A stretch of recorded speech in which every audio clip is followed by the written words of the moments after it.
Hey everyone, I welcome you all to this DevOps Tools full course by Simplilearn. In this complete course, we will learn everything that we need regarding several DevOps tools.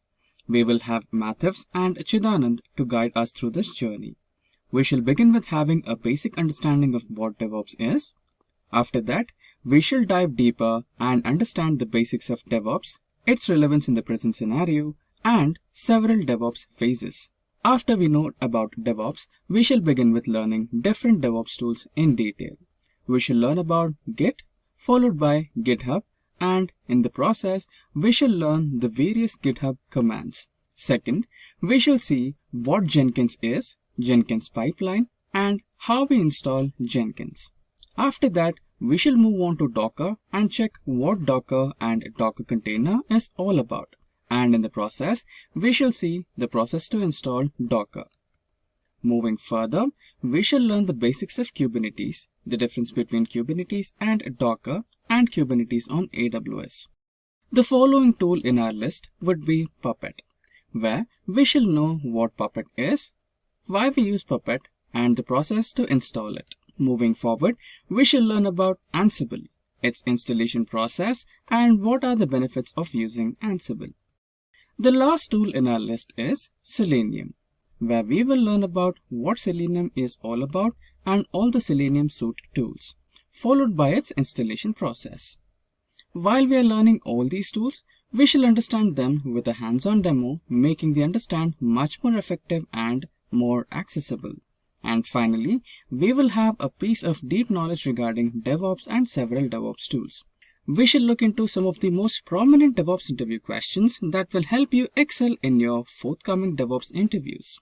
So before we begin, make sure that you have subscribed to our YouTube channel and don't forget to hit that bell icon so that you can never miss an update from Simplilearn. Now without further ado, let's get started with our first topic.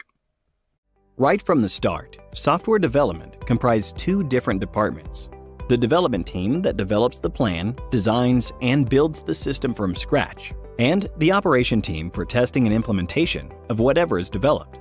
The operations team gave the development team feedback on any bugs that needed fixing and any rework required. Invariably, the development team would be idle awaiting feedback from the operations team. This undoubtedly extended timelines and delayed the entire software development cycle. There would be instances where the development team moves on to the next project, while the operations team continues to provide feedback for the previous code. This meant weeks or even months for the project to be closed and final code to be developed.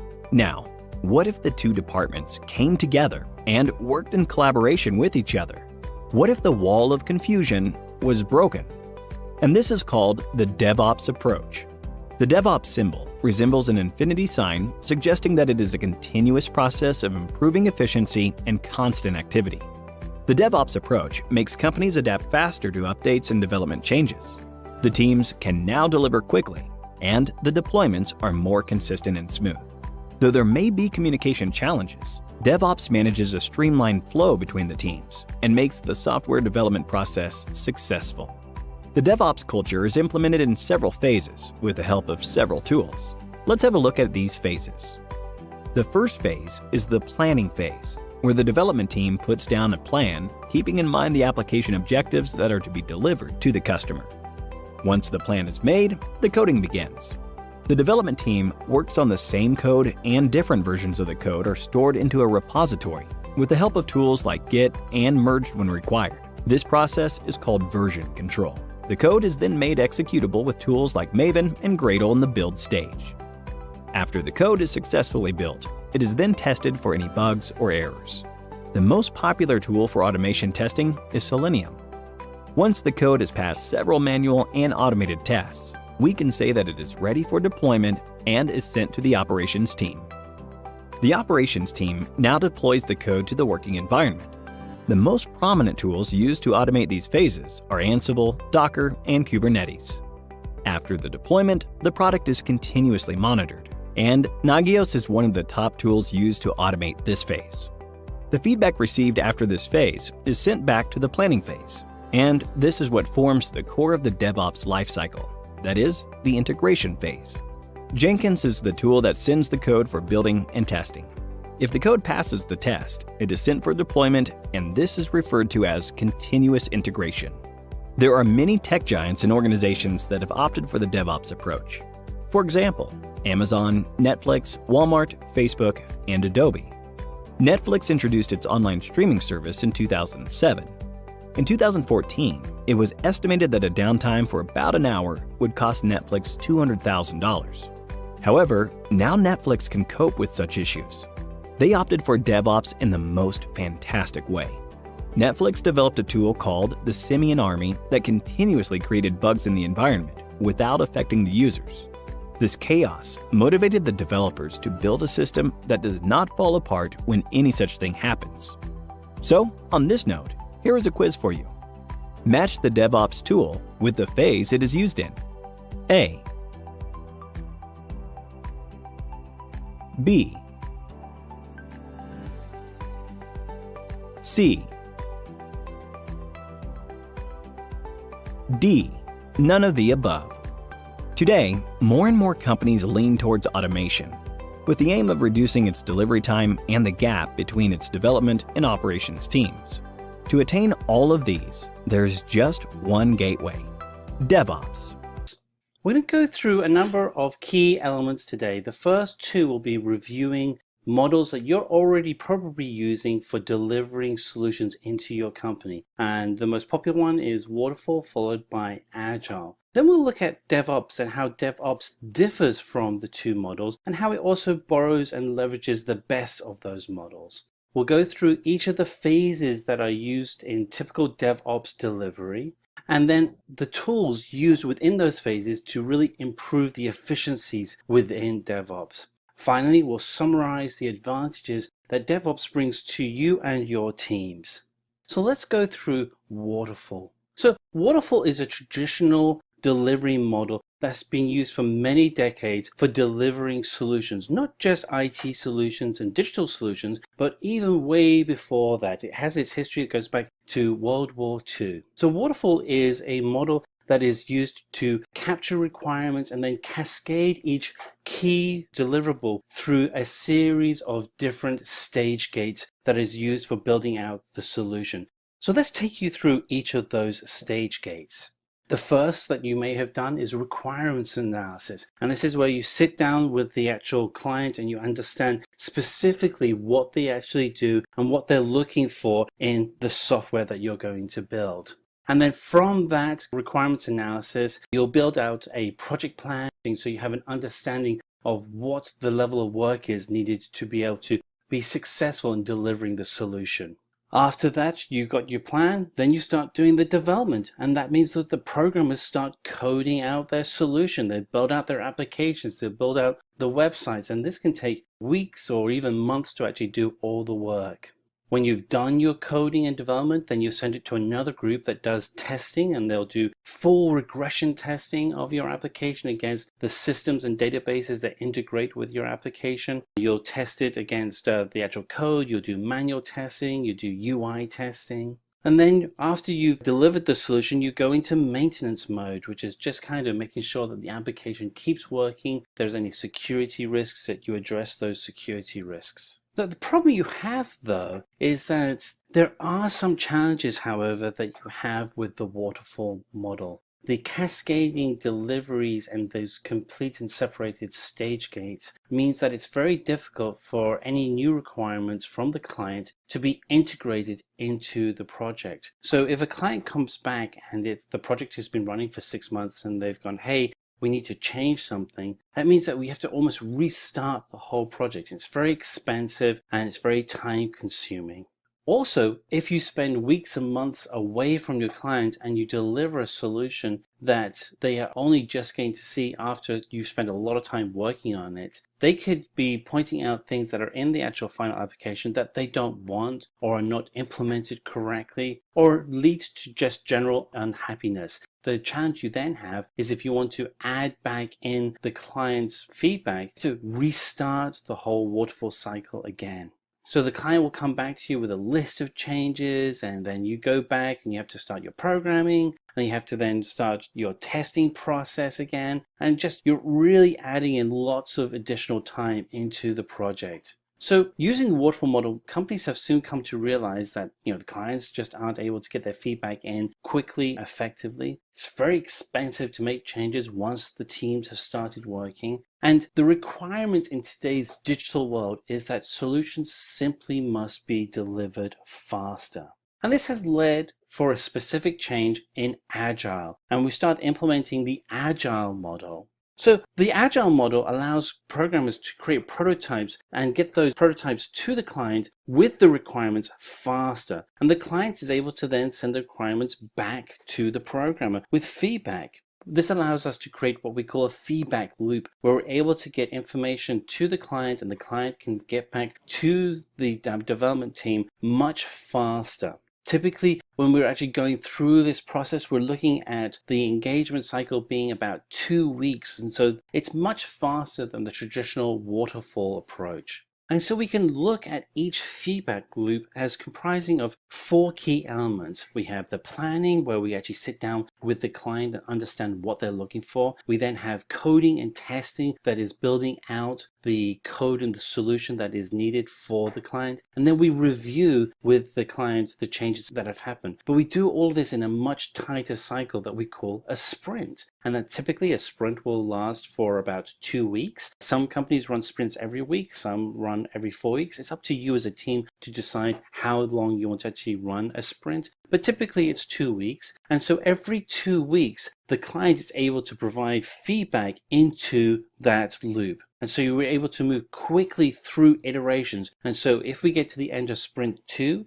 and the client says, hey, you know what, we need to make a change, you can make those changes quickly and effectively for sprint 3. What we have here is a breakdown of the ceremonies and the approach that you bring to Agile. So typically what will happen is that a product leader will build out a backlog of products and what we call a product backlog. And this will be just a whole bunch of different features, and they may be small features or bug fixes, all the way up to large features that may actually span over multiple sprints. But when you go through the sprint planning, you want to actually break out the work that you're doing so the team has a mixture of small, medium, and large solutions that they can actually implement successfully into their sprint plan. And then once you actually start running your sprint, again, it's a 2-week activity. You meet every single day with the actual sprint team to ensure that everybody is staying on track, and if there's any blockers, that those blockers are being addressed effectively and immediately. The goal at the end of the 2 weeks is to have a deliverable product that you can put in front of the customer, and the customer can then do a review.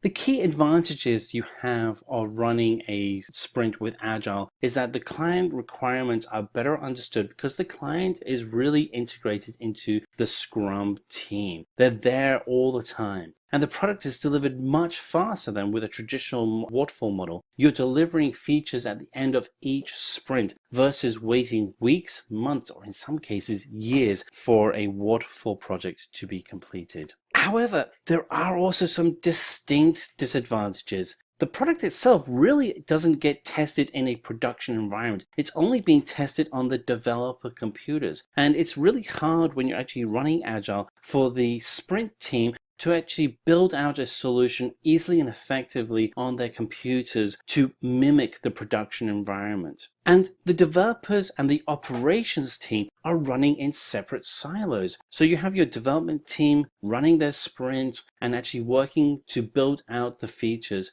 But then when they're done at the end of their sprint and they want to do a release, they kind of fling it over the wall at the operations team. And then it's the operations team job to actually install the software and make sure that the environment is running in a stable fashion. That is really difficult to do when you have the two teams really not working together. So here we have is a breakdown of that process with the developers submitting their work to the operations team for deployment. And then the operations team may submit their work to the production servers. But what if there is an error? What if there was a setup configuration error with the developer's test environment that doesn't match the production environment? There may be a dependency that isn't there. There may be a link to an API that doesn't exist in production. And so you have these challenges that the operations team are constantly faced with. And their challenge is that they don't know how the code works.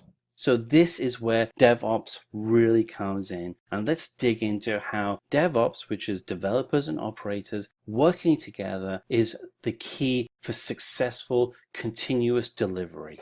So DevOps is an evolution of the Agile model. The Agile model really is great for gathering requirements and for developing and testing out your solutions. And what we want to be able to do is kind of address that challenge and that gap between the ops team and the dev team. And so with DevOps, what we're doing is bringing together the operations team and the development team into a single team. And they are able to then work more seamlessly together because they are integrated to be able to build out solutions that are being tested in a production-like environment so that when we actually deploy, we know that the code itself will work. The operations team is then able to focus on what they're really good at, which is analyzing the production environment and being able to provide feedback to the developers on what is being successful. So we're able to make adjustments in our code that is based on data. So let's step through the different phases of a DevOps team. So typically you'll see that the DevOps team will actually have 8 phases. Now this is somewhat similar to Agile, and what I'd like to point out at the time is that again, Agile and DevOps are very closely related, that Agile and DevOps are closely related delivery models that you can use. With DevOps, it's really just extending that model with the key phases that we have here. So let's step through each of these key phases. So the first phase is planning, and this is where we actually sit down with a business team and we go through and understand what their goals are.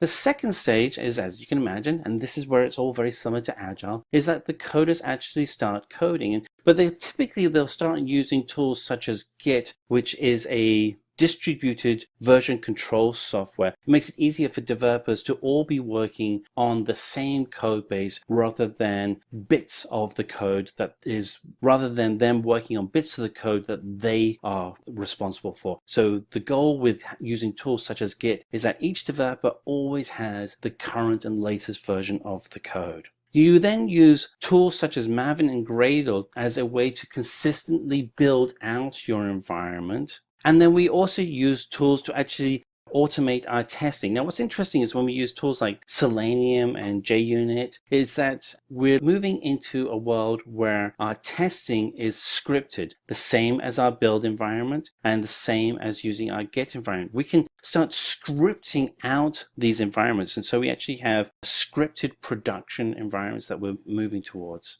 Jenkins is the integration phase that we use for our tools. And another point here is that the tools that we're listing here, these are all open source tools. These are tools that any team can start using.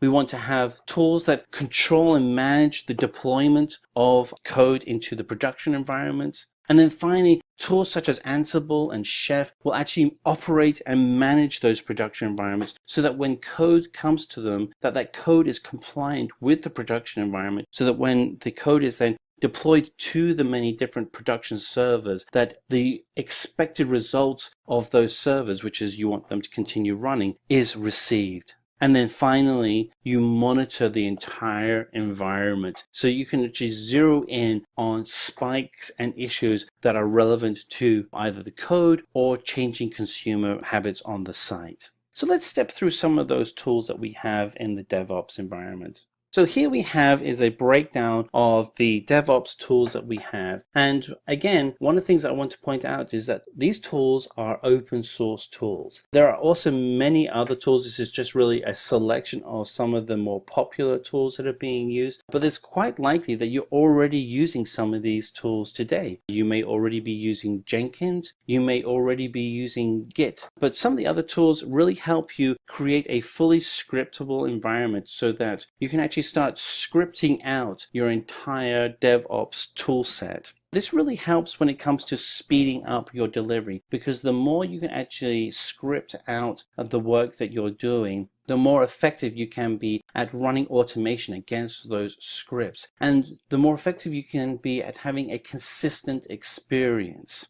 So let's step through this DevOps process. So we go through and we have our continuous delivery, which is our plan, code, build, and test environment. So what happens if you want to make a release? Well, the first thing you want to do is send out your files to the build environment and you want to be able to test the code that you've been created. Because we're scripting everything in our code from the actual unit testing being done to the all the way through to the production environment, because we're testing all of that, we can very quickly identify whether or not there are any defects within the code. If there are defects, we can send that code right back to the developer with a message saying what the defect is, and the developer can then fix that with information that is real on the either the code or the production environment.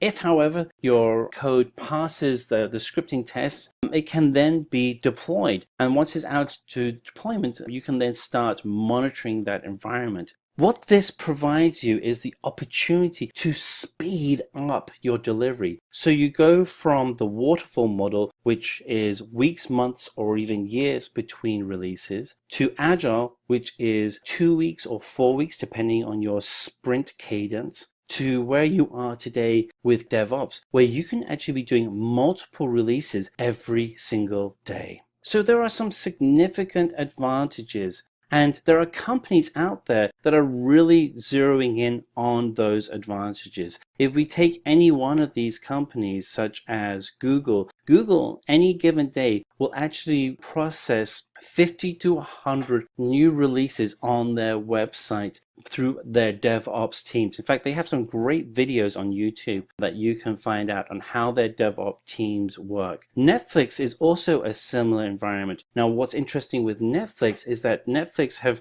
really fully embraced DevOps within their development team. And so they have a DevOps team, and Netflix is a completely digital company. So they have software on phones, on smart TVs, on computers, and on websites. Interestingly, though, the DevOps team for Netflix is only 70 people. And when you consider that a third of all internet traffic on any given day is from Netflix, it's really a reflection on how effective DevOps can be when you can actually manage that entire business with just 70 people. So there are some key advantages that DevOps has. It's the actual time to create and deliver software is dramatically reduced, particularly compared to waterfall. Complexity of maintenance is also reduced because you're automating and scripting out your entire environment. You're improving the communication between all your teams. So teams don't feel like they're in separate silos, but that are actually working cohesively together. And that there is continuous integration and continuous delivery so that your consumer, your customer, is constantly being delighted. Hello, this is Matthew from Simplilearn. So what are we going to cover today? So we're going to introduce the concept of version control that you will use within your DevOps environment. Then we'll talk about the different tools that are available in a distributed version control system. We'll highlight a product called Git, which is typically used for version control today. And you'll also go through what are the differences between Git and GitHub. You may have used GitHub in the past or other products like GitLab, and we'll explain what are the differences between Git and services such as GitHub and GitLab. We'll break out the architecture of what a Git process looks like. How do you go through and create forks and clones? How do you have collaborators being added into your projects? How do you go through the process of branching, merging, and rebasing your project? And what are the list of commands that are available to you in Git? Finally, I'll take you through a demo on how you can actually run Git yourself. And in this instance, use the software of Git against a public service such as GitHub. All right, let's talk a little bit about version control systems. So you may have already been using a version control system within your environment today. You may have used tools such as Microsoft's Team Foundation services, but essentially the use of a version control system allows people to be able to have files that are all stored in a single repository. So if you're working on developing a new program, such as a website or an application, you would store all of your version control software in a single repository. Now, what happens is that if somebody wants to make changes to the code, they would check out all of the code in the repository to make the changes. And then there would be an addendum added to that. So there would be the version 1 changes that you had. Then the person would then later on check out that code, and then be a version 2 added to that code. And so you keep adding on versions of that code. The bottom line is that eventually you'll have people being able to use your code, and that your code will be stored in a centralized location. However, the challenge you run into is that it's very difficult for large groups to work simultaneously within a project. The benefits of a VCS system, a version control system, demonstrates that you're able to store multiple versions of a solution in a single repository. Now let's take a step at some of the challenges that you have with traditional version control systems and see how they can be addressed with distributed version control. So in a distributed version control environment, what we're looking at is being able to have the code shared across a team of developers. So if there are 2 or more people working on a software package, they need to be able to effectively share that code amongst themselves, so that they constantly are working on the latest piece of code. So a key part of a distributed version control system that's different to just a traditional version control system is that all developers have the entire code on their local systems, and they try and keep it updated all the time. It is the role of the distributed VCS server to ensure that each client, and we have a developer here, and developer here, and developer here, and each of those are clients, have the latest version of the software, and then that each person can then share the software in a peer-to-peer like approach. So that as changes are being made into the server of changes to the code, then those changes are then being redistributed to all of the development team.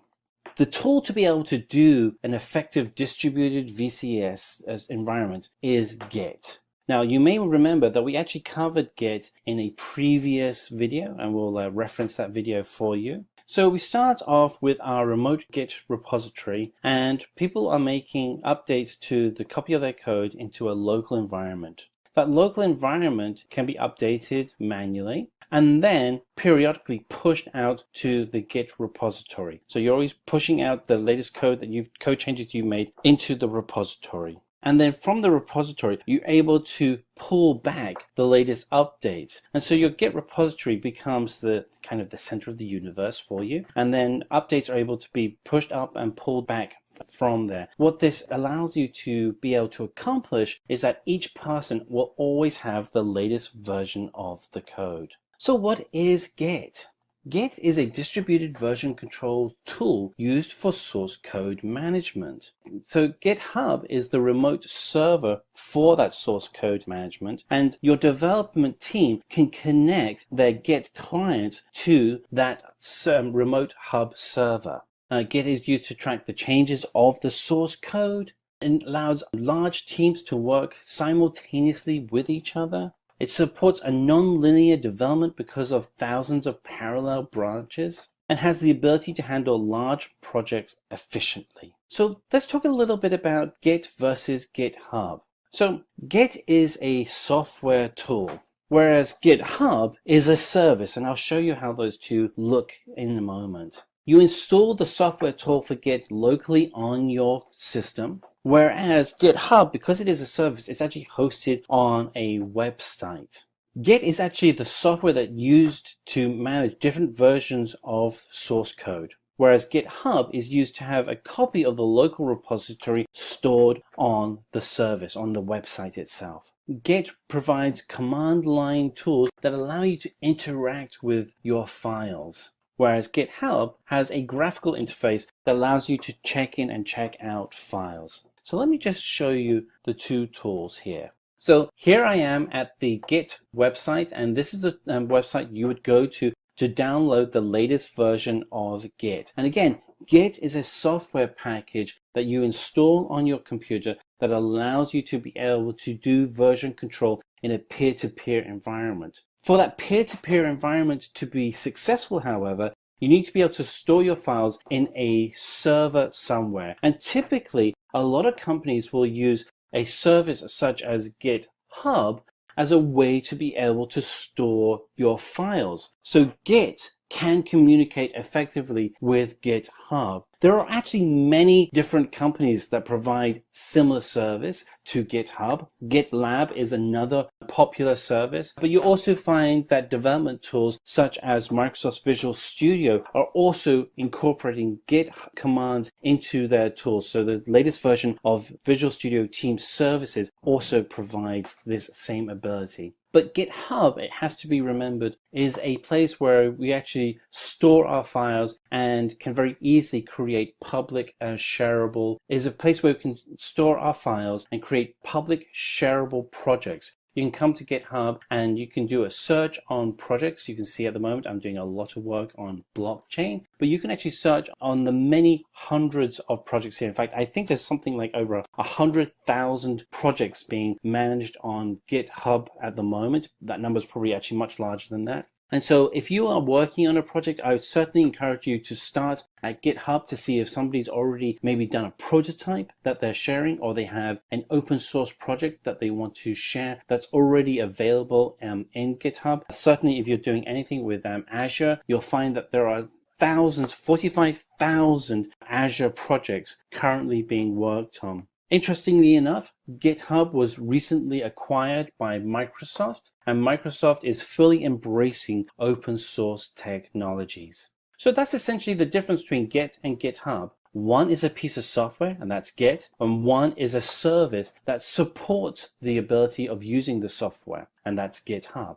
So let's dig deeper into the actual Git architecture itself. So the working directory is the folder where you are currently working on your Git project. And we'll do a demo later on where you can actually see how we can actually simulate each of these steps. So you start off with your working directory where you store your files, and then you add your files to a staging area where you are getting ready to commit your files back to the main branch on your Git project.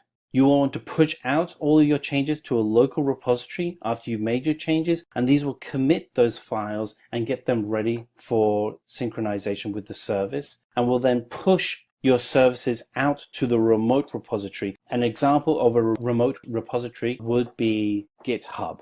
Later, when you want to update your code, before you write any more code, you would pull the latest changes from the remote repository so that your copy of your local software is always the latest version of the software that the rest of the team is working on. One of the things that you can do is, as you're working on new features within your project, you can create branches, you can merge your branches with the mainline code. You can do lots of really creative things that ensure that A, the code remains at very high quality, and B, that you're able to seamlessly add in new features without breaking the core code. So let's step through some of the concepts that we have available in Git. So let's talk about forking and cloning in Git. So both of these terms are quite old terms when it comes to development, but forking is certainly a term that goes way, way, way back, long before we had distributed CVS systems such as the ones that we're using with Git. To fork a piece of software is a particular open source project. You would take the project and create a copy of that project, but then you would then associate a new team and new people around that project. So it becomes a separate project in entirety. A clone, and this is important when it comes to working with Git, a clone is identical with the same teams and same structuring as the main project itself. So when you download the code, you're downloading an exact copy of that code with all the same security and access rights as the main code. And then you can then check that code back in, and potentially your code, because it is identical, could potentially become the mainline code in the future.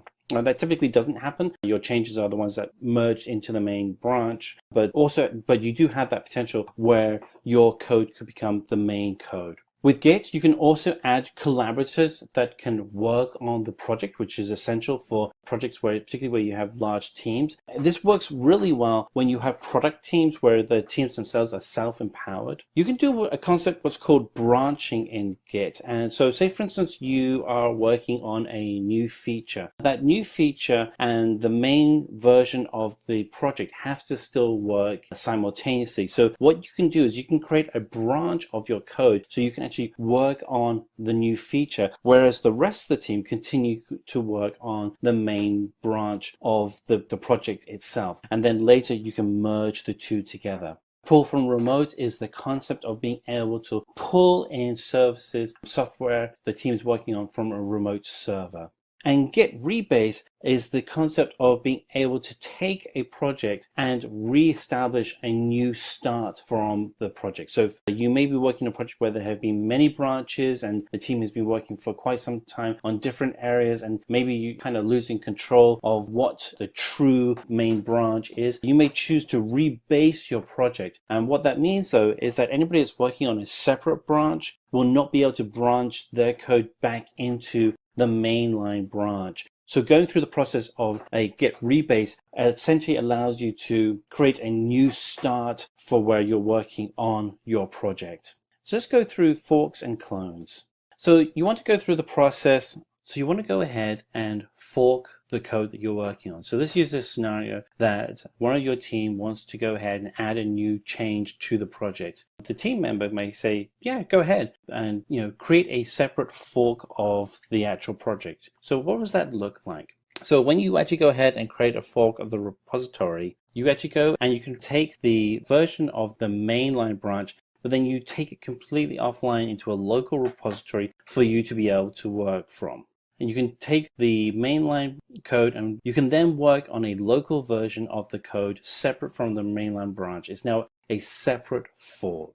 Collaborators is the ability to have team members working on a project together. So if someone is working on a piece of code and they see some errors in the code that you've created, none of us are perfect at writing code. I know I've certainly made errors in my code. It's great to have other team members that have your back and can come in and check and see what they can do to improve the code. So to do that, you have to then add them as a collaborator. Now you would do that in GitHub. You can give them permission within GitHub itself. It's really easy to do, super visual interface that allows you to do the work quickly and easily. And depending on the type of permissions you want to give them, sometimes it can be very limited permissions. It may be just to be able to read the files. Sometimes it's being able to go in and make all the changes. You can go through all the different permission settings on GitHub to actually see what you can do. But you'll be able to make changes so that people can actually have access to your repository, and then you as a team can then start working together on the same code. Let's step through branching in Git.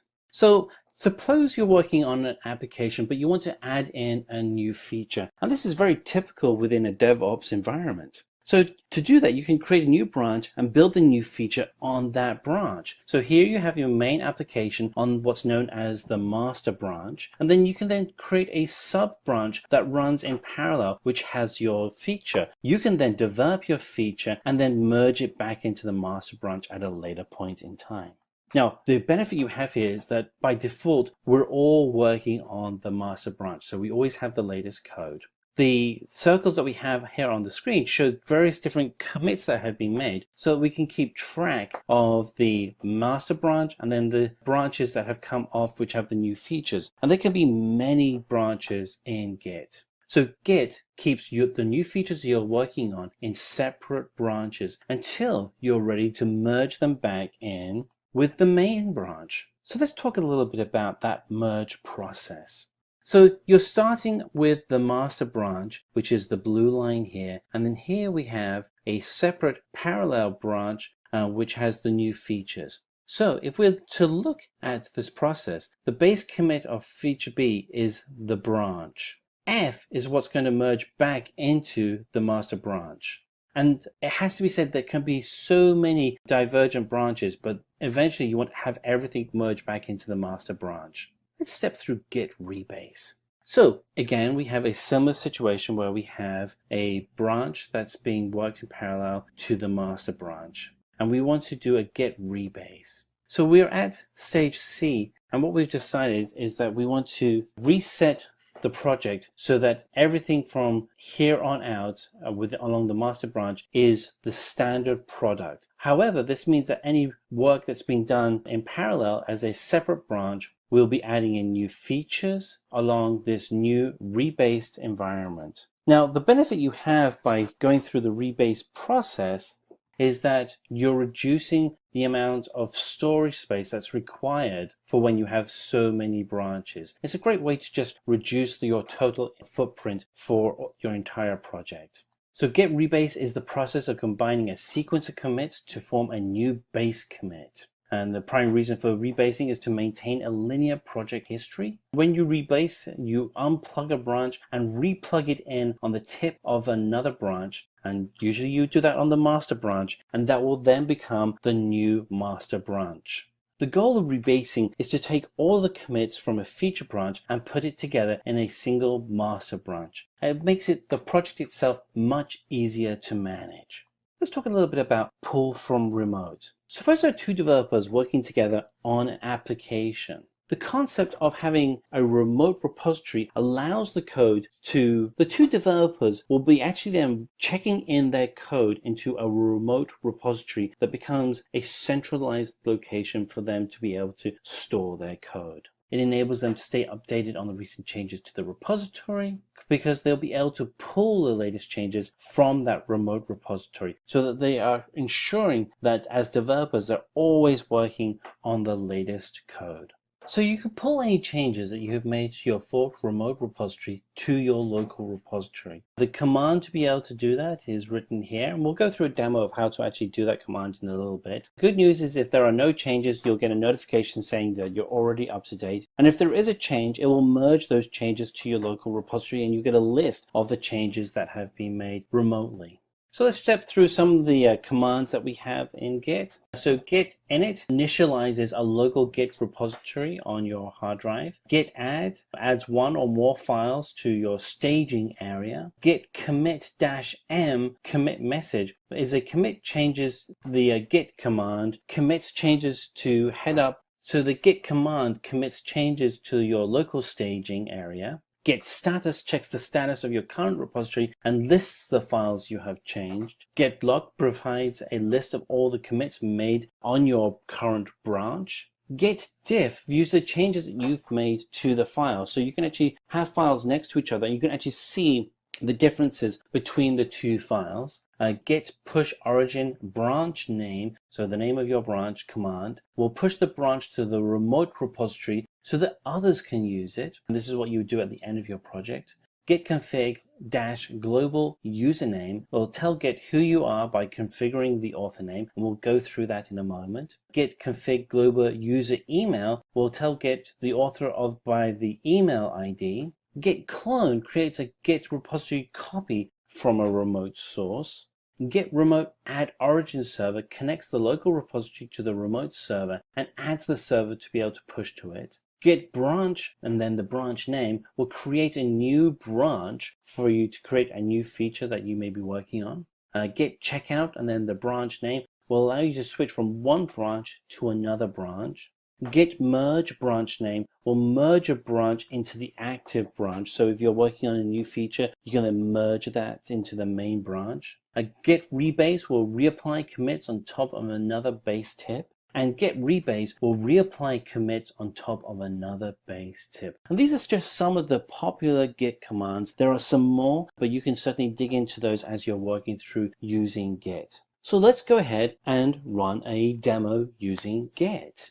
So now we are going to do a demo using Git on our local machine and GitHub as the remote repository. For this to work, I'm going to be using a couple of tools. First, I'll have the deck open as we've been using up to this point. The second is I'm going to have my terminal window also available. And let me bring that over so you can actually see this. And the terminal window is actually running Git Bash as the software in the background, which you'll need to download and install. You can also run Git Bash locally on your Windows computer as well. And in addition, I'll also have the GitHub repository that we're using for Simplilearn already set up and ready to go.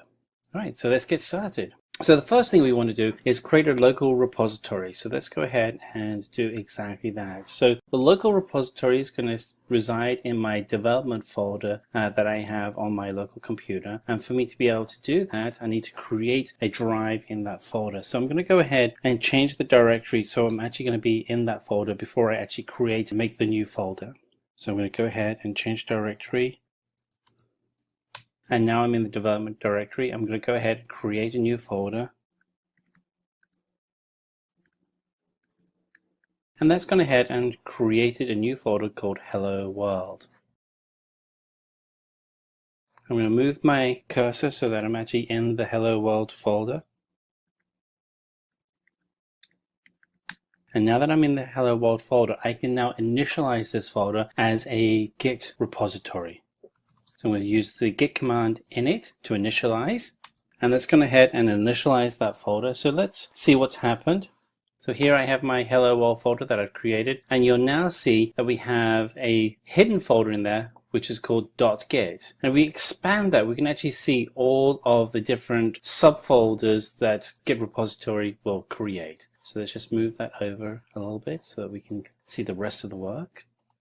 And now if we check on our folder here, we actually see this is users Matthew development hello world.git, and that matches up with hidden folder here.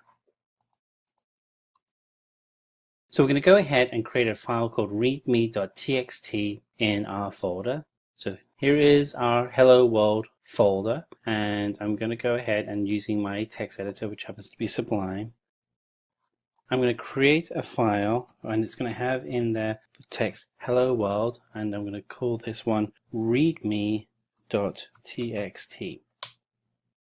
If I go to my hello world folder, you'll see that we have the readme.txt file actually in the folder. What's interesting is if I select the git status command, what it'll actually show me is that this file has not yet been added to the commits yet for this project. So even though the file is actually in the folder, it doesn't mean that it's actually part of the project. For us to do that, we actually have to go and select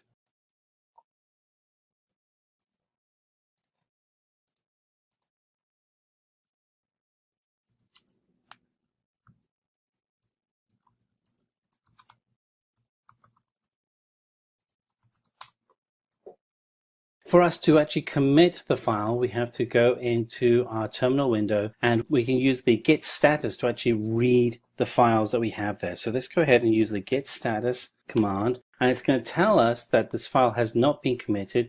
You can use this with any folder to see which files and subfolders haven't been committed. And what we can now do is we can go and actually add the readme file. So let's go ahead and we're just going to select git add. So the git command is add readme.txt. So that then adds that file into our main project, and we want to then commit those files into the main repository's history. And so to do that, we'll hit the git command commit, and we'll do a message in that commit, and this one will be first commit, and it has committed that project. What's interesting is we can now go back into readme file, and I can change this. So we can go hello Git. Git is a very popular version control solution, and we'll save that. Now what we can do is we can actually go and see if we have made differences to the readme text. So to do that, we'll use the diff command for git.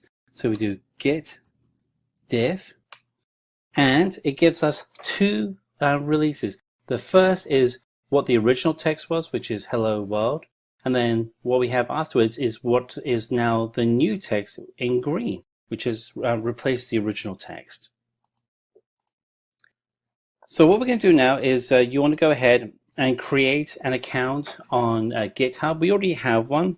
So what we're going to do is we're going to match the account from GitHub with our local account. So to do that, we're going to go ahead and select git config, and we're going to do dash, and it's going to be a global user name, and we're going to put in our username that we use for GitHub. In this instance, we're using the Simplilearn -GitHub account name. And under the GitHub account, you can go ahead and create a new repository name. In this instance, we call the repository hello-world. And what we want to do is connect the local GitHub account with the remote hello world.git account. And we do that by using this command from Git, which is our remote connection. And so let's go ahead and type that in. Open this up so we can see the whole thing. So we're going to type in git remote add origin https / github.com / Simplilearn -GitHub, and you have to get this typed in correctly when you're typing in the location hello-world.git. That creates the connection to your Hello World account.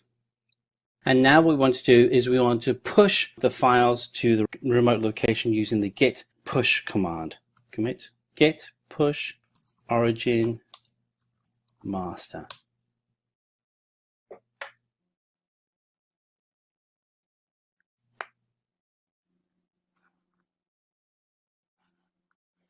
So we're going to go ahead and connect to our local remote GitHub.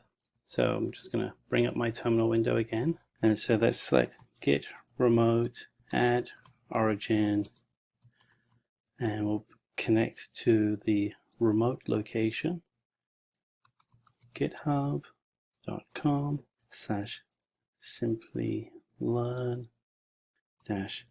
-GitHub / hello-world.git.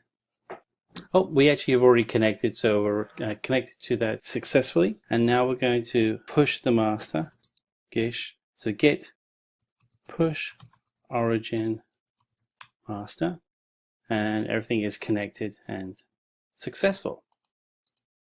And if we go out to GitHub now,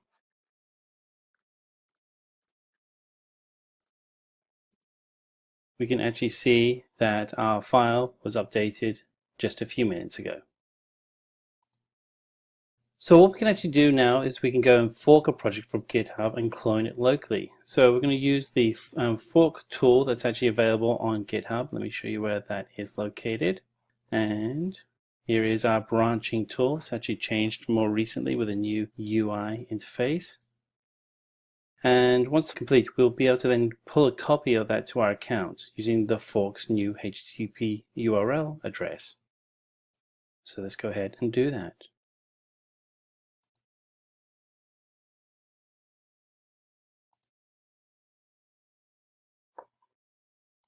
So we're going to go ahead and create a fork of our project. Now, to do that, you would normally go in, when you go into your project, you'll see that there are fork options in the top right-hand corner of the screen. Now, right now, I'm actually logged in with the default primary account for this project. So I can't actually fork the project as I'm working on the main branch. However, if I come in with a separate ID, and here I am, I have a different ID, and so I'm actually pretending I'm somebody else, I can actually come in and select the fork option and create a fork of this project. And this will take just a few seconds to actually create the fork. And there we are. We have gone ahead and created the fork.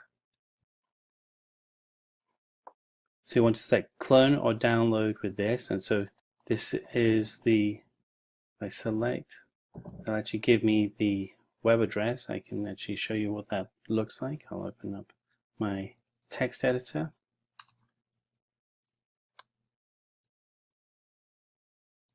Oops, that's not correct.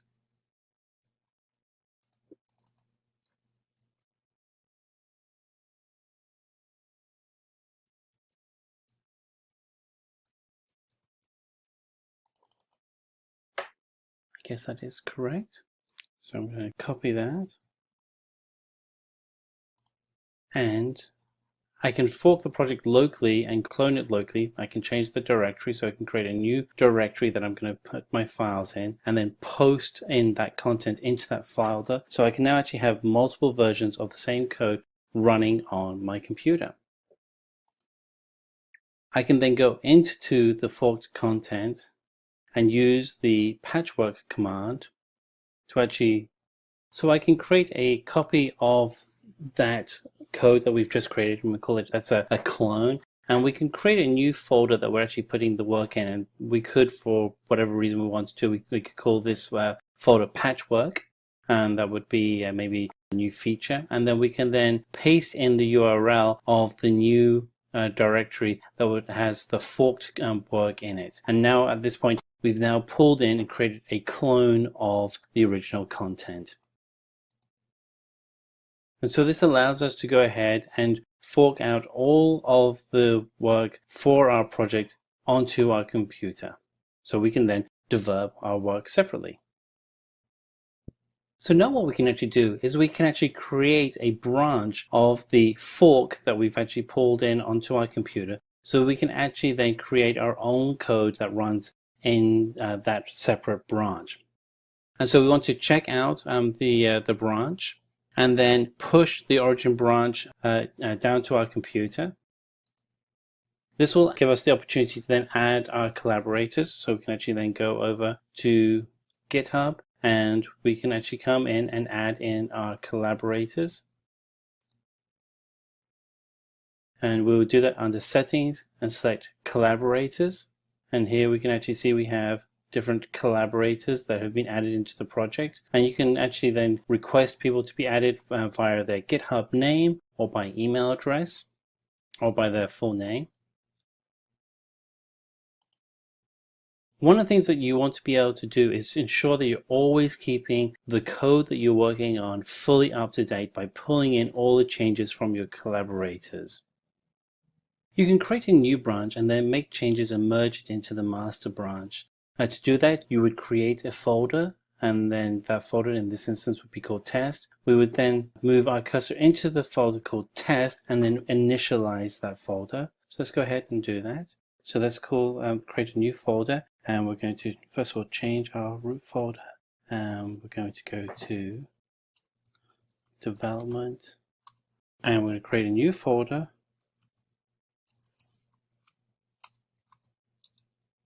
We call it test, and we're going to move into the test folder, and we will initialize that folder. And we're going to move some files into that test folder.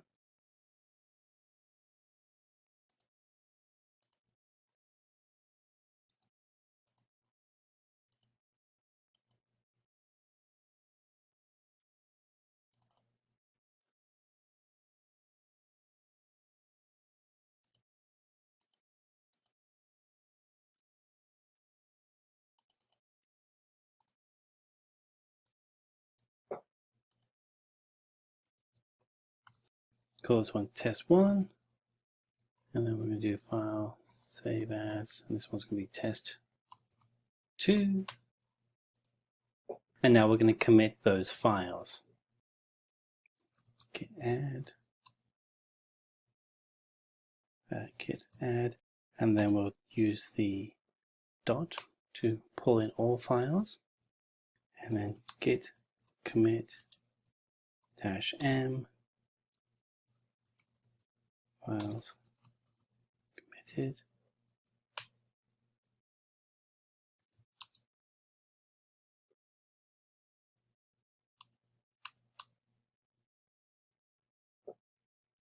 Make sure I'm in the right folder here. I don't think I was. And now that I'm in the correct folder, let's go ahead and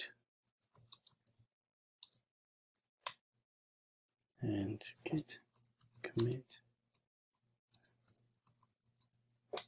and it's gone ahead and added those files, and so we can see the two files that were created have been added into the master. And we can now go ahead and create a new branch. You can call this one git branch test _ branch. And let's go ahead and create a third file to go into that folder. This is file 3. We'll do file save as. We'll call this one test3.txt. And we'll go ahead and add that file. And do git add test3.txt. And we're going to move from the master branch to the test branch. Git check out test underscore branch. And it switched to the test branch. And we'll be able to list out all of the files that are in that branch now.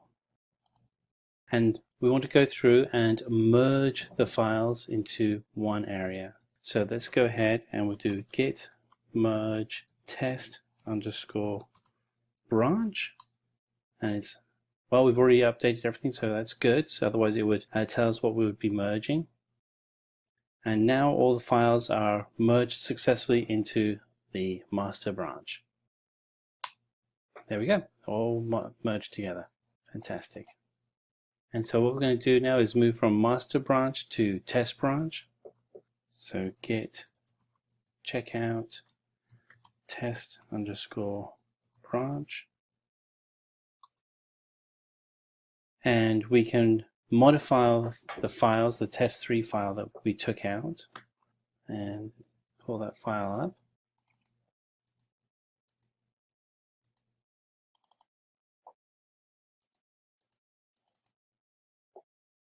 And we can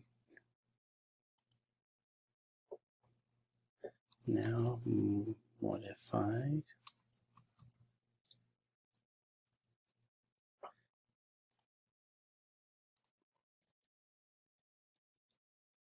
And we can then commit that file back in.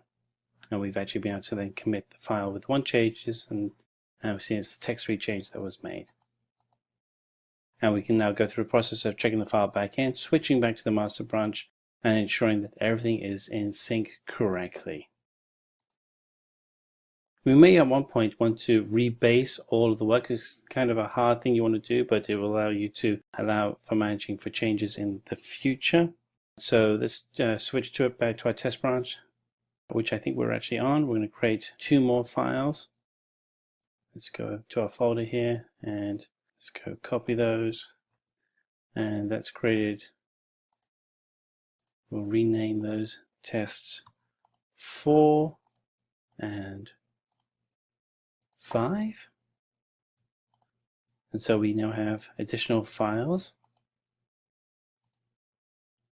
And we're going to add those into our branch that we're working on. So we're going to go in and select git add -a, and we're going to commit those files. Git commit -a -m, adding 2 new files, and it's added in the 2 new files. So we have all of our files now. We can actually list them out, and we have all the files that are in the branch. And we'll switch then to our master branch. We want to rebase the master, so we do git rebase master, and that will then give us the command that everything is now completely up to date. And we can go git checkout master to switch to the master account. This will allow us to then continue through and rebase the test branch and then list all the files so they're all in the same area.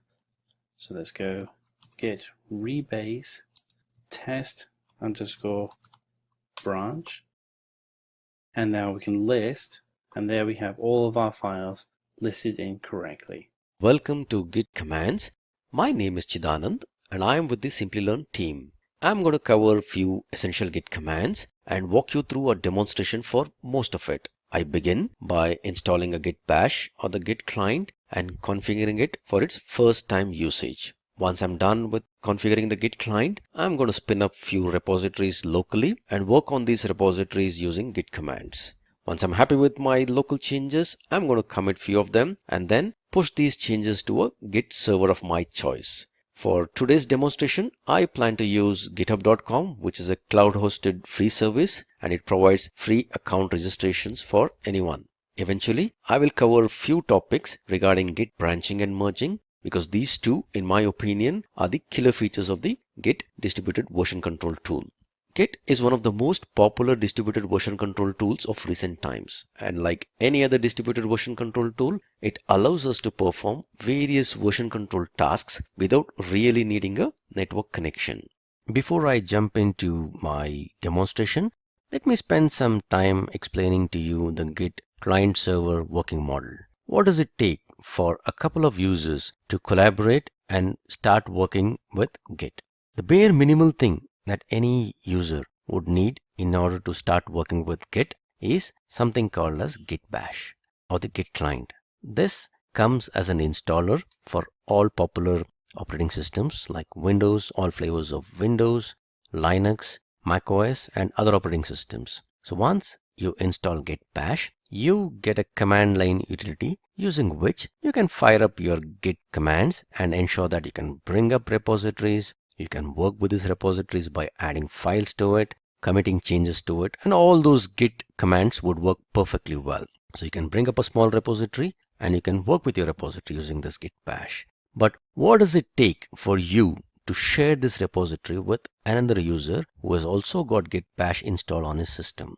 This is where you would need something called as a Git server. So for user one or one user to share his repository with another user, he would need to collaborate using something called as a Git server. So in the present market, there are a bunch of Git servers which are popularly available. Some of them are free. Some of them come with a cost because they are licensed. A bunch of these servers that I can think of are GitHub, which is one of the most popular Git servers that is around in the market for a long time now. It comes with two variants. One is the cloud hosted one, which is the github.com. And then the other one is an enterprise server, which comes as a black box that can be installed into your data centers. So typically organizations who don't want their source code to be put up on the cloud would go for this GitHub enterprise servers, wherein they buy these servers and these servers are hosted on their data centers. Other popular variant of the Git server is Bitbucket. This is from the famous Atlassian products and it integrates very well with all other Atlassian products like Jira. In recent times, there's one other variant of the Git server called GitLab, which is getting very popular these days because GitLab not just provides a Git server, it also provides something called as a runner. This is a part of the continuous integration strategy where as soon as you have a source code check-in that is going in, you have this runner that kicks up and builds your particular project. So all these are bundled together in a GitLab. And GitLab also provides you with a community edition, which is almost free of cost. Having said that, there are a bunch of these tools available. For my demonstration, what I'm going to do is I've already registered myself on the github.com by providing my username and my password. And I'm going to use a free account. So whatever repositories that I'm going to put up on this server is all public by default. So I've already registered myself by using my username or my email ID and my password. So this set of authentication is also referred to as HTTPS authentication. So in order for me to share my repository with say user 2, the first thing that I got to do is have an access to a Git server where both user 1 and user 2 are set up. So once I have that, I can push my repository onto this server and provide right kind of access so that user 2 or the other developer who wishes to collaborate with me on this repository can use his credentials as long as he's registered properly on the Git server. He can use his credentials and pull down this repository and work with this repository. So this is the HTTPS way of authenticating and sharing repositories. Another popular way of sharing repositories or working with each other is called as SSH authentication. As many of you would know, SSH means nothing but creation of a private and a public key. A bunch of keys, public and private, are created on the client machine. While I create keys, I will be asked for a passphrase. I need to type in a passphrase and remember my passphrase. And then I take this public key and kind of post it onto my account within my Git server. So that whenever I'm going to connect next time using my command prompt or any of the tools, it's going to challenge me for my passphrase. As long as I remember my passphrase correctly, I can authenticate myself and get into the server. So both HTTPS and SSH are popular ways of communicating with the Git server.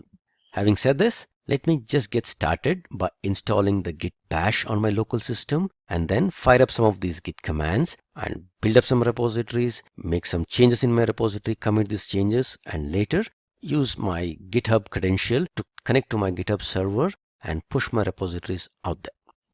Let me now go ahead and find my Git bash for my Windows so that I can go ahead and install it. So I just type in Git client for Windows, open up a browser and type in for this. The first one that I find is a GUI tool. I don't need this GUI client. I need this one. So this is the Git client or the Git bash that I was referring to. It's about 40 megs. And let me just download this. Pause this video for some time so that the download happens and come back to you once I have the download. The download seems to be complete. When I'm recording this video, the version that I have, the latest version that is there is 2.19.0, and this is a 64-bit version for Windows. So I've got that downloaded. Let me go ahead and find it and install this exe. All right, I go ahead choosing all the default options. I want it to be installed in C: program files under the Git folder. Everything looks good for me. I'm not going to make any changes here. Git bash from Windows. Yes, I may want to use git from Windows command prompt. That sounds good for me. OpenSSH, that's fine. Looks good. Looks good. No, I don't want any of these new features.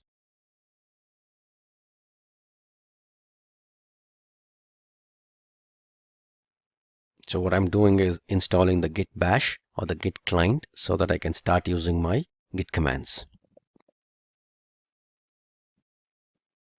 And the version that I'm using is 2.19.0, which as I record this video, this happens to be the latest version.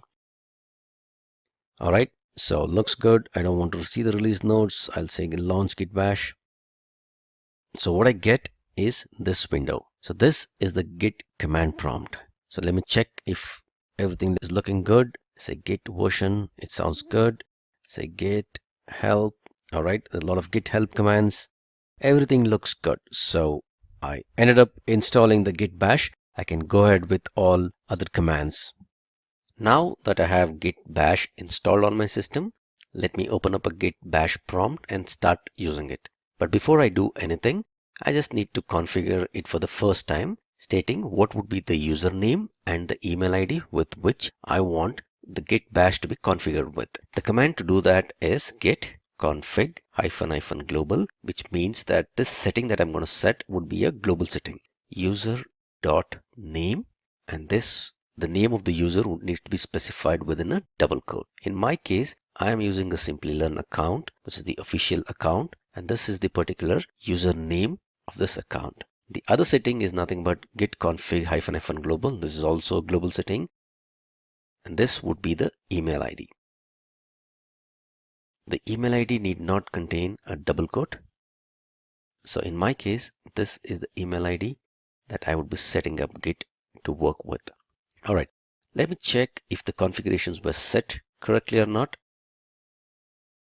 All right, if you see this, the username and the email ID has been picked up the way I wanted it to be picked up. Looks good so far. All right, so what do we do next? By default, whenever you open up the Git prompt, you're placed into your home directory. Let me create a folder here, which would be a repository folder from where I'm going to create all my multiple Git repositories. So I will create a folder called, let's say, git_demo. All right, there's already a folder called git demo. So let me just delete it in the first place and let me create this git demo again. All right, let me navigate to this particular folder. So this is the folder. Let me open up that folder using a command prompt. This is my git demo. So this would be a folder. So I would use this folder as a base folder for creating all other repositories as a part of this demo. So let me create my first repository. A repository is nothing but a folder. So let me create my first folder called first repo. And let me get into this repo. All right, as of now, this is just an empty folder. If at all I navigate to this, you would see that this folder is empty. There's nothing much in this folder at all at this moment. Okay, so let me create a repository out of this. How do I create a repository of this? It's pretty simple. I just run a git init command. When I say git init, it means it's going to initialize a repository. As of now, the folder contained nothing in it. It was an empty repository. So it initializes an empty repository in this particular folder. If at all I look at my content, you would see that there's a hidden folder. This would be a hidden folder since I've configured my Explorer to view all hidden folders. I see it, otherwise you wouldn't see it. So a folder by name .git is created within this first repo. And this was created because we ran the command git init. If I get into this folder, I see a bunch of directories and other configurations. If you see, there's something called as a hooks directory, a couple of configuration files that are here in this directory. All these relate to one or the other type of a client hook that can be enabled. And there's info, there's objects, there's references, a bunch of stuff that is there. So what is this folder? This is a magical Git folder, and this is created whenever a repository is initialized. So by default, if at all you get into any Git folder or any Git repository, you would see this .git folder. A word of caution, do not get into this folder and try to modify anything, because if you fiddle around with this and corrupt this particular folder, your whole repository will go for a toss. So let me come out of this and let me show you another thing. Now, if you notice here, when I was in the folder, the repository did not have anything after this. Now, when I say git init, there is something called as a master that shows up. So typically what happens is whenever a Git repository is created for the first time, it creates a default branch. The name of the branch is called master. And that is why you would see master within braces. This doesn't mean anything else other than we have a repository out in this particular folder. And by default, there is a branch called master, and we are currently on that branch. If at all I create multiple branches in this folder, whenever I navigate to different branches, the branch name within these brackets would change. All right, so far so good. So we created a folder, we made it a Git repository by initializing that with a git init, and then I've not put anything yet in the repository. So let me try to do that. Let me create a few files within this particular repository. So I use a touch command. Touch is a Linux command. It kind of creates this particular folder. If at all you're not comfortable with the file creation by this way, you can always use a file explorer and create some files in this. So I create a file called touchmaster.txt. I'll open up in the notepad. Okay, so this is my first file. That's what I'm going to write inside this. I save this and I come out of this. All right, now let me do a git status command. So what does this tell you? There's no commit set, you're on the master branch, there is an untracked file, and this shows up in red. It also gives you all the commands that is supposed to be run. So if at all you want to add this file, you would say git add and the name of the file, and then you're going to commit it. So what happened is that when the repository was initialized, it was an empty repository. Now that a git notices that there is a new file in this repository called master.txt. If at all you want us to let Git know that you want to track this file, we need to add this to the repository. So the command to add that is called git add. I can specify either the name of the file or I can give a wild character saying git add dot. Now if I run the git status command again, it says there's no commits yet. Added a file, and the file which was earlier in red now shows up in green, and it says it's a new file, master.txt. All right, it also gives you something called git remove command if at all you want to unstage or undo your changes. So what has happened is the file which was earlier untracked is been added into the git index, or it is ready for staging, or it's in a staged state. Now I can go ahead and commit this file if at all that's what I want to do. So let me do that. I'll do a git commit -m and I give a message that I want. I would say this is my first git commit. All right, I run the git status command again and see it says on the branch master, nothing to commit. It's all nice and clean. So typically what happened was I created an empty directory, made it into a git folder by doing a git init. I put a file into it. I made some changes to the file. I added that file into the repository and I committed to the repository. If at all I run the git log command, It says this was the commit ID or the commit number or the commit hashtag, and this is the author. If you notice, this is the email ID and the username that we set earlier, and this was done on this date, and this is the commit message that is there. All of it looks so good. Let me do one more commit into this repository. So I will touch master1.txt. I'll put in another file. I'll open up this particular file, write something into this. All right, I save this change. Let me also open up the older file, make some more change into this.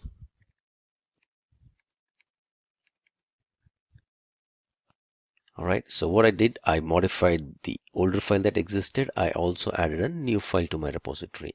Now, if I run the git status command, it says modified this file, which is showing in red, and it says you have one more file, which was an untracked file. All right, now let me add both these files because these are the changes that I want to incorporate. I would say git add dot. I run the git status command again, and it says now this is a modified file, this is a new file. Looks good to me. Let me go ahead and commit this. So git commit with a message that says this is my second commit. All right, if I do a git log now, it shows both the commits. The first commit is the one that shows up at the bottom, and the topmost one is the latest commit that is there. So far, so good. If at all you notice, I'm doing all these git commands without really connecting it to any git server. I don't need any network connection for doing any of these things. I can keep on doing more and more git commands and run git commands the way I want to without really having any connections to the git server. Now that I have my changes the way I wanted, and I've checked in all the code changes into my local repository, I may want to share my repository with somebody else and work in a collaborative way. So the way to do that is, as I mentioned earlier, to host this repository or to push this repository onto a Git server. I already have a GitHub account wherein I've registered myself using my username and password. So I log into my GitHub account using my username and credentials, and let me go ahead and create a new repository. My repository is already there on the local system, so what I essentially need is just a placeholder for my repository so that I can link them together and push the content from my local repository to the server. If you notice, the name of my repository is this first repo. So let me copy this. I would create a folder structure or a repository structure on the server with the same name so that when I pushed my repository from my local box, it will go ahead and get created in the server.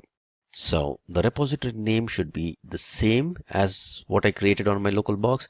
Description, I would say this is my first GitHub repository on the server. This is just an optional description that will show up. And if you notice, I can't have any private repositories. So whatever repositories that I'm going to create here would be a public repository. So I choose public, and I don't want to initialize this with a README file or anything of that because I already have a repository with some content with some code checked in. All that I need is a placeholder for my repository on the server. So with this option, with just the name and with an optional description and the repository being public, I go ahead and click on the Create Repository button. So if you notice, it gives me a bunch of commands that I would need to run in order to create a repository and push it onto the server. And also, important point, it shows me two URLs. One is the HTTPS URL and the other one is the SSH URL. As of now, we do not have any SSH keys that is set up. So let me use this HTTPS URL to connect my local repository with the repository on the server.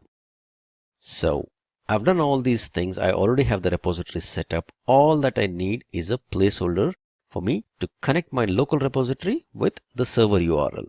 So this would be the command that I need to copy, which essentially links or adds an origin with the URL of the Git server. I just copy this command and run it here. Git remote add. The name of the remote is called origin, and it points to an HTTPS URL, which is nothing but the placeholder that I've created on the server. Alright, so let me check if it's added correctly. Okay, the URL looks good. I'm all set. I've got 2 commits in my repository. I'm done with all the changes. So let me try to push my repository onto the server. The command for doing it for the first time is git push -u. This is for linking the upstream origin master. So git push -u upstream linking origin master, link the master branch of my local repository with the master branch on the server repository. And where is it going to push? It is going to push by default to an origin, and the origin points to this URL. Alright, let me try doing this. So it essentially opens up an URL asking me the credentials with which I need to log into my GitHub server. So let me just copy and paste the username and the password with which I have registered. I would say login.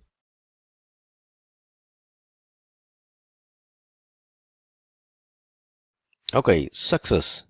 So I'm able to create a repository on the server, and the content seems to be pushed, and it created a new branch called master. It has linked the master branch from the local repository with the master branch on the server. So let me go back to my server and refresh this page and see if all my commits have come in.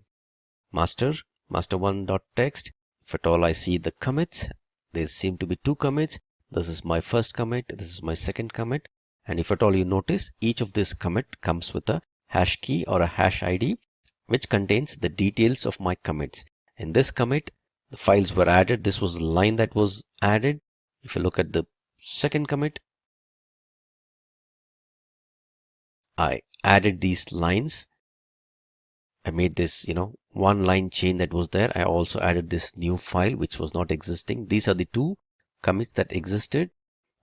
And if you see the timestamp of the commit, this is the commit which was committed 15 minutes ago. So what does this mean is that the commit is the timestamp when we actually committed the code in the client. The pushing is just after we have committed the change, we have pushed it. So there's no timestamp of the push that happened. This completes the first part of the tutorial, wherein I created a repository on the client and then I pushed it to the server after creating a repository skeleton on the server. Now let me demonstrate to you the SSH configuration that is required for creating a pair of SSH keys and ensuring that I connect to the GitHub server using the SSH mechanism. So for doing that, I need to first create a pair of private and public key. The command to do that is ssh keygen -t. I will use the RSA mechanism for creating my keys, capital C, and I need to specify the email ID using which I'm going to connect to, or I need to create the keys for. Alright, so generating a private and public key pair, it says, let me know what folder should I create the keys in. So by default, the keys are created in the user home directory under a .ssh folder. So this is pretty good for me. So let me go ahead and say that. That's fine. Enter a passphrase. So let me enter some passphrase. Keep in mind that I would need to remember my passphrase, because when I'm going to authenticate myself using SSH mechanism, it will challenge me for this particular passphrase. I need to enter the right passphrase so that I get authenticated. So the key is generated, and by default it is created in this particular folder. So let me go over to that particular folder, and this is the folder where the keys is generated. You would see a public key and a private key that is created. Let me open up the public key with a notepad and then copy the contents of the whole file. And now I would need to stick it in on the server so that I can get myself authenticated using SSH keys. So I've logged in to GitHub using my credentials and go to my settings. and you would see an SSH and GPG keys. Let me click on that. As of now, there are no SSH key or GPG keys. So I would click on new SSH key and let me paste my public key that I've copied, and I would say add SSH key. It prompts me for my password just to make sure that I've got the right kind of authentication to be adding a new key. So this one looks good. That means the keys were added successfully. Let me check if my SSH keys are working well. So I do SSH -T. I would say git at github.com. This is just to double check if my SSH keys are authenticated correctly. Are you sure you want a connection? Yes. You want to continue? Yes. All right. Now a check for my passphrase. Let me enter my passphrase. I hope I remember it correctly. All right. Pretty good. I've been successfully authenticated. So that means now my SSH keys are good. And just by using my passphrase, I can connect to my GitHub server using SSH. All right. So for the second use case, what I would do is create a repository on the server with some content in it and then clone that repository. Cloning is nothing but making a copy of that repository, linking the origin so that I create an exact replica of the repository which is there on the server on my local drive. So let me first create a repository on the server. I will create a new repository. Let me give a name for my repository and let me kind of initialize that with a README file. I would call this my second repo. Give some description. This is my second repo that is created straight on the Git server, on the GitHub server to be precise. It's a public repository. This time I'm going to choose this option. The reason being that I don't want to create just a skeleton as of now. I want to create a repository with some README file in it. A random README file with no content in it, but then I want a repository to be created on the server. All right, I say create a repository. So a random README file with some content in it gets created, and I can see there are two URLs to this repository, HTTPS and SSH. So this time, let me copy the SSH URL so that I will use this URL to clone this repository on the server, rather from the server to my local box. All right, so let me navigate to my root folder, the folder that I created for making all my repositories, Git repositories. If you see, my first repository is already here. So let me clone my repository, the second repo that I created on the server. The command to do that is git clone the URL of the repository that I want to clone. Oops, looks like I didn't copy the URL correctly. Let me copy that again. Copy this URL. All right. So if you notice, there is no HTTPS to it. I'm just cloning the URL, that is SSH URL of the repository. It asks for my passphrase again. Okay. So I just had first repository earlier. Now I have something called a second repo. This is an exact replica of whatever was the repository content that was created on the server. So if I get into the repository, there is just a simple README file that is there. Let me try to add a new file out here. I would say notepad, second.txt, some text file I'm going to put in here. Yes, definitely you will not find that file there. This is my second file that I will push onto the server. I'm going to put in some content out there. I'm going to save this. And if I do git status, it says this is a new untracked file. Do you want to add this file onto the repository? Do you want to track this file? Yes, I definitely want to track this file. Let me also commit my change to the file with a message. This is my first commit for the second repo. I give in some particular message. And this time around, since I cloned my repository from a server, the origin is already set for me. I don't really need to add the origin and all that stuff, because what happened in the first case was that I was creating a repository from my local box and then pushing it on the server, which is why I had to set up the upstream branches and stuff like that. In this case, I have cloned an existing repository from the server. So when I clone, I get the replica along with all references to my repository. So I don't need to do anything more other than push the content. I would just say git push. To be on the safer side, I would say origin and master. Ask me for the passphrase. Okay, it pushed the content onto the server. Let me see if the contents have come in here. Okay, wonderful. I had only one commit. Now I see my second commit. So what was added as a part of the second commit? It says a new file was added. All this line that never existed got added. This is the second file, the content exactly what I pushed onto the server. Now this completes the tutorial when I created a repository on the server, cloned it, made some changes to the repository and pushed it to the server using SSH. A quick recap of all the Git commands that we ran till now. Git init is used to initialize a repository. So if at all you're creating a local repository, you can get into any of the folder which is not a Git repository and run this command. Whenever you run this command, a magical folder by name .git gets created in the folder, and from that time onwards, Git will start tracking any changes that happen to that particular folder. It also creates a new repository and a branch. By default, the branch that is created is called the master branch.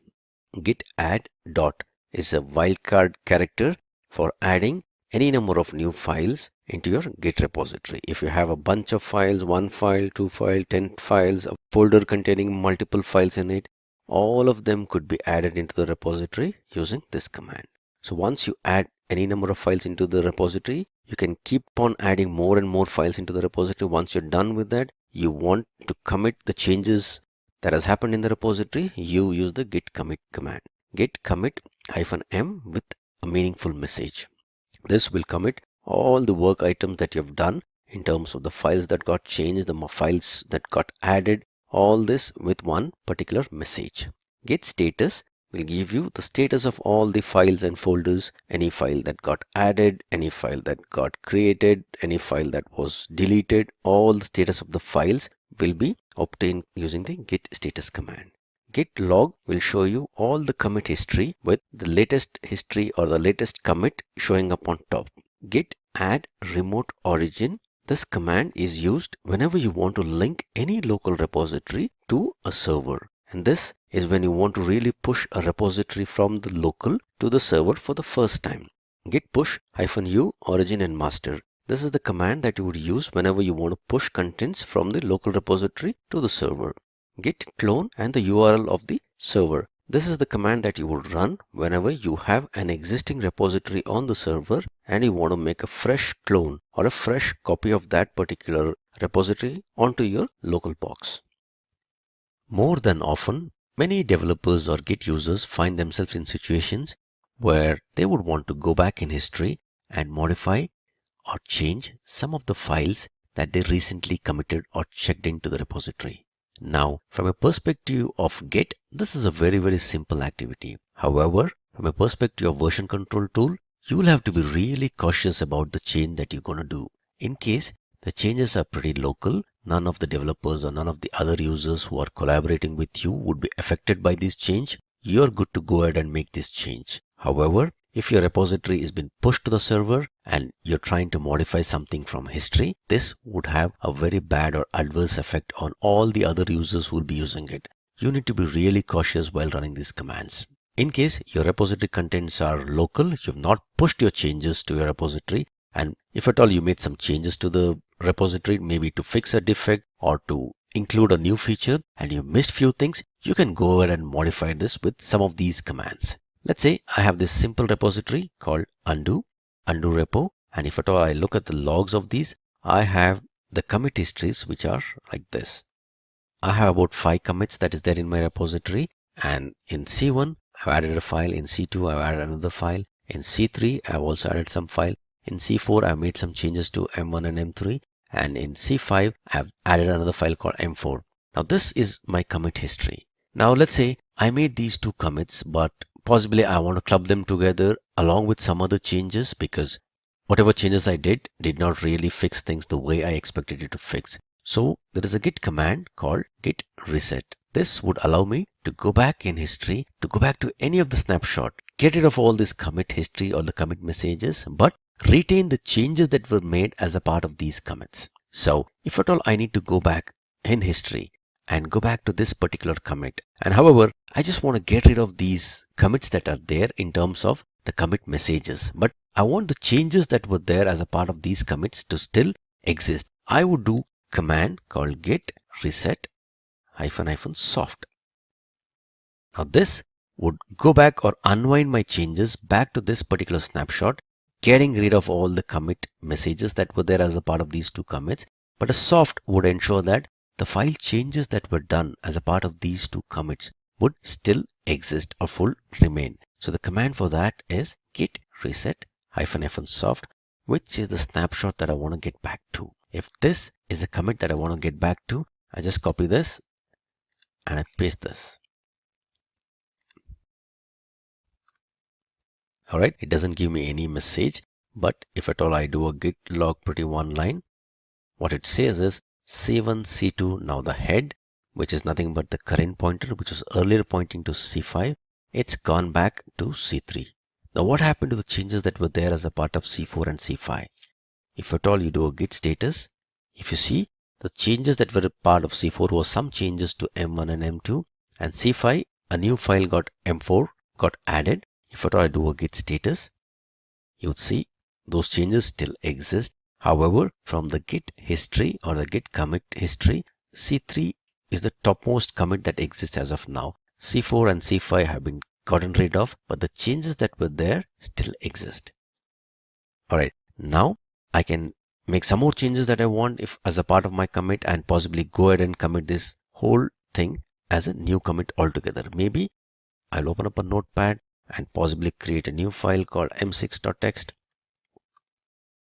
and say one new file that was missed out. I make this change. I go to a git status. All these files are still there. I would say git add dot.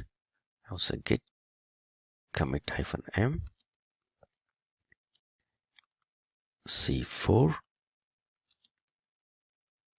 rewriting history, and I do a git log pretty.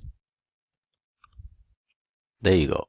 So C1, C2, C3 still existed, and whatever was a part of C4 and C5, the older ones, I've gotten rid of this. Along with those old changes, I also added a new file. I made some changes and I was able to commit it. Now if you look at my git history, it's all nice and clean. However, do this activity only when you don't push your git repository to the server. One other most powerful and useful command while undoing or resetting the history is something called as revert. This is a safe way of undoing some things. Remember what I talked about when exactly you can do a reset? It's only when your changes are local and is not being pushed to the repository. Take this scenario wherein, let's say I have a Git server and I have the changes which are C1, C2, C3, and possibly C4. All right. So this is a bunch of commits that has happened. This was the oldest commit and this is the newest commit. And if at all developer 1 is the one who's responsible for pushing these contents in the first place. So he has got C1 to C4 on his history. I'm going to jump all these C2 and C3 and get into C4, and he's pushed all these contents out here. And there are a bunch of people from the server who has pulled this repository, and all of them are at the same level. Now imagine a use case where developer 1 then figures out that by mistake he put in the C3, which was the wrong thing to do, and possibly he could have done a better job of fixing this in a different way. So he wants to get rid of the C3 or C4 or any one of these commits. If he's going to do that and push it to the server, first of all, the Git server would not allow him to go back in history. But assuming that he forcibly pushed something, what would happen to all these people who are looking to work ahead from C4? All of them would be affected in an adverse way. So in short, never go back in history. If at all you need to undo something, go ahead and put in a new commit to undo something. Let's take this example. Maybe if at all a developer 1 wants to get rid of C3.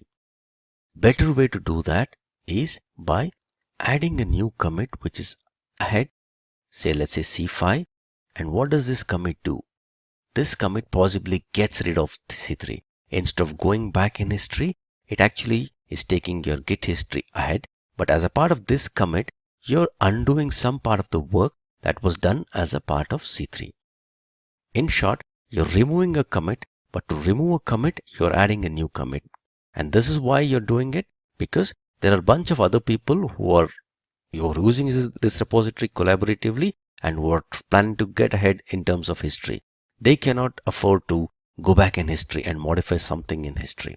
All right, the command to do this is called the git revert command.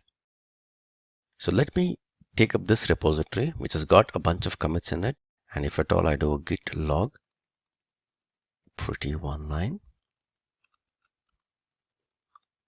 I have these bunch of commits. In C1, I've added a file. In C2, I've added another file. In C3, I've added one more file. And in C4, I made some changes. And this is the latest commit, and this is the oldest commit. So if at all I see the contents of the Git folder, it contains M1, M2, M3, and M4. And let's say, looking at the previous use case that I mentioned, I may want to get rid of this particular commit.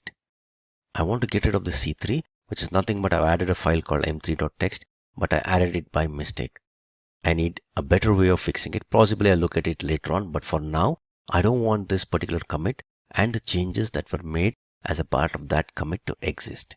So the better way to do that is using the git revert command. So git revert and the commit ID, whatever I want to revert. So if I want to revert this, I copy this particular commit ID, and bear in mind that considering a reset, revert works on one commit at a time. So I can do one commit revert at a time. I can club a bunch of them together and do one commit, but otherwise the revert always works on one commit at a time. So git revert, paste this. Essentially what I'm trying to do, I'm trying to undo this particular commit. While I'm undoing this commit, what does Git do? It safely adds a new commit, and a part of this new commit, it undoes whatever changes that were done as a part of this commit. So if I say git revert this, all right, I forgot to mention a message, which is why this window is showing up, but that message is good for me. I say write and quit. All right, and if I do a git log, all right, if you see this, C1 still is there in history, and our history is going ahead from C5. I see another commit, but what was there as a part of this commit actually is getting rid of this commit C3. So if at all I see my files here, there's only M1, M2, and M4. M3 was added as a part of C3. Now I've gotten rid of M3 by getting rid of the revert command for C3. So this is a better way of undoing things. Now that we have acquainted ourselves with few of those basic Git commands, let me get into a very interesting topic regarding Git, which is about branching. The topic is interesting because Git deals with branches in a completely different way compared to any other version control tool. In most of the version control tools, whenever you create a new branch, a complete copy or a subset of the whole repository is created, which in my opinion is very cost inefficient because it is a very expensive operation, both in terms of time and the disk space.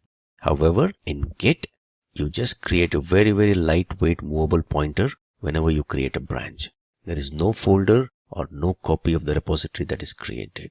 In short, the branches are very inexpensive in Git. So go ahead and create any number of branches that you need. However, once you create your branches, do all the work relating to that branch in that specific branch, and once you've completed your task, go ahead and merge your branches back into your base branch and then delete the branch. Let me go ahead and create a repository with some branches in this and give you a demonstration of that. So let me go back to my base directory, which is git demo, and then I'm going to create a new folder here. I'll create a folder called org details. Alright, this is my folder here. Alright, I navigate into this folder and let me create a repository here. I initialize a repository and .git folder is created without any files in it. So let me create a few files in it. Say notepad name.txt.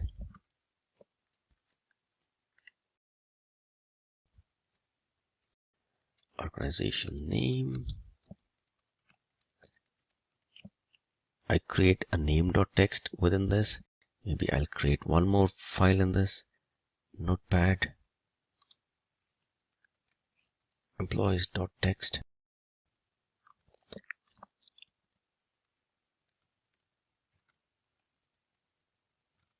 Simplilearn has over 3K employees.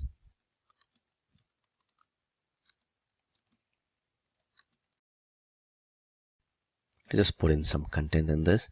Save this content. Alright. So if at all I do a git status, I just see two files in it. So let me go ahead and add these two files and let me commit my changes.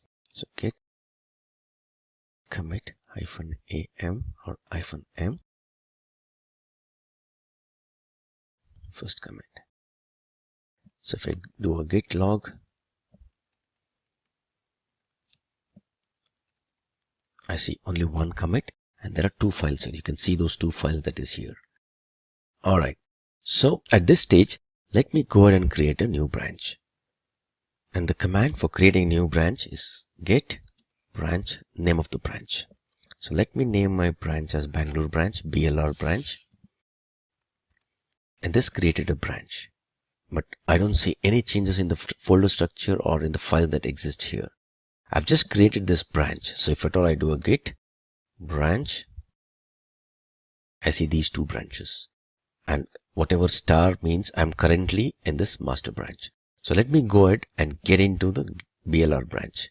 At this moment, the number of files that exist in this repository is same. There's absolutely no change in any of the branches. Both master and BLR branch point to the same snapshot. So let me get into the other branch, and the command to do that is git checkout BLR branch. Now I actually switched into Bangalore branch. If you see the content of the files, there's exactly two files the way it was earlier. Because I've created a branch from my base branch, which is the master branch. And when I created a branch, there were two files existing here. If you see the content of these files, they would all be the same. Alright, so let me create a file that is specific to Bangalore branch. So I would just say notepad. Maybe I want to put down the address of this organization specific to Bangalore in this address.txt. So I say notepad address.txt. I'll say Simplilearn Bangalore office. Say located in some address. I would say Bangalore. That is the content of this file. And I'm creating all this new file in this BLR branch. So I would say git add dot, and I would say git commit -m Bangalore branch commit. Alright, if you see this, now I have an address.txt which is there only in the Bangalore branch that I'm presently on. Now let me switch back to my master branch. The command to do that is git checkout master branch. If you remember, when I forked out or when I created a new branch from the master branch, I didn't have this address.txt in it. So let me go back to git checkout master branch and keep noticing this particular. What happened to the address.txt? It kind of disappeared. Now how did that happen? It's all because of this magical git folder. So what happened is, now git knows that when you are in the master branch, the file that was there in the Bangalore branch, which was called the address.txt, didn't exist. So git is playing around with the file system snapshot. So if I come back, let's say I come back to git checkout Bangalore branch. If you see this, the address.txt file appears. So this particular file is only present in the branch, and Git is playing around with the file system snapshot by moving the pointers across and ensuring that whenever I'm switching to Bangalore branch, I see this address.txt. When I go back to my master branch, I don't see this Bangalore branch contents, which is the address.txt. Alright, now that I created this branch, maybe I may need to push this onto the server. So let me go ahead and create a particular repository structure on the server, similar to whatever we did in our previous exercise. So the name of the folder needs to be exactly this one. So let me copy this and let me create a repository very quickly. I'll go here and say new repository. Alright, this is the name of the repository, Git branch demo. This is what I'm going to put in as a description. I would say public. I don't want any readme files in it because I already have a repository.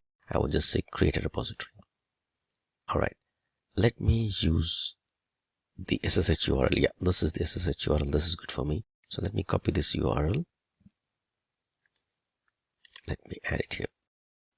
I'm linking my local repository with the server. And let me come back to my master branch. Let me first push my master branch. So I would say git push -u origin master. It asks for my passphrase. Alright, I pushed my master branch. It looks good. It says new branch, master is created. So if I go back to my server and I do a refresh, if you see, it says only one branch, and it says what is the name of the branch, master.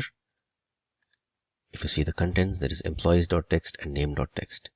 Now let's try to push the other branch that is there. The command to do that is a little different compared to the way we created it on the client, because on the client we created the branch with a git branch command. Now this branch doesn't exist on the server, and I need to push this new branch onto the server.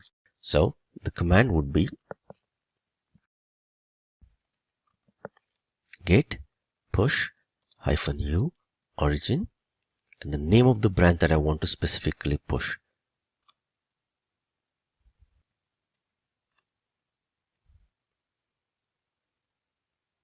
Alright, now it created a branch out here. Let me do a refresh of this. Alright, it says 2 branches. If I get into this Bangalore branch, I would see the address.txt. If at all I go back into master branch, I would not see this address.txt. Wonderful. Now let me do one thing. Let me try to get the changes from the branch that I created back into the master branch. That is what I would mean by merging. I would want the changes that is there as a part of the Bangalore branch to come back into my master branch. So if I go to git checkout, Bangalore branch, I see this address.txt. This is there only as a part of Bangalore branch. Now assuming that I'm done with the changes from the Bangalore branch, I want to get those changes back into my master. So let me come back to my master branch. And the way to merge in the changes is git merge. So what is it that you want to merge? I want to merge the Bangalore branch changes. And where will it merge?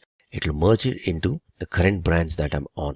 Presently, I'm in the master branch. So this command would merge the changes from the Bangalore branch into your master branch. So with this, if you'll keep looking here, the content that was there that was added as a part of Bangalore branch, which was nothing but the address.txt, this file should appear as soon as we do a merge. Alright, so it happened quickly, and you would see this address.txt that is here. So if you see, let's check the contents in terms of the git log.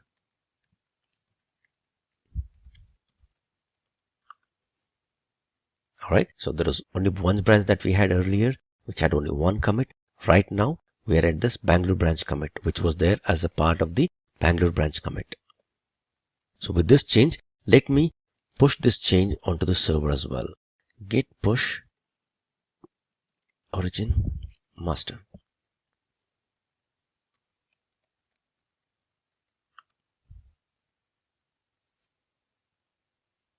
Okay, those changes were pushed to the server. And now, if at all I do a refresh out here, okay, I'm in 2 branches. The branches is master. Even if I'm in master branch, I should see this address.txt that is there. Even if I'm in the Bangalore branch, the content is all same because we have merged these 2 branches. Now that I've merged this branch, I don't need this branch anymore. So I would go ahead and delete this locally as well as push it onto the server so that it gets deleted from the server as well. So delete branch locally. The command is git branch -d and the name of the branch. Only thing you need to ensure is that you should not be currently on that branch which you're trying to delete. So I would say git branch, and I'm presently in the master branch, so I can go ahead and delete the other branch. So git branch -d Bangalore branch. Alright, this got rid of our Bangalore branch locally. If at all I do a git branch -v, it shows there's only one branch as of now. However, this branch would still exist on the server because server doesn't know anything about the changes that we have done. We need to specifically push our changes onto the server. Okay, there are 2 branches still here. So let me go ahead and push these changes so that the branch gets deleted from the server as well. The command to do that is git push origin -delete and the name of the branch.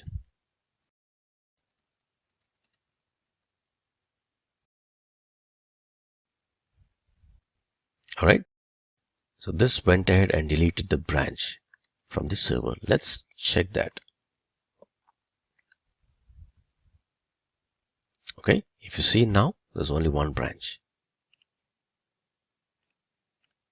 These are the basic steps that you would need to know before you work with any of the branches within Git. And as I said before, the branches are very, very inexpensive in Git. Go ahead and create any number of branches that you want, but just ensure that once you create your branch, finish off your task, and once you finish off your task, go ahead and delete the branch. And before you delete the branch, please ensure that you merge in the branches so that you get in or take in the work that was done as a part of that particular branch. Today, we're going to deep dive into what Jenkins is and how it improves your DevOps continuous integration environments. So this is what we're going to be covering in this session. We're going to cover what life is like before using Jenkins and the issues that Jenkins specifically addresses. Then we'll get into what Jenkins is about and how it applies to continuous integration and the other continuous integration tools that you need in your DevOps team. Then specifically, we'll deep dive into features of Jenkins and the Jenkins architecture. And we'll give you a case study of a company that's using Jenkins today to actually transform how their IT organization is operating. So let's talk a little bit about life before Jenkins. Let's see this scenario. I think it's something that maybe all of you can relate to. As developers, we all write code and we all submit that code into a code repository, and we all keep working away, writing our unit tests, and hopefully we're running our unit tests. But the problem is that the actual commits that actually get sent to the code repository aren't consistent. You as a developer may be based in India, you may have another developer that's based in the Philippines, and you may have another team lead that's based in the UK, and another development team that's based in North America. So you're all working at different times and you have different amounts of code going into the code repository. There's issues with the integration, and you're kind of running into a situation that we like to call development hell, where things just aren't working out and there's just lots of delays being added into the project and the bugs just keep mounting up. The bottom line is the project is delayed. And in the past, what we would have to do is we'd have to wait until the entire software code was built and tested before we could even begin checking for errors. And this just really kind of increased the amount of problems that you'd have in your project. The actual process of delivering software was slow. There was no way that you could actually iterate on your software. And you just ended up with just a big headache with teams pointing fingers at each other and blaming each other. So let's jump into Jenkins and see what Jenkins is and how it can address these problems. So Jenkins is a product that comes out of the concept of continuous integration that you may have heard of as power developers, where you'd have 2 developers sitting next to each other coding against the same piece of information. what they were able to do is to continuously develop their code and test their code and move on to new sections of code. Jenkins is a product that allows you to expand on that capacity to your entire team. So you're able to submit your codes consistently into a source code environment. So there are two ways in which you can do continuous delivery. One is through nightly builds and one is through continuous. So the approach that you can look at continuous delivery is modifying the legacy approach to building out solutions. So what we used to do is we would wait for nightly builds, and the way that our nightly builds would work and operate is that as code developers, we would all run and have a cutoff time at the end of the day that was consistent around the world, that we would put our codes into a single repository. And at night, all of that code would be run and operated and tested to see if there were any changes, and a new build would be created. And that would be referred to as the nightly build. With continuous integration, we're able to go one step further. We're able to not only commit our changes into our source code, but we can actually do this continuously. There's no need to race and have a team get all of their code in at an arbitrary time. You can actually do a continuous release, because what you're doing is you're putting your tests and your verification services into the build environment. So you're always running cycles to test against your code. This is the power that Jenkins provides in continuous integration. So let's dig deeper into continuous integration. So the concept of continuous integration is that as a developer, you're able to pull from a repository the code that you're working on, and then you'll be able to then at any time submit the code that you're working on into a continuous integration server. And the goal of that continuous integration server is that it actually goes ahead and validates and passes any tests that a tester may have created. Now, if on the continuous integration server a test isn't passed, then that code gets sent back to the developer, and the developer can then make their changes. It allows the developer to actually do a couple of things. It allows the developer not to break the build, and we all don't want to break the builds that are being created, but it also allows the developer not to actually have to run all of the tests locally on their computer. Running tests, particularly if you have a large number of tests, can take up a lot of time. So if you can push that service off to another environment, like a continuous integration server, it really improves the productivity of your developer. What's also good is that if there are any code errors that have come up that may be beyond just the standard CI test, so maybe there's a code, the way that you write your code isn't consistent, those errors can then be passed on easily from the tester back to the developer too. The goal from doing all of this testing is that you're able to release and deploy, and your customer is able to get new code faster, and when they get that code, it simply just works. So let's talk a little bit about some of the tools that you may have in your continuous integration environment. So the cool thing with working with continuous integration tools is that they are all open source, or at least the ones that we have listed here are all open source. There are some that are private, but typically you'll get started with open source tools, and it gives you the opportunity to understand how you can accelerate your environment quickly.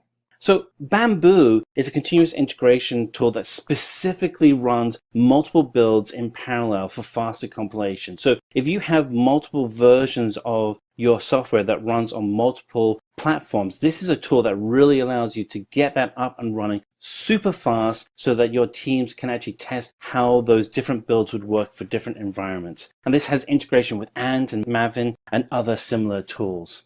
So one of the tools you're going to need is a tool that allows you to automate the software build, test, and release process. And BuildBot is that open source product for you. Again, it's an open source tool, so there's no license associated with this. So you can actually go in and you can actually get the environment up and running, and you can then test for and build your environment and create your releases very quickly. So BuildBot's also written in Python, and it does support parallel execution jobs across multiple platforms. If you're working specifically on Java projects that need to be built and tested, then Apache Gump is the tool for you.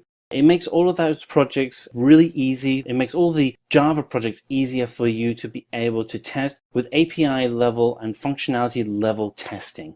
So one of the popular places to actually store code and create versioning of your code is GitHub. And it's a service that's available on the web, just recently acquired by Microsoft. If you are storing your projects in GitHub, then you'll be able to use Travis Continuous Integration, or Travis CI. And it's a tool designed specifically for hosted GitHub projects. And so finally, we're covering Jenkins. And Jenkins is a central tool for automation for all of your projects. Now, when you're working with Jenkins, sometimes you'll find that there's documentation that refers to a product called Hudson. Hudson is actually the original version of the product that finally became Jenkins, and it was acquired by Oracle. When that acquisition happened, the team behind Hudson was a little concerned about the direction that Oracle may potentially go with Hudson, and so they created a hard fork of Hudson that they renamed Jenkins, and Jenkins has now become that open source project. It is one of the most popular and continuously contributed projects that's available as open source. So you're always getting new features being added to it. It's a tool that really becomes the center for your CI environment. So let's jump into some of those really great features that are available in Jenkins. So Jenkins itself is really comprised of 5 key areas around easy installation, easy configuration, plugins, extensibility, and distribution. So as I mentioned, for the easy installation, Jenkins is a self-contained Java program, and that allows it to run on most popular operating systems, including Windows, Mac OS, and Unix. You can even run it on Linux. It really isn't too bad to set up. It used to be much harder than it is today. The setup process has really improved. The web interface makes it really easy for you to check for any errors. In addition, you have great built-in help. One of the things that makes tools like Jenkins really powerful for developers and continuous integration teams and your DevOps teams as a whole, when you have plugins that you can then add in to extend the base functionality of the product. Jenkins has hundreds of plugins, and you can go and visit the Update Center and see which other plugins that would be good for your DevOps environment. Certainly check it out. There's just lots of stuff out there. In addition to the plugin architecture, Jenkins is also extremely extensible. The opportunity for you to be able to configure Jenkins to fit in your environment is almost endless.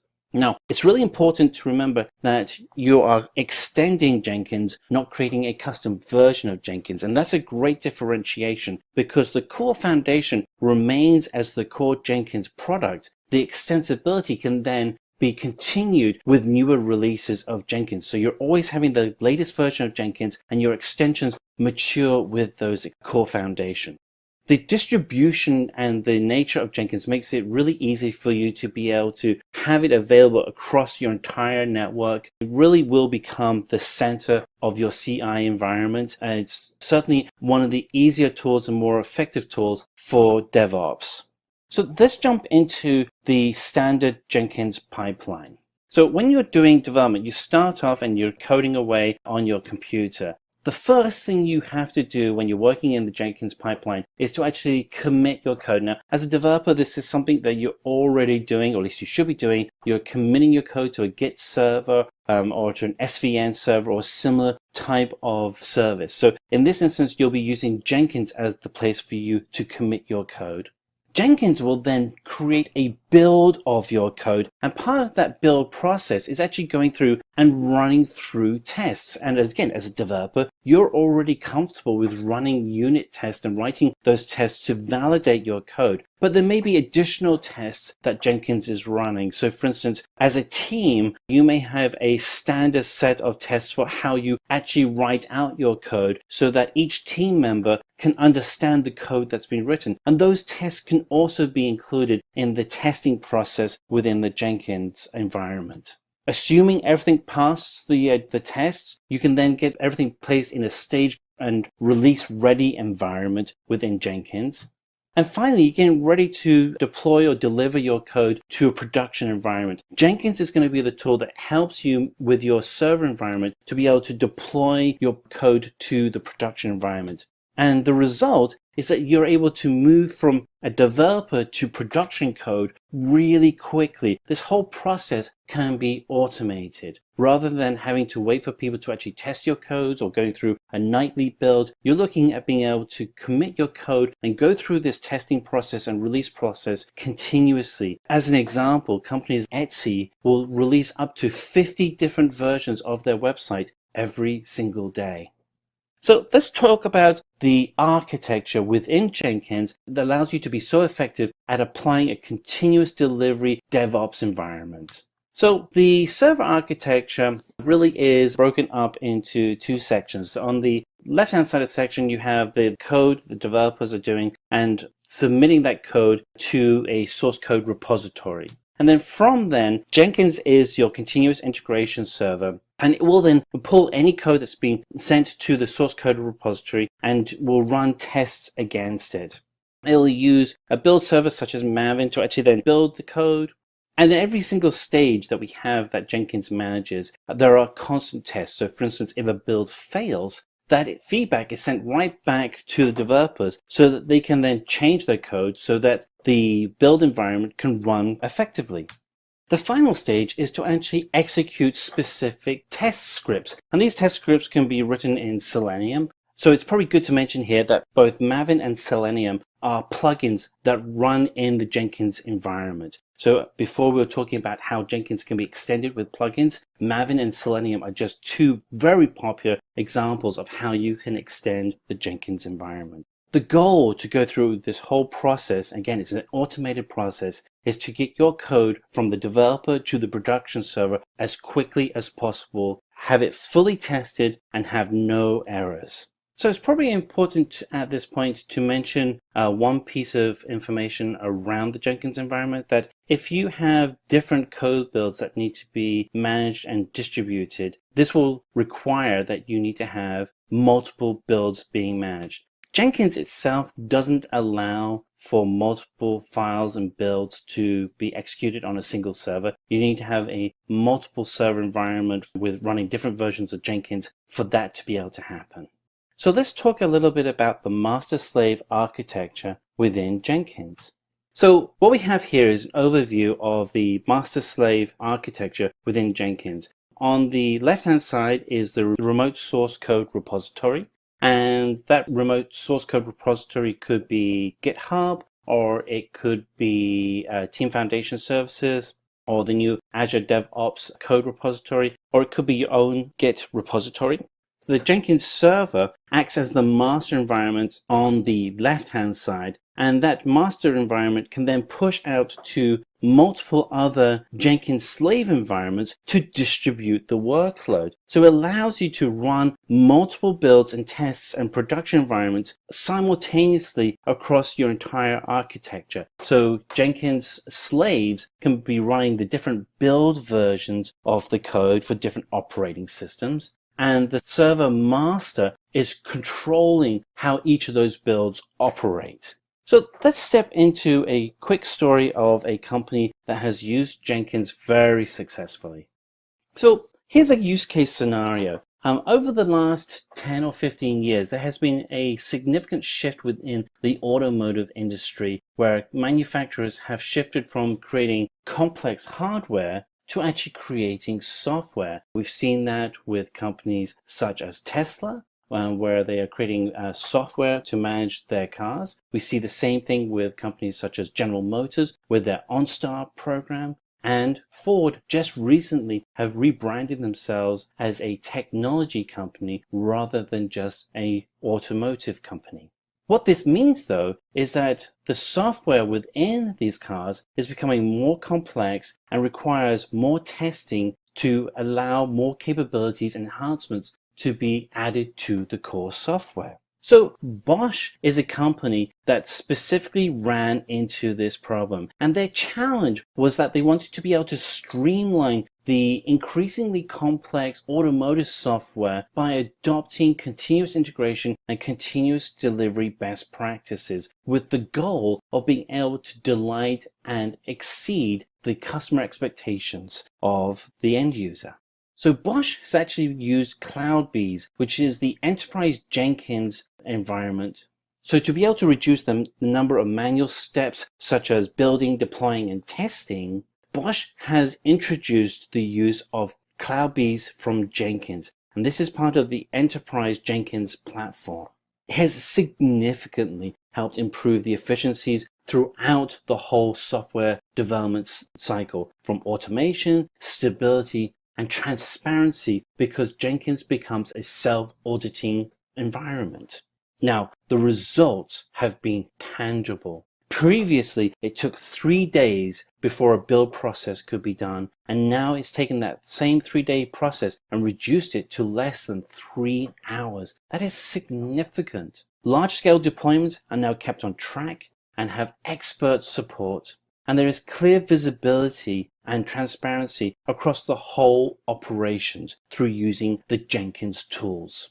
Jenkins is a web application that is written in Java, and there are various ways in which you can use and install Jenkins. I have listed popular 3 mechanisms in which Jenkins is usually installed on any system. The topmost one is as a Windows or a Linux based services. So if at all you have Windows like the way I have, and I'm going to use this mechanism for this demo. So I would download a MSI installer that is specific to Jenkins and install this service. So whenever I install it as a service, it goes ahead and nicely installs all that is required for my Jenkins. And I have a service that can be started or stopped based upon my need. Any flavor of Linux as well. One other way of running Jenkins is downloading this generic WAR file, and as long as you have JDK installed, you can launch this WAR file by the command, opening up a command prompt or shell prompt if at all you're on Linux box, specifying java-jar and the name of this WAR file. It typically brings up your web application, and you can continue with your installation. The only thing being, if at all you want to stop using Jenkins, you just go ahead and close this prompt. You either do a Control-C and then bring down this prompt, and your Jenkins server would be down.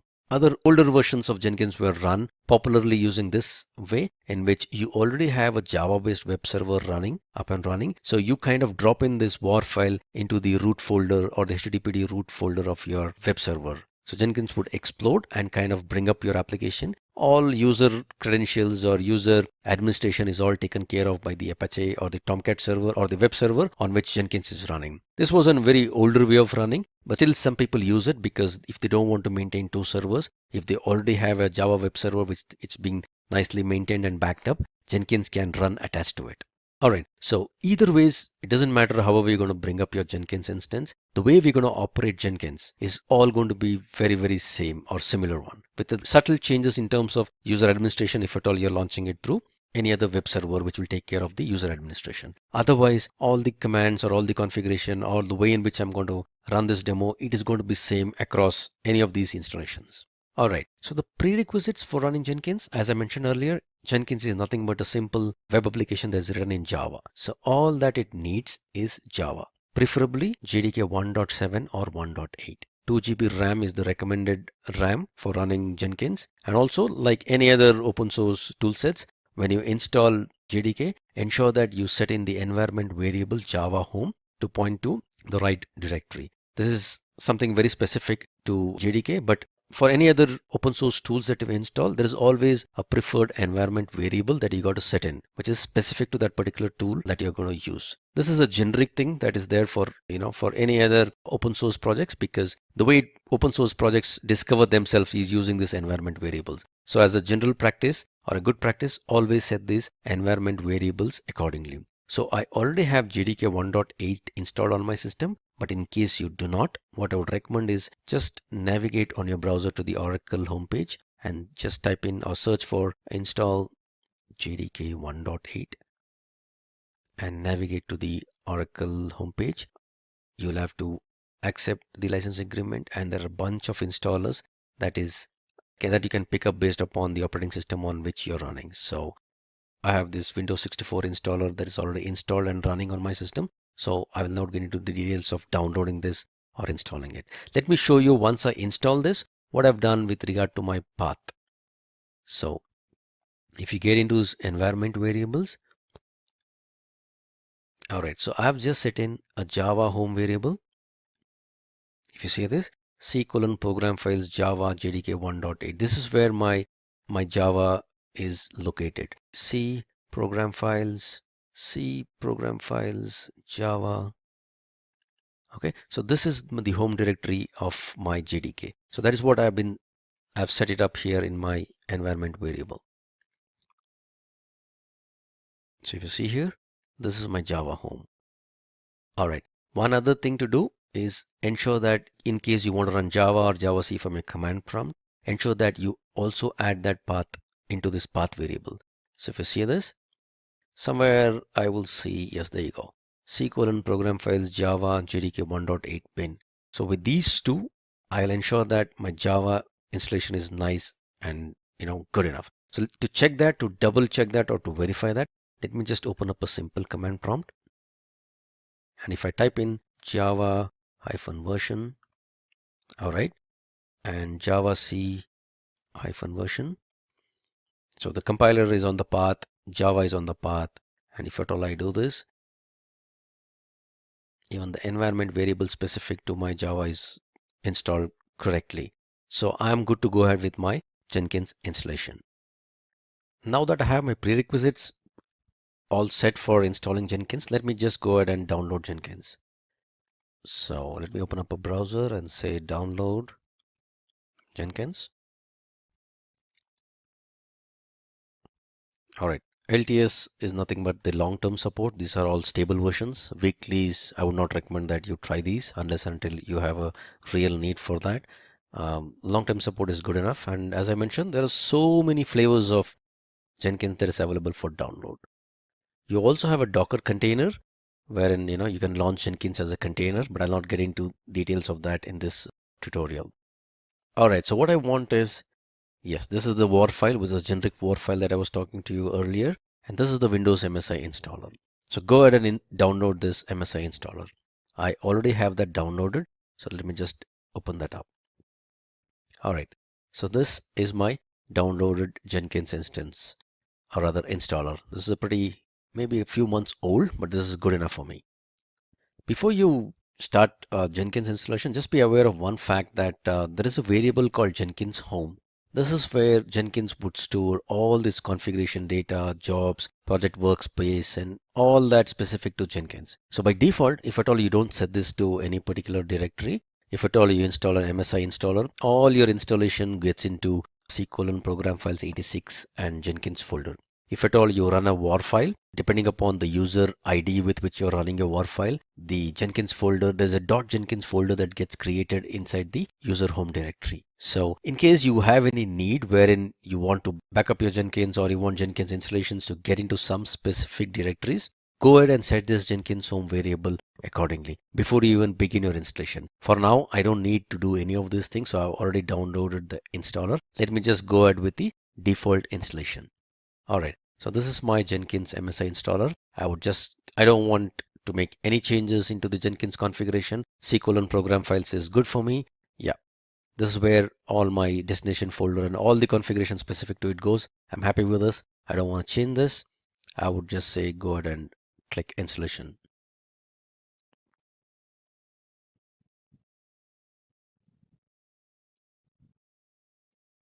Okay, so what typically happens once the Jenkins installation gets through is it'll start installing itself, and there are some small checks that needs to be done. So, and by default, Jenkins launches on the port 8080.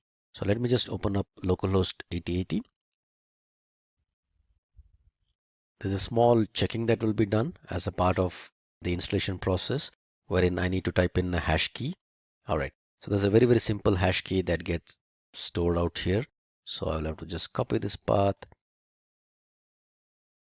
If at all you're running as a WAR file, you would see that in your logs. All right, so this is a simple hash key that gets created every time when you do a Jenkins installation. So as a part of the installation, it just asks you to do this. So if that is not correct, it will crib about it, but this looks good. So it's going ahead. All right, one important part during the installation. So you would need to install some recommended plugins. What happens is the plugins are all related to each other.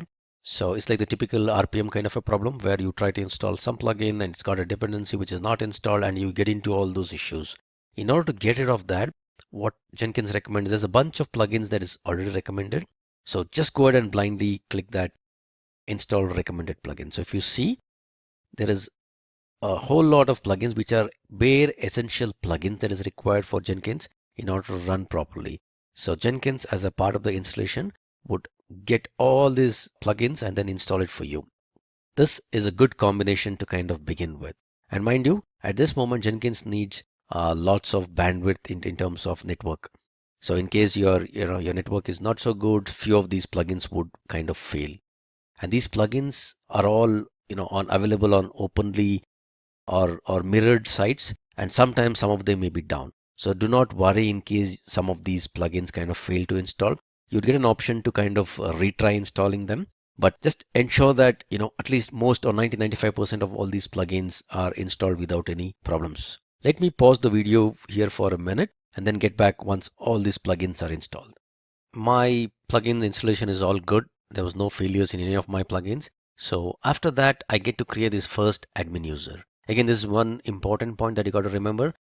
Give in any username and password, but ensure that you kind of remember that, because it's very hard to get back your username and password in case you forget it. All right, so I'm going to create a very, very simple username and password. Something that I can remember. That's my name, and an email ID is kind of optional, but it doesn't allow me to go ahead in case I don't. So I just give in an admin and I got a password. I remember my password. This is my full name. All right, I say save and finish. All right, that kind of completed my Jenkins installation. It was not that tough, was it? Now that I have my Jenkins installed correctly, let me quickly walk you through some bare minimal configurations that is required. These are kind of a first time configuration that is required. So, and also let me warn you, the UI is little hard for many people to wrap their head around it, specifically the Windows guys. But if at all you're a Java guy, you know how painful it is to write UI in Java, you will kind of appreciate, all the effort that has gone into the UI. Bottom line, UI is little hard to, wrap your head around it. But once you start using it, possibly you'll start liking it. All right, so let me get into something called as Manage Jenkins. This can be viewed like a main menu for all Jenkins configuration. So I'll get into some of those important ones. Something called as Configure System. Configure System, this is where you kind of put in the configuration for your complete Jenkins instance.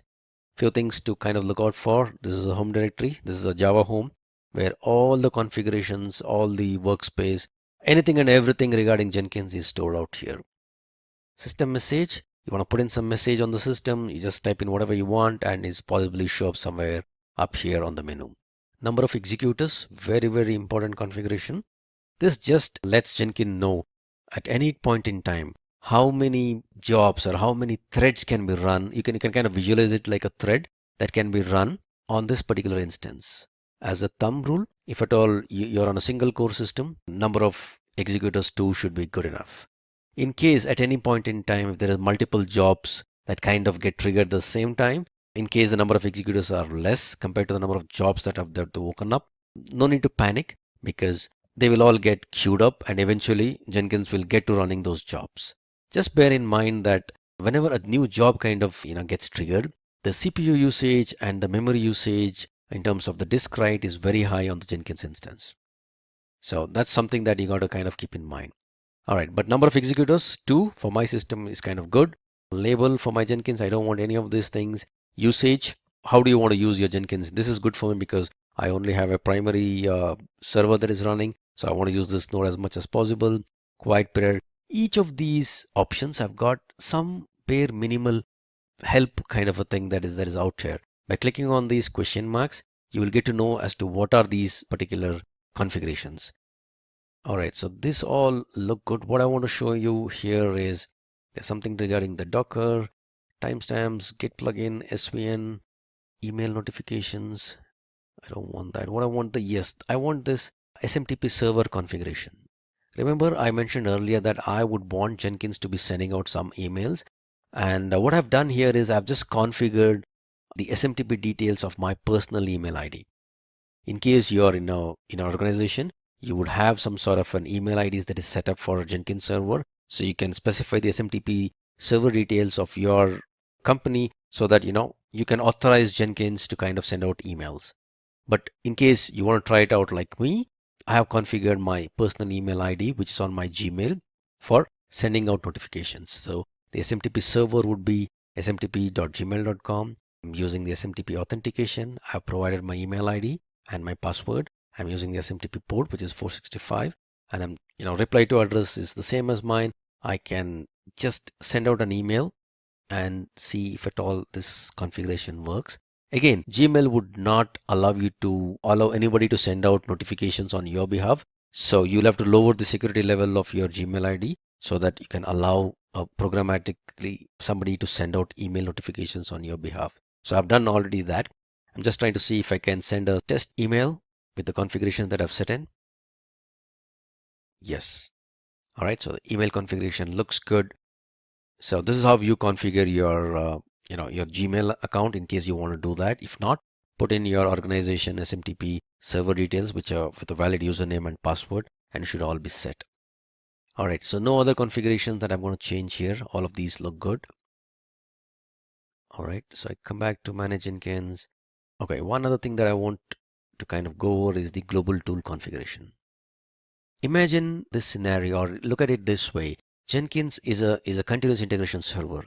It doesn't know what kind of a code base it's going to pull in, what kind of a tool set that is required, or what is the code that it's going to pull in and how is it going to build. So you would have to put in all the tools that is required for building the appropriate kind of code that you're going to pull in from your source code repositories. So just to give an example, in case your source code is a Java source code, and assuming that because in this demo, this is my laptop and I've put in all the configurations, JDK, everything on my laptop because I'm a developer, I'm working on the laptop. But my continuous integration server would be a separate server without anything being installed on it. So in case I want Jenkins to run a Java code, I would need to install JDK on it. I need to specify the JDK location of this out here this way. Okay, since I already have the JDK installed and I've already put in the Java home directory, or rather the environment variable correctly, I don't need to do it. Git, if at all I want the Jenkins server to use Git, Git is the command bash or the command prompt for running Git and connecting to any other Git server. So you would need Git to be installed on that particular system and set the path accordingly. Gradle and Maven, if at all you have some Mavens as well, you want to do this. Any other tool that you're going to install on your system, which is your continuous integration server, you will have to come in here and configure something. In case you don't configure it, when Jenkins runs, it will not be able to find these tools for building your task and it'll crib about it. That's good. I don't want to save anything. Manage Jenkins. Let me see what else is required. Yes, configure global security. All right, the security is enabled. And if you see by default, it's the security access control is set to Jenkins own user database. So what does this mean? Jenkins by default, it uses file system where it stores all the usernames, which hashes up these usernames and kind of stores them. So as of now, Jenkins is configured to use its own database. Assuming that you are running in an organization, you would probably want to have a some sort of an AD or an LDAP server using which you would want to control access to your Jenkins repository, rather Jenkins tool. So you would specify your LDAP server details, the root DN, password or the manager DN and the manager password and all these details in case you want to connect your Jenkins instance with your LDAP or AD or any of the authentication servers that you have in your organization. But for now, since I don't have any of these things, I'm going to use this own database. That's good enough. All right. So I will set up some authorization methods and stuff like that once I put in few jobs. So for now, let me not get into any of these details of this. Just be aware that Jenkins can be connected for authorization to an LDAP server, or you can have Jenkins managing its own servers, which is happening as of now. So I'm going to save all this stuff. That's good for me. So enough of all these configurations. Let me put in a very, very simple job. All right. So job, new item. Little difficult to kind of figure out, but then that's the new item. So I'll just say, first job, this is good for me. I just give a name for my job. I would say it's a freestyle project. That's good enough for me. I don't want to choose any of that. So unless until you choose any of this particular button would not become active. So choose the freestyle project and say OK. At a very high level, you would see general, source code management, build triggers, build environment, build and post build. In case you install more and more plugins, you will see a lot more options. But for now, this is what you would see. So what am I doing? At the moment, I'm just putting up a very, very simple job.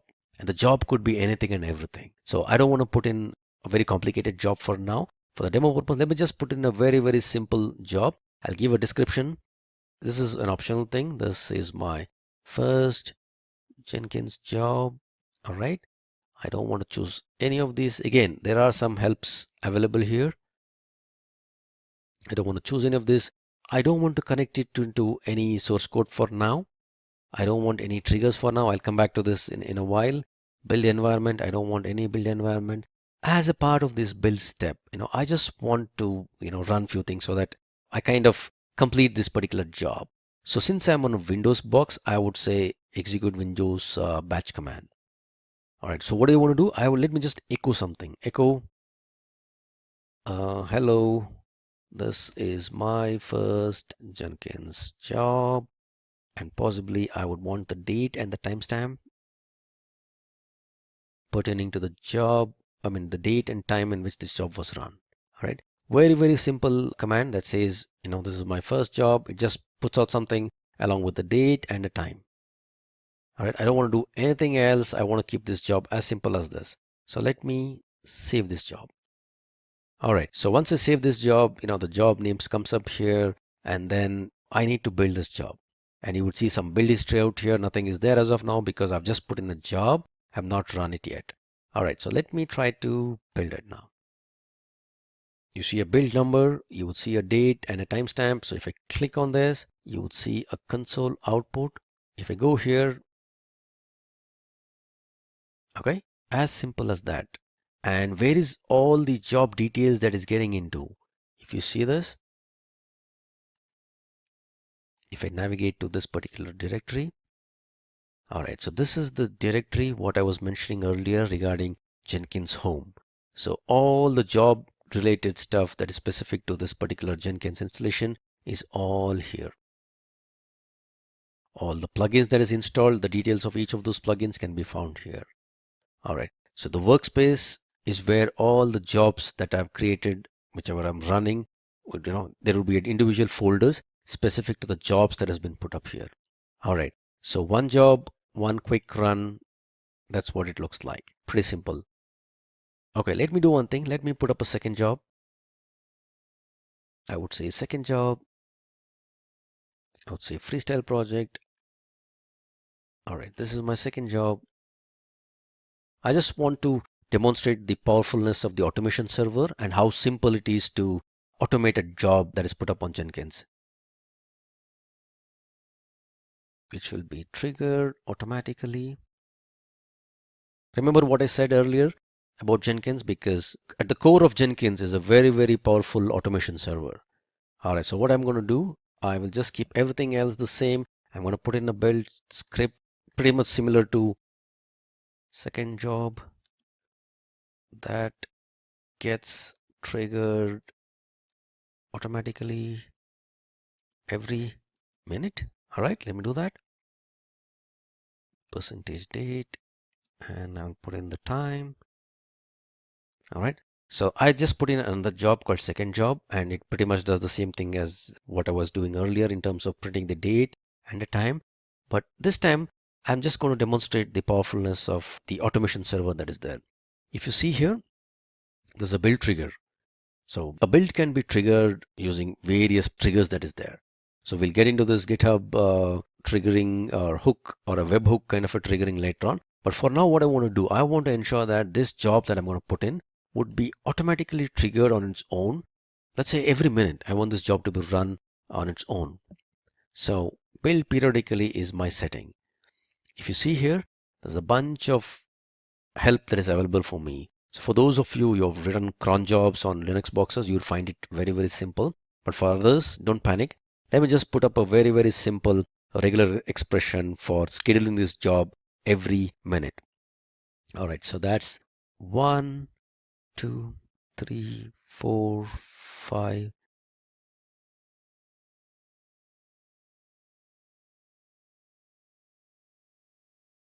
All right, come up, come up, come up. All right. So 5 stars is all that I'm going to put in.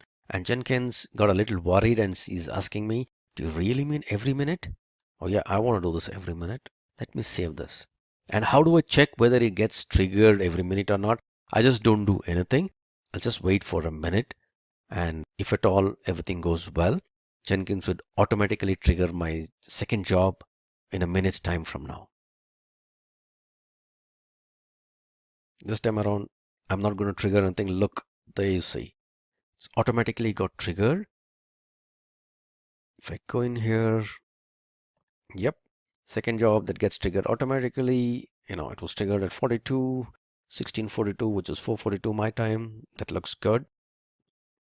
And if everything goes well, every 1 minute onwards, this job would be automatically triggered.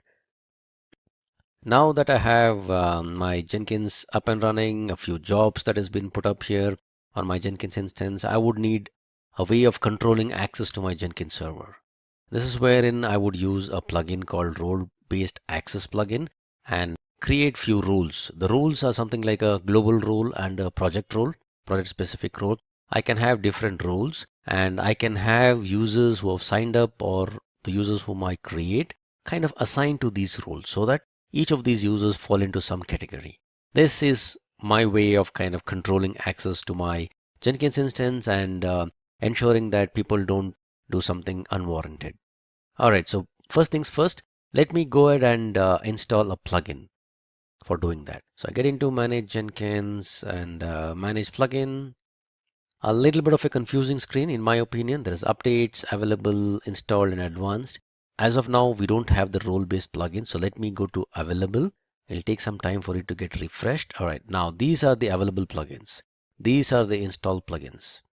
All right, so let me come back to available and I would want to search for my role-based access plugin. So I would just search for role and hit enter. Okay, role-based authorization strategy enables user authorization using a role-based strategy. Roles can be defined globally or for particular jobs or nodes and stuff like that. So exactly, this is the plugin that I want. I would want to install it without a restart. All right, looks good so far. Yes. Go back to the top of the page. Yes. Remember, Jenkins is running on a Java using a Java instance. So typically many things would work the same way unless and until you want to restart Jenkins once in a while. But as a good practice, whenever you do some sort of a big installations or big patches on your Jenkins instance, just ensure that you kind of restart it. Otherwise, there would be a difference in terms of what is installed on the system and what is there on the file system. You would need to flush out few of those settings later on. But for now, these are all very small plugins, so these would run without any problems. But otherwise, if at all there are some plugins which would need a restart, kindly go ahead and restart your Jenkins instance. But for now, I don't need that. It looks good. I've installed the plugin. So where do I see my plugin? I installed the plugin that is specific to the user control or the access control. So let me go into, yes, global security. And I would see this role-based strategy showing up now. All right, so this comes in because of my installation of my role-based plugin. So this is what I would want to enable because I already have my own database set up. And for the authorization part, in the sense that who can do what, I'm going to install. I mean, I've already installed a role-based strategy plugin and I'm going to enable that strategy. All right, I would say save. Okay, now I've installed the role-based access plugin. I would need to just set it up and check that, I would go ahead and create some roles and ensure that I assign users as per these roles. All right, so let me go to manage Jenkins, configure. All right, let me see, where is this? Configure global security. Is that where I create my roles? Nope, not here.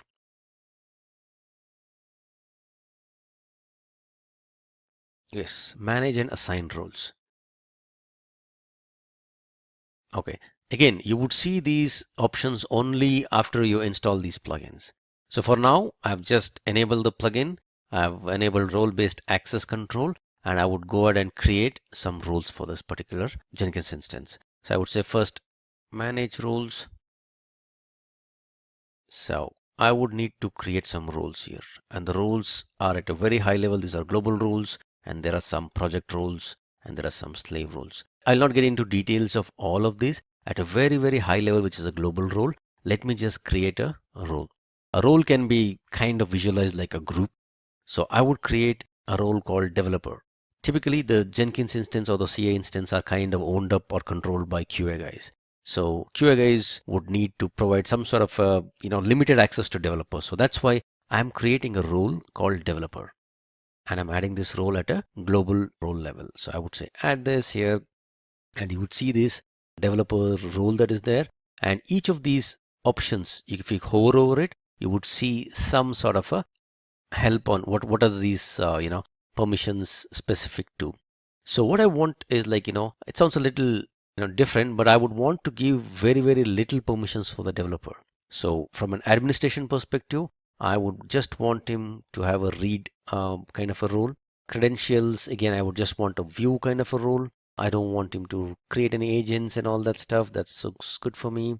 For a job, I would want him to just possibly read. I don't want him to build. I don't want him to cancel any jobs. I don't want him to configure any job. I don't even want him to create any job.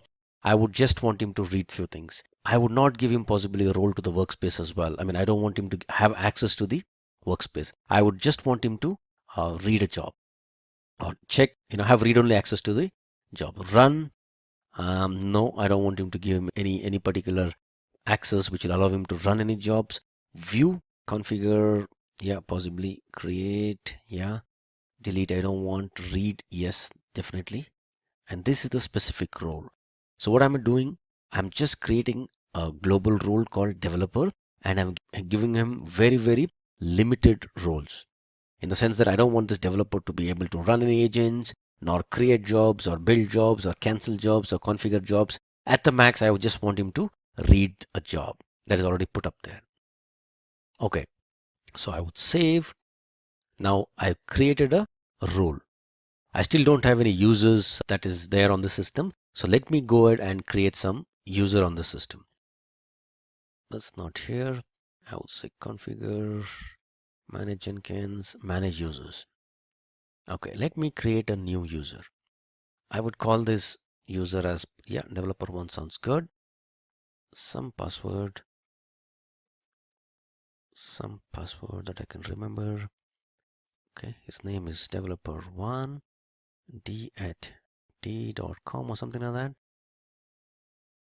Okay, so this is the admin with which I kind of configured or brought up the system, and developer1 is a user that I have configured. So still have not set any roles for this particular user yet. So I would go to manage Jenkins. I would say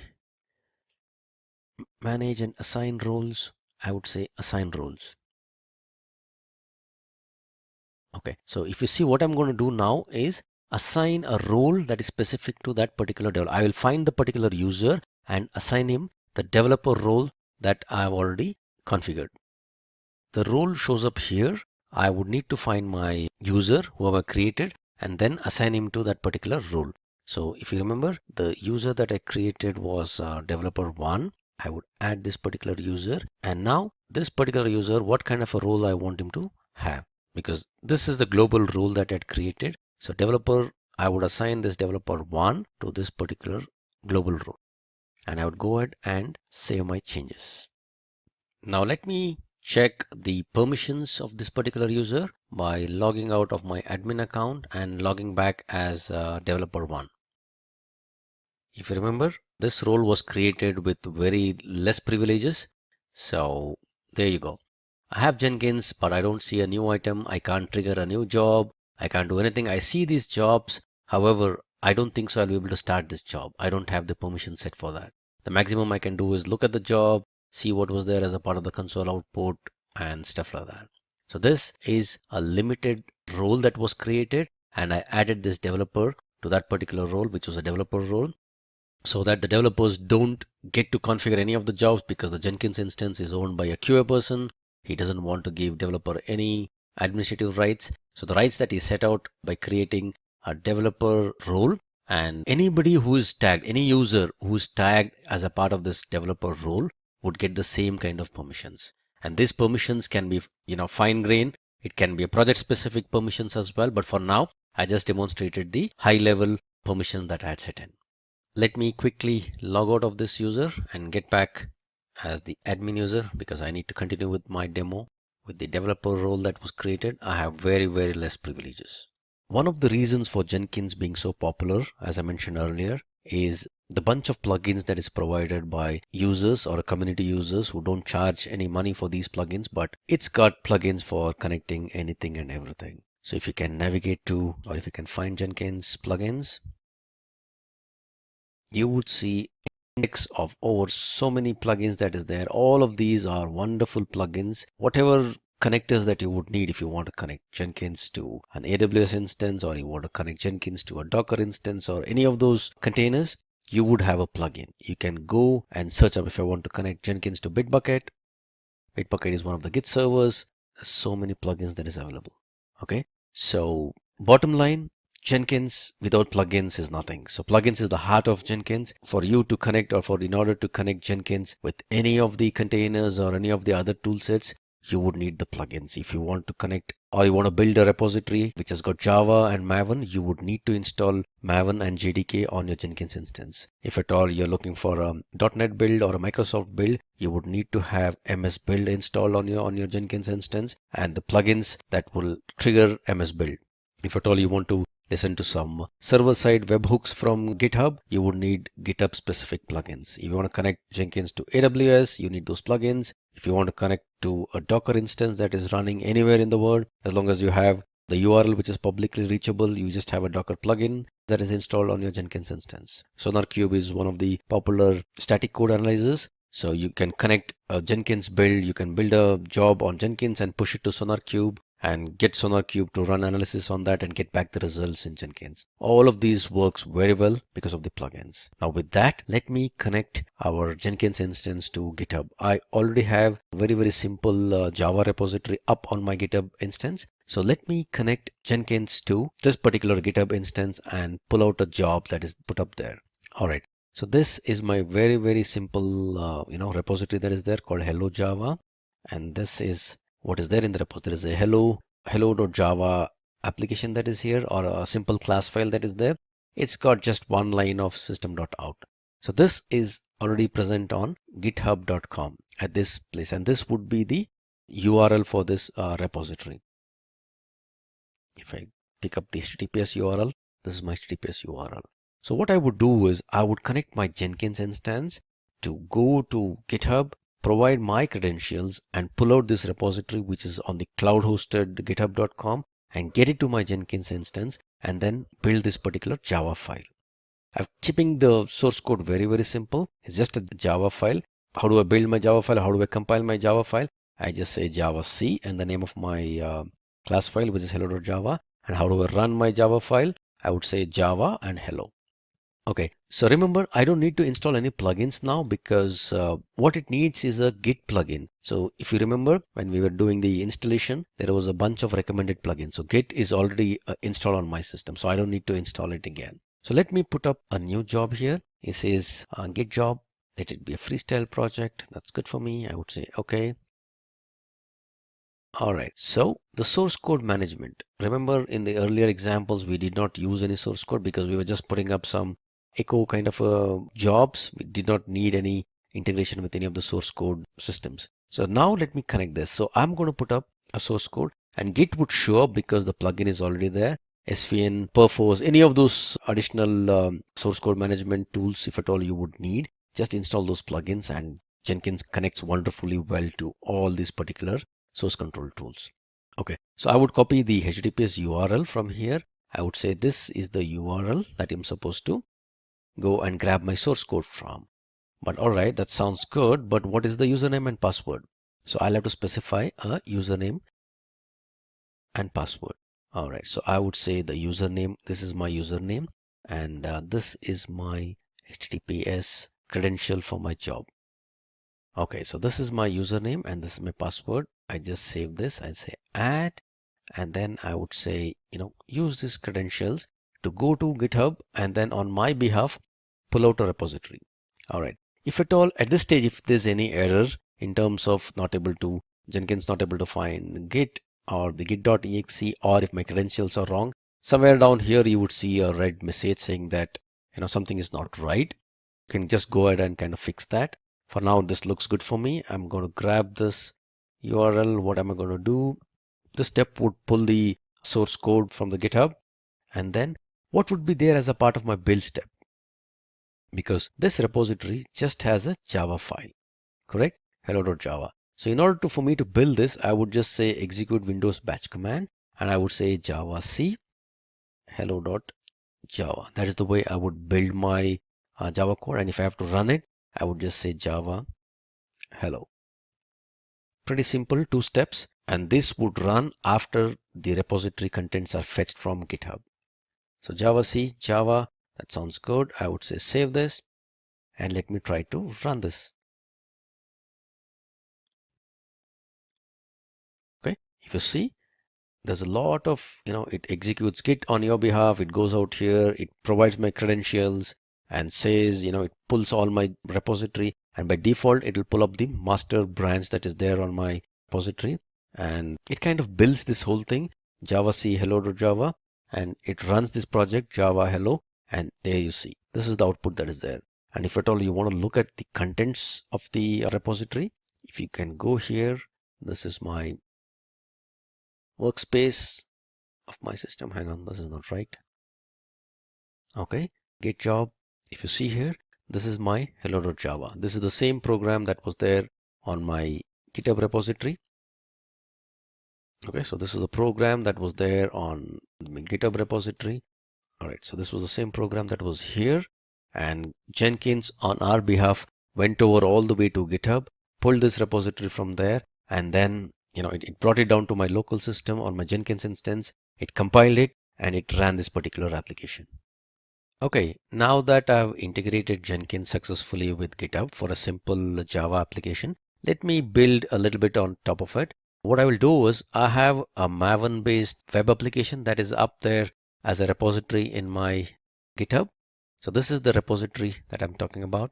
It's called MVN web app. It's a Maven based repository. As you would know, Maven is a very simple Java based build tool that will allow you to run various targets, and it'll compile. It will, based upon the goals that you specify, it can compile, it can run some tests, and it can build a WAR file and even deploy it into some other server. For now, what we're going to use Maven is just for building and creating a package out of this particular web application.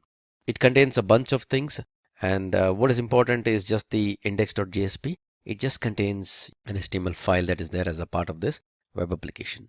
So from a perspective of requirements, now since I'm going to connect Jenkins with this particular repository, Git, we already have that set. We only need 2 other things. One is Maven, because Jenkins will use Maven. So in order to use Maven, Jenkins would have to have a Maven installation that is there on the Jenkins box. And in this case, the Jenkins box is this laptop.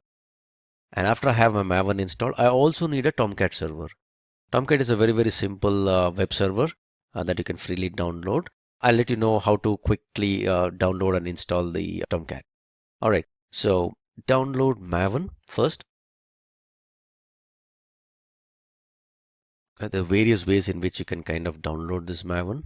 There is zip files, binary zip files, and archive files. So what I've done is I've just already downloaded Maven, and if you see, I've unzipped it here. So this is the folder with which I've unzipped my Maven. So as you know, Maven again is a one open source build tool. So you'll have to set in a few configurations and set up the path. So mvn -- version, if I specify this, after I set in my path, Maven should work. And if at all I echo m2 home, which is nothing but the environment variable specific to Maven home, it is already set here. So once you unzip Maven, just set this m2 home variable to the directory where you unzipped your Maven. Also, just set the path to this particular directory /bin, because that is where your Maven executables are all found. All right, so that's with Maven. And since I've set the path and the environment variable Maven is running perfectly fine on my system, I've just verified it. Okay, next one is the Tomcat server. download Apache Tomcat server 8.5 is what I have on my system. So I'm just going to show you where to download this from. This is where you download Tomcat server, and I already have the server downloaded. Again, this doesn't need any installation. I just unzip it here, and it kind of has a bin and configuration. I've made some subtle changes in the configuration. First and foremost, Tomcat server also by default runs on port 8080. Since we already have our Jenkins server running on port 8080, we cannot let Tomcat run on the same port. There will be a port clash. So what I've done, I've configured Tomcat to use a different port. So if I go to this configuration file here, there is a server.xml. Let me open this up here. All right. Okay. So this is the port. By default, it will be 8080. I've just modified it to 8081. So I've changed the port on which my Tomcat server would run. All right. So that's one change. Second change, when Jenkins kind of tries to get into my Tomcat and deploy something for someone, he would need some authentications so that he'll be allowed deployment by Tomcat. So for that, I need to create a user on Tomcat and provide this user credentials to my Jenkins instance. So I would go to Tomcat users.xml file here. I've already created a username called deployer and the password is deployer, and I've added a role called manager-script. Manager-script will allow programmatic access to the Tomcat server. So this is the role that is there. So using this credentials, I will enable or I'll empower Jenkins to get into my Tomcat server and deploy my application. All right, only these two things that is required. Let me just start my Tomcat server first. So I get into my bin folder, I open a command prompt here, and there's a startup.bat.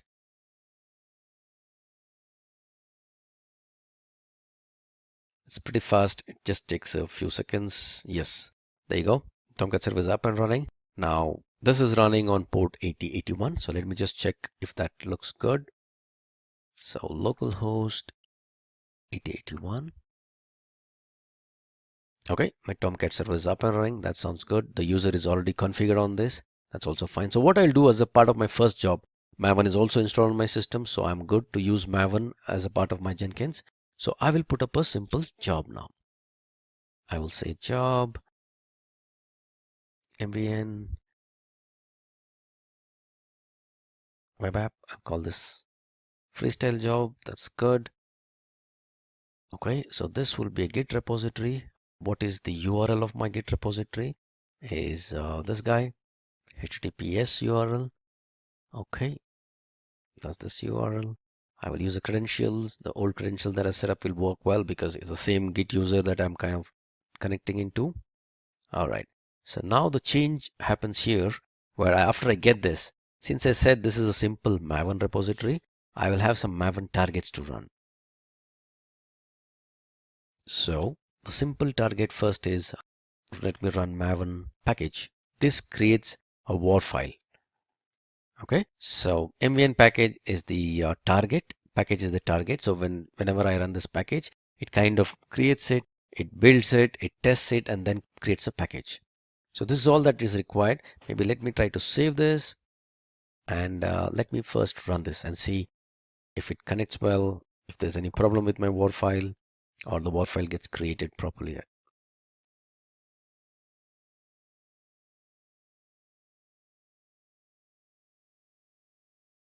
Okay, wonderful. So it built a war file, and if you see, it all shows you what is the location where this war file was generated. So this will be the workspace. If you see this war file was successfully built. Now I need to grab this particular war file, and then I would need to deploy it into Tomcat server. Again, I would need a small plugin to do this because I need to connect Tomcat with my Jenkins server. Let me go ahead and install the plugin for the container deployment. So I would go to manage plugins, available, type in container,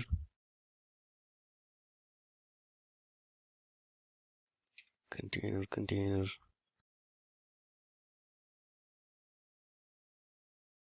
deploy to container. Okay, so this would is the plugin that I would need. I would install it without a restart. Right, Seems to be very fast. Nope, sorry, it's still installing.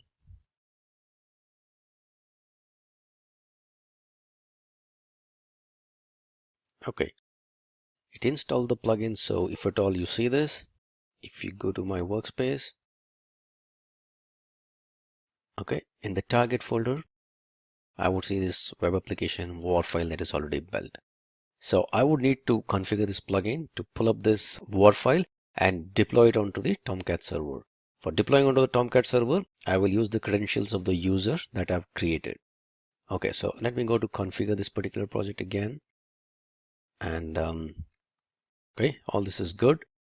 So the package is good. I'm going to just create a package. That's all fine. Now add a post build step. So after the WAR file is built as a part of this package directive, let me use this deployment to container. Now this will show up after you install the plugin. So deploy this one to the container. Now what is that you're supposed to specify? You're supposed to specify what is the location. Okay, so this is a global configuration that is there that will allow you to, from the root folder, it will pick up the WAR file that is there. So *****war, that's good for me. Okay, what is the context path? Context path is nothing but just the name of an application that, under which it will get deployed into the Tomcat server. I will just say MVN web app. That's the name of my thing. Now I need to specify what kind of a container that I'm talking about.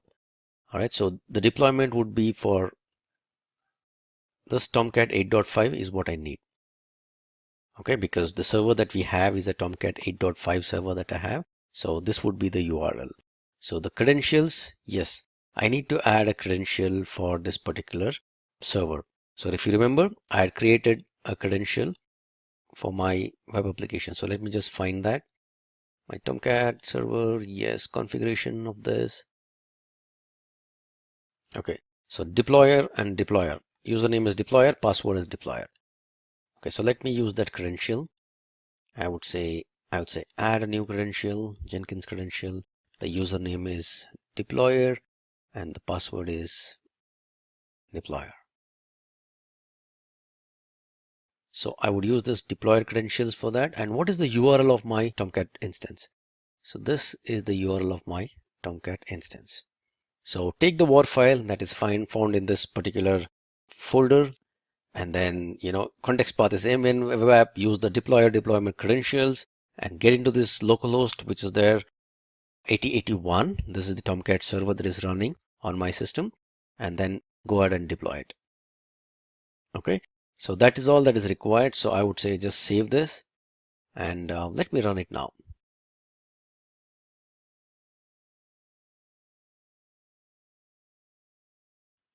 Okay, it successfully built the WAR file. It is trying to deploy it, and looks like the deployment went ahead perfectly well.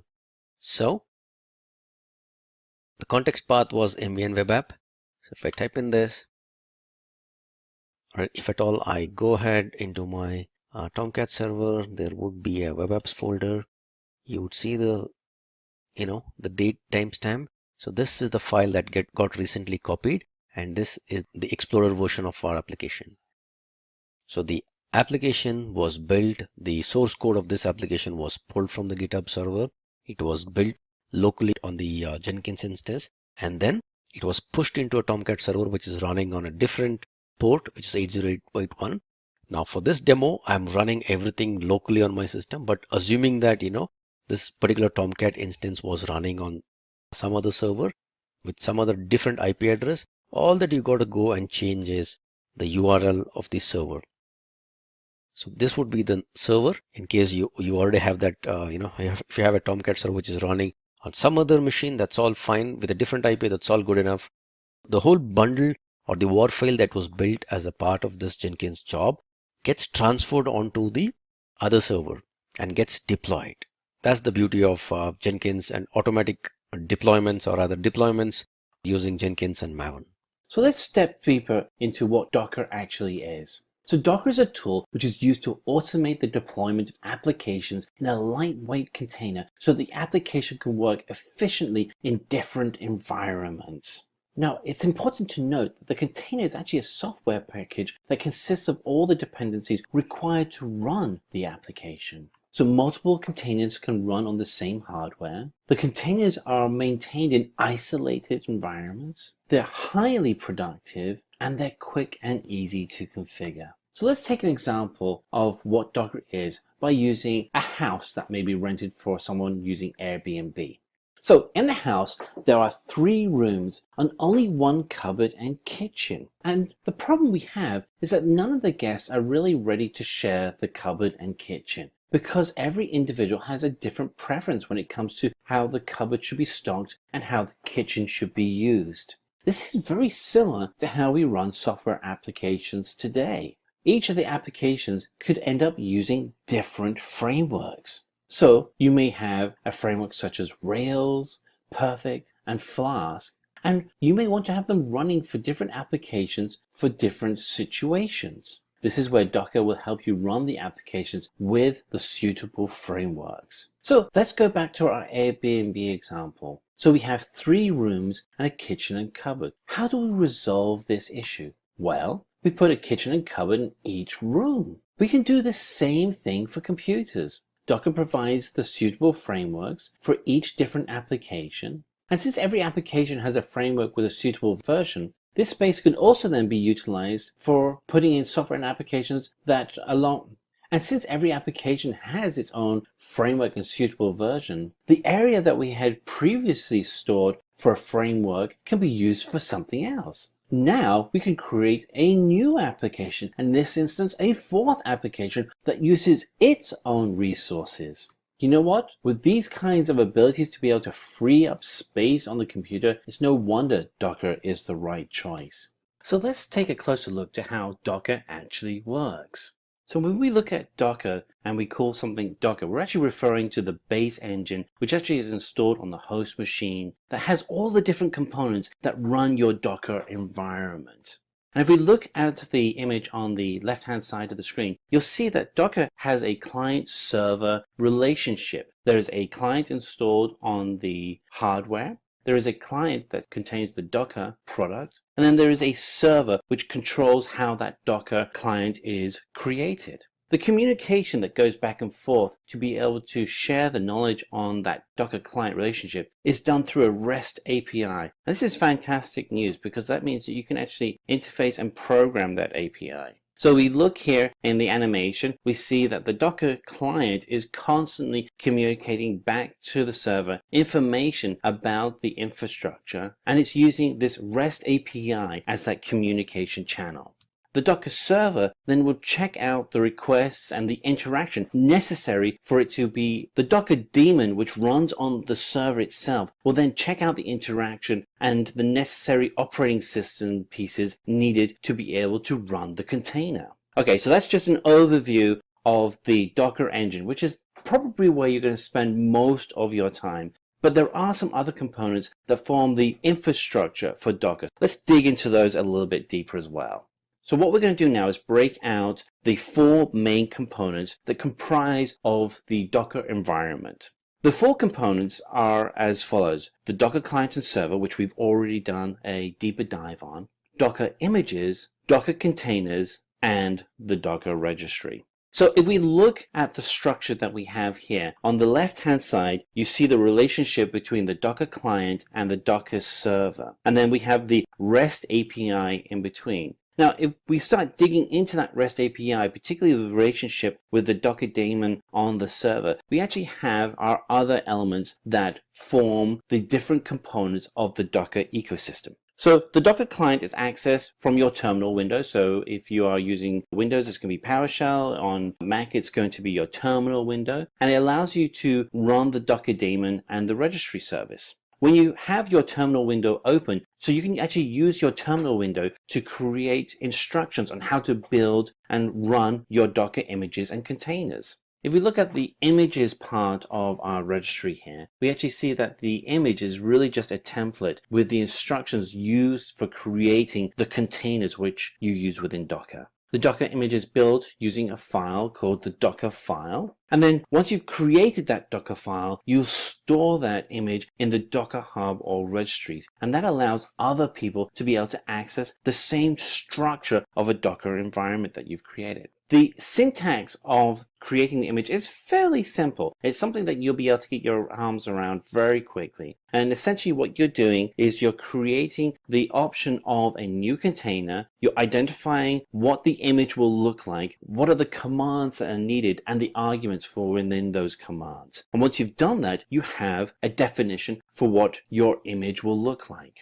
So if we look here at what the container itself looks like, is that the container is a standalone executable package which includes applications and their dependencies. It's the instructions for what your environment will look like. So you can be consistent in how that environment is shared between multiple developers, testing units, and other people within your DevOps team. Now, the thing that's great about working with Docker is that it's so lightweight that you can actually run multiple Docker containers in the same infrastructure and share the same operating system. This is its strength. It allows you to be able to create those multiple environments that you need for multiple projects that you're working on. Interestingly though, within each container, that container creates an isolated area for the applications to run. So while you can run multiple containers in an infrastructure, each of those containers are completely isolated. They're protected so that you can actually control how your solutions work there.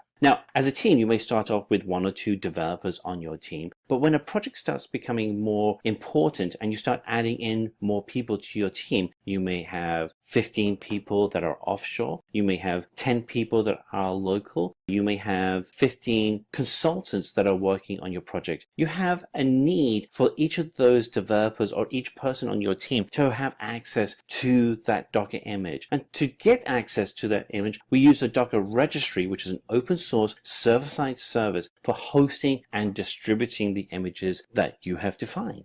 You can also use Docker itself as its own default registry in Docker Hub. Now, something that has to be very in mind though is that for publicly shared images, you may want to have your own private images, in which case you would do that through your own registry. So once again, public repositories can be used to host the Docker images, which can be accessed by anyone. And I really encourage you to go out to Docker and see the other Docker images that have been created, because there may be tools there that you can use to speed up your own development environments. Now, you will also get to a point where you start creating environments that are very specific to the solutions that you are building. And when you get to that point, you'll likely want to create a private repository so you're not sharing that knowledge with the world in general. Now, the way in which you connect with the Docker registry is through simple pull and push commands that you run through terminal window to be able to get the latest information. So if you want to be able to build your own container, what you'll start doing is using the pull commands to actually pull the image from the Docker repository.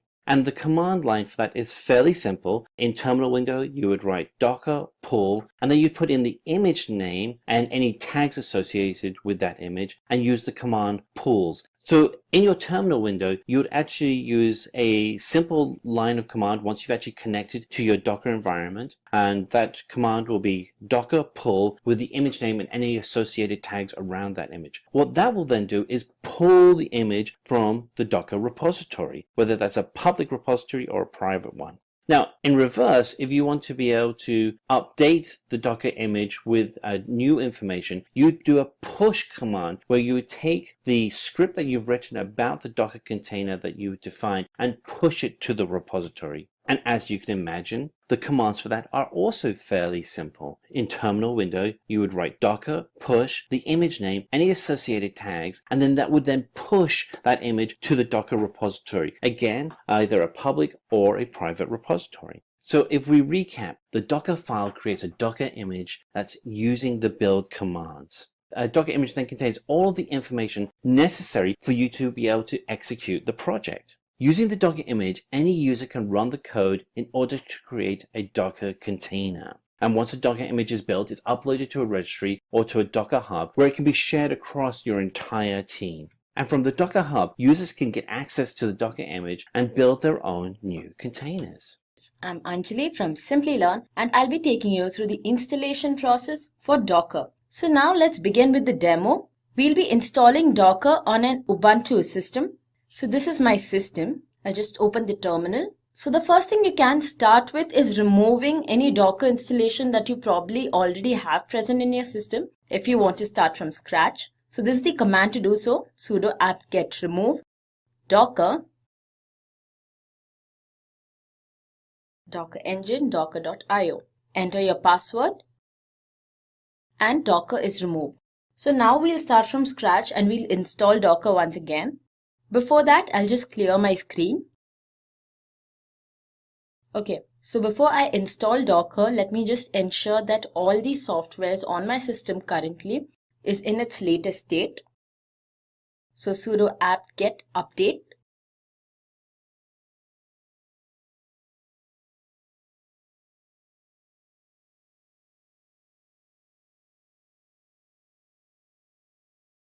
Great, so that's done. Next thing, we'll actually install our Docker. So type in sudo apt get install Docker. Now as you can see here, there's an error that's occurred. So sometimes it's possible that due to the environment of the machine that you're working in, this particular command does not work. In which case, there's always another command that you can start with.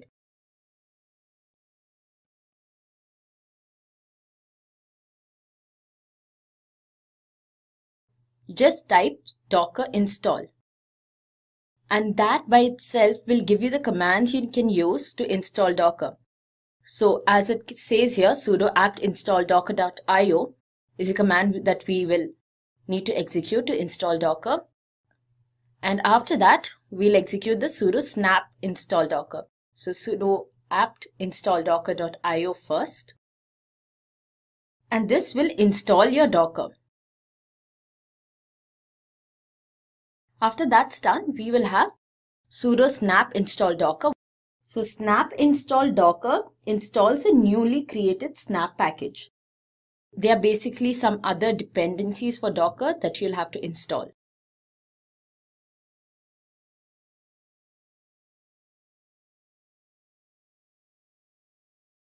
Of course, since this is the installation process for the entire Docker IO, it will take some time.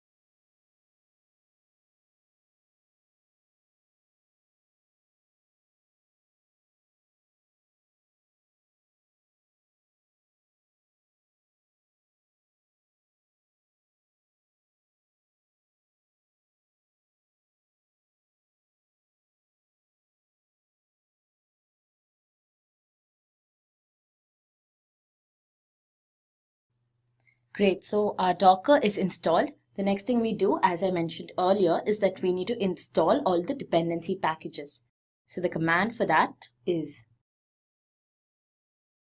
sudo snap install docker. Enter your password.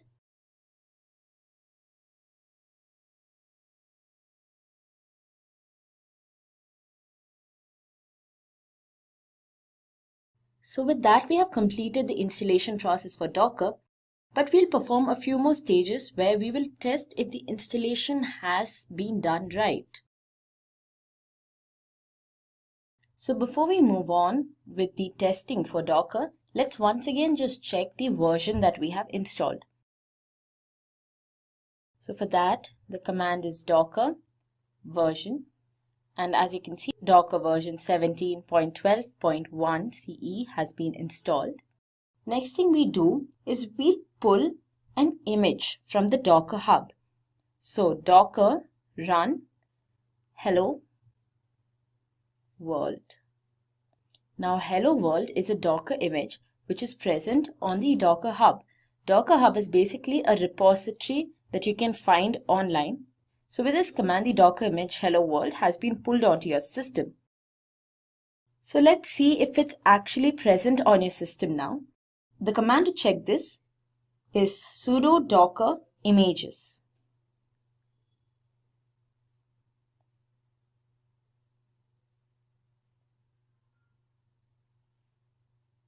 And as you can see here, hello world repository, this is present on our system currently.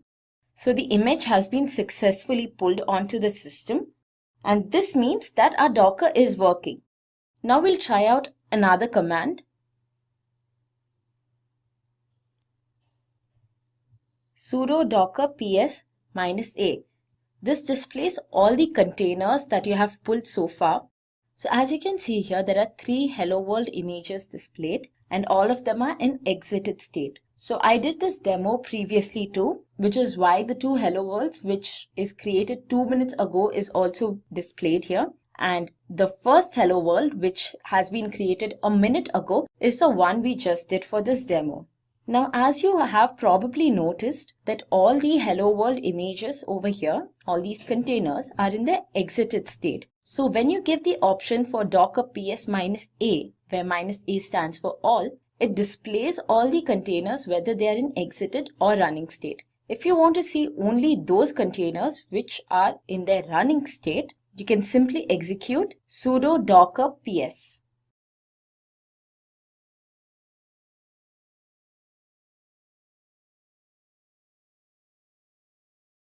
Sudo docker ps. And as you can see, no container is visible here because none of them are in running state. And with that, we come to an end of our Docker installation. This is Matthew from Simplilearn. In this presentation, we're going to go through a number of key things. We're going to compare Docker versus traditional virtual machines and what are the differences and why you'd want to choose Docker over a virtual environment. We'll go through the advantages of working with Docker and the structure and how you would build out a Docker environment. And during that structure, we'll dig through the components and the advanced components within Docker. At the end of the presentation, we'll go through some basic commands and then show you how those basic commands can be used in a live demo. So with all that said, let's get started.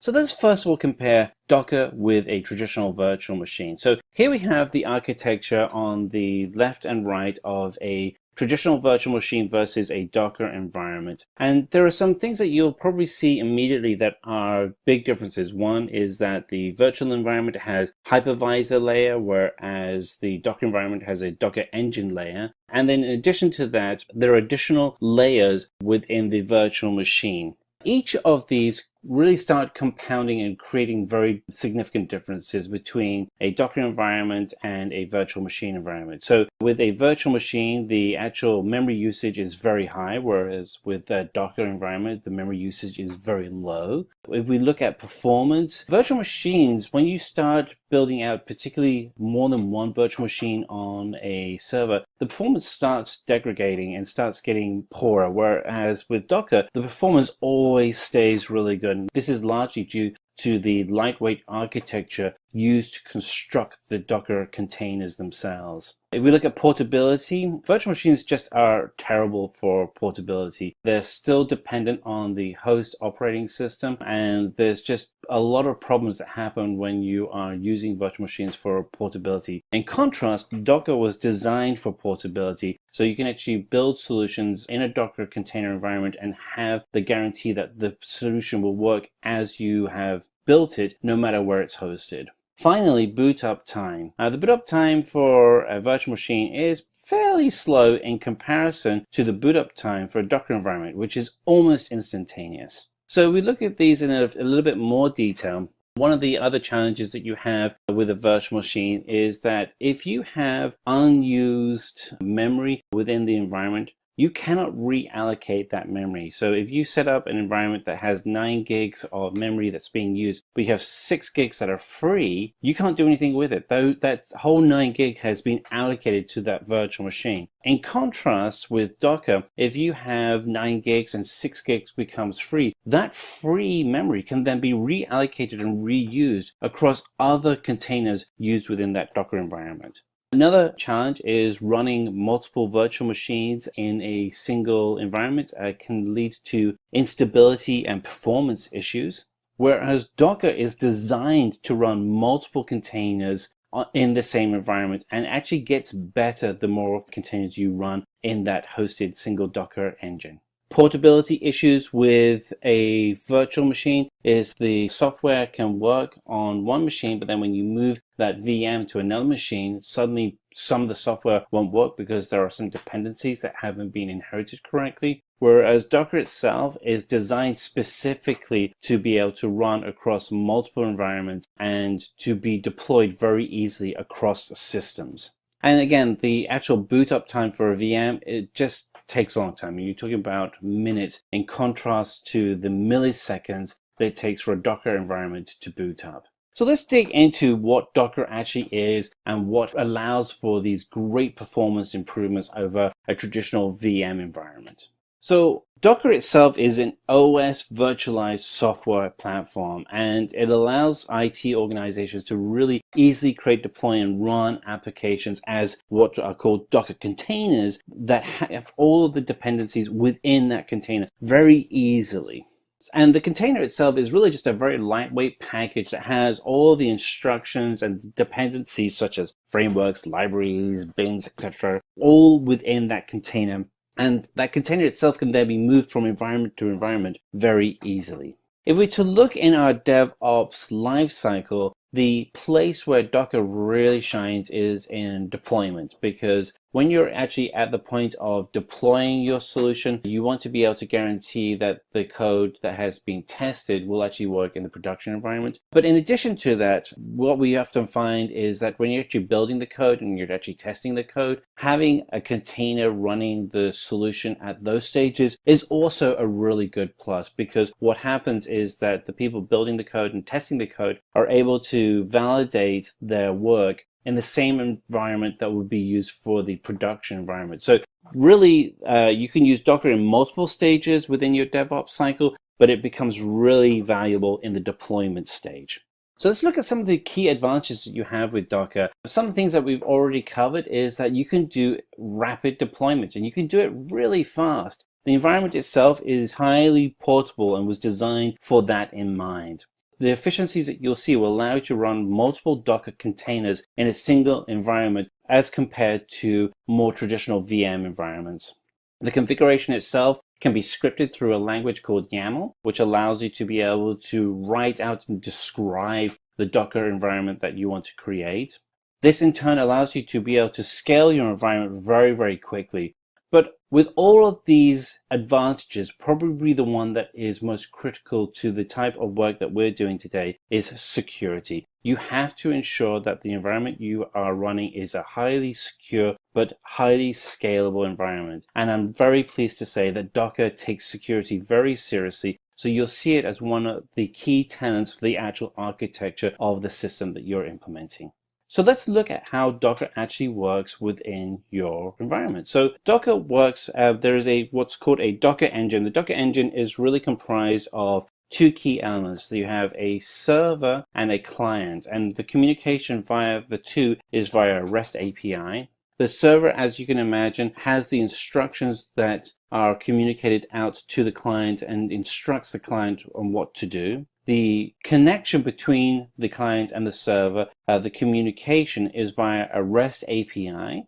On older systems, you can take advantage of the Docker toolbox, which allows you to go ahead and control the Docker engine, the Docker machine, Docker Compose, and Kitomatic. So let's now go into what the actual root components, though, of Docker are. So let's have a look at those key components. There are 4 components that we're going to go through. We have the Docker client and server, we have Docker images, we have the Docker registry, and the Docker container. We're going to step through each of these one by one. So let's look at the Docker client and server first. So the Docker client and server is a command line instructed solution where you would use terminal on your Mac or command line on your PC or Linux system to be able to issue commands from the Docker daemon. The communication between the Docker client and the Docker host is via a REST API.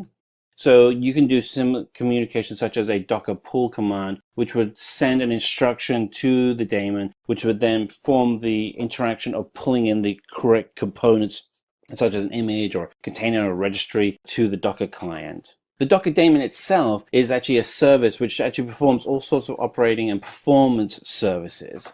And as you'd imagine, the Docker daemon is constantly listening across the REST API to see if it needs to perform any specific requests. If you want to trigger and start the whole process, what you want to do is use the command dockered within your Docker daemon, and that will start all of your performances. And then you have a Docker host, which actually runs the Docker daemon and registry itself.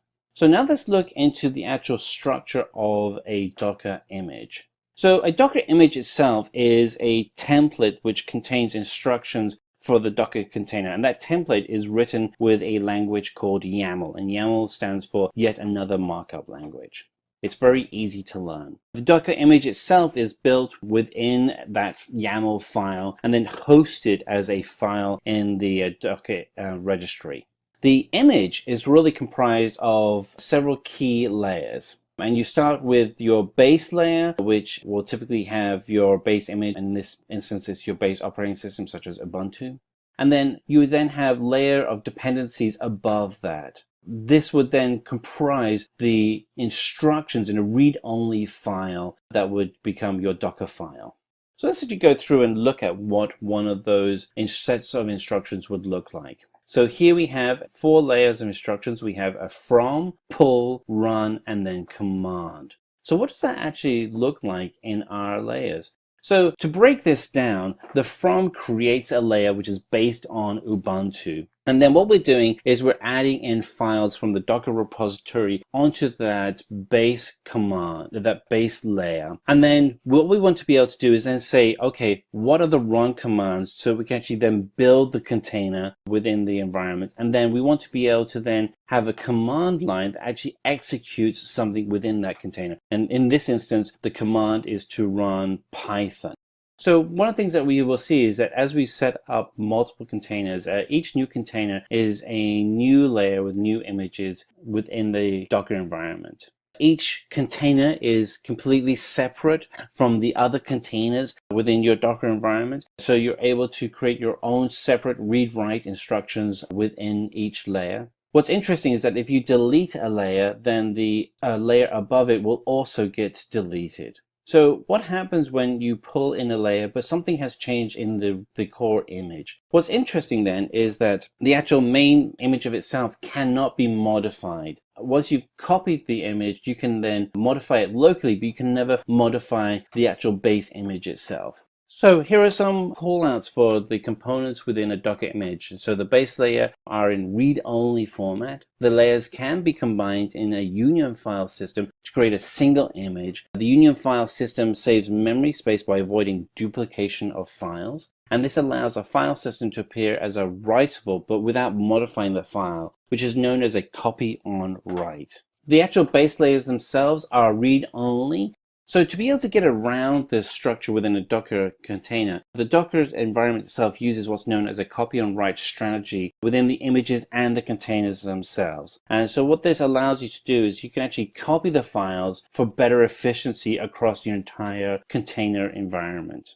The copy and write strategy does make Docker super efficient, and what you're able to do all the time is keep reducing the amount of disk space you're using and the amount of performance that you're taking from the server. And that's really, again, a key element for Docker, is just this constant ability to be able to keep improving the efficiency within the actual system itself. All right, so let's go on to item number 3, which is the Docker registry. So the Docker registry itself is the place where you would host and distribute the different types of images that you have created or you want to be used within your environment. The actual repository itself is just a collection of Docker images, and those Docker images are built on instructions that you would write with YAML and are very easily stored and shared. And what you can actually do is you can actually associate specific name tags to the actual Docker images themselves. So it's easy for people to be able to find and share that image within the Docker registry itself.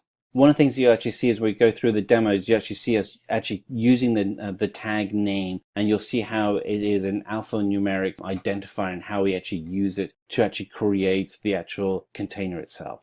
One of the things you can do to as start off how you would manage a registry is you can actually use the publicly accessible Docker Hub registry, which is available to anybody, but you can also create your own registry for your own use internally. The actual registry that you create internally can have both public and private images that you create, and this may be for various reasons of how you structure your environment. The actual commands you would use to actually connect to the registry are both push and pull. Push is to actually push a new container environment that you've created from your local manager node to the remote registry, and a pull allows you to pull a new client that has been created and is being shared. So again, pull command, it pulls and retrieves a Docker image from the Docker registry and makes it very easy for people to share different images consistently across teams. And a push command allows you to take a new command that you've created, a new container that you've created, and push it to the registry, whether it's Docker Hub or whether it's your own private registry, and allow it to be shared across your teams. Some key did you knows in Docker registry, deleting a repository is not a reversible action. So if you delete a repository, it's gone. So let's go into the final stage here, which is the actual Docker container itself. So the Docker container itself is an executable package of applications and its dependencies bundled together. So it gives all the instructions that you would have for the solution that you're looking to run.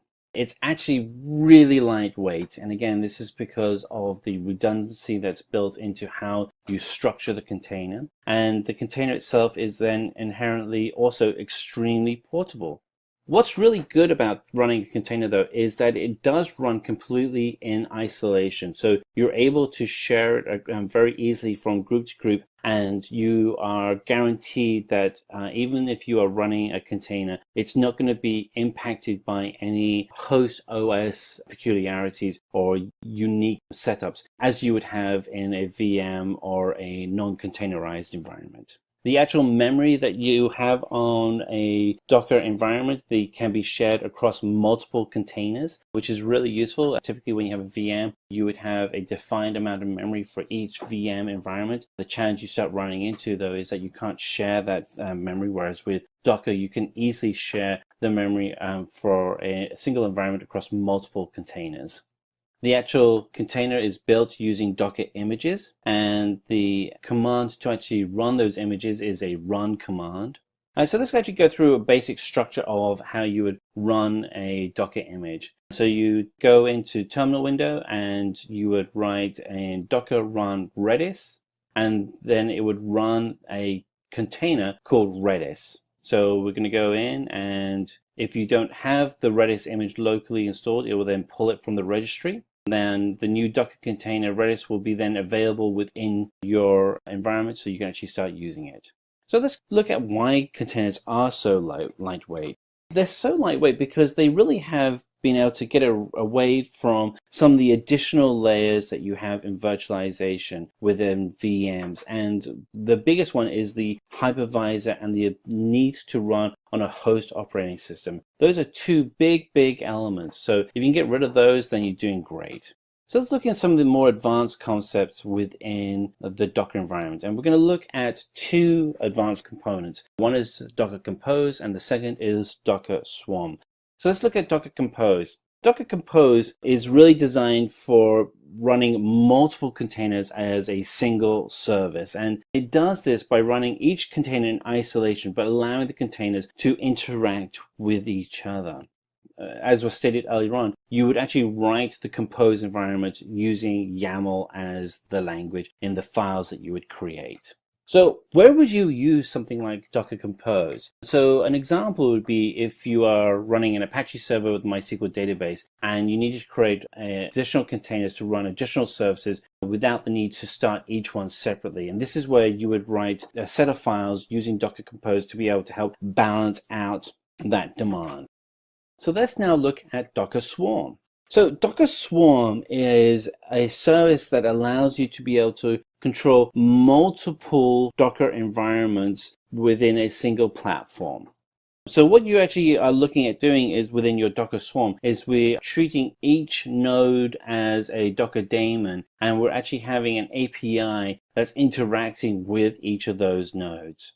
There are two types of node that you're going to be getting comfortable working with. One is the manager node and the second is the worker node. And as you'd expect, the manager node is the one sending out the instructions to all of the worker nodes. But there is a two-way communication that is happening. The communication allows for the manager node to be able to manage the instructions and then listen to and receive updates from the worker node. So if anything happens within this environment, the manager node can react and adjust the architecture of the worker node so it's always in sync. It was really great for large scaled environments.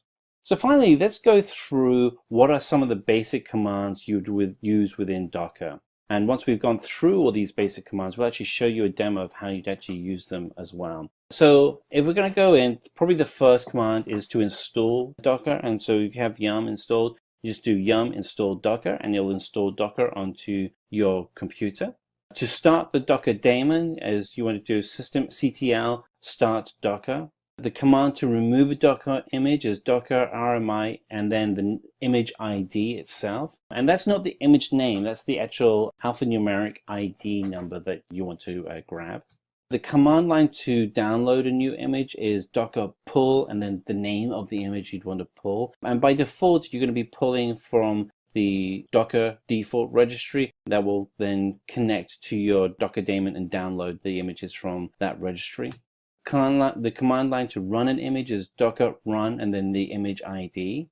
And then we have the, if we wanted to pull specifically from Docker Hub, then we would have docker pull and then the image name and colon its tag. To build an image from a Docker file, you would do docker build-t and then the image name and colon tag. To shut down the container, you would do docker stop container ID. The access for running a container is docker exec it container ID bash. So we've gone through all the different commands, but let's actually see how they would actually look, and we're going to go ahead and do a demo. So welcome to this demo where we're going to go ahead and put together all of the different commands that we have outlined in the presentation for Docker. First is just to list all of the Docker images that we have. So we do sudo docker images and we enter in our password. And this will now list out the images that we've created already. And we have 3 images there. So let's go ahead and pull a Docker image. So to do that, we'll go ahead and type sudo docker. And actually, we don't want to do image. We want to select pull. And then the name of the image that we want to pull, which is going to be MySQL. And by default, this is actually going to go ahead and use the latest MySQL command, MySQL image that we have. So it's now going to head and pull this image. It's going to take a few minutes depending on your internet connection speed. It's kind of a large file that has to be downloaded. So we'll just wait for that to download.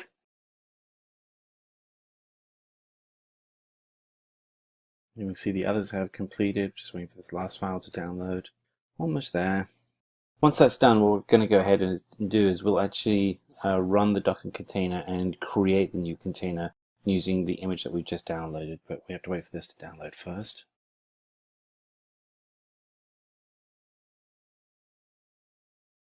Alright, so the image has been pulled from Docker Hub.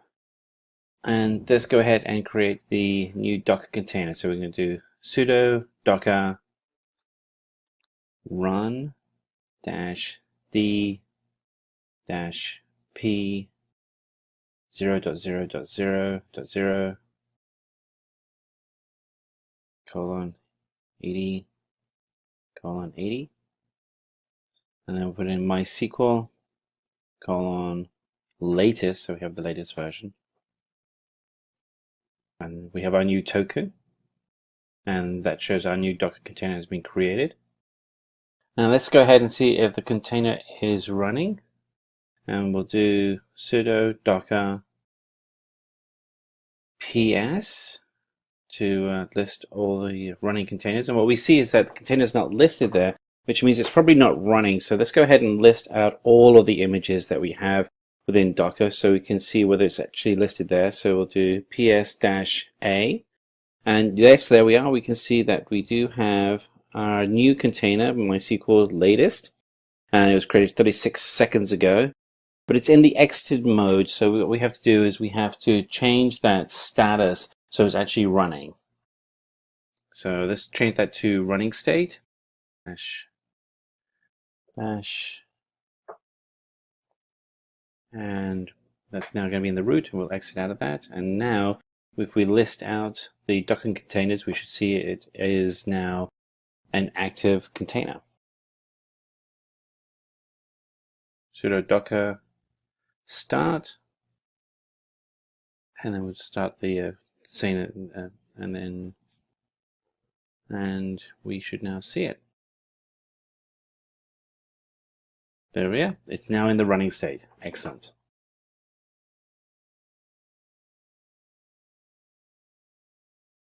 And we can see that it was updated 6 seconds ago. We're going to go ahead and we're going to clear the screen. Okay, now what we want to do is remove the Docker container. So what we're going to do is check list of images that we have. And so sudo docker images. Here are the images that we have, and we have MySQL is listed. And what we want to do is delete MySQL. And to do that, we're going to type in sudo docker rm-f image MySQL.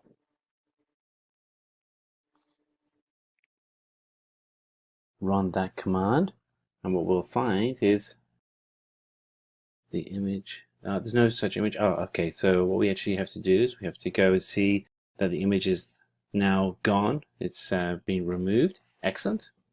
It's exactly what we wanted to see. And we can also delete an image by its image ID as well.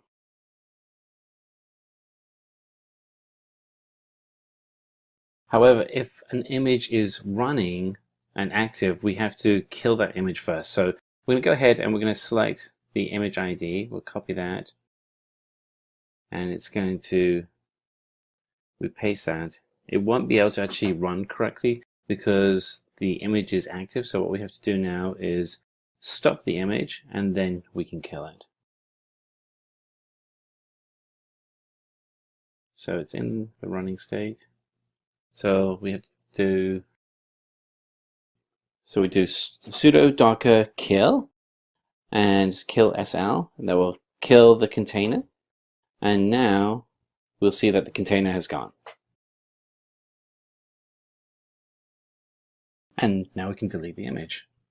And that's going to be the image gone with the image ID. Ba-boom. Easy peasy. Okay, let's go ahead onto the next exercise, which is to, so here we are, we've listed all of the containers and they're all gone. So let's go on to the next exercise, the final exercise, which is to actually create a batch image. And we're going to do a batch HTTP image. So let's go ahead and write that out. So it's going to be docker run -dit -name white, that's going to be the name of this HTTP service, -p 8080:80-v open quotes $pwd close quotes $/apache2/httpd:2.4. Run that. Put in our password again.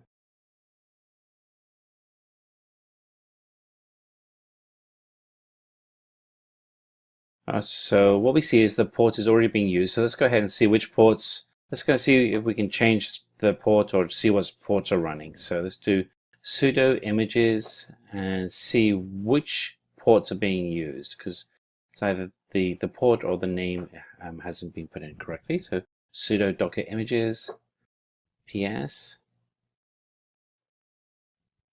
sudo docker ps-a, and yep, there's port 80 there. So we'll clear the screen.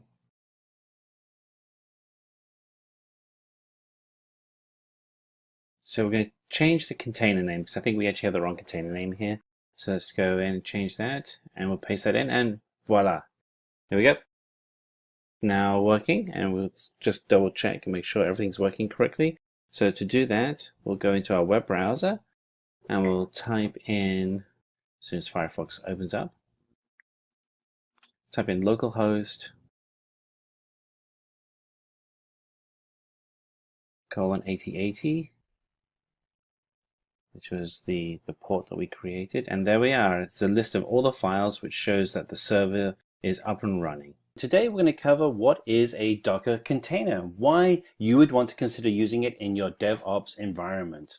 So let's have a look at what we have in our current environment. So today, when you actually have your standard machine, you have the infrastructure, you have the host operating system, and you have your applications. And then when you create a virtual environment, what you're actually doing is you're actually creating virtual machines, but those virtual machines actually are now sitting within a hypervisor solution that sits still on top of your host operating system and infrastructure.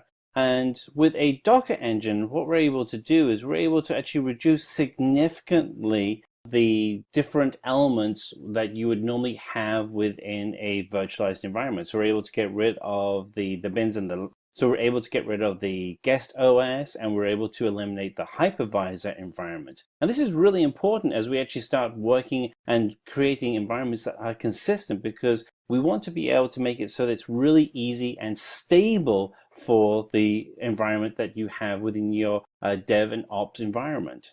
Now, critical is getting rid of that hypervisor element. It's just a lot of overhead. So let's have a look at a container as an example. So here we actually have a couple of examples. On the right-hand side, we have different containers. We have one container that's running Apache Tomcat with Java. A second container is running SQL Server in a Microsoft.NET environment. The third container is running Python with MySQL. These are all running just fine within the Docker engine and sitting on top of a host OS, which could be Linux. It really could be any host OS within a consistent infrastructure. And you're able to have a solution that can be shared easily amongst your teams.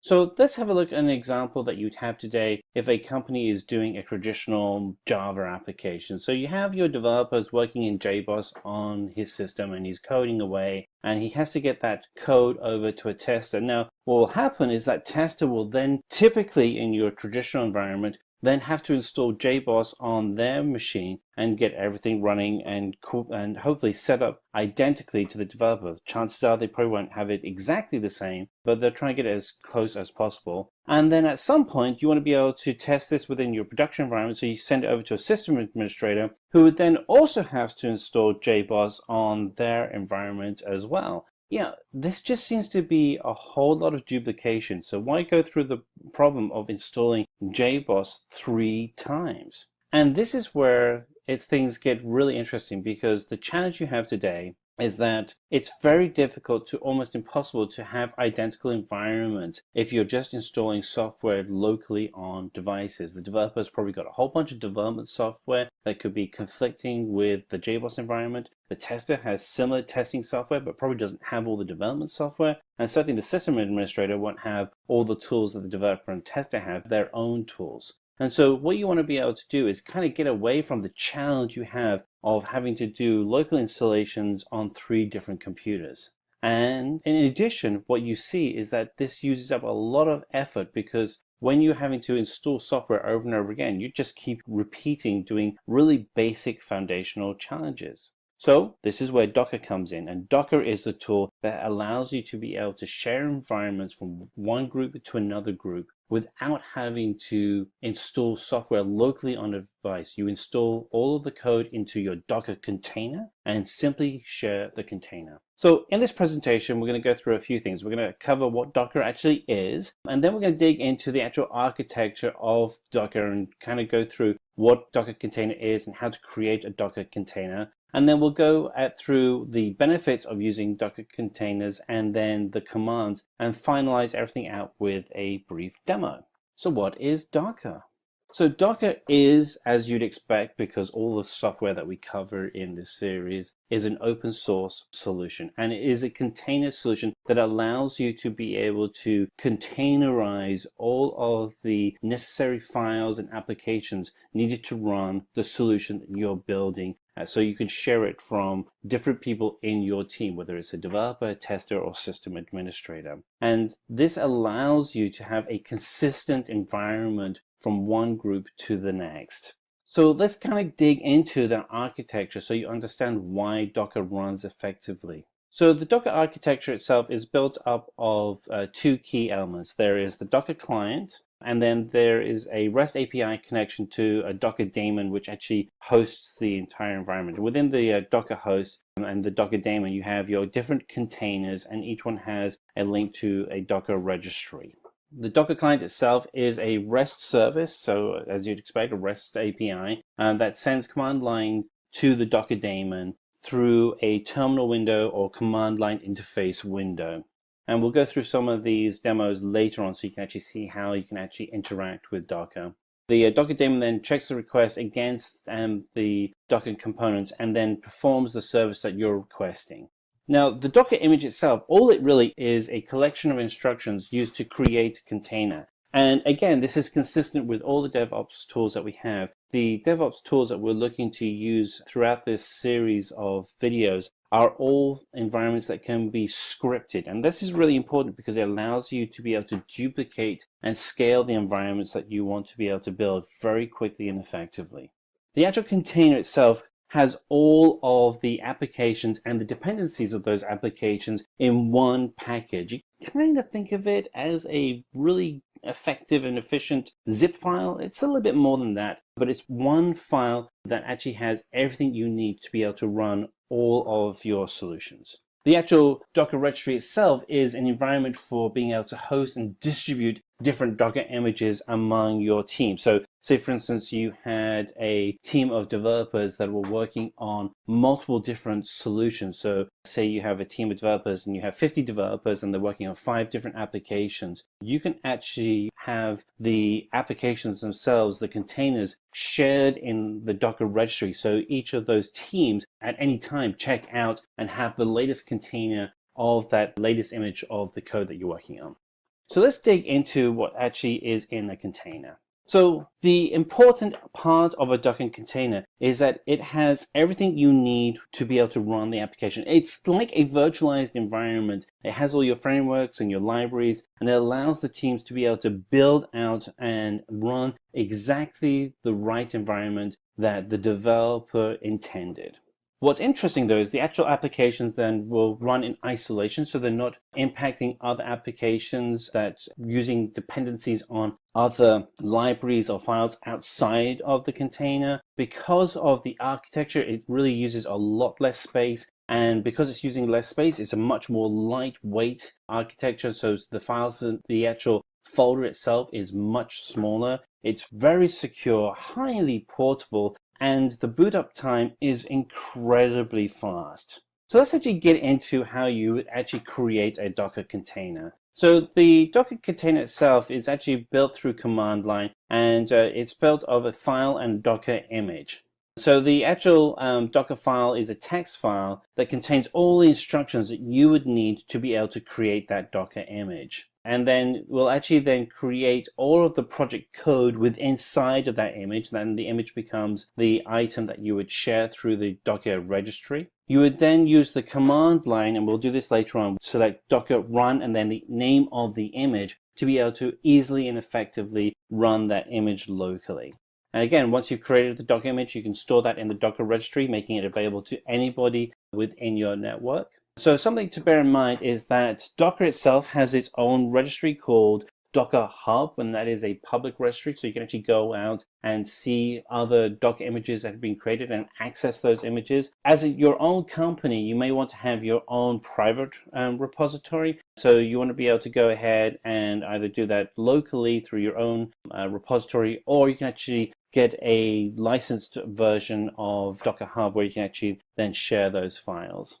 Now, something that's also very interesting to know is that you can have multiple versions of a Docker image. So if you have a different version control, different release versions, and you want to be able to test and write code for those different release versions because you may have different setups, you can certainly do that within your Docker registry environment.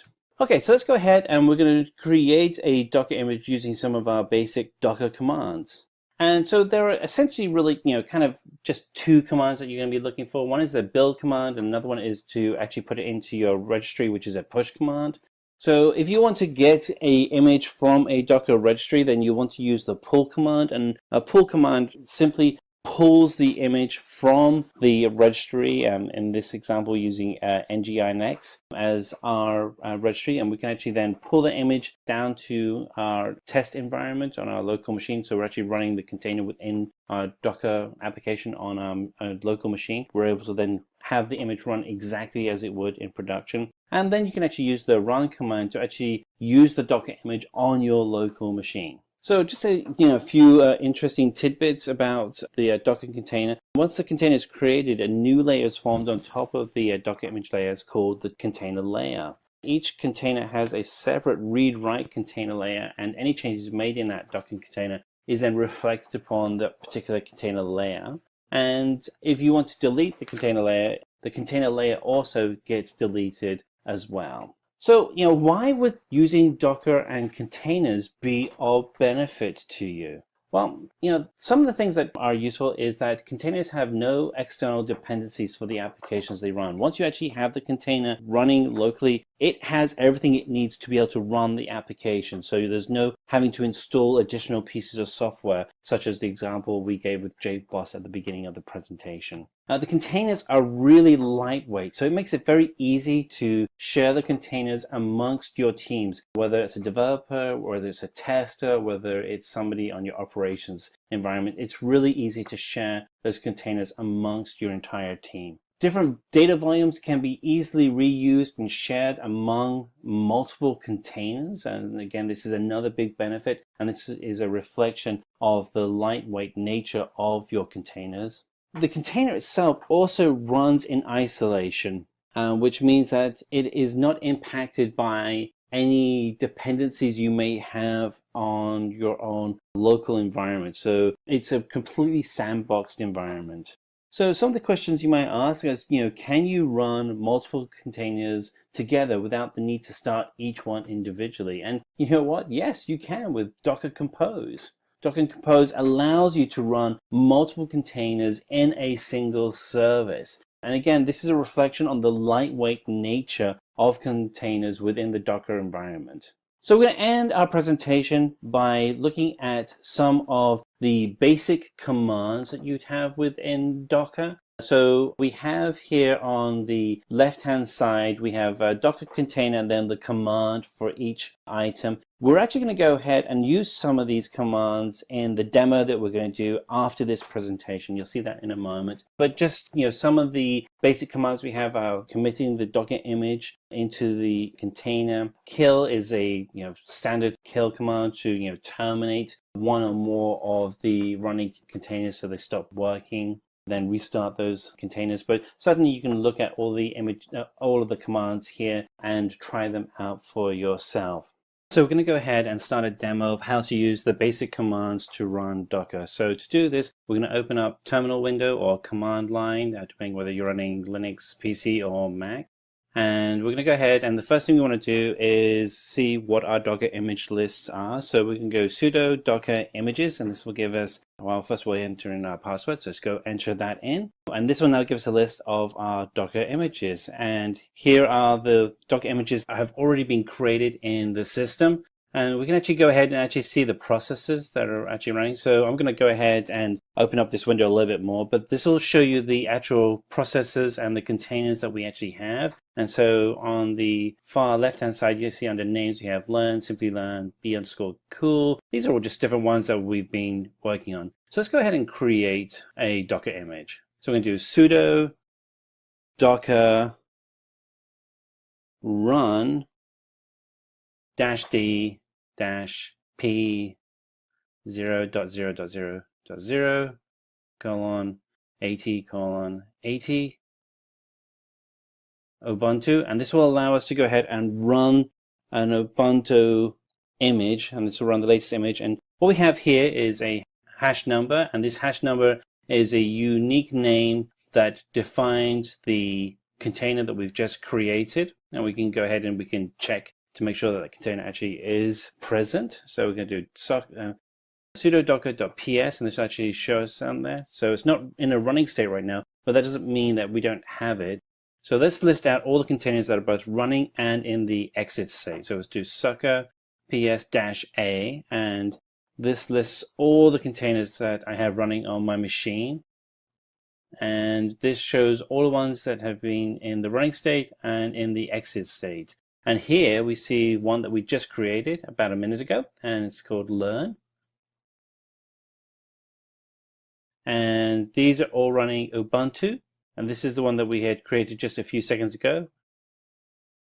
Let's open it up, and there we go. So let's change that to that new Docker container to a running state. So scroll down, and we're going to type sudo docker run -it -name my.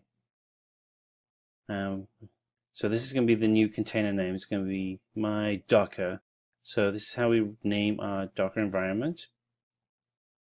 And we'll put in the image name, which is Ubuntu. And -bin -bash. And it's now in our root, and we'll exit out of that. So now we're going to go ahead and start the new my Docker container. So sudo docker start my, and we'll get the container image, which will be my Docker, return, and that started that Docker image. And let's go ahead and check against the other running Docker images to make sure it's running correctly. So sudo docker ps, and there we are. Underneath name on the right hand side, you actually see my Docker along with the other Docker images that we created. And it's been running for 13 seconds.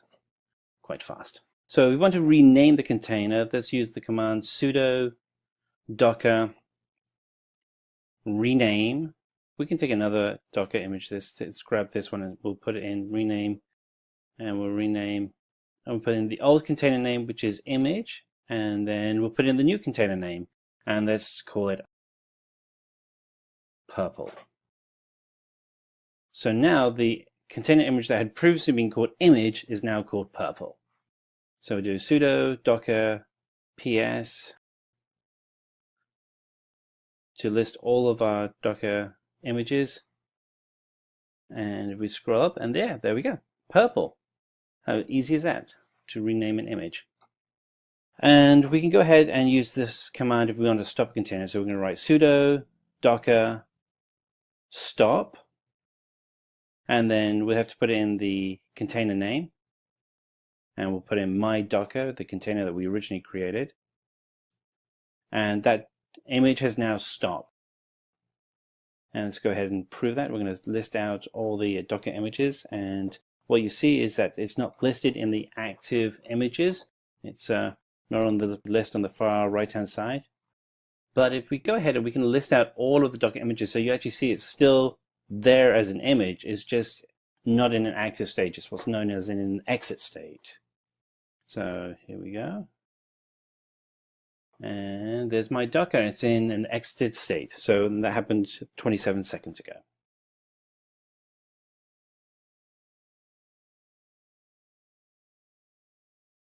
So if we want to remove a container, we can use the following command. So sudo docker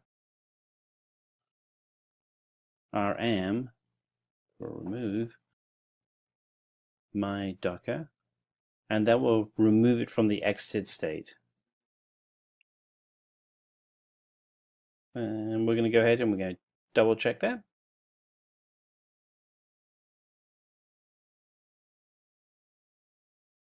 And yep.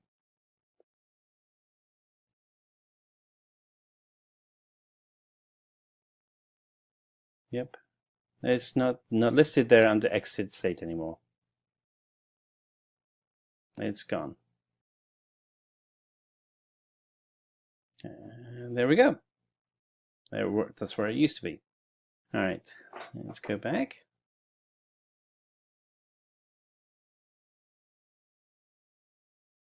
So if we want to exit a container in the running state, so we do sudo kill and then the name of the container. I think one of them is called yellow. Let's just check and see if that's going to kill it. Oops, no, I guess we don't have one called yellow. So let's find out the name of a container that we actually have.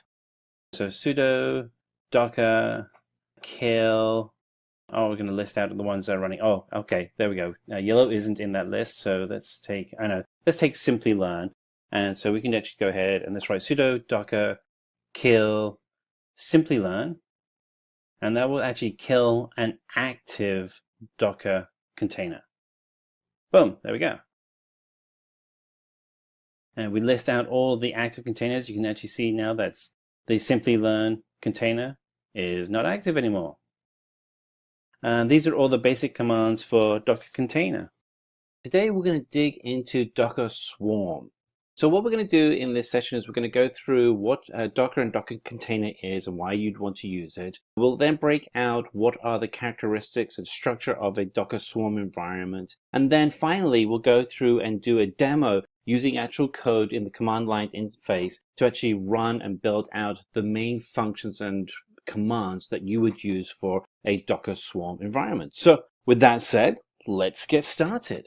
So Docker is a tool that we actually use to help automate applications in our environment so that we have a consistent way that we're actually building and testing and validating codes that's being created. Think of it as a virtualization, but much more sophisticated and efficient way of doing virtualization. The thing that you have that's a huge advantage when you're working with Docker is that it's a very lightweight software package. It allows you to have all of the tools needed for actually running the code without having to have the significant overhead that you would normally have with virtualization.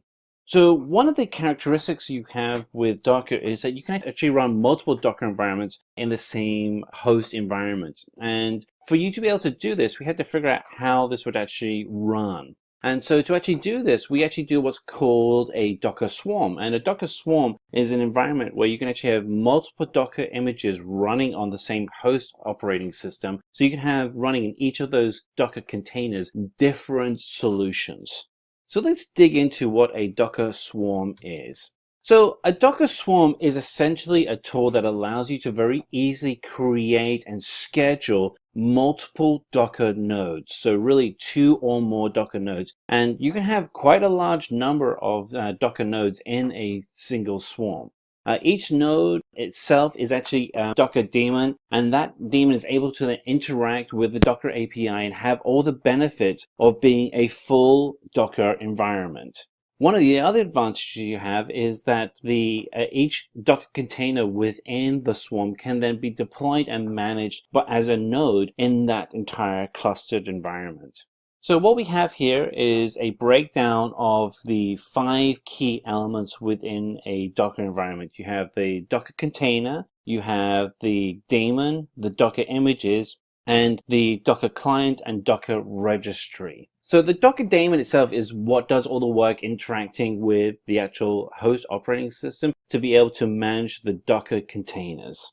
So if we look here we have set up an environment where we have 3 Docker containers being run with Docker. And what we want to be able to do is be able to interact with the environment, because what would happen if we actually have something change in our environment? So if we have the environment set up as a Docker swarm and one of our containers fails, what we're able to do is use the swarm to be able to correct that failure. So the Docker Swarm Manager is able to come in and reschedule containers. And as you would imagine, the actual Swarm node has full backups and full redundancy for any kind of failures that would happen. And we would do all of this work through command line interface. So let's go through some of the features that you have within the actual Docker Swarm itself. So a key feature for Docker Swarm is that it is fully decentralized, which means that it makes it very easy for teams to be able to access and manage the environment. As you would expect as well, is that the communication that happens between the manager and client nodes within the swarm is highly secure. And of course, this is really just a fundamental that you should have for any kind of solution, but it is good to know that Docker Swarm has that built in. There is also auto load balancing within your environment, and you can actually script that into how you write out and structure your swarm environment. And that load balancing then also allows you to then convert that swarm environment into a highly scalable infrastructure. And then rollback task allows you to be able to roll back environments to previous safe environments. So if, say, something does get pushed out and something breaks, you're able to immediately roll back into a safe environment. So each of the containers are pushed out and are controlled using services, and they actually happen to be REST services, which make it very easy for you to be able to integrate within your environment. And each of the different services contains a group of containers of the same image. Now, by having this structure, it allows you to be able to scale your application appropriate to the demands on your service. So if you have a service that needs to have a significantly larger number of services for it to run, you can actually scale that appropriately, and that can be either geo or demand based. One of the requirements for setting up a Docker Swarm is you must have at least one node deployed. So the way that the architecture is set up is that you have a manager node and a client node, and there must be one of each for the entire environment to be able to work effectively. So, here we are just jumping ahead of ourselves a little bit. We have two types of nodes in a Docker Swarm. We have the manager node, and we have the worker node, which is the client that does the actual execution of the tasks. The manager node, very similar to other systems that we've talked about on Simplilearn, allows you to actually control and manage the actual tasks that are being executed by the worker nodes. And the worker nodes, as you can imagine, then actually execute the instructions that the manager are sending out to it. So here we have a situation where we can illustrate what would happen with a manager node sending out commands to different worker nodes. The manager is fully aware of the status of the entire swarm environment at all times. This is because of the two-way secure communication that's going from the manager to the worker environment. The workers, as you'd expect, are accepting tasks that are being sent from the manager. So if the manager sends out a task saying that you need to be running as a MySQL environment, then the worker node will then convert to a MySQL environment. And all of these environments are scripted and controlled by you as the manager. The actual worker nodes themselves actually have a client agent, and that client will then communicate all different states of the infrastructure back to the manager, so that any time the manager node is in full control of the entire swarm. The manager is the controller of this environment, and so you always want to be able to ensure that the manager has full access to all of the work that's happening within the swarm, and this allows you as the manager to be able to control your swarm and very quickly be able to react to any changes without having to rely on manual installations of software and hardware.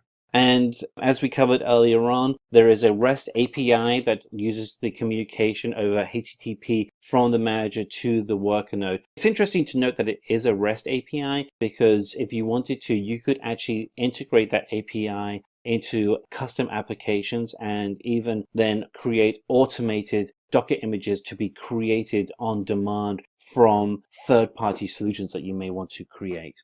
So one of the things that's a big advantage with having a swarm is that once you've actually created the swarm, any of the services that you create can be accessed by any node of the same cluster.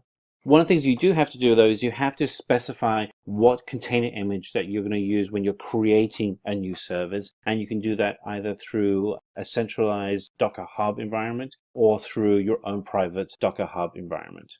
One of the things that's interesting is that you can set up commands and services to be either global or replicated. A global service will allow you to run a service consistently on every node within the swarm, whereas a replicated service will only push out functionality and tasks to specific worker nodes within a swarm. So you may be asking yourself, hey, isn't a service and task the same thing? No, they're kind of not in the Docker world. And the difference is a service is a description of a task or the state, whereas the actual task is the work that needs to get done. And that's the differentiator here. So what you can do as a Docker user is you actually create services, and then you can then define when you want them to start as tasks. Now, what's interesting is that when you do assign a task to a node, that same task cannot be assigned to another node.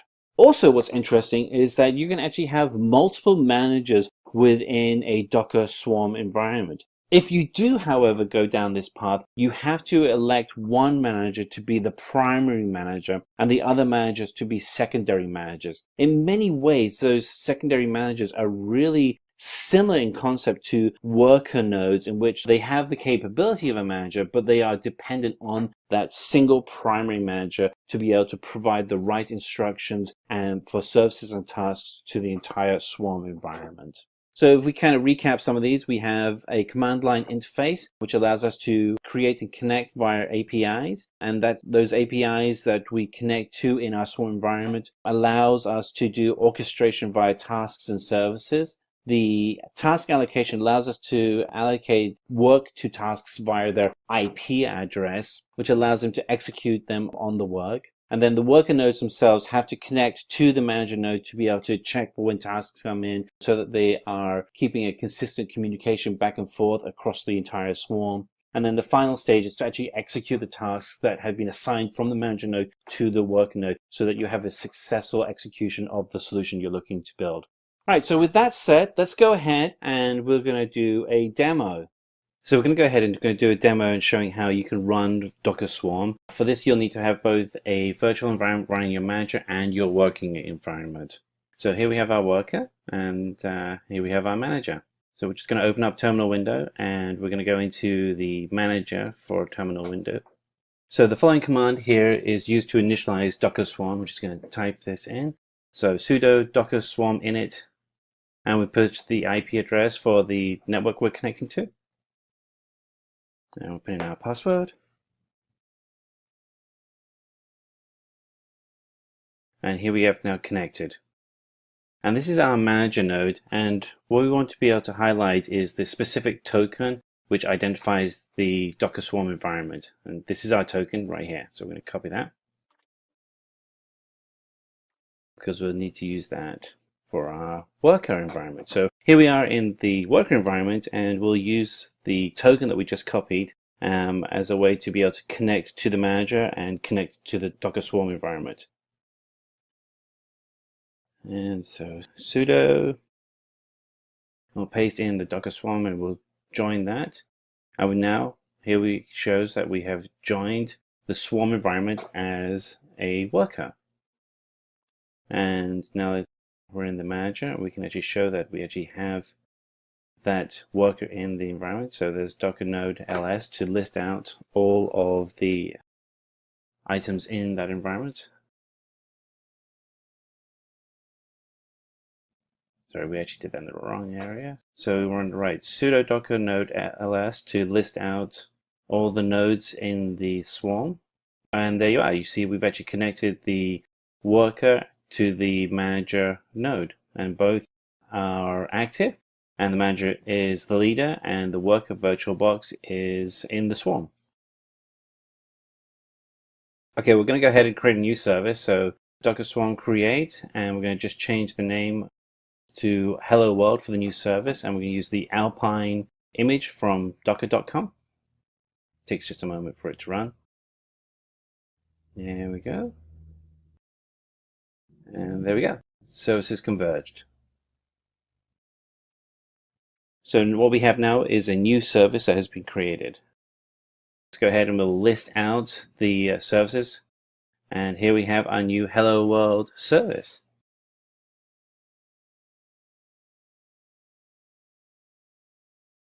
And we go ahead and check the Docker containers, and we're going to do Docker PS, and here's our Alpine. It's running the latest image, and that's the Docker container ID.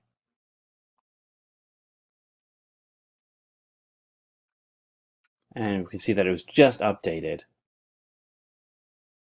And so what we're going to do is use the same command in the worker node and make sure everything is working over there. So go over to our worker, paste that in.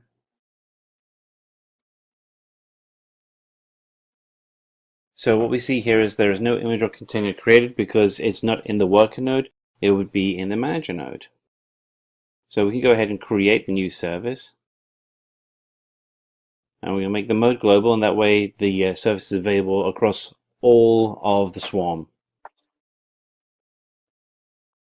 So we're just going to execute that work. Takes a moment. And there we are. Done. Work has been completed. And we have the two different IDs, which shows the two different services running. And if we go back to the worker mode and we run sudo.docker ps again, and there we are. Now we see that we have the Hello World new virtual environment has been added with the image of Alpine. And we also have the new token ID for that. If we want to kill a node from the swarm, we can use the following command, which is sudo docker swarm leave -- force. And that will force the node to leave the swarm. Today we're going to cover Docker Compose. So in this session what we're going to do is we're going to go through what Docker is, and then by extension what Docker Compose is and how it improves the performance of Docker, what the benefits of working with Docker Compose is. We are going to cover as well what the difference between Docker Compose and Docker Swarm is, because the two products are similar but they have two different types of job. And at the end of this presentation we'll take you through some basic commands that allow you to get up and running working with Docker and Docker Compose. Finally, after this presentation, we'll do a brief demo that allows you to get up and running using some of these commands to do your own Docker Compose environment. So let's get started with Docker Compose. So first of all, we have to kind of cover what Docker is. So Docker has come as an evolution of technologies that started with virtual machines, VM machines. And a VM machine allowed you to run a complete operating system and its environment on your own computer, in your own operating system, without it interfering. The problem is that it was very heavy and complex, and in contrast, Docker is a much more lightweight and more flexible environment that you can automate with scripts. So we have to remember that the container itself is just software, and it has dependencies that run within that application that are managed by Docker. So if we have a look at the way Docker is broken out, first of all we have the Docker image, and we have the Docker image created by a Docker file. And the Docker file is a text-based script. And that text file within Docker file actually has all the commands that allow you to run the appropriate technologies within the Docker image. So the Docker image allows you to be able to have a wide group of people consistently run the same environment. And if you want to be able to share that Docker image effectively, you would do so by uploading to Docker Hub. And Docker Hub can be available either publicly through the public Docker Hub website, or you can actually set up your own private enterprise Docker Hub to share your own images across your own network. And then from Docker Hub, people can then pull their own Docker image and build new containers that are consistent on the original Docker container that you created. So it's a great way of being able to have your entire team scale up easily and effectively. So one of the questions that will come up though is, what if you want to use two containers in a single service? And an example of this might be like a web server that is using a database, but the database may be in one container and the web server may be in another container, which is very typical for your own web and database infrastructure. So very similar scenario, but how would you do this with Docker? So by using just Docker itself, it's actually very difficult to do this. You can do it, but it's just very time consuming and just not a very good use of your productivity. But with Docker Compose, you can actually do the whole process quite quickly and easily, and hence the reason why we have Docker Compose, to allow you to have 2 or more Docker containers running in the same environment, being able to communicate as if they were running in a production environment. So let's dig into what Docker Compose is. So let's consider a scenario that you'd have today. So Myntra is a fashion website similar to Amazon, and you would go to Myntra with your web browser, and on that website you would go through a number of activities such as logging into your account, browsing a catalog, you'd have your checkout application server, and you go through the typical process of building out an application. Behind each of these services are different products, such as you'd have an account database, you'd have a product database, different checkout processes, and these would all be run behind the scenes. And each of these can be considered a microservice. So the more microservices you build into your environment, the more complexity you're adding, and the more of value it would be to have each of these services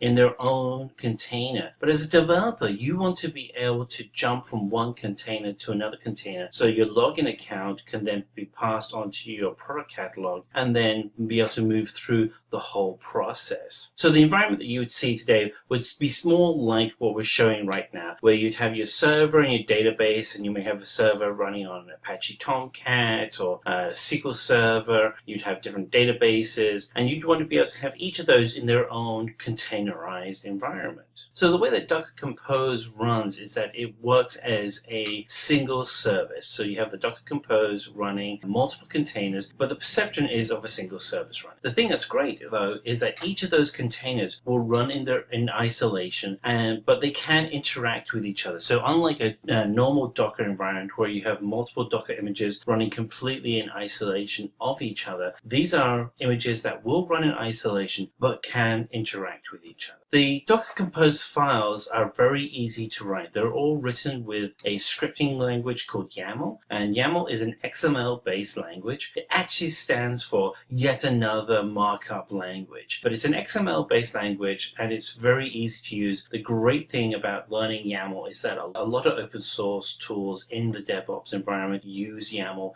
as the scripting language. And then finally, in Docker Compose, as a user, you can actually go in and trigger all your services within the containers to start with a single command. As you can imagine, this dramatically reduces the amount of work that you as a developer have to do. So let's take an example of if you're running a container, one with a Nginx server and one with a Redis database. You can create a YAML Docker Compose file that actually has the instructions on the containers needed to build out both environments. And then you can run each of those environments separately, but have them connected as a single service. So the benefits of Docker Compose is that you have a single host deployment environment. You can run this all on one piece of hardware. You can have a quick and easy configuration using YAML scripts. The productivity that you get as a developer significantly increases because you're not having to have time wasted trying to configure just traditional Docker containers by themselves. You now have a way of being able to interact with those containers. And then finally, security is at the center of all of these containers. So each of those containers are completely isolated from each other, and they are controlled with the same level of security that you'd have with a traditional Docker image. But there is a question here around Docker Compose. Isn't it similar in concept to Docker Swarm? Because at a high level, it kind of seems like both do the same thing. And the answer is, well, actually, no, they're different. There are similarities, but there are also differences. And particularly for a developer, these differences will really start coming out in scale as you start working on your solutions. So let's look at Docker Compose. So Docker Compose will allow you to create multiple containers on a single host. And that's the important part, having a single host, which is maybe your development PC. With Docker Swarm, it also allows you to create multiple containers. However, you have to manage those multiple containers on multiple hosts, which makes a lot of sense if you're running an operations environment, but not so much if you're doing a development environment.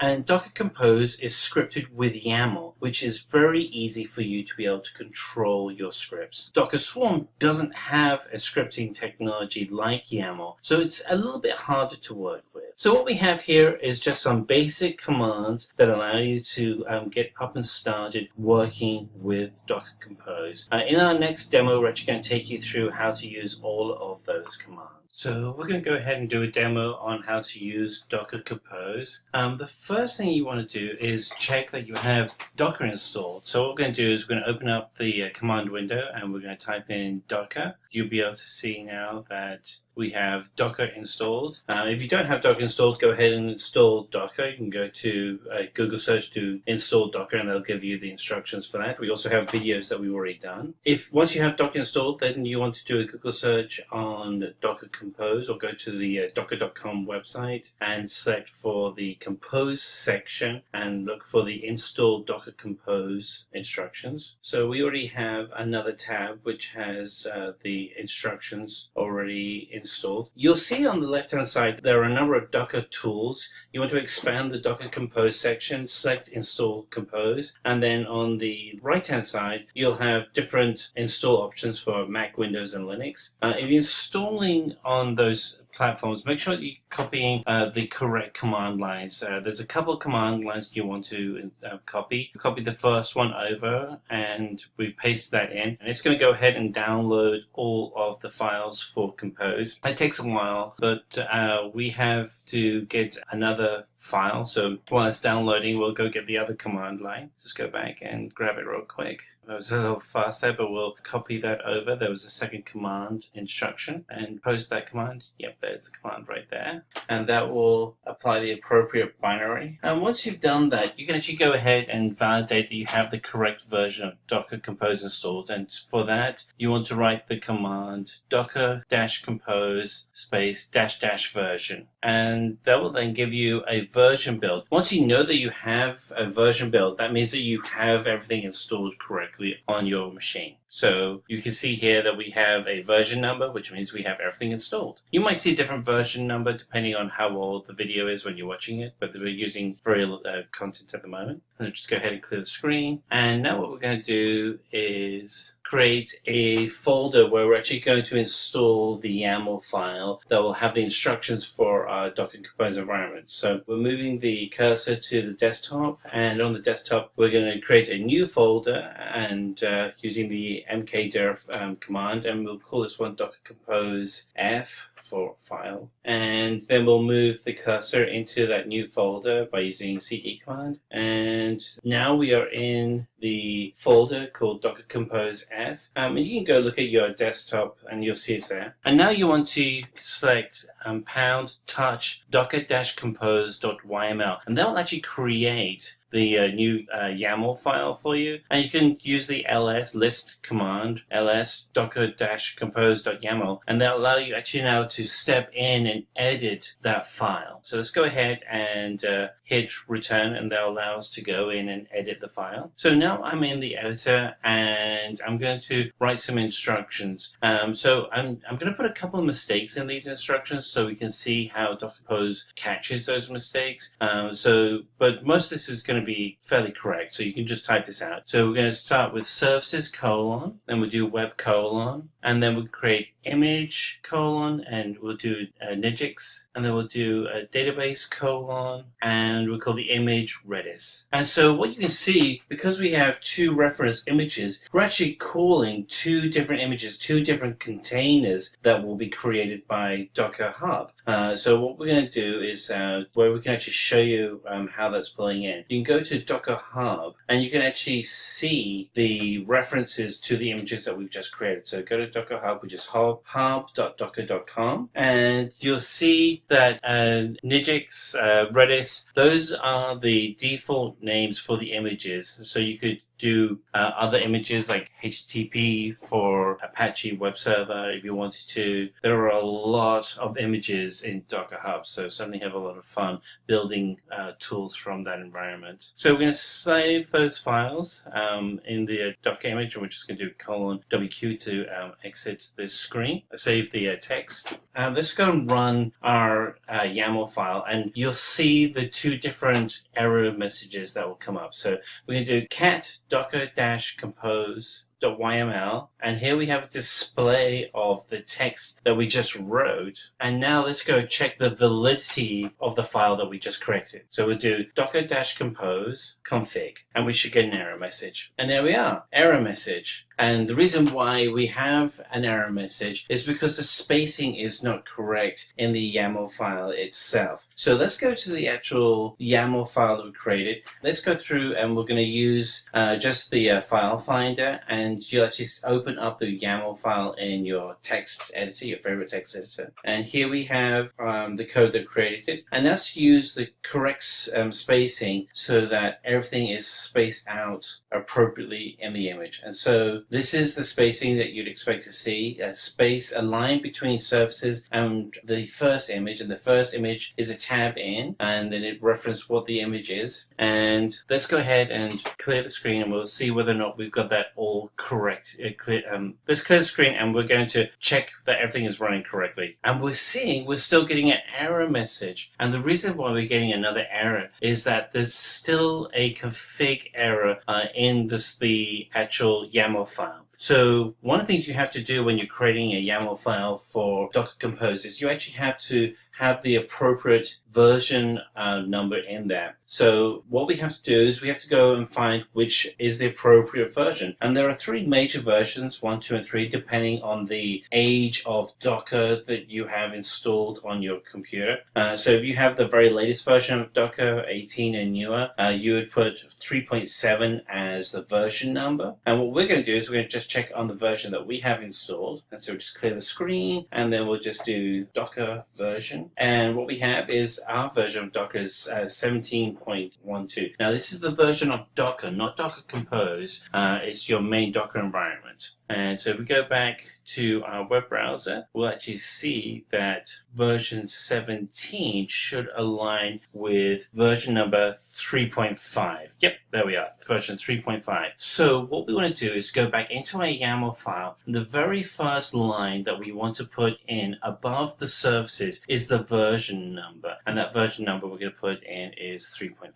So we type in version, and we put colon, and then version number is in quotes, and you save that. And now what we can actually do is we can actually go ahead and use the single line instruction to run both of these two images that we've created, because everything is configured correctly. But with just one note, you'll see that the version number is actually at the bottom of the list, and that's just the way that Docker Compose works. It pulls out the services and the images that you'd create, and then puts the version number at the bottom of the list. So in the presentation, we talked about how you can use one line to trigger 2 or more images. And so to do that, we're going to do sudo docker-compose up-d. And it's going to create the two environments. We have the web environment and the database environment. And let's use sudo docker ps to actually list out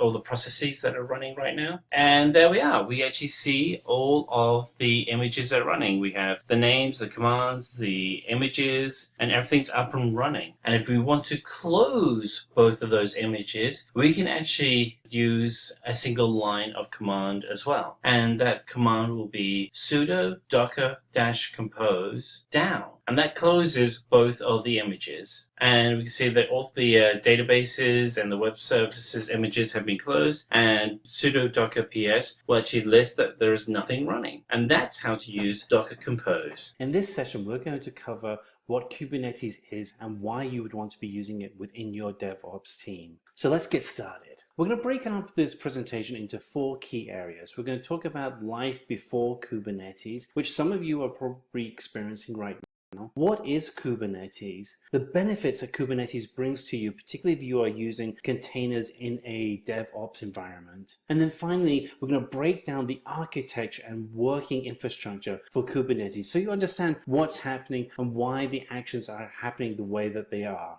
So let's jump into our first section of life before Kubernetes. So the way that you have done work in the past, or you may be doing work right now, is really building out and deploying solutions into two distinct areas. One is a traditional deployment where you're pushing out code to physical servers in a data center, and you're managing the operating system and the code that's actually running on each of those servers. Another environment that you may potentially be using is deploying code out to virtual machines. So let's go through and look at the two different types of deployment that you may be experiencing. When you have applications running on multiple machines, you run into the potential risk that the setup and configuration of each of those machines isn't going to be consistent and your code isn't going to work effectively, and there may be issues with uptime and errors within the infrastructure of your entire environment. There's going to be problems with resource allocation, and you're going to have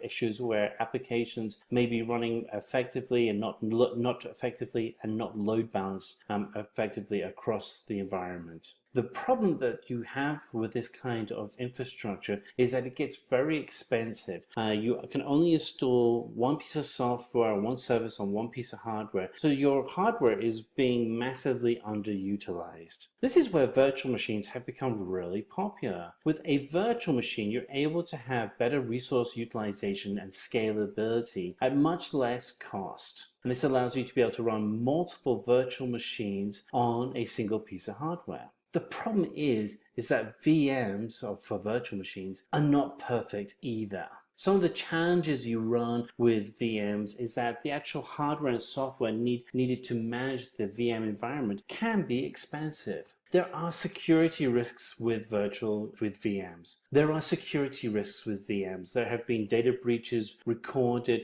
about solutions that run in virtualized environments. You also run into an issue of availability, and this is largely because you can only have a finite number of virtual machines running on a piece of hardware. And this results in limitations and restrictions in the types of environment you want to be running. And then finally, setting up and managing a virtualized environment is time consuming. It can take a lot of time, and it can also get very expensive. So how about Kubernetes? Well, Kubernetes is a tool that allows you to manage containerized deployment of solutions. And inherently, Kubernetes is a tool that is really a next level maturity of deployment. So if you can think of your maturity curve as deploying code directly to hardware in a data center, and then deploying your solutions to virtual machines, the next evolution of that deployment is to use containers and Kubernetes. So let's kind of go through and look at the differences between a virtual machine and Kubernetes. And we've got a few here that we want to highlight,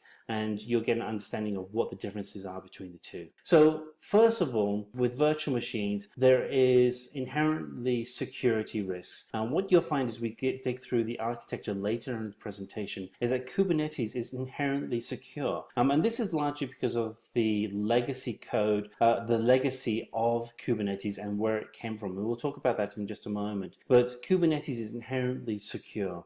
Virtual machines are not easily portable. Now, with that said, they are technically portable. They're just not very easily portable. Whereas with Kubernetes, it's working with Docker container solutions. It is extremely portable. That means that you can actually spin up and spin down and manage your infrastructure exactly the way that you want it to be managed, and scale it on the demands of the customers as they're coming in to use the solution. From a time-consuming point of view, Kubernetes is much less time-consuming than with a virtual machine. A few other areas that we want to kind of highlight from differences. Virtual machines use much less isolation when building out the encapsulated environment than Kubernetes does.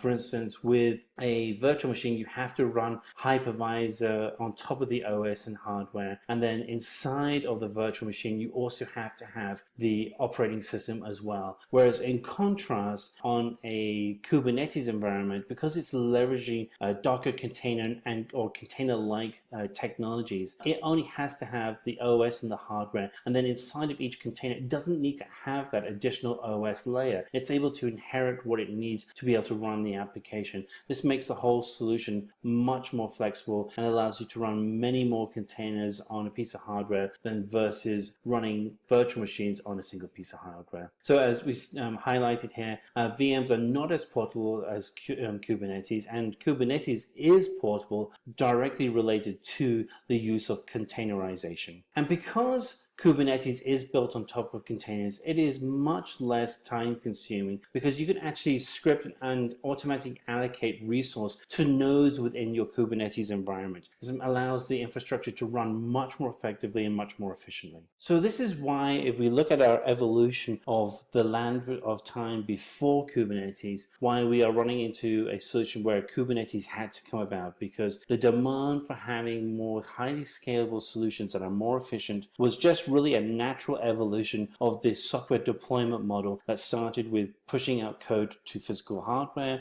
and then pushing code out to virtual machines and then needing to have a solution much more sophisticated. Kubernetes would have come about at some point in time. I'm just really glad it came about when it did. So what is Kubernetes? Let's dig into the history of Kubernetes and how it came about. So in essence, Kubernetes is an open source platform that allows you to manage and deploy and maintain groups of containers. And a container is something like Docker. And if you're developing code, you're probably already using Docker today. Consider Kubernetes as the tool that manages multiple Docker environments together. Now, we talk a lot about Docker as a container solution with Kubernetes. The reality is that Kubernetes can actually use other container tools out there, but Docker just simply is the most popular container out there. Both these tools are open source. That's why they're so popular. And they just allow you to be able to have flexibility in being able to scale up your solutions. And they were designed for the post-digital world that we live and exist in today.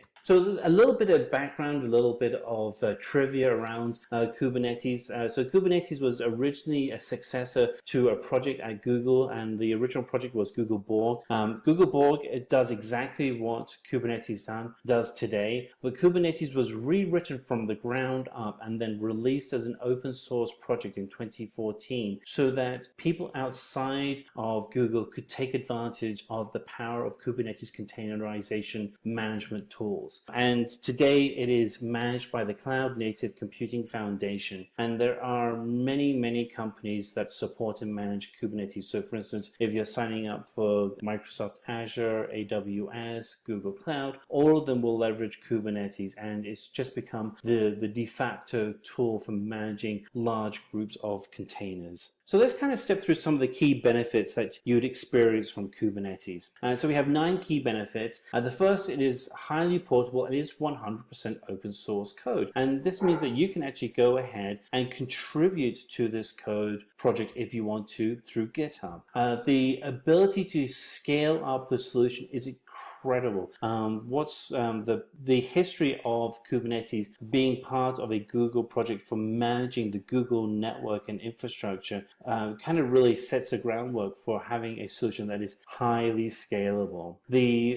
Out of the high scalability also comes the need for high availability. And this is the desire to be able to have a highly efficient and highly energized environment that also you can really rely on. So if you're building out a Kubernetes management environment, you know that it's going to be available for the solutions that you're maintaining. And it's really designed for deployment. So you can script out the environment and actually have it as part of your DevOps model so you can scale up and meet the demands of your customer. Then what you'll find is that the load balancing is extremely efficient, and it allows you to distribute the load efficiently across your entire network so your network remains stable. And then also the tool allows you to manage the orchestration of your storage. So you can have local storage such as an SSD on the hardware that the Kubernetes is maintaining. Or if the Kubernetes environment is pulling storage from a public cloud such as Azure or AWS, you can actually go ahead and make that available to your entire system. And you can inherit the security that goes back and forth between the cloud environments. And one of the things you'll find consistent with Kubernetes is that it is designed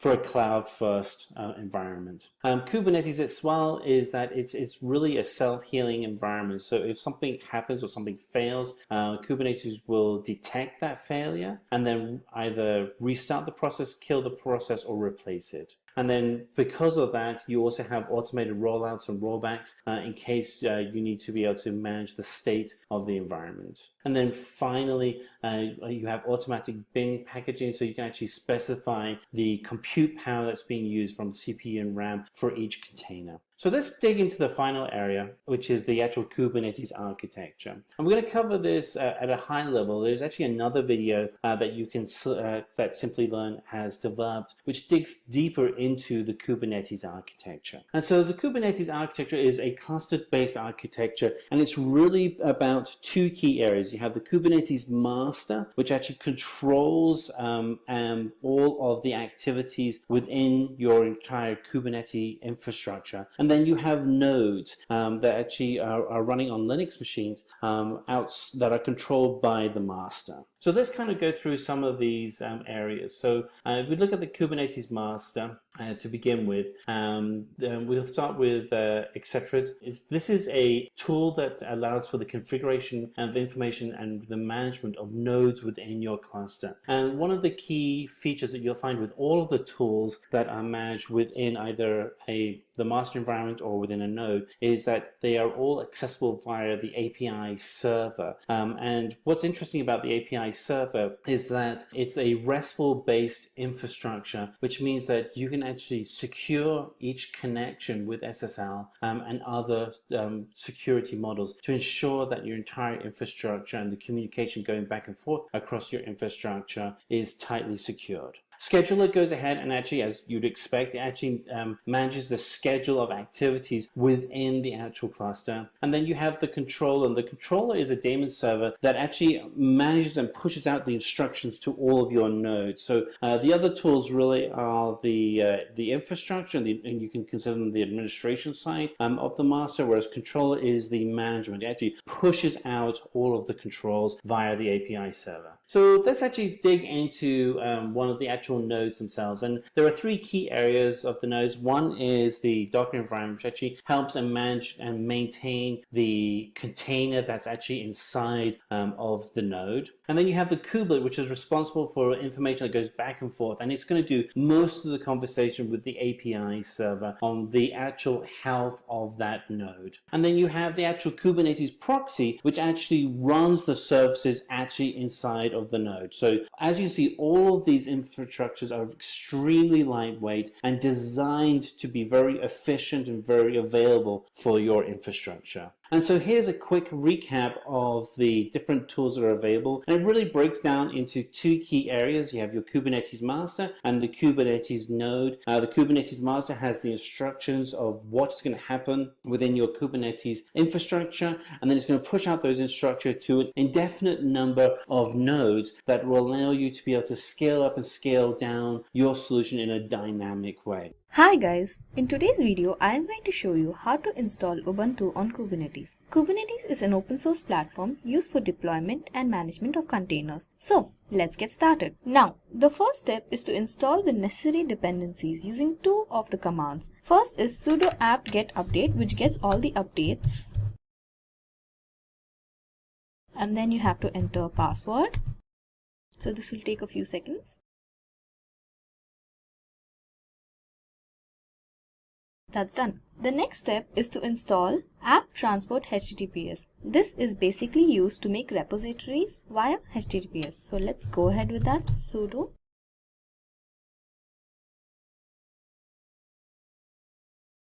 Okay, that's done. Going ahead, the next thing we have to do is to install the Docker dependency using the command sudo apt install docker.io. You have to choose Y, and this will take a few minutes.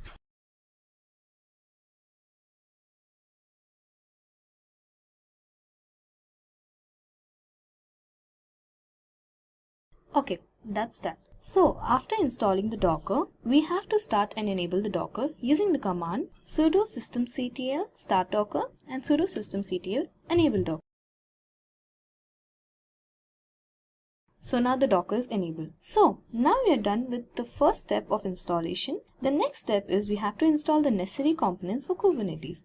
Before that, we have to install the curl command because curl command is used to send data using a URL syntax. Let's install the curl command using the command sudo apt-get install curl.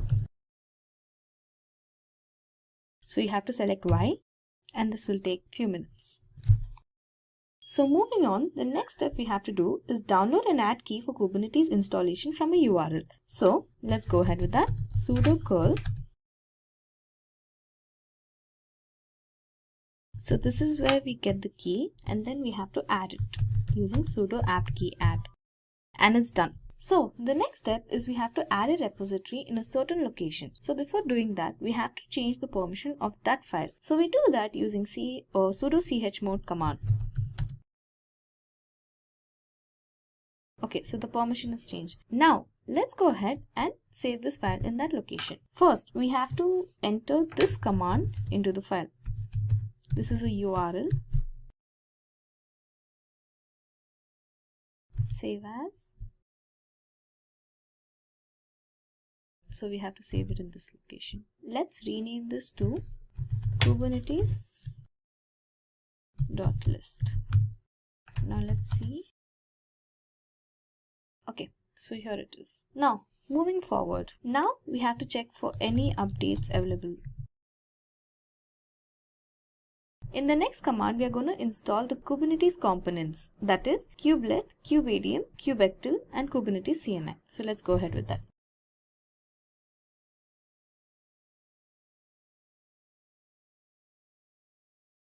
So this is going to take a few minutes. Now that's done. So the next step, we have to initialize the master node, and to do this we have to first use a swap off command to disable the swapping on other devices. So let's do that. Sudo swap off -a. Now let's go ahead with the initialization. Sudo kubeadm init. This is going to take a few minutes.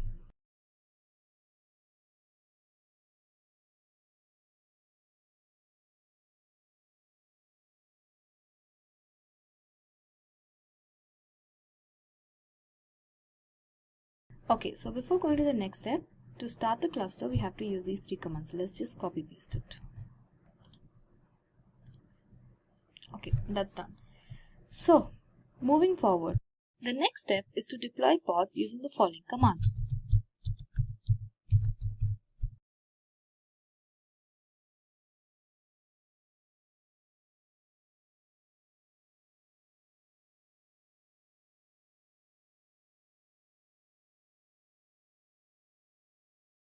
Now the pods have been deployed to our network. To see all the pods, you have to use the command sudo kubectl get pods.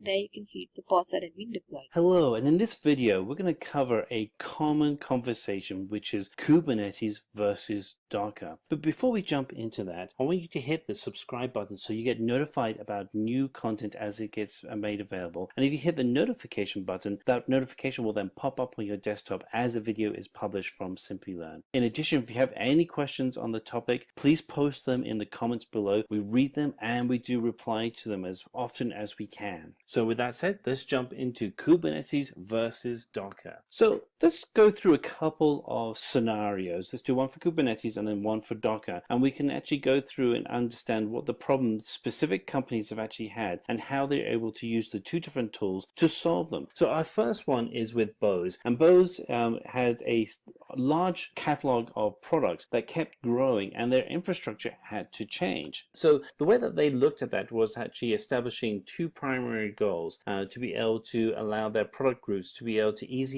more easily catch up to the scale of their business. So after going through a number of solutions, they ended up coming up with a solution of having Kubernetes running their IoT platform as a service inside of Amazon's AWS cloud service. And what you'll see with both these products is they're very cloud friendly, but here we have Bose and Kubernetes working together with AWS to be able to scale up and meet the demands of their product catalog. And so the result is that we were able to to increase the number of non-production deployments significantly by taking the number of services from being large, bulky services down to small microservices, being able to handle as many as 1,250 plus deployments every year. An incredible amount of time and value has been opened through the use of Kubernetes. Now let's have a look at Docker and see what a similar problem that people would have. So the problem is with PayPal, and PayPal processes something in the region of over 200 payments per second across all of their products. And PayPal doesn't just have PayPal, they have Braintree and Venmo. So the challenge that PayPal was really being given is that they had different architectures which resulted in different maintenance cycles and different deployment times and an overall complexity from having a decades-old architecture with PayPal through to a modern architecture with Venmo. Through the use of Docker, PayPal was able to unify the application delivery and be able to centralize the management of all of the containers with one existing group. The net result is that PayPal was able to migrate over 700 applications into Docker Enterprise, which consists of over 200,000 containers. This ultimately opened up a 50% increase in availability for being able to add in additional time for building, testing, and deploying of applications. Just a huge win for PayPal. Now let's dig into Kubernetes and Docker. So Kubernetes is an open source platform, and it's designed for being able to maintain a large number of containers. And what you're going to find is that your argument for Kubernetes versus Docker isn't a real argument. It's Kubernetes and Docker working together. So Kubernetes is able to manage the infrastructure of a containerized environment, and Docker is the #1 container management solution. And so with Docker, you're able to automate the deployment of your applications, being able to keep them in a very lightweight environment, and being able to create a nice, consistent experience so that your developers are working in the same containers that are then also pushed out to production. So with Docker, you're able to manage multiple containers running on the same hardware much more efficiently than you are with a VM environment. The productivity around Docker is extremely high. You're able to keep your applications very isolated. The configuration for Docker is really quick and easy. You can be up and running in minutes with Docker once you have it installed and running on your development machine or inside of your DevOps environment. So we look at the deployment between the two and the differences. Kubernetes is really designed for a combination of pods and services in its deployment, whereas with Docker, it's around about deploying services in containers.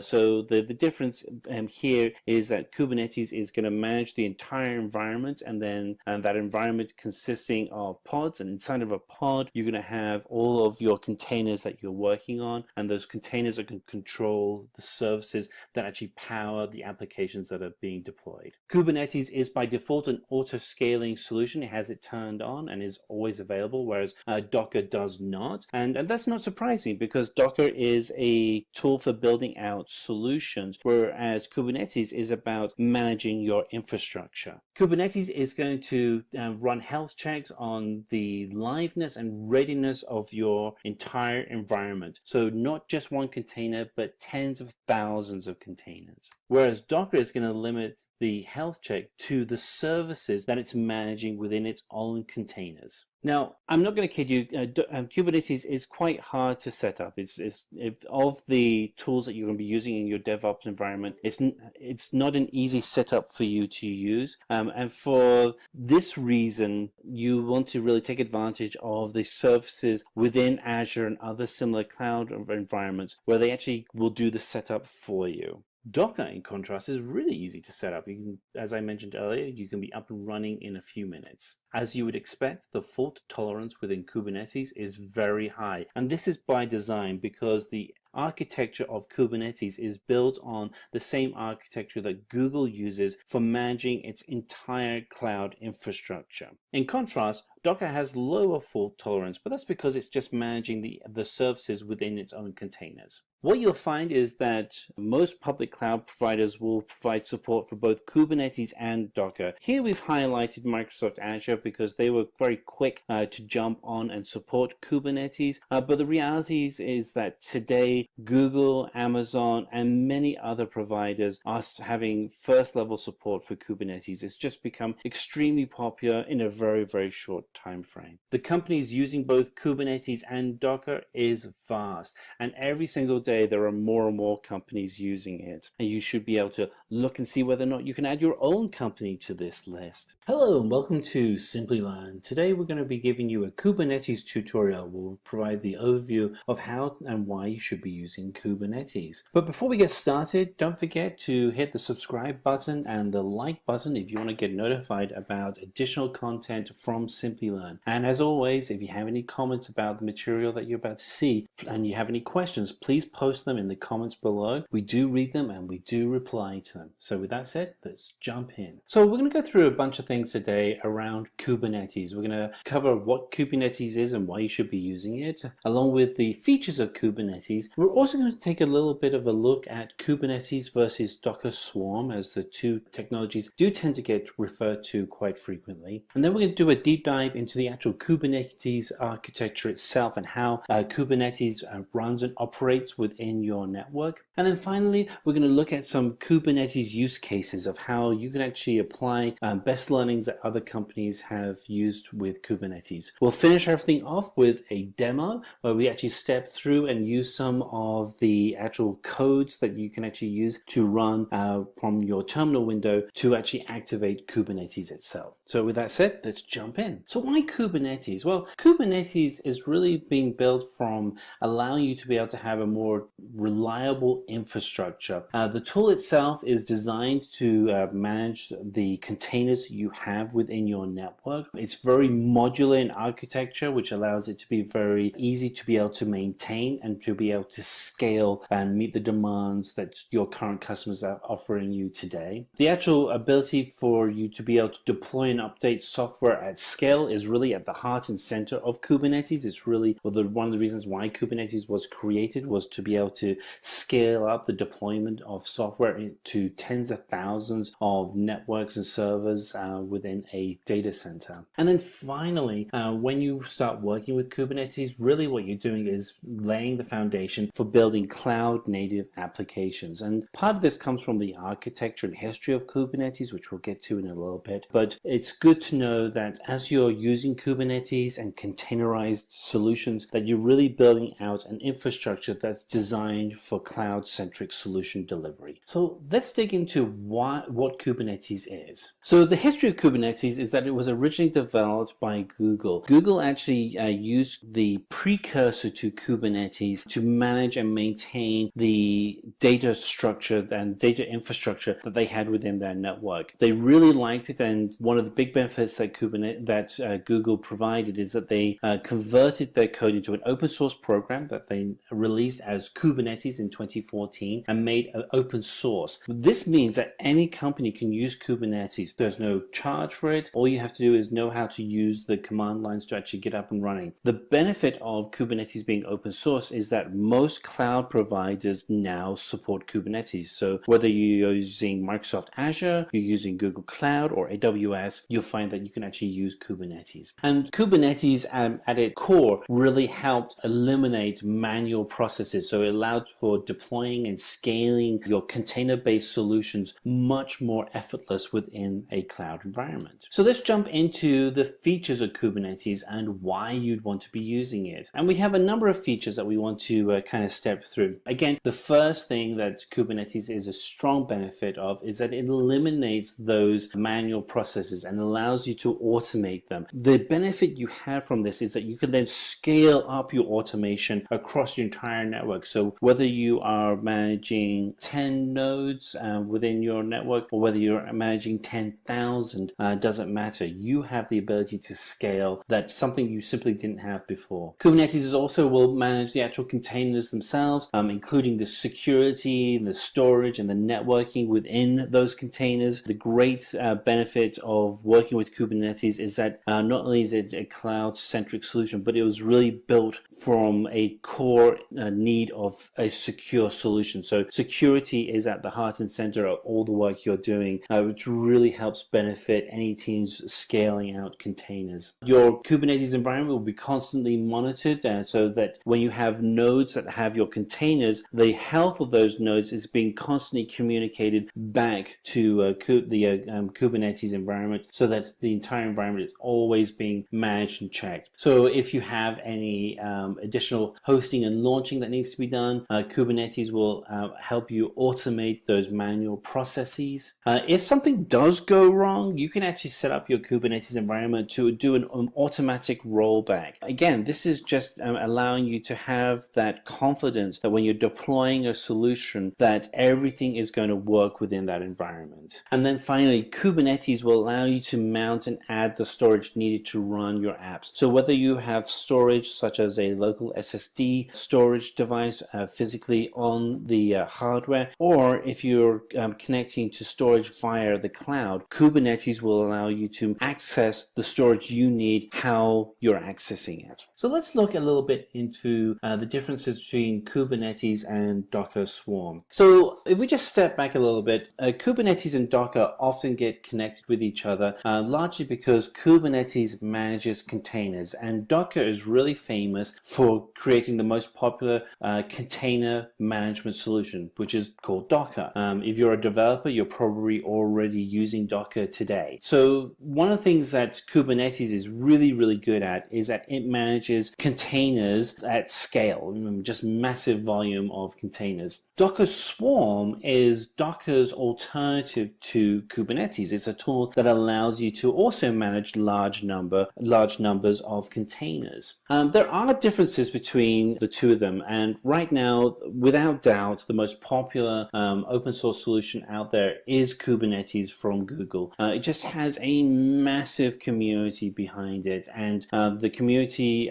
really have embraced Kubernetes. Yes, the original product was developed by Google, but Google has been great stewards, and they've allowed the community to drive the future evolution of the product. Docker Swarm is actually managed and developed by Docker. There is a smaller community, but it is also a very passionate community, and the reason being is that both products are actually pretty good, and you just really kind of have to choose which one you want to go with. Without doubt, there is more customization and extensions built for Kubernetes simply because the community is just so much bigger than the Docker Swarm community. But with that said, Docker Swarm is really easy to set up. So if you are used to working within the Docker environment, you'll be able to set up Docker Swarm very, very quickly. Whereas Kubernetes does require some heavy lifting to get up and running. Now, with that said, if you are using Microsoft Azure or Google Cloud, very often those environments will actually set up Kubernetes for you, so you don't have to do it, and you can actually then focus on writing the instructions to maintain your Kubernetes environment. Kubernetes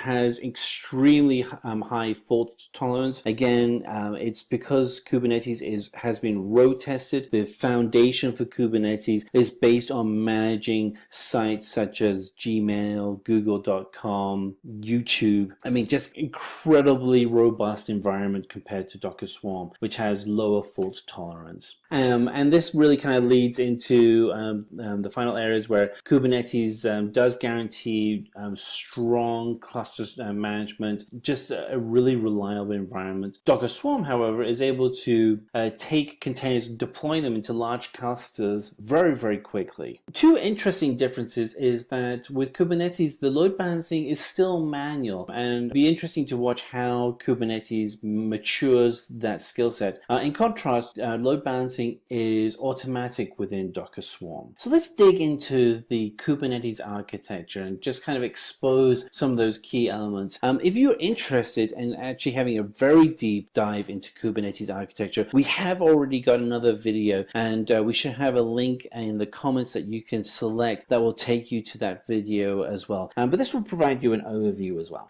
So the way that Kubernetes runs is that it uses nodes to actually manage all the individual hardware within a specific unit. And so a node is really a physical machine in a data center or a virtual machine. And when you're setting up an environment on a cloud environment such as Microsoft Azure or Google Cloud or AWS, Kubernetes will be managing the containers within that node. So it's important to know that Kubernetes itself doesn't work with the individual nodes, but actually works with the cluster as a whole. And why that's important is that it's a tool to manage your entire environment. It's not going to come down and manage the individual node itself. It's going to manage the entire environment. The actual control of data within a cluster is very flexible within Kubernetes. You can have local storage, such as an SSD card or a traditional local storage, or you can actually connect to the cloud and use cloud-based storage. And the benefit that cloud-based storage offers you is that you are increasingly moving your solution into more of a hardware-free environment, cloud-based architecture, where you're not reliant on a physical piece of hardware within your data center. And why that's important is that it gives you the opportunity to scale up your solutions much more effectively. So if you need to increase the hard drive space, you can do that very easily from the cloud, whereas local hardware is a little bit harder to manage. Great news, Kubernetes gives you both options to be able to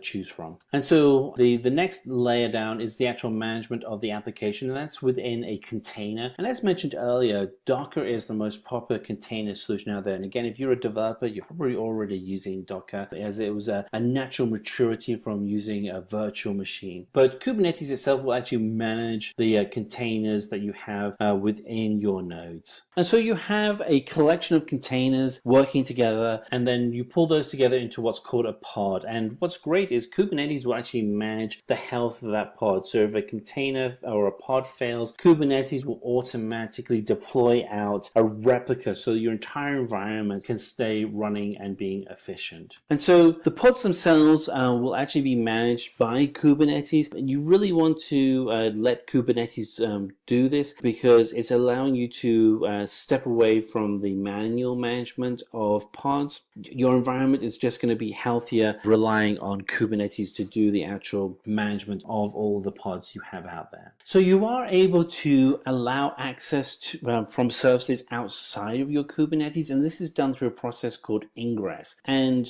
going back earlier, we talked about how security is a key part of all the work that goes into Kubernetes. And this is a great example of where you can use an external service but still have that layer of security that is vital for your solution. Because to be able to provide the ingress connection, Kubernetes requires an SSL connection, which automatically allows for a secure data transfer. Absolutely fantastic. So here we have an overview of the actual architecture. On the right-hand side, we have our nodes and the pods within our nodes, and within those pods are the containers. On the left-hand side, we have the master architecture, and the master architecture is the actual brains behind the work that you're doing. It's actually managing the schedules, the controllers for all of the nodes. And then at the bottom left-hand side, we have commands which are written on a local workstation, and those commands are pushed up to the master. So let's kind of dig a little bit further into the architecture of the master. So the master itself is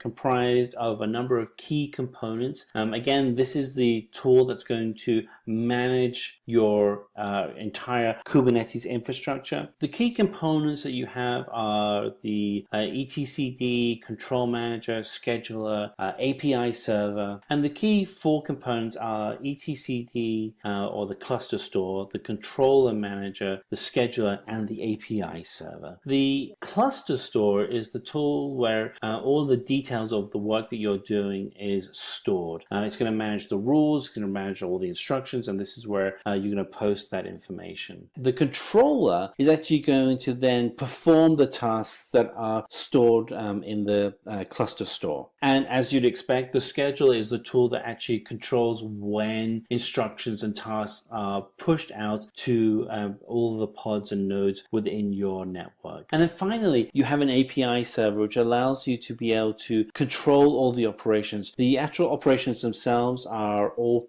instructions written as REST instructions, which allows you to take advantage of the security that has been built into REST. And so you end up with a worker-slave architecture, and slaves are all the different nodes and pods within your network. network. And so a pod itself will have one or more multiple containers, and then each pod will have a Docker container, a kubelet, and a Kubernetes proxy. And these are tools to allow you to communicate back up to the master layer. So the Docker is the actual container itself, and this is going to actually run your application. And the instructions here are to pull down the correct container from the Docker images that you have within your library. The kubelet is going to manage your containers, and your container instructions that will be deployed to the kubelet are going to be written in either YAML or JSON format. YAML is just great. If you haven't had a chance to start working with YAML, I certainly encourage you to do so. It's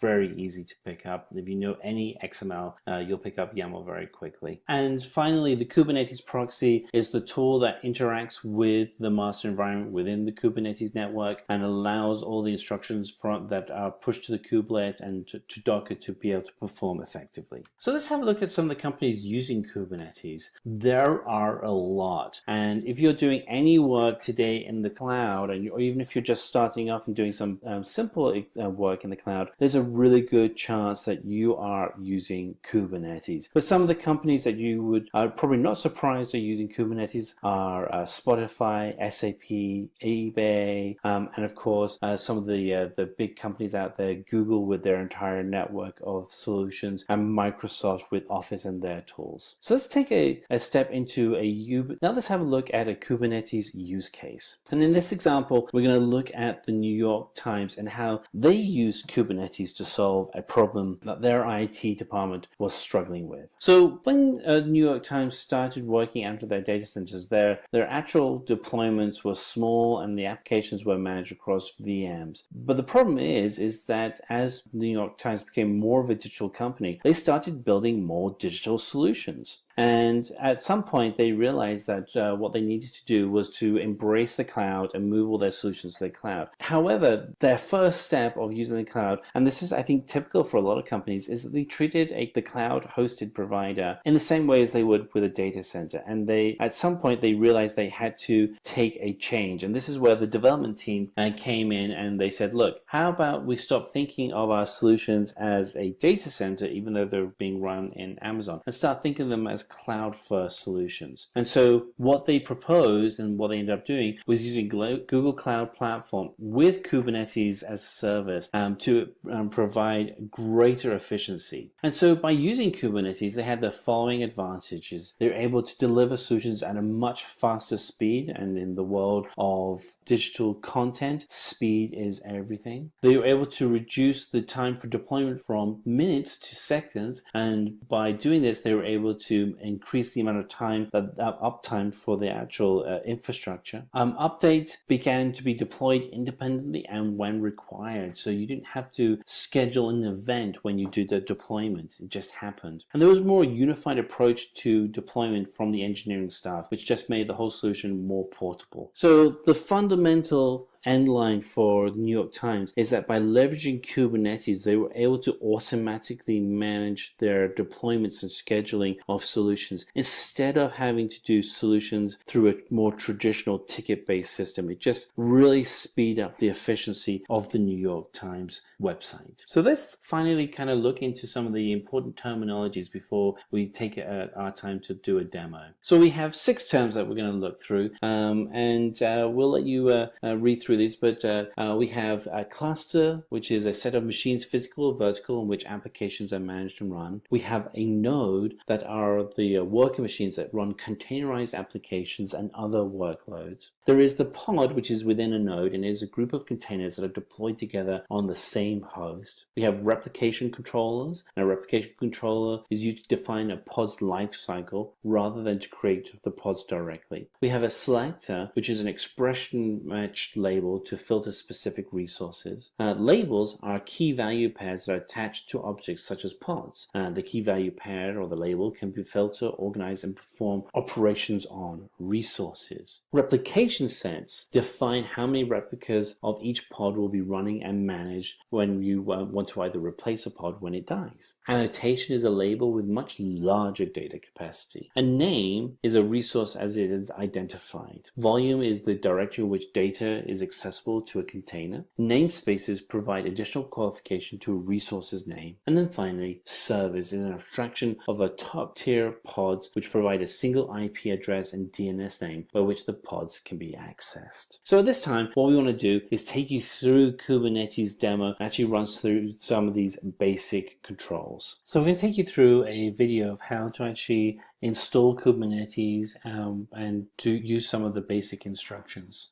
So Kubernetes is the most widely used platform for container management. The first step is to actually install the necessary dependencies. So let's see if there's any updates first. So to check if there's any updates, we're going to use the command sudo apt-get update. We're going to enter in our password, and this looks like it's going to take a few minutes because we've got a few updates that need to be running. All right, we're done. All right, next we're going to write sudo apt-get install -y apt-transport-https, and this will install all of the dependencies we need to actually start installing the solutions needed for Kubernetes. All right, that was quick. Now we're going to put in the Docker dependency, and the way we do that is write the command sudo apt install docker.io. Got a typo, correct that quickly, and put in y, so for yes, and we continue. And that's going to take a while because we're going to download and install Docker off the internet, and it's quite a large installation. Now would be a good time to go get a cup of coffee because it'll take us about a minute to get this all done. Once we actually have Docker installed, we'll actually go ahead and we'll start Docker and enable Docker using our sudo commands. All right, so that's all done. So let's start to enable Docker. We're going to use sudo systemctl start Docker and sudo systemctl enable Docker. This will be quite quick. So the next step is to install all the components for Kubernetes, and we're going to install the curl command and then kubelet, kubec, and then kubeadm. And we're going to install all the necessary tools. We're going to do the curl command, kubelet, kubec-c2, and kubeadm. And so let's go ahead and put in the sudo apt-get install curl. We're going to get a prompt. We can say yes for that. And then after this, we'll go ahead and install Kubernetes. So what we're going to do is we're going to actually put in the Kubernetes key. So that's going to be sudo curl-s, and then we have a long URL, which is https packages.cloudgoogle.com apt-doc apt-key.gpg sudo apt-key. There we go. Correct my typo there. Okay, now we have to go ahead and change permissions of a folder. So we do that with sudo chmod 777 /etc /apt/sources.list.d. All right, we're good. Okay, now you want to go ahead and open up your text editor, and we're going to make an actual edit, and we're going to create a simple file. And so what we're going to type in is the following command: db http apt-kubernetes.io /kubernetes-xenial main. And we're going to save this file in the etc folder, and then look for, and then apt, which is going to be down a little bit. And there we have it. And we're going to save it in the apt-get updates. And we're going to name this file as kubernetes.list. And we'll save that. And then we can close out the notepad and go back to the terminal window. And let's look and see if there are any updates again. So we're going to go ahead and run apt-get update. And it's going to run any updates from what we've created. And we want to check what's in the folder. And so we can do cat /etc/apt/sources.list.d/kubernetes.list. And there we are. It shows what we have in that text file. And so we're going to go ahead and we're going to install kubelet, kubec2, and kubeadm. But first, we're going to have to initialize the master. I'm going to show you an error you would get if you were to install kubelet and the other files too quickly. You get the following error. All right, so we have installed kubelet, kubeadm, kubectl, and Kubernetes CNI. And so we're going to go ahead and use sudo swap-up -a. And now we're going to initialize the master node. And we're going to do that with sudo kubeadm init. And this will take a few minutes for it to initialize. All right, so that's all done. All right, so we're going to deploy the pod to a network, and we have two commands that we're going to use. We use sudo kubectl apply, and then we have a long path we have to type out, which is -f https raw githubs content.com corios flannel master documentation cube-file.yml. What we have to do is we have to actually go ahead and deploy the nodes first. So we're going to do that by creating mkdir-p, and then we have $home-.cube. We'll create that new directory, and sudo cp-i, and then the path will be etc/kubernetes/admin.conf, and then $home/.cube/config.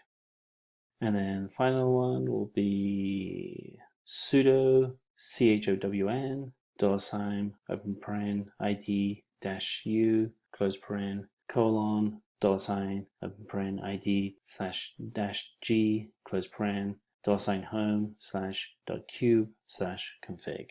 All right, now we're going to go ahead and deploy, and let's see.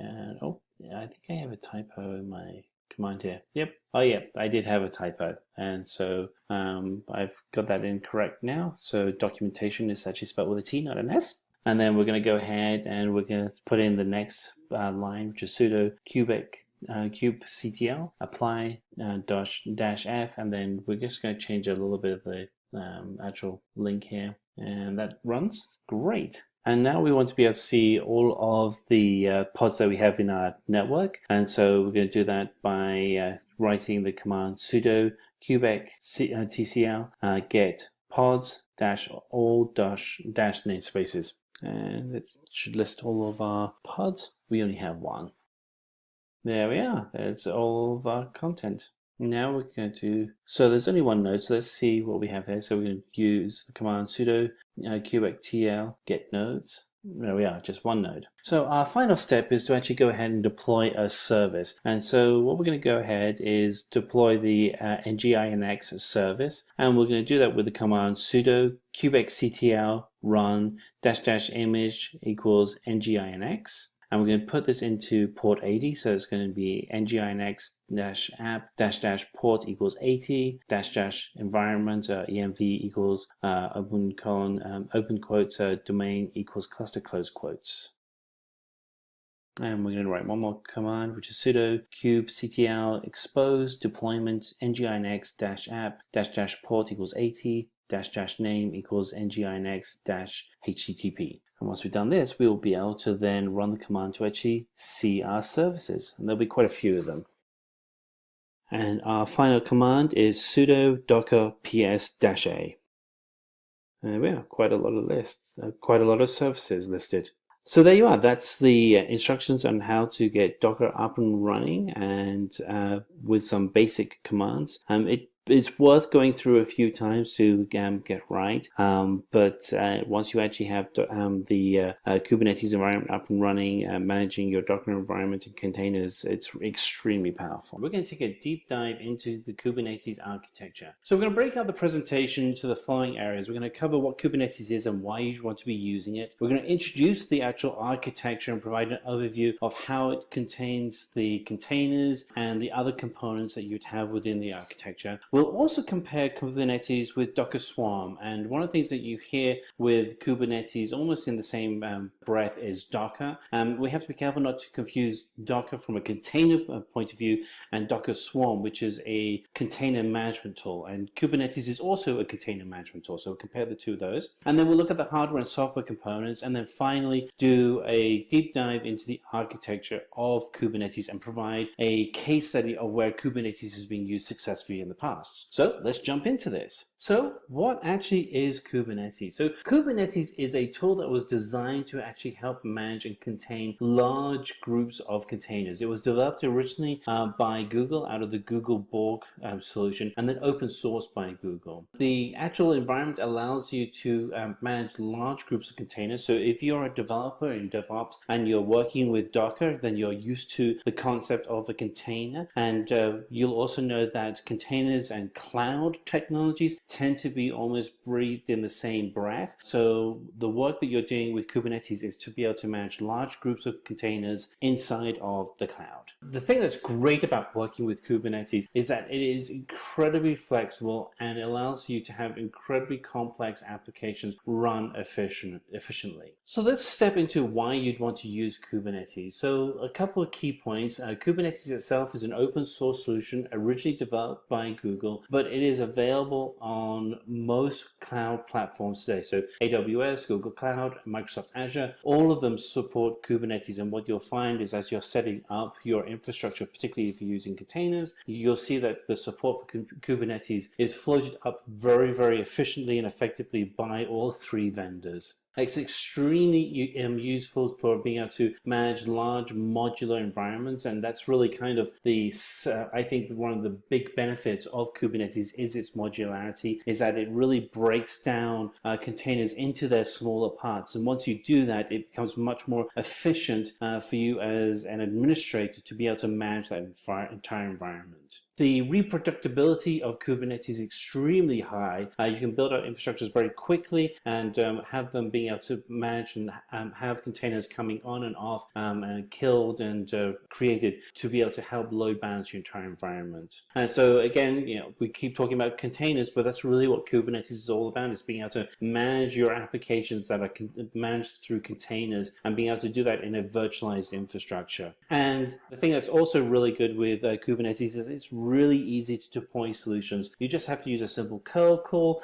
and you can actually push out your Kubernetes infrastructure. So let's have an overview of the Kubernetes architecture. So Kubernetes is really broken up into three key areas. You have your workstation where you develop your commands and you push out those commands to your master, and the master is comprised of 4 key areas which essentially control all of your nodes, and the node contains multiple pods, and each pod has your Docker container built into it. So consider that you could have really almost an infinite number of infinite number of nodes being managed by the master environment. So you have your cluster, which is a collection of servers that maintain the availability and the compute power, such as RAM, CPU, and disk utilization. You have the master, which is really components that control and schedule the activities of your network. And then you have the node, which actually hosts the actual Docker virtual machine itself and be able to actually control and communicate back to the master the health of that pod. And we'll get into more detail on the architecture later in the presentation. So you keep hearing me talk about containers, but they really are the center of the work that you're doing with Kubernetes. And the concept around Kubernetes and containers is really just a natural evolution of where we've been with internet and digital technologies over the last 10-15 years. So before Kubernetes, you had tools where you were either running virtual machines or you're running data centers that had to maintain and manage and notify you of any interruptions in your network. Kubernetes is the tool that actually comes in and helps address those interruptions and manages them for you. So the solution to this is the use of containers. So you can think of containers as that natural evolution from 15, 20 years ago. You would have written your code and posted it to a data center. More recently, you probably posted your code to a virtual machine and then moved the virtual machine. Now you actually just work directly into a container, and everything is self-contained and can be pushed out to your environment. The thing that's great about containers, they're isolated environments, very easy for developers to work in them, but it's also really easy for operations teams to be able to move a container into production. So let's kind of step back and look at a competing product to Kubernetes, which is Docker Swarm. Now, one of the things that we have to remember is that Docker containers, which are extremely popular, are built by the company Docker and made open source. And Docker actually has other products. One of those other products is Docker Swarm. And Docker Swarm is a tool that allows you to be able to manage multiple containers. So if we look at some of the benefits of using Docker Swarm versus Kubernetes, one of the things that you'll find is that both tools have strengths and weaknesses. But it's really good that they're both out there because it helps it really kind of justifies the importance of having these kind of tools. So Kubernetes was designed originally from the ground up to be auto-scaling, whereas Docker Swarm isn't. The load balancing is automatic on Docker Swarm, whereas with Kubernetes you have to manually configure load balancing across your nodes. The installation for Docker Swarm is really fast and easy. I mean, you can be up and running within minutes. Kubernetes takes a little bit more time, is a little bit more complicated. Eventually you'll get there. I mean, it's not like it's going to take you days and weeks, but it is a tool that's, when you compare the two, Docker Swarm is much easier to get up and running. Now, what's interesting is that Kubernetes is incredibly scalable, and that's its real strength, is its ability to have strong clusters. Whereas with Docker Swarm, its cluster strength isn't as strong when compared to Kubernetes. Now, you compare it to anything else on the market, it's really good. So this is kind of a splitting hairs kind of comparison, but Kubernetes really does have the advantage here if you're looking at the two compared to each other for scalability. I mean, Kubernetes was designed by Google to scale up and support Google Cloud network infrastructure. They both allow you to be able to share storage volumes. With Docker, you can actually do it with any container that is managed by the Docker Swarm, whereas with Kubernetes, it manages the storage with the pods, and a pod can have multiple containers within it, but you can't take it down to the level of the container. Interestingly, Kubernetes does have a graphical user interface for being able to control and manage the environment. The reality, however, is that you're likely to be using terminal to actually make the controls and commands to control your either Docker Swarm or Kubernetes environment. It's great that it has a GUI to get you started, but once you're up and running, you're going to be using terminal window for those fast, quick administrative controls that you need to make. So let's look at the hardware components for Kubernetes. So what's interesting is that Kubernetes is extremely light. Of all the systems that we're looking at, it's extremely lightweight. It allows you to have, if you compare it to like a virtual machine, which is very heavy, Kubernetes is extremely lightweight and hardly uses any resources at all. Interesting enough, though, is that if you are looking at the usage of CPU, it's better to actually take it for the cluster as a whole rather than individual nodes, because the nodes will actually combine together to give you that whole compute power. Again, this is why Kubernetes works really well in the cloud, where you can do that kind of activity rather than if you're running in your own data center. So you can have persistent volumes such as a local SSD, or you can actually attach to a cloud data storage. Again, Kubernetes is really designed for the cloud. I would encourage you to use cloud storage wherever possible rather than relying on physical storage. The reason being is that if you connect to cloud storage and you need to flex your storage, the cloud will do that for you. I mean, that's just an inherent part of why you'd have cloud storage. Whereas if you're connecting to physical storage, you're always restricted to the limitations of the physical hardware. So let's kind of pivot and look at the software components as compared to the hardware components. So the main part of the components is the actual container, and all of the software running in the container runs on Linux. So if you have Docker installed as a developer on your machine, it's actually running inside of Linux. That's what makes it so lightweight. And really, one of the things that you'll find is that most data centers and cloud providers now are running predominantly on Linux. Inside of the container itself is then managed inside of a pod, and a pod is really just a group of containers bundled together. And the Kubernetes scheduler and proxy server will then actually manage how the pods are actually pushed out into your Kubernetes environment. The pods themselves can actually then share resources for both networking and storage. So pods aren't pushed out manually. They're actually managed through a layer of abstraction and part of their deployment. And this is the strength of Kubernetes. You define your infrastructure, and then Kubernetes will then manage it for you. And there isn't that problem of manual management of pods if you have to manage the deployment of them. That's simply taken away, and it's completely automated. And the final area of software services is on Ingress, and this is really the the secure way of being able to have communication from outside of the cluster and passing of information into that cluster. And again, this is done securely through SSL layers, and allows you to ensure that security is at the center of the work that you have within your Kubernetes environment. So let's dive now into the actual architecture before we start looking at a use case of how Kubernetes is being employed. So Kubernetes, again, is we looked at this diagram at the beginning of the presentation, and there are really three key areas. There's the workstation where you develop your commands, and then you have your master environment, which controls the scheduling, the communication, and the actual commands that you have created, and pushes those out and manages the health of your entire node network. And each node has various pods. So we break this down. So the master node is the most vital component. With the master, you have four key controls. You have etc., controller manager, scheduler, and API server. The cluster store, etc., this actually manages the details and values that you've developed on your local workstation, and then will work with the controller, schedule, and API server to communicate that out, those instructions of how your infrastructure should look like to your entire network.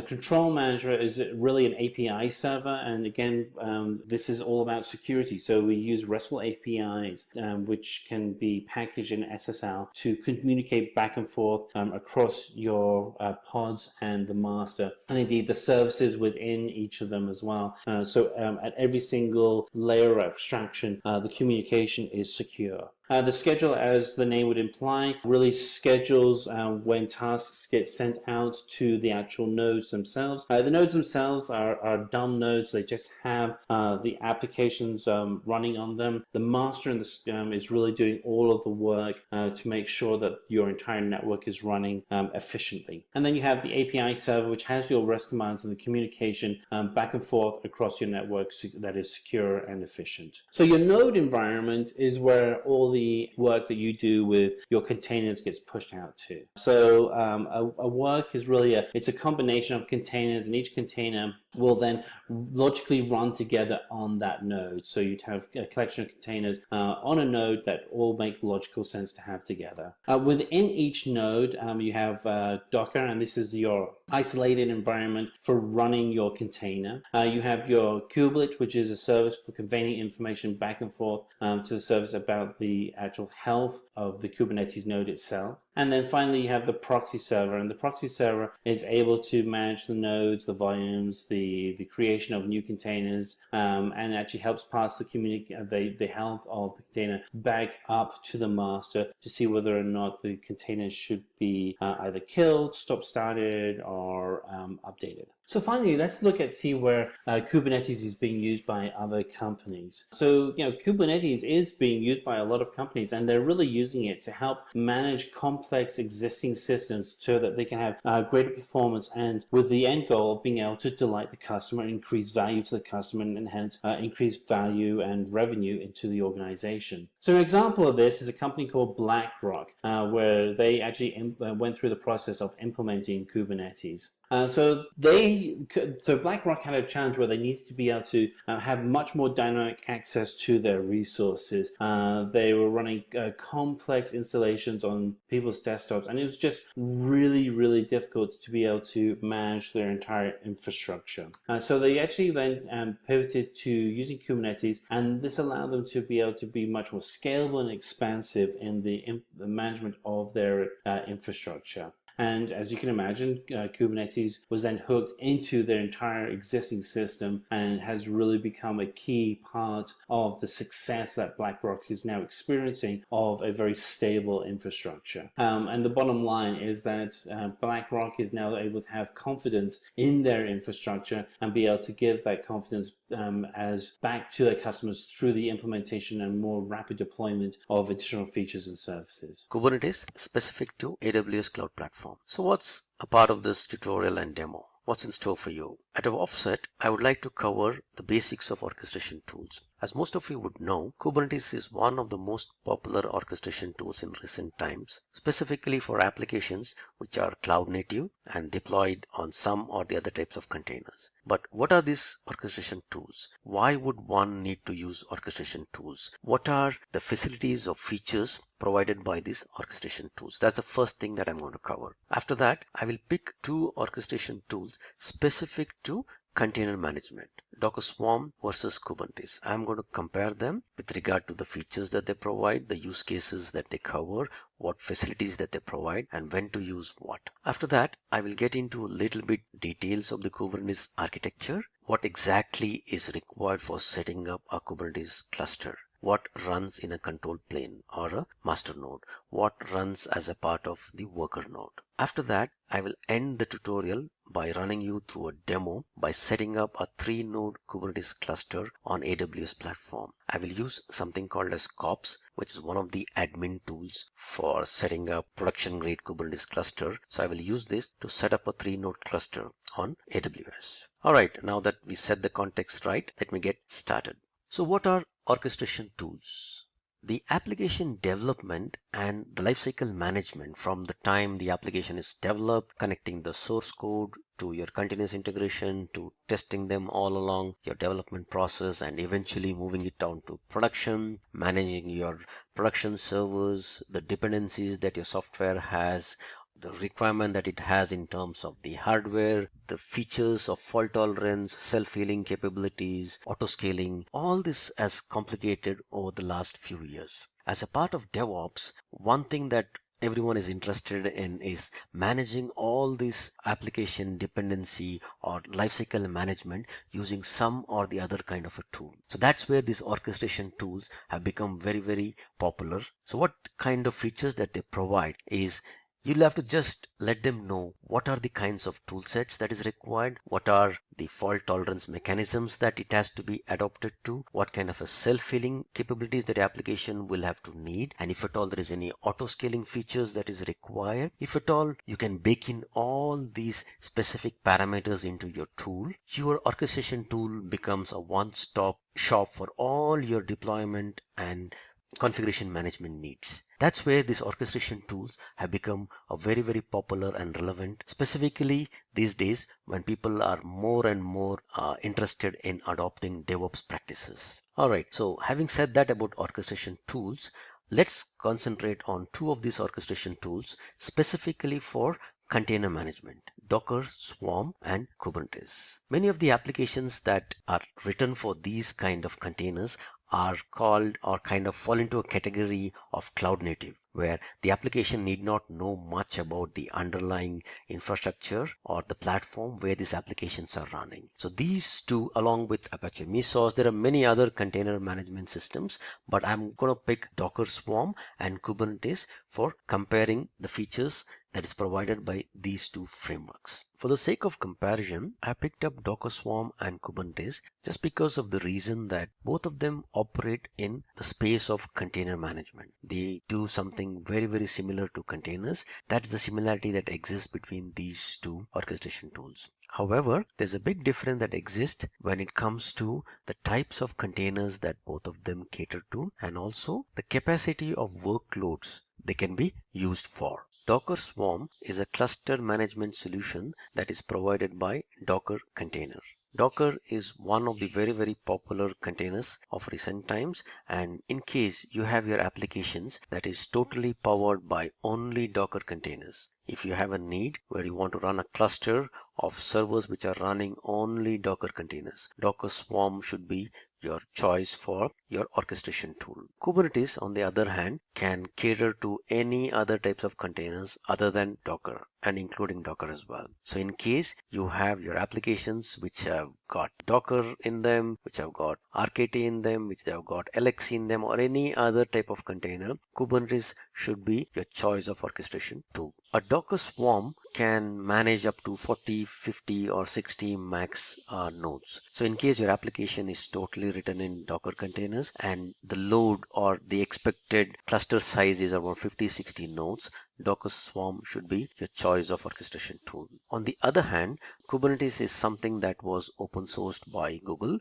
and the scale of operations that Kubernetes can cater to is Google scale. So if in case your applications are more than 1,000 nodes, that is where Kubernetes comes into play. That's the big difference that exists between Docker Swarm and Kubernetes. Putting those differences aside, let me compare Docker Swarm and Kubernetes based upon other features which are similar in nature. The first and important feature that Kubernetes provides is something called as auto scaling. If at all the load on your cluster is too high and your application is experiencing more load, so Kubernetes can add new nodes to your cluster. Of course, you'll have to configure Kubernetes in order to have those capabilities where it can spin up new VMs or new nodes. If at all you do that configuration correctly, Kubernetes has got the capacity, or it has got the feature where it can bring up a new node and add it to the cluster on the fly based upon the load that exists at that moment. On similar lines, if at all the load is not too high, it can identify a few of those nodes which have got less number of replicas or less number of application containers running on it. It can move them to some other node and also scale down by deleting few nodes from your cluster.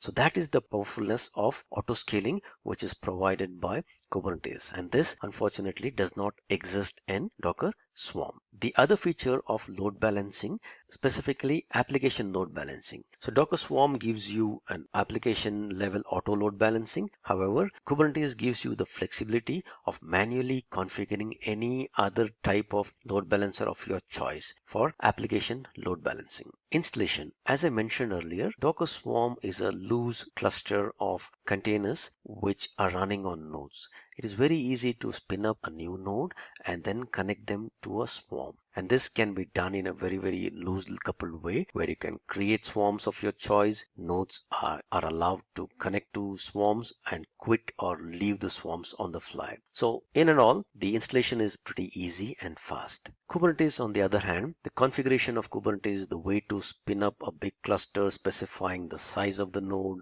how many master nodes, how many config planes that you want, how many nodes that you want. It's a pretty tough thing to bring up a Kubernetes. Scalability. Kubernetes strength is very strong. They are very tightly coupled, and even they have the capability where on the cluster size things or the nodes can be increased on the fly based upon the requirement. On a Docker Swarm, the cluster strength is weak as compared to Kubernetes. Worker nodes can be added to a swarm. Worker nodes can be asked to leave a swarm or can be taken out of a swarm based upon the requirement. So this is kind of a loosely coupled architecture for Docker Swarm, while Kubernetes, the cluster is very tightly coupled.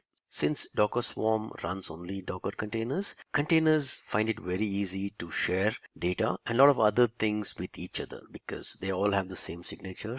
They are all from the same family. So it's very easy for them to share not just volumes, but a lot of other things. However, for Kubernetes, since it manages containers of different types, if your application has to share some data across different containers, there's a little bit of a complexity in how you would want your containers to share data. Also, when it comes to Kubernetes groups containers in something called as pods. While a pod can have either one container, that's the preferred choice, or multiple containers. And the idea of pod is like each pod can run in any other node. It's not guaranteed that you would want to have 2 or 3 pods to be running on the same node. That makes data sharing a little bit of a different thing compared to Docker Swarm.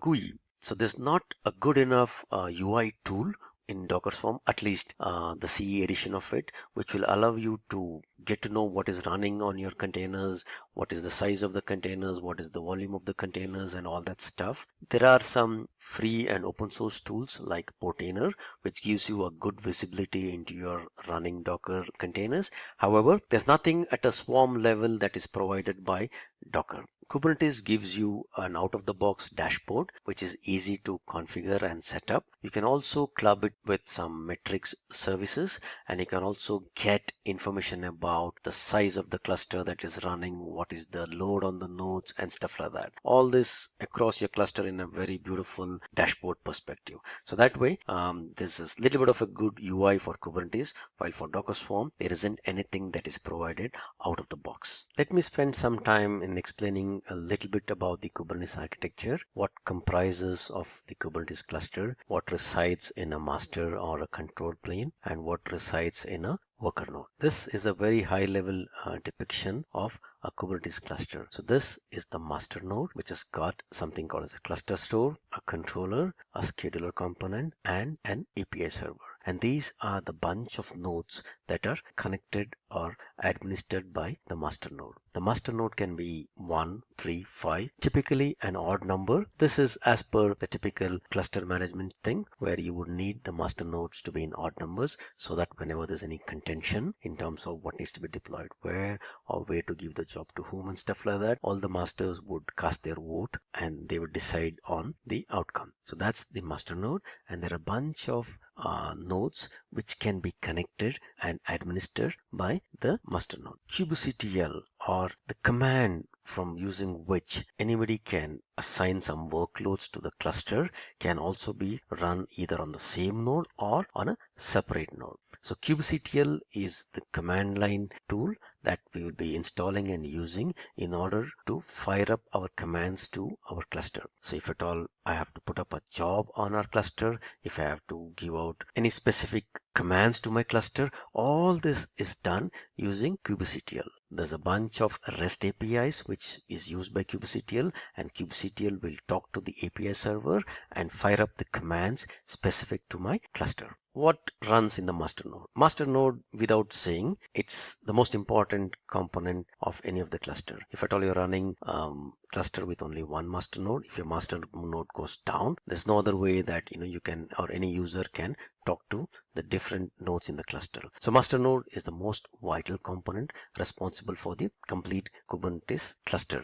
There's always one node that should be running as a master node. That's the bare minimal requirement for your cluster. So what are the other components in the master node? The most important one is called etcd. So this is nothing but a data store, a value of key value pair, which is stored, which contains all information about your cluster. So all the configuration details, which node is up, which worker node is down, all this information is stored in the cluster store. So all the managers would access this cluster store before they go ahead and decide any other work item or anything else that has to be done specific to your cluster. What's in the controller? As the name says, controller is something, it's like a daemon server that is running in a continuous loop. All the time it is responsible for controlling the set of replicas, the kind of workloads that is running based upon the configuration that the user has set in. So if at all, if you are aware of something called as replication controllers, endpoint controllers, namespace controllers, all these controllers are managed by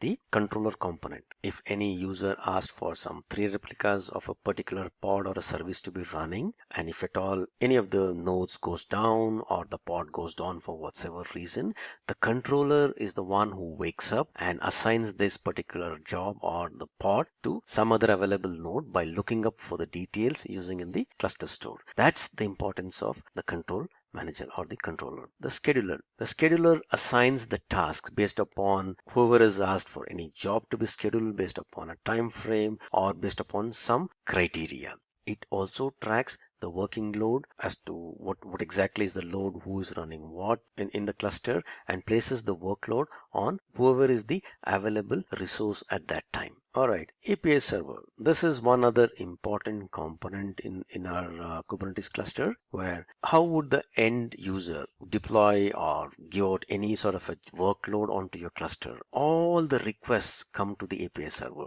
So this is an entry point for all your requests that come into your cluster. Anybody wants to deploy something, anybody wants to scale up a controller, anybody wants to bring down few services, anybody wants to put in a service, all this will have to come in as a part of a REST API endpoint. And API server is the entry point. In case you don't want somebody to access your cluster, in case you want only specific people or specific users to be running some specific workloads, you can set all those role-based access control for this API server. So this is the entry point for anyone who wants to submit any job to your cluster.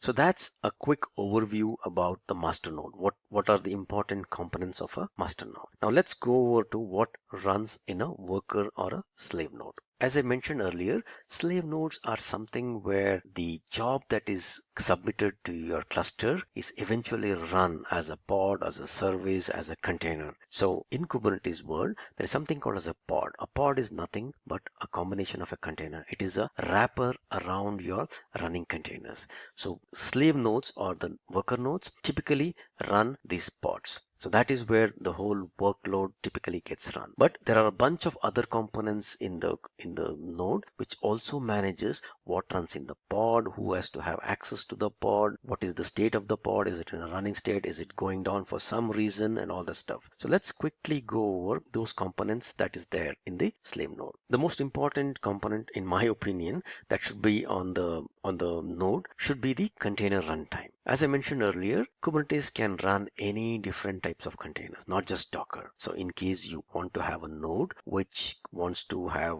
Docker running on it, RKT running on it, LKC running on it, or any other container environment that is running on it, you have to ensure that the specific container runtime environment is available on that specific node, so that whenever a job is submitted, a description of what needs to be run as a part of the pod, what should be the image with which it should be powered, and what kind of a container to spin up. So that's what, when the job is finally assigned to this particular node, it would definitely need a container runtime to be up and running. So that exists only if at all the container runtime is installed and running on your Kubernetes worker node. Okay, now that we know what our Kubernetes node can run, how would somebody assign a job to our node? That is using something called as a kubelet. As the name says, kubelet is a small subset which talks to the kube API server. So any node which has to run any kind of a pod, all these instructions are passed around by the kube API server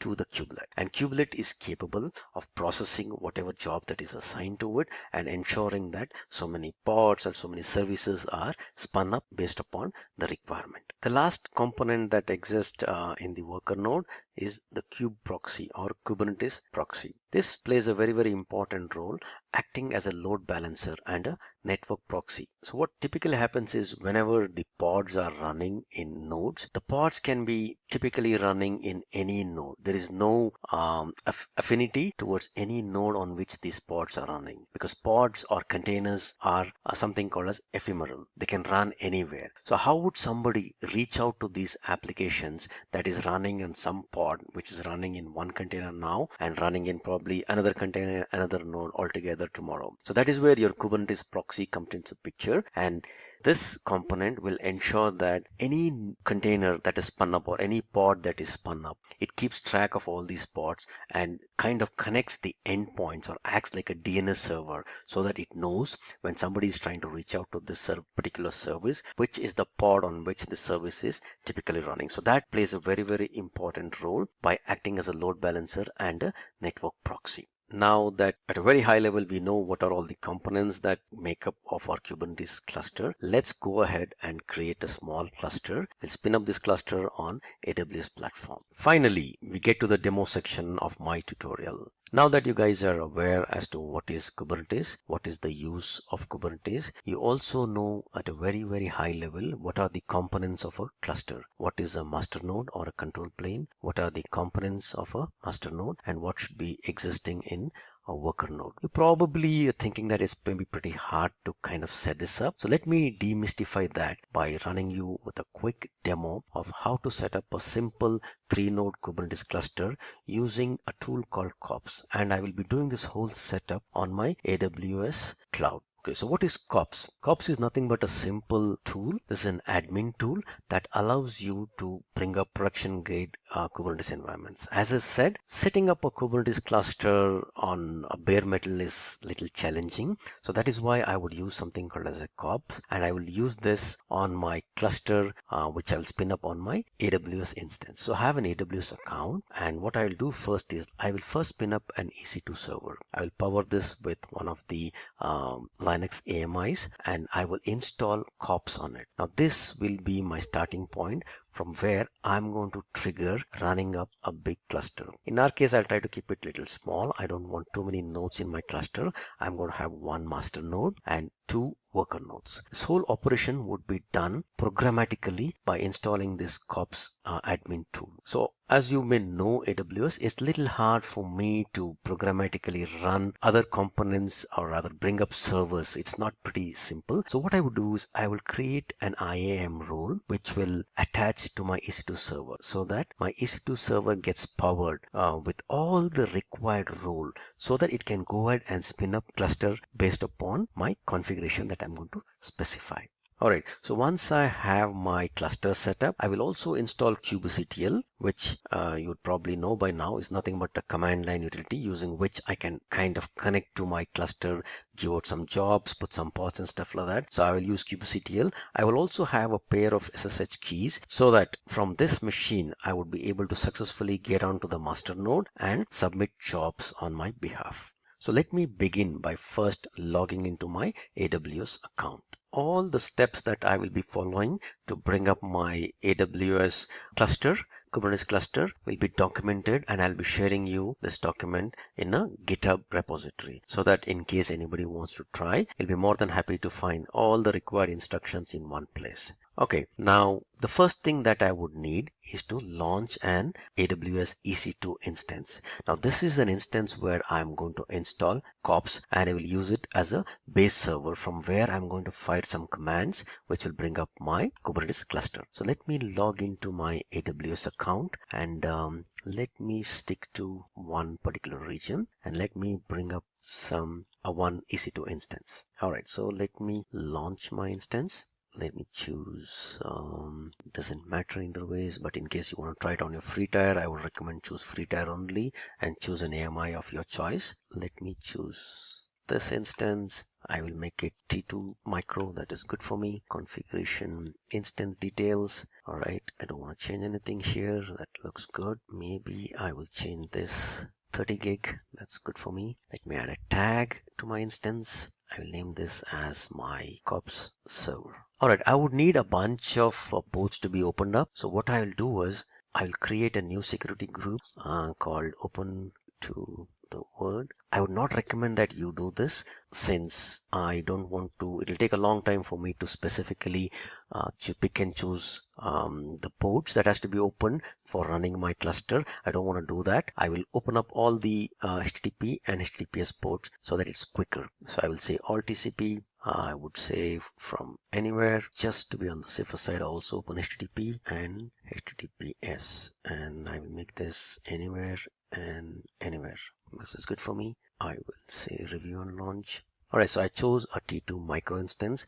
Just for the sake of easiness, I've opened up all the ports, and the instance details are, you've seen what is that I've chosen. Alright, now important part is like I would need a key pair. I need to create a new key pair. I will call this as Simplilearn keys. I will download this key pair and then I will launch the instance. It will take some time for my EC2 instance to come up. In the meanwhile, what I'll do is I will convert. I have this PEM file, which is the pair of keys, the SSH keys with which I need to log into my EC2 instance. So I'll need to convert this because I'm trying to connect from my Windows box. I would need to convert this into a PPK file. So I have puttigen. I'm going to load my set of keys here and convert that key into a PPK key. All right, open. All right, I would say save. Hang on, save private key. Yes, I would say Simplilearn or Simplilearn private key. I'll save this here. Done that. That's all. So this is my public key, which is the PEM file, and this is my PPK or my private key. Now using the private key, I will log into my EC2 instance. Okay, now my EC2 instance is up and running. It is running in this Ohio region, and this is the IP address of my public IP address of my machine. So let me connect to it. So I use MOBA Xterm, which is nothing but an SSH emulator. You can use PuTTY or any of these sessions which allow you to do an SSH. This is my IP address of my machine, and since I've spun up an Amazon AMI, this is the default user. I would need to specify the private keys for my session, and this is the private key for my session. Say OK. I am in my Amazon EC2 instance. So let me look at what are the other things that I need to do. Alright, so as I said, I just brought up my EC2 instance, but I would need my EC2 instance to run few things on my behalf so that it can spin up other EC2 instances. It can also talk to an S3 bucket where I'm going to store the instance state of my Kubernetes cluster. Also some sort of an auto scaling group because I want to spin up more and more instances. I also want to have a private hosted zone using my Route 53. So I would need my EC2 instance to have all these sort of permissions for my server. So what I would do is I will go and create a permission, a role in the EC2, rather in the AWS IAM role, and I will attach this IAM role to my EC2 instance. All right, so let me go to my IAM, which is nothing but the identity and access management. I will create a role called as possibly COPS role. I will create a role. This role will be used by my EC2. So I'm going to click on EC2. I will say next permissions. They would need a lot of permissions, specific permissions to be very honest. And the permissions are all listed out here, S3, EC2 and all this stuff. Just to keep it pretty simple, what I would do is I will create a role with the administrative access. All right, so I don't want any tags. I'm going to review. I'll create a role name. I will say COPS role for EC2. All right, so I'm going to create a role which has got administrative access roles. I'm going to create a role. So this would ensure that my EC2 instance from which I'm going to run my cluster would have all the prerequisite permissions so that it can go and spin up instances, talk to S3 buckets and all that stuff. All right, now let us have our running instance get powered by this role. So I will connect this role to my running instance. All right, so this is my EC2 instance that is running. I will say action, attach, replace IAM roles. So there is no role as of now. I would want my COPS role for EC2. This is the role that I created. So I want this new role to be assigned to my EC2. All right, great. Now my EC2 instance, which is my COPS server, has got all the required permissions so that he can create a cluster on my behalf. Great. Now before this, let me do a sudo yum update -y. So that any of the, because this is a newly provisioned VM, I just want to ensure that all my system libraries are all updated. So that when I do install COP and kubectl and all those things, none of them will fail because of some dependency or package issues. So I'm just running a sudo update -y so that all the libraries are updated. Okay, looks like it is done. So let me go ahead and install COPS. COPS is a pretty simple installation. It is available in a particular location. I have to just copy this and ensure that I do a curl and I install this particular stuff. All right, so it is fetching the COPS tool. It's installing for me. Once it is copied down, let me change the mode so that I can execute it, and then also let me move it to my user local bin so that it is available for me in my path. Okay, that's pretty much the COPS installation. Let me also do one other thing. Let me install something called as kubectl. So this is what would be, a tool using which I'm going to be firing my commands to my Kubernetes cluster once it comes up. Right, this is a pretty smaller executable. So kubectl. All right, so I have kubectl as well as COPS installed on my EC2 server now. Okay, now what I'll do next is I'm going to create an S3 bucket in AWS so that the Kubernetes cluster state is persisted in this bucket. So let me create a simple bucket with this name, S3 bucket with this name. So let me go to S3 and let me create a simple bucket with this name. I will just say create a bucket. Okay, so the Simplilearn.Kubernetes is the bucket that I created. So this bucket will store all information about my cluster. Let me now go and create a DNS entry or a DNS zone or a AWS Route 53 hosted zone for my cluster. So this is required so that I can give a cluster name for my Kubernetes cluster that I'm coming up. So I will create a private hosted zone and possibly I will call this as Simplilearn.in. So this will be my name of my private hosted zone. In case you already have any other public hosted zones in your name, you can always put a Route 53 hosted zone specific for your domain name. Since I don't have anyone, I'm just going to create a simple private hosted zone. So let me head down to Route 53, click on any of these and you'll get these hosted zones out here. So I'm going to create a hosted zone here. I'm going to create a hosted zone. Click on create hosted zone.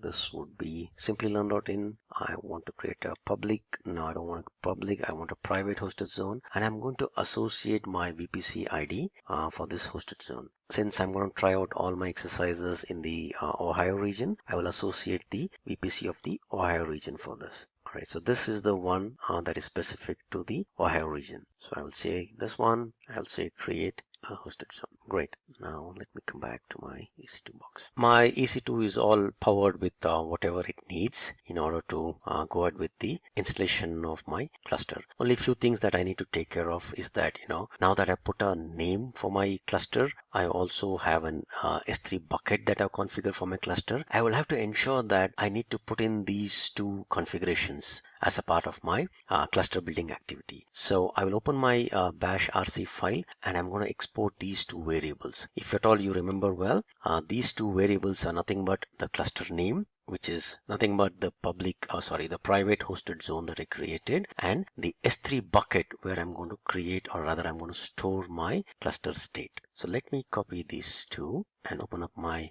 bash rc file. Alright, so I will just add these two and copy these and export them out as my variable. I'm going to save this here. Now let me ensure that this gets picked up. Alright, I've got these two that I've configured, and I've also ensured that these environment variables are set. Now let me create a pair of SSH keys. This is to ensure that I can log into the box that I'm going to be provisioning as a part of my cluster. SSH-keygen. I don't want to give any parameters. Let it go to the home directory with the default name and without any passphrase. Alright, so I created a bunch of my key pair. Now I'm all set to go ahead and run my kops. Now kops will ensure that this will take some time for the cluster to come up, but this is exactly how I would define my kops command. I already got it copied here. So kops create cluster. The state of the cluster will be stored in this particular variable, which is what I have exported out. The number of node count is 2. Node count is the worker node count. If at all I don't specify, there's a configuration for specifying the master or the control plane as well. If I don't specify that, the default one is 1. So I'm going to create one primary or the master node and two worker nodes. Size of my master, node size of the worker nodes, what are the zones where I want this to be created, and where do I store the cluster information. And okay, I've already added this master count. This is actually not required, but this is the command that I'm going to fire off so that I bring up my cluster. All right, that went off very fast, but this actually did not create a cluster. It is just the definition of a cluster, and that's why this came out very fast. Now that everything looks good with whatever configuration that I specified, now let me go ahead and create the cluster by saying kops update cluster -a. Yes. Now this will take some time, a good 5 to 10 minutes for it to, because this will actually start provisioning the servers. And as I mentioned earlier, based upon my configuration, I'm going to come up with one master server and two nodes, or the worker nodes. All right, so this is the command for me to validate the cluster, and I'm going to try it out first. I'm pretty sure that it will fail because all my servers are not up yet. It is taking some time. The validation, everything failed. But let me try to look at my EC2 instances and see how many servers do I have running as of now. If you see, I had only one server that I had started, which was my cop server, and automatically the other three instances, one is called nodes.simply.in, these two are the nodes, and this is the master node. So these three got automatically provisioned by the kops command that I ran. Alright, so this may take a while for it to get validated, a good 5 to 10 minutes. So what I'll do is I'll pause the video now and I'll come back once the cluster is up and running. It's been a good 8 to 9 minutes since I started my cluster. So let me validate now. Okay, seems good. So there's a master node, minimum 1, max 1, some nodes which are nothing but the slave nodes or the worker nodes. There are two of them, T2 micro, subnet. So my clusters seem to be up and running, and my cluster name is Simplilearn.in. So what I would want to do is now let me just log into the master and see if I can run some pods. So let me get back to my installation steps here. The validation cluster is done. So let me log into since my cluster name is Simplilearn.in, this is the way to log into my box. So let me get into my box. So if you see here, this is the host name of the machine that I'm currently in. If you see this is nothing but this cop server. This is a server. Now from here, I'm trying to get into the master box. All right, so if you see, the IP address has changed. I was in a different box. I'm in a different box now. If I see host name, you'll find a different host name. So this is 153, which is nothing but the master node. Yep, it's 153. This is the particular host. So I'm getting into this machine now. So I started the cluster from my COP server here. It ran and brought up 3 nodes. So I'm actually getting into my master node and see if I can run some pods on it. All right, so let me try kubectl get cluster info. Try kubectl get nodes. All right, so there are 3 nodes here, master node and 1 master node and 2 worker nodes. So let me see if I have some pods here. Kubectl get pods. So there's no pod as of now. So what I'll try to do is, let me just spin up a very simple pod just to check if my connections is everything is correct or not correct. I have a simple Node.js application that I've built and I've got a container for that. This is already pushed to the Docker Hub registry. It is called Simplilearn Docker Hub, and the image name that I have here is called my node app, and I will use this image to power one of my pods that I will run. So this is the way in which I'm going to launch my pod. Let me show you these commands. Kubectl run, the name for my deployment that I'm going to run, -- image, and this is the image that is going to be powering my container. So this is Simplilearn Docker Hub / my node app -- replicas equal to, I want 2 replicas to be running, and the port that I want to expose this particular pod is on 8080. So let me run this. As soon as this is run, it creates something called as a deployment. All right, now let me just say I'm not really interested in the deployment. I'm interested in checking if at all the pods are up and running. So I will say kubectl get pod. All right, so that was pretty fast. So I have 2 pods that are running here. These are 2 replicas because I asked for 2 replicas. These pods are running, so I can run kubectl describe pod pickup. All right, I can pick up any of the pod name and see what is the pod, what is the information does it contain, from what is the image that is pulling, what is the image name ID. This is actually running my pod, which is actually spinning up a container. Great, so far so good. So in Kubernetes, the pods are ephemeral, so they can be there at any time, cannot be at any time. If I need to expose my pod outside, I will have to create a service for my pod. So what I'll do is I'll create a very simple service by exposing this particular deployment.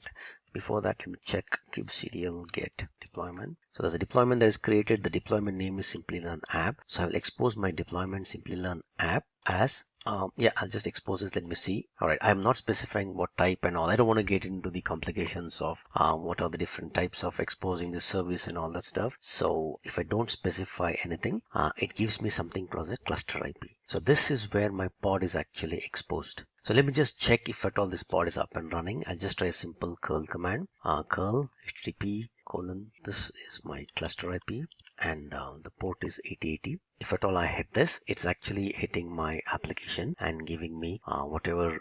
I put a simple sys.out kind of a thing where I'm just printing the container ID of whatever pod is serving being served out of. So I'm actually hitting my container and I'm getting this output from the container. So everything looks good. My container is up and running. So let me just go and clean it up. I will say kubectl delete deployment Simplilearn app. This should get rid of all the pods that I created. Kubectl get pod. All right, these pods are interminating things.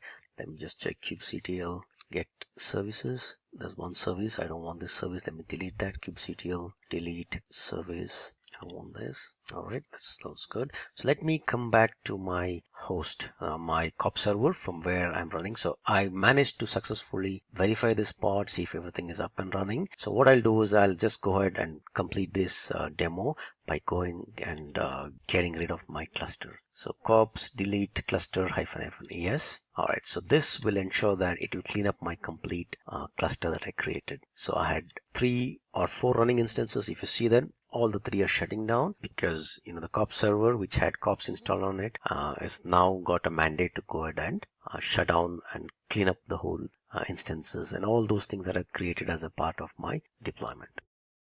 Hello, this is Matthew from Simplilearn. We're going to focus specifically on Puppet. So In this session, what we're going to do is we're going to cover what and why you would use Puppet, what are the different elements and components of Puppet and how does it actually work, and then we'll look into the companies that are adopting Puppet and what are the advantages that they have now received by having Puppet within their organization. And finally, we'll wrap things up by reviewing how you can actually write a manifest in Puppet. So let's get started. So why Puppet? So here is a scenario that as an administrator, you may already be familiar with. You as an administrator have multiple servers that you have to work with and manage. So what happens when a server goes down? It's not a problem. You can jump onto that server and you can fix it. But what if the scenario changes and you have multiple servers going down? So here is where Puppet shows its strength. With Puppet, all you have to do is write a simple script that can be written with Ruby and write out and deploy to the servers your settings for each of those servers. The code gets pushed out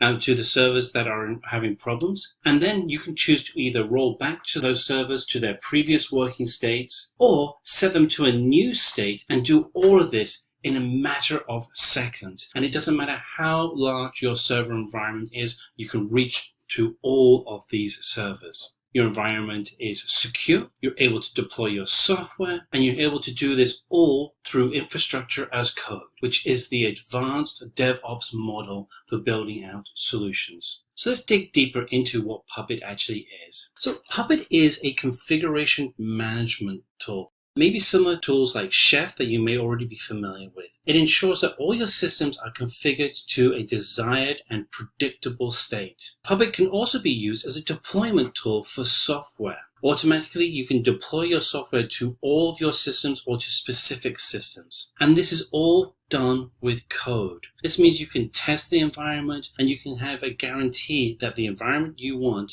is written and deployed accurately. So let's go through those components of Puppet. So here we have a breakdown of the Puppet environment. And on the top, we have the main server environment. And then below that, we have the client environment that would be installed on each of the servers that would be running within your network. So if we look at the top part of the screen, we have here our Puppet master store, which has and contains our main configuration files. And those are comprised of manifests that are actual codes for configuring the clients. We have templates that combine our codes together to render a final document.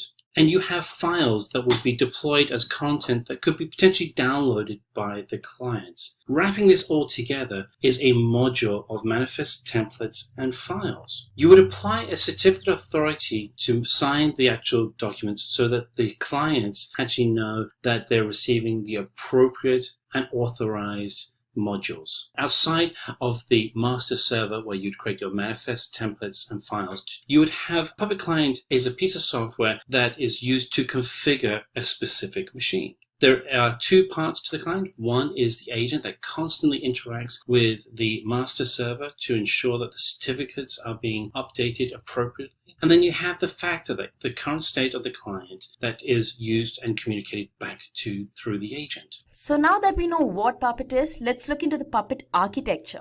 So Puppet has a master-slave architecture. As you can see here, on the top we have the Puppet master and below we have the Puppet clients. So the Puppet master is the system where your system administrator sits. The clients are those systems which require configuration. You can have n number of clients connected to the Puppet master. So don't worry, we look into each of these components in detail. Firstly, we have the Puppet master. So the Puppet master is where the system administrator sits and he or she types in the codes here. So the codes are not only written in the system, but they are also stored here. And whenever the client requires these codes for their configuration, they simply request it. So manifest is the first subcomponent of the Puppet master. These are the actual files where the codes are written. So in case of Puppet, these are Ruby files.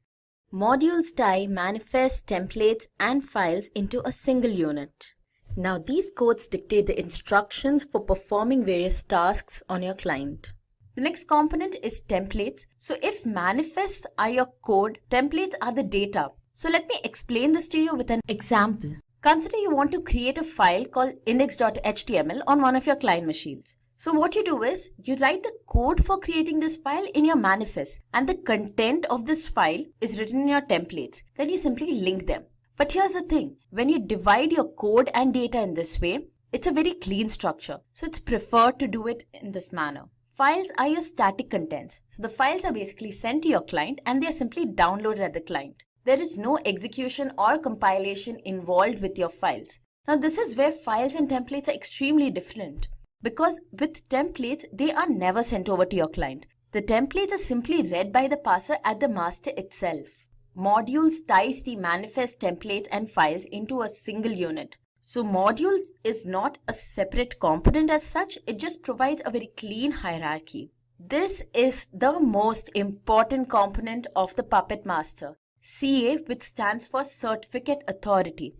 Now, as we will see later in this video, the Puppet Master and the Puppet Client communicate through an exchange of SSL certificates. So when the client sends over the certificate to the master, CA provides the master the authority to sign these certificates. The minute the master signs a certificate, the master is basically saying that yes, this client is registered with me and I agree to exchange data with this client. Our next component, Puppet Client, of course these are the systems that require to be configured.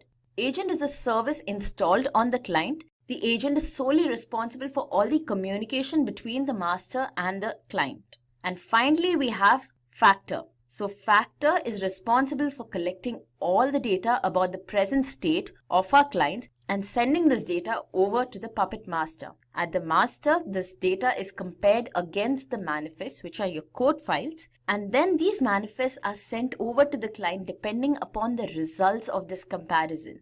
So now that we had a look at the various components of Puppet, let's see how these work together. So we have a master and we have 3 clients. Now before any information can be transferred between the master and the client, it's important that these components recognize each other. Also, there needs to be an encrypted channel of communication between each pair of master and client. Now all the data which is transferred between the master and the client, it flows through this channel. So let's see how this entire procedure of recognizing each other works. The core of this procedure are the SSL certificates. SSL stands for Secure Socket Layer. Secure Socket Layer is a security protocol and it forms an encrypted channel between 2 components. What this encrypted channel ensures is that all the data that is passed through this channel is not accessible by any other system outside. So it provides complete security. Okay, so we will consider a very general scenario. We have a master and a client here. This is not the Puppet Master or the Puppet Client. They are just 2 systems and we are just going forward with master-slave architecture. So the client so far is not a client. It is just a system and we will refer to the system as System A. So System A sends over a client certificate to the master.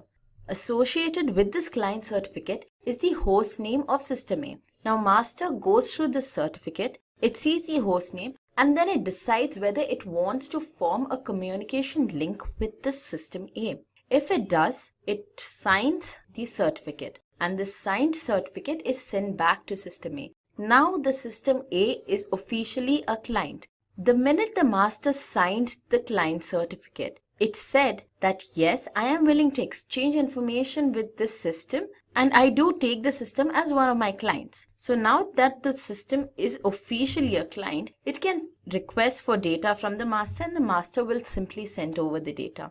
Now we are here to talk about Puppet. So if this was a Puppet Master and this was a Puppet Client, then the first 3 stages will be the same. So the Puppet Client sends over the certificate to the master signs the certificate, sends it back, and the client requests for data. Now by data here, of course, we mean the configuration data. Those are the manifest or even could be your files. So what happens after this request? After this request, the Factor service which is present on your clients collects all the information regarding the present state of your client. So this information could include the operating system that's installed on them, the various number of software present on them, the versions of these software. Now all this information is collected, it's called the fact and it's sent over to the master. At the master, this information, that is the facts, is compared against the manifest. So why does the master do this? The master basically compares the facts against the manifest to know if what the manifest is about to perform is already performed on these systems. So if the manifest has some additional functionality, they are compiled into catalogs and then these catalogs are sent over to the client. Now remember those agent services which existed in your clients? Here's where they come in. The agents take the catalog and execute them on the client. Once executed, these catalogs make the required changes on the client and a report is generated. This report is then sent back to the master. So the master keeps record of all the changes that's made in the system, and this comes very handy when one of the systems fail and it's required to be rolled back to its previous working state. So this entire procedure can be repeated n number of times and can be repeated at regular intervals. So if you have a scenario where a system needs to be configured every 30 minutes, what you can do is you can set your interval and automatically every 30 minutes, your systems will be configured. So today I'll be showing you how you can use Puppet to install Apache on one of your client machines. So we'll be using two machines here. We'll have a server and we'll have a node machine. The server is essentially your master. The node is your client. I'm just using the term server and node instead because I want to keep it very close to as they are used in the commands. Now both these machines are going to be CentOS 7 machines, and I have Oracle VM VirtualBox installed on my machine. So on that I've simply created two virtual boxes, both CentOS 7 of course. So before we move on to the actual demo, I'll just take you through the various steps. So first we'll install the Puppet server on our server or master machine. We'll then start this server service. We then shift over to our node or the client machine and we'll install the Puppet agent service. We will then start this service too. And the minute you start the Puppet agent service, an SSL certificate is created. So this certificate will have the host name of your node attached to it. And this is how the master or the server will recognize this certificate and then it will sign this certificate. So once your master or the server signs the certificate, you can write your manifest. So the manifest has just the code for configuration, and once that too is done, you shift back to your client or the node system and you run the agent service. So once you run the agent service, your manifest or your catalogs, because as you know the manifests are compiled into catalogs, these are executed on your node and this will make the required changes. So that's how this entire process is going to work. Now let's move on to the actual demo. This is my Oracle VM VirtualBox Manager. The last two machines you see here are the ones we'll be using for this demo. The Puppet server is your Puppet master, Puppet client, of course, is the client. So let's just have a look at these two machines. This is my Puppet server.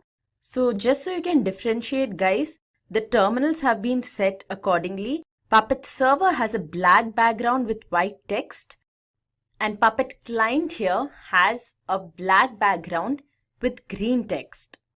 So we'll move on to server machine or the master machine because that's the one we'll be working on first. So before we begin, we need to set the host name of our master to Puppet. So this is a very essential step in the configuration of Puppet. If you miss this out, there are quite a lot of other changes you'll have to make in certain files. So let's do this first.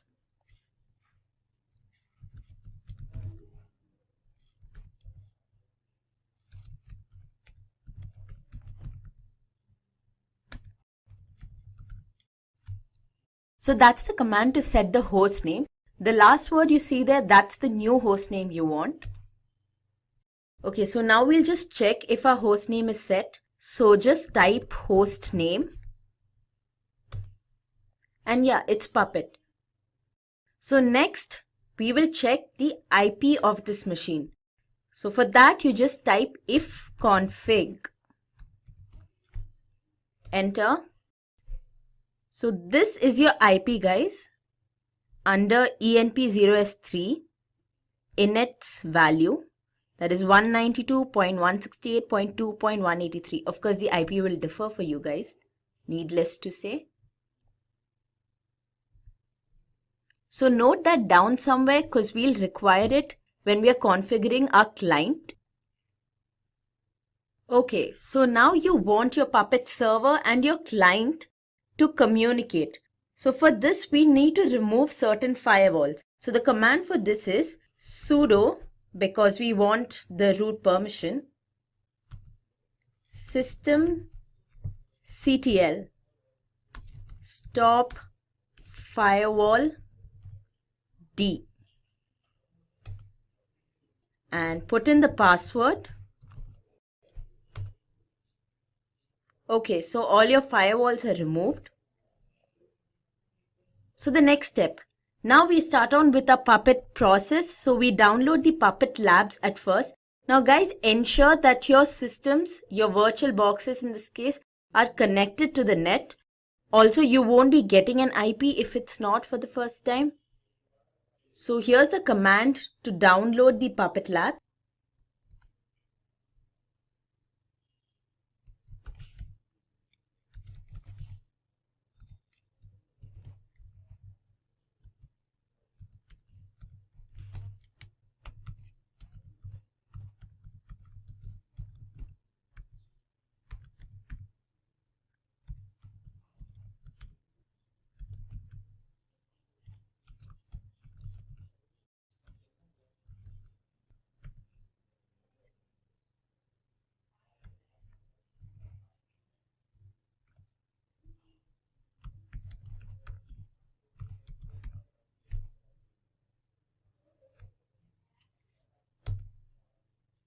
Enter the password again.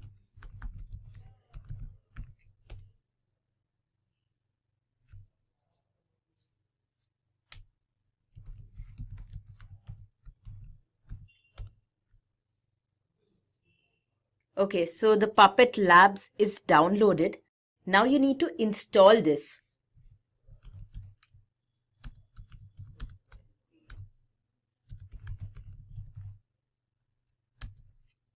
So installation guys, we will be installing the Puppet server on the master machine or the Puppet server machine.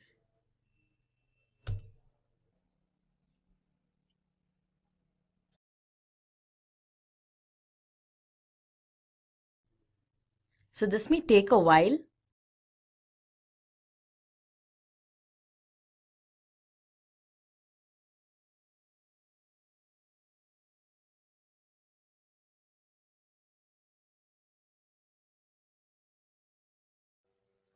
So that took a while, so I just skipped to the last part where it's completed. The installation process is over.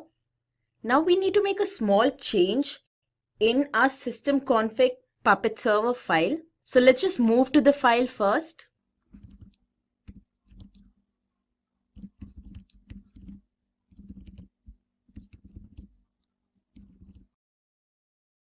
This file will open in VI editor. So this line here, it basically allocates memory for your Puppet server. Now you do not need 2 GB. So we are going to reduce this size.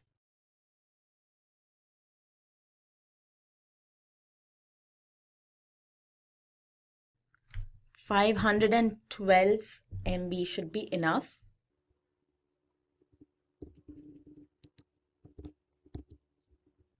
So guys, notice here I did not type the B, okay? So I just changed this to XMS 512M. Let's save that. Always remember to open this file using sudo. Otherwise, saving the changes you made could be quite troublesome. Okay, so now we can start our Puppet server service.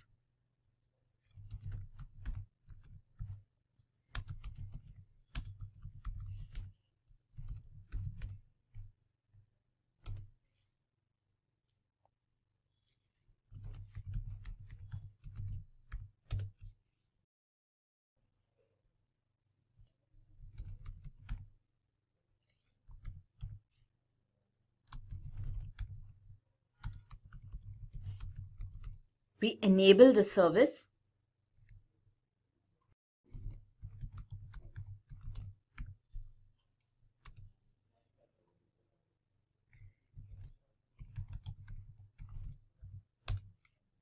Okay, so that's done. So basically our Puppet server service has started. It's running presently.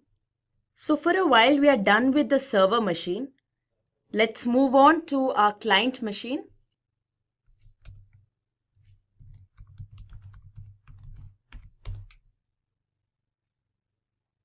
Okay, first things first, we open our etc host file with sudo because you need to make a few changes and save it. Open this in the VI terminal.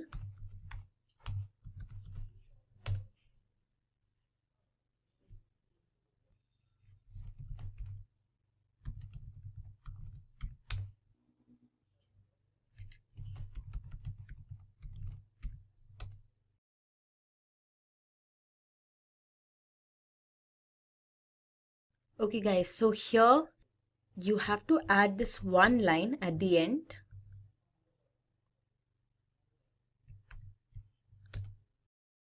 Type in the IP for your Puppet server machine.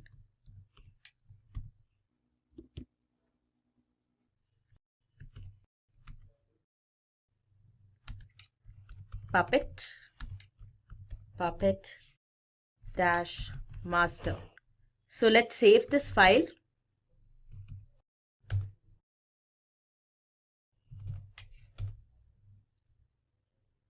Now we'll move on to downloading Puppet Labs on our Puppet client. So the command is the same that we use for Puppet server.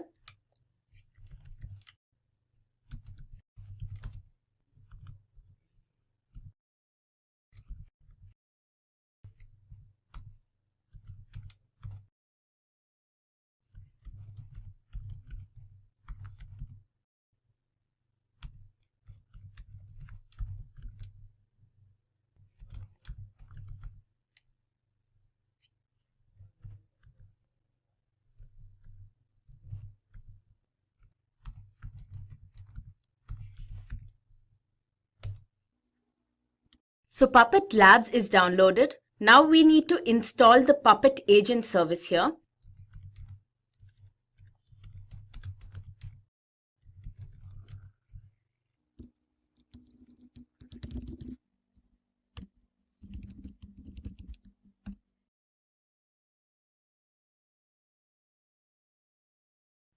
Again, this will also take some time. Puppet server is installed. Let me just clear this window. Now that our Puppet agent service is installed, we'll start this service. So I'll just type in the command for starting the Puppet agent service.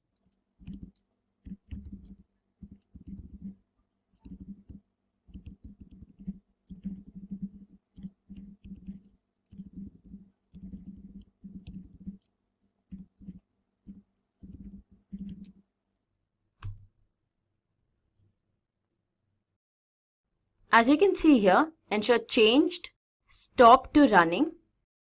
So basically the service was not running before and now it's changed to the running state. And while we executed this command, not only did the service start running, but an SSL certificate was also created. So this certificate should have the host name of this machine, that's a Puppet client machine, attached to it. So let's just check what the host name of our machine is. That's localhost.localdomain. So our certificate should have this attached to it. So guys, the first time your client sends a certificate, the name of the certificate itself is usually the host name of the machine. So our certificate's name should be localhost.localdomain. We'll check this on our master system, and that's where we'll sign the certificate to.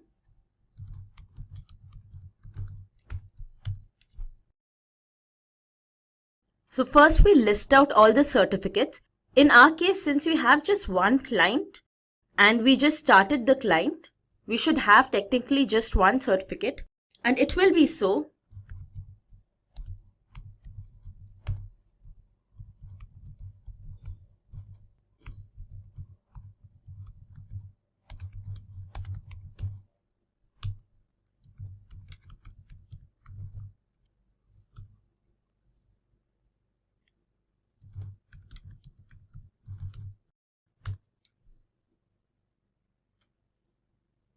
Yeah, so this is our certificate, localhost.localdomain.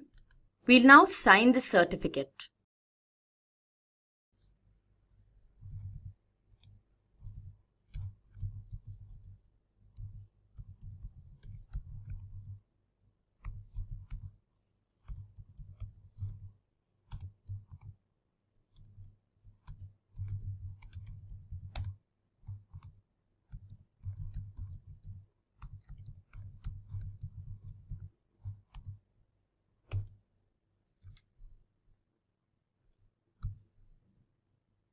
Okay, sorry about that. Just need to remove these brackets.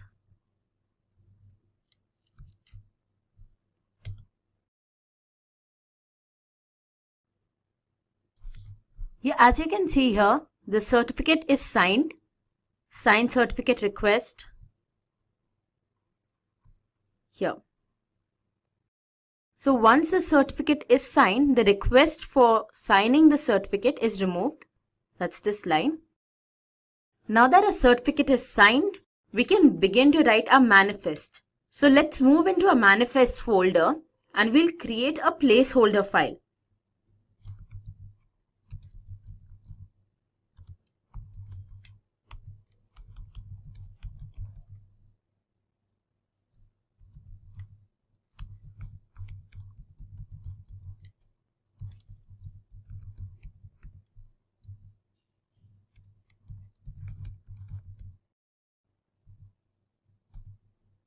So we'll create a file called sample.pp.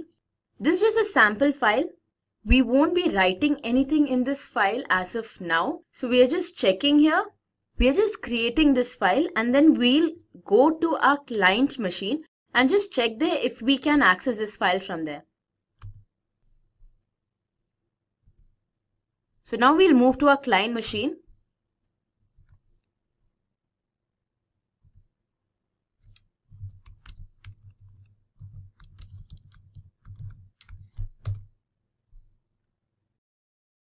So let's test the connection.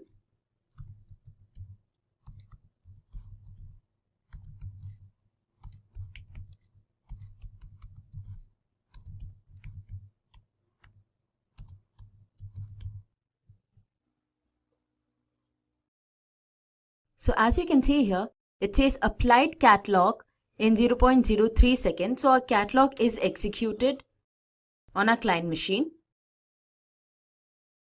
Now our catalog was just a placeholder basically. So the file that we created, which is sample.pp, had no content and we were just testing our client. Now let's go back to our master server, put some content into this file and see how the execution takes place.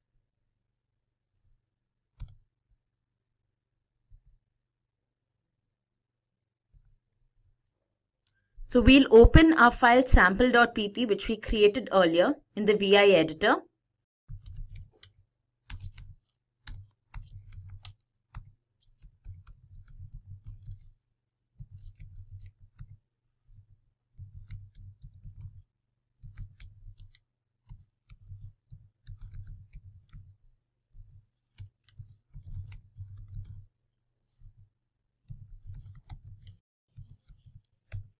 Let's type our code here.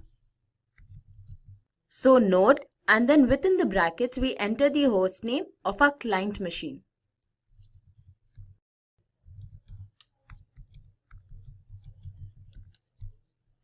So this ensures that our manifest is executed on this particular machine.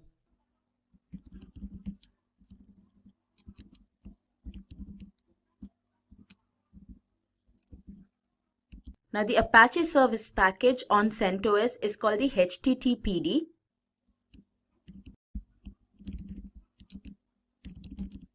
So this line that I just typed in is the action. It will ensure that the HTTPD package is installed on your client. And that's it. So this is our code. We'll save it. Now let's go back to our client machine and test it. So this is our client machine.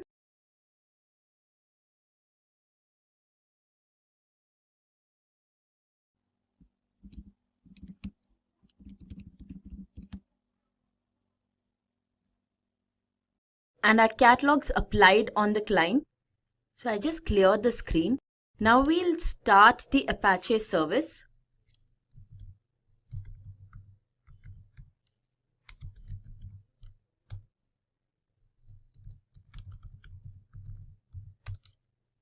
Okay, so how do we see if it's running? We just need to go to our browser and at localhost, you must have the testing page for your Apache.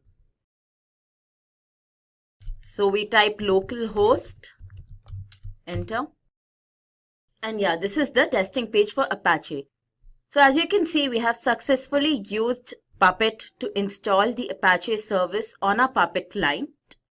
And this is the end of our demo. So let's have a look at companies that are using Puppet today. There are a number of companies that have adopted Puppet as a way to manage their infrastructure. So companies that are using Puppet today include Spotify, Google, AT&T. So why are these companies choosing to use Puppet as their main configuration management tool? And the answer can be seen if we look at a specific company. Staples. So Staples chose to take and use Puppet for their configuration management tool and use it within their own private cloud. The results were dramatic. The amount of time that the IT organization was able to save in deploying and managing their infrastructure through using Puppet enabled them to open up time to allow them to experiment with other and new projects and assignments, a real tangible benefit to a company. So let's look at how you write a manifest in Puppet.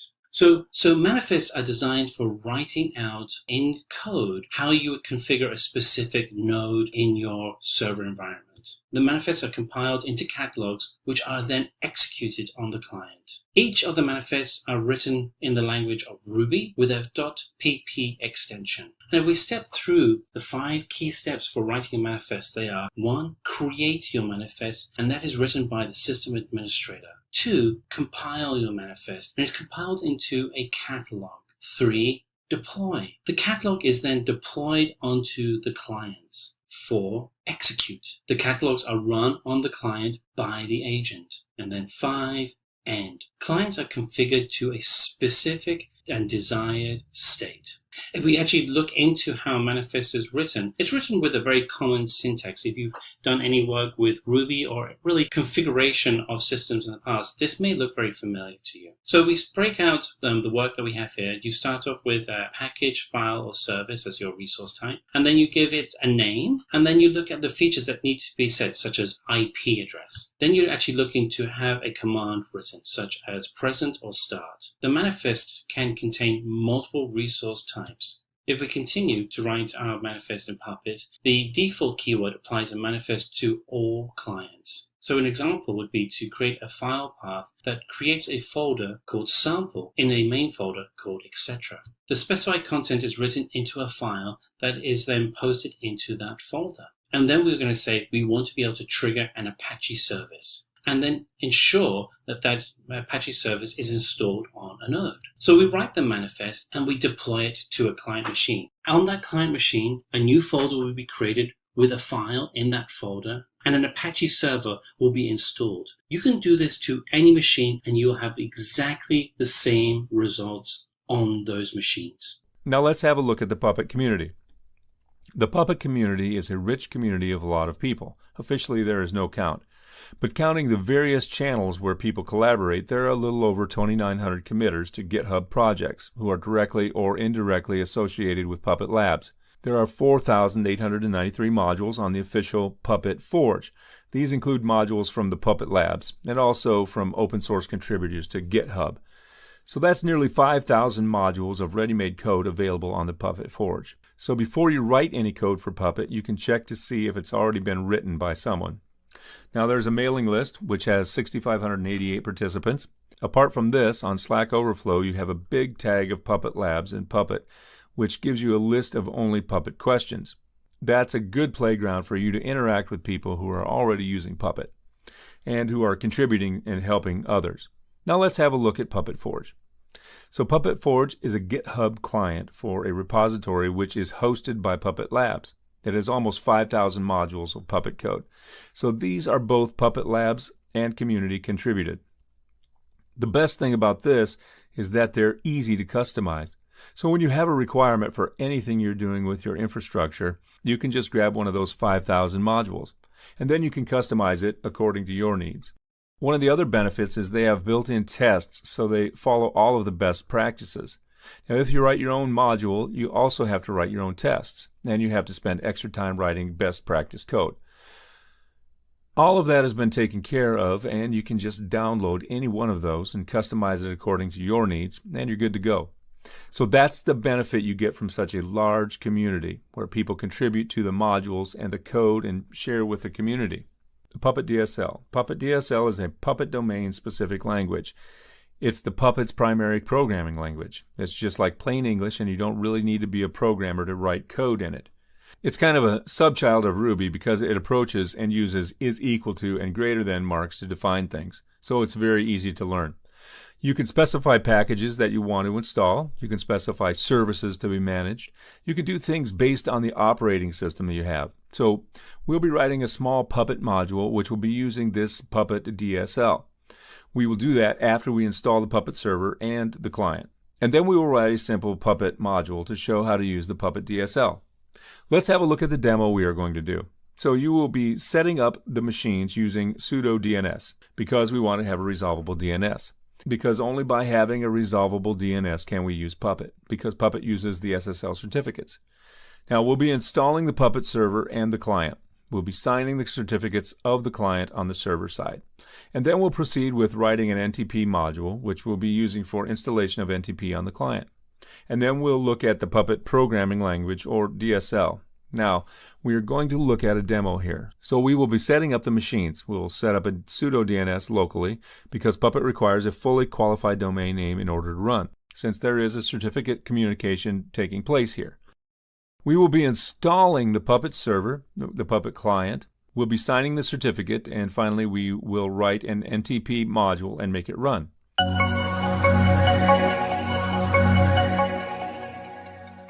So now we will be starting a Puppet master and a client. I have two machines here. One is the Puppet master and the second is the Puppet client. The Puppet master has got almost 4 gig of RAM and 4 vCPUs, which I can show you here. Because it's a Ruby on Rails application, it requires a lot of CPU and RAM. For the client, I don't need that much RAM and CPU, so I've allotted 1 gigabyte of RAM and 1 vCPU. I will start both of these machines and find out the IP addresses. Right-click, normal start.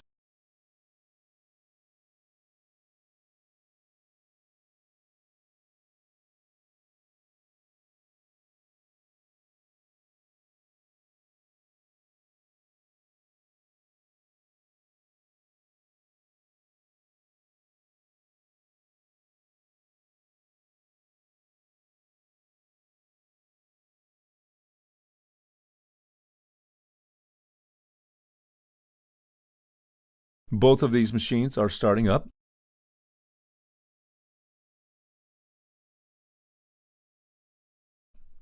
The Puppet client has started up, and the first thing I'll do is log in using root and Red Hat password, and then I will change the host name. So I'll say vim etc host name.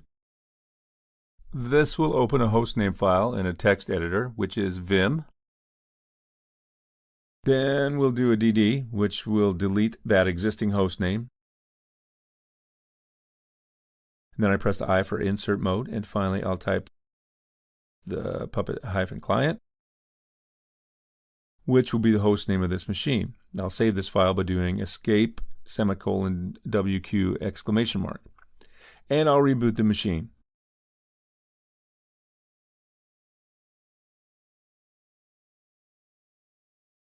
Similarly, going to the Puppet master, I'll say root Red Hat. I'll open the hostname file.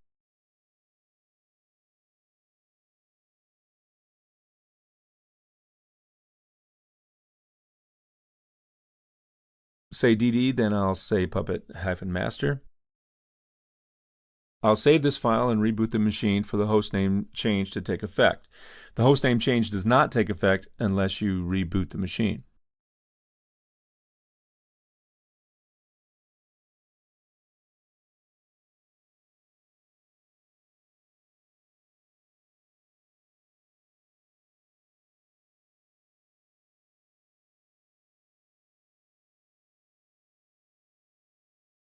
Now both of these machines are ready. I'm going to find out the IPs and use the Mac terminal to log into these.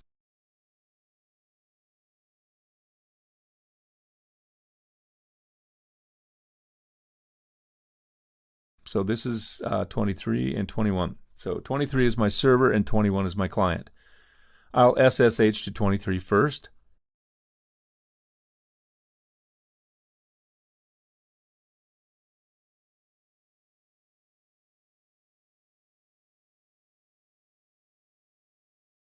Now, in order for the Puppet Master to be installed, I need a fully qualified domain name here and a fake DNS, which means a fully resolvable DNS name.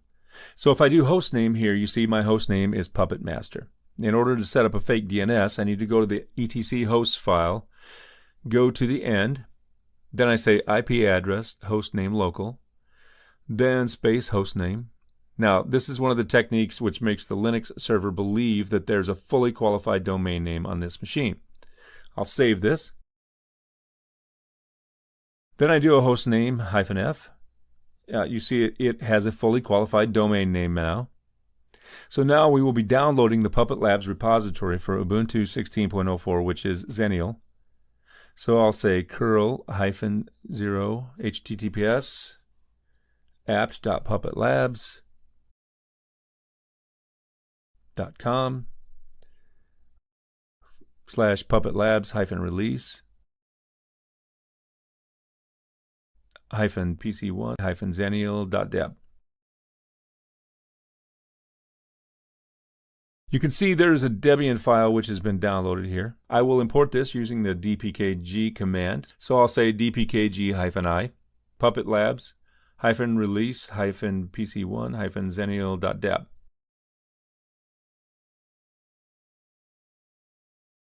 And then I'll say apt-get update, which will update my apt package indexes on this machine.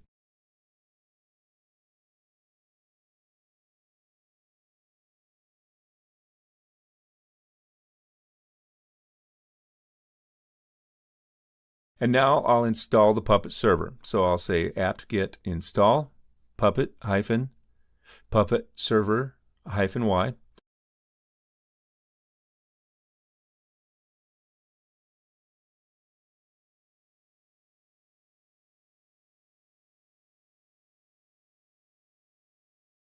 So the Puppet server is now installed, and we will be configuring the memory allocation for the Puppet server. So I'll say etc default Puppet server. So by default, it has only got 2 GB allocated. We'll give it 3 GB because it's JVM. I'll make this 3, and I'll change this to 3 as well. And I'll save this file. I'll make sure the unconfigured firewall allows port 8140, which is the Puppet Lab Puppet server port. The rules have been updated to allow that. I'll now start the Puppet server. So I'll say systemctl start Puppet server.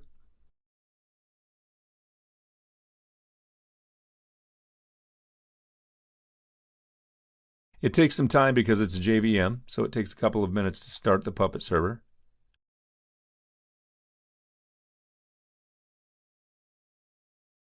So the Puppet server is now running.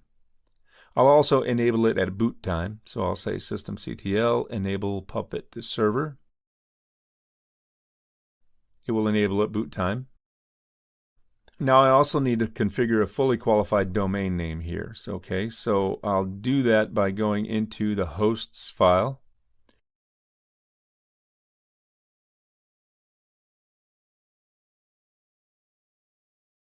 I'll go to the end and I'll say 192.168.1.23 and then puppet-server.local and then puppet-server. If I do a hostname -f,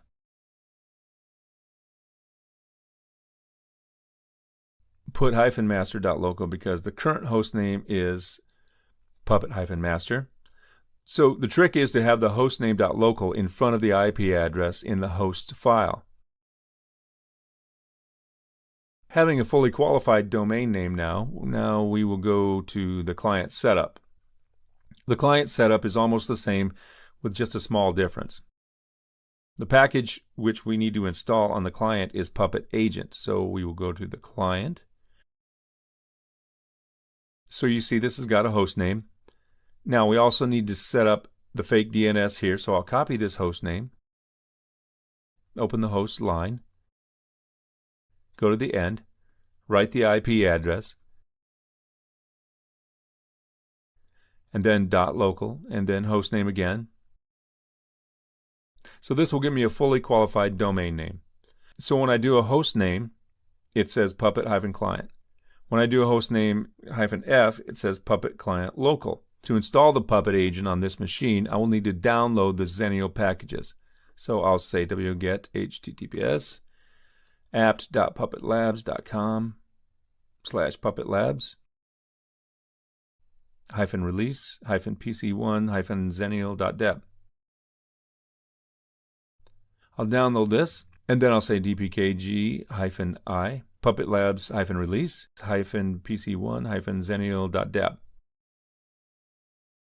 So this is the repository package which I'll be downloading here. And then I'll say apt-get update-y. This will update my apt caches on this machine. And now I'll finally install the Puppet agent. So I'll say apt-get install Puppet agent -y.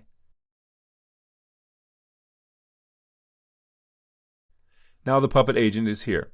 I'll start the Puppet agent and I'll enable it at boot time. So I'll say system control, start Puppet, then system control, enable Puppet. Now Puppet is enabled. Now we have set up the fully qualified domain name on the client and the server, but each of them should know each other. So we'll have to do a cross-certificate host mapping. So we will be copying the host file entry of the client and adding it to the server. So I'll go to the etc hosts on the server side. Go to the end, paste it there. Okay, and I'll be adding the entry of the master on the client side.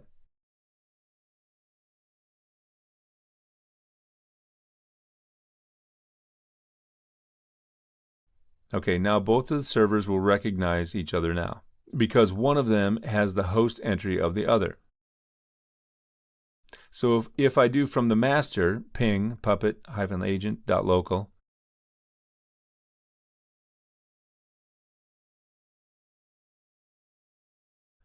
if I ping the agent from the server,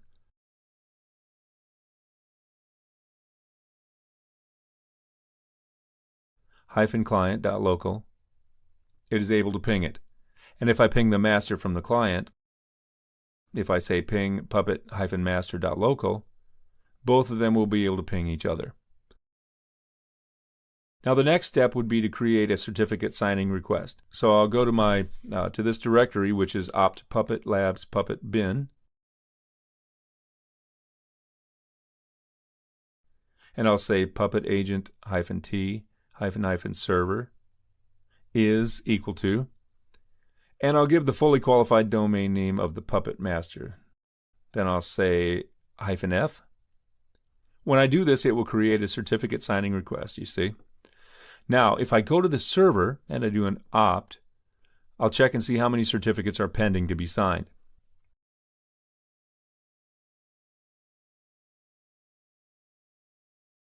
You'll see there is a Puppet client certificate which is pending to be signed, which is denoted by the absence of a plus sign here.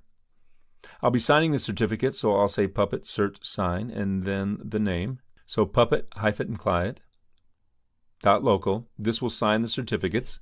And when I go to the server on the client side, if I run the Puppet agent again, you see it's actually pulling down the catalog. As of now, it has an empty catalog.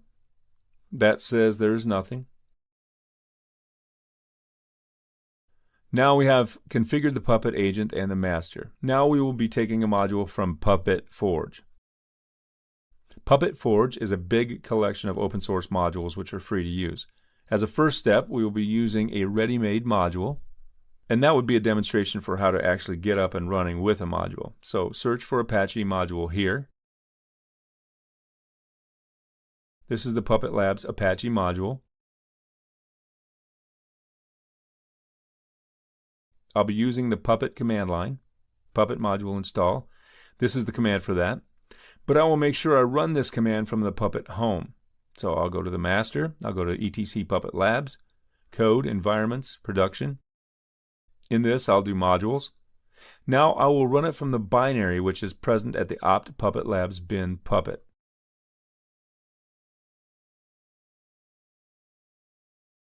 And then module install.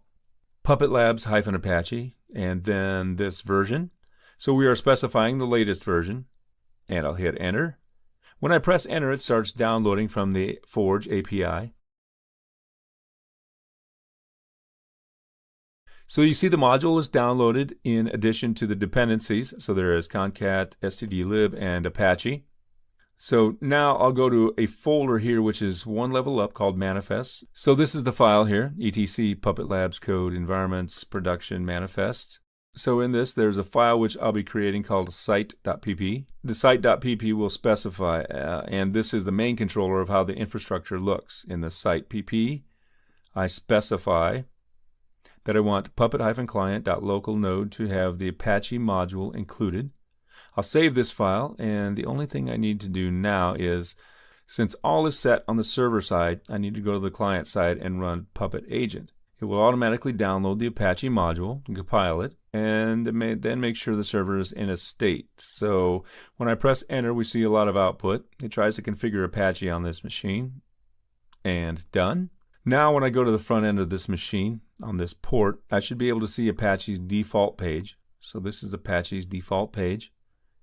So the module which we downloaded from the Forge was actually written in a way that Apache would be installed and run at boot time. So that is why it is running here. And that is all we have from the Puppet module. And this concludes the demo. Today we're going to go through a real tough battle. We're going to decide which is better for your operations environment. Is it Chef, Puppet, Ansible, or SaltStack? All four are going to go head to head. So let's go through the scenario of why you'd want to use these tools. So let's meet Tim. He's our system administrator, and Tim is a happy camper putting and working on all of the systems in his network. But what happens if a system fails? If there's a fire, a server goes down? Well, Tim knows exactly what to do. He can fix that fire really easily. The problems become really difficult for Tim, however, if multiple servers start failing, particularly when you have large and expanding networks. So this is why Tim really needs to have a configuration management tool, and we need to now decide what would be the best tool for him, because configuration management tools can help make Tim look like a superstar. All he has to do is configure the right codes that allows him to push out the instructions on how to set up each of the servers quickly, effectively, and at scale. All right, let's go through the tools and see which ones we can use. The tools that we're going to go through are Chef, Puppet, Ansible, and SaltStack. And we have videos on most of these software and services that you can go and view to get an overview or a deep dive in how those products work.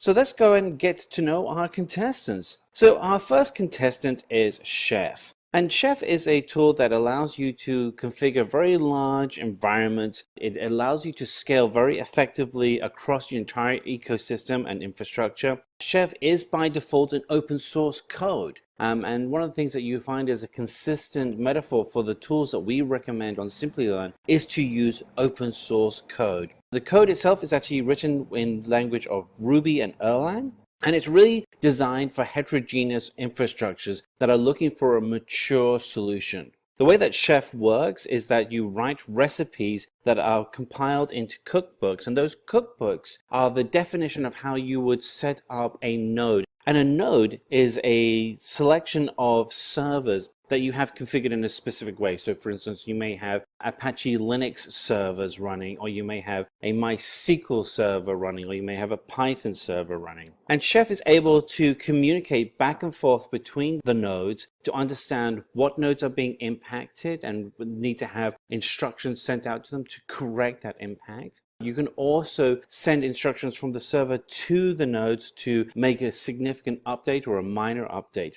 So there's great communication going back and forth. If we look at the pros and cons, the pros for Chef is that there is a significant following for Chef, and that has resulted in a very large collection of recipes that allow you to be able to quickly stand up environments. There's no need for you to have to learn complex recipes. The first thing you should do is go out and find the recipes that are available. It integrates with Git really well and provides for really good, strong version control. Some of the cons, though, are really around the learning speed it takes to go from a beginner user with Chef to being an expert. there is a considerable amount of learning that has to take place, and it's compounded by having to learn Ruby as the programming language. And the main server itself doesn't really have a whole lot of control. It's really dependent on the communication throughout the whole network. All right, let's look at our second contender, Puppet. And Puppet is actually in many ways very similar to Chef. There are some differences, but again, Puppet is designed to be able to support very large heterogeneous organization. It is also built with Ruby and uses DSL for writing manifests. So there are some strong similarities here to Chef.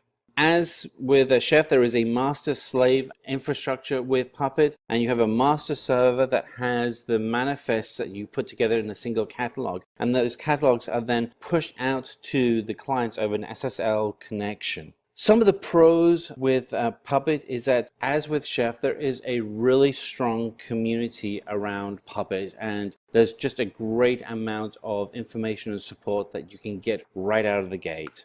It is a very well developed reporting mechanism that makes it easier for you as an administrator to be able to understand your infrastructure. One of the cons is that you have to really be good at learning Ruby again, as with Chef. The more advanced tasks really need to have those Ruby skills. And as with Chef, the server also doesn't have much control. So let's look at our third contender here, Ansible. And so Ansible is slightly different. It is, the way that Ansible works is that it actually just pushes out the instructions to the server environment. There isn't a client server or master slave environment where Ansible would be communicating backwards and forwards with its infrastructure. It is merely going to push that instructions out.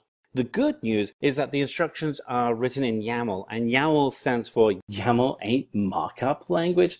YAML is actually pretty easy to learn. If you know XML, and XML is pretty easy, if you know XML, you're going to get YAML really well. Ansible does work very well on environments where the focus is getting servers up and running really fast. It's very, very responsive and can allow you to move quickly to get your infrastructure up very fast. And we're talking seconds and minutes here, really, really quick. So again, the way that Ansible works is that you put together a playbook and an inventory, or you have a playbook. So the way that Ansible works is that you have a playbook, and the playbook, it then goes against the inventory of servers and will push out the instructions for that playbook to those servers. So some of the pros that we have for Ansible: we don't need to have an agent installed on the remote nodes and servers. It makes it easier for the configuration. YAML is really easy to learn. You can get up to speed and get very proficient with YAML quickly. The actual performance, once you actually have your infrastructure up and running, is less than other tools that we have on our list. Now, I do have to add a proviso.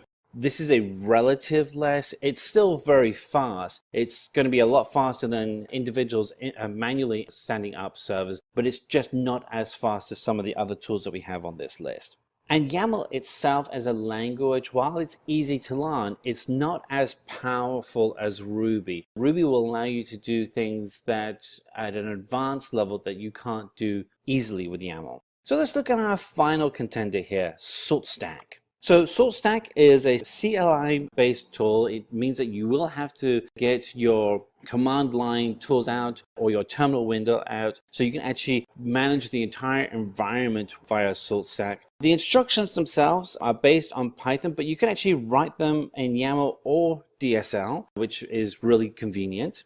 And as a product, it's really designed for environments that want to scale quickly and be very resilient.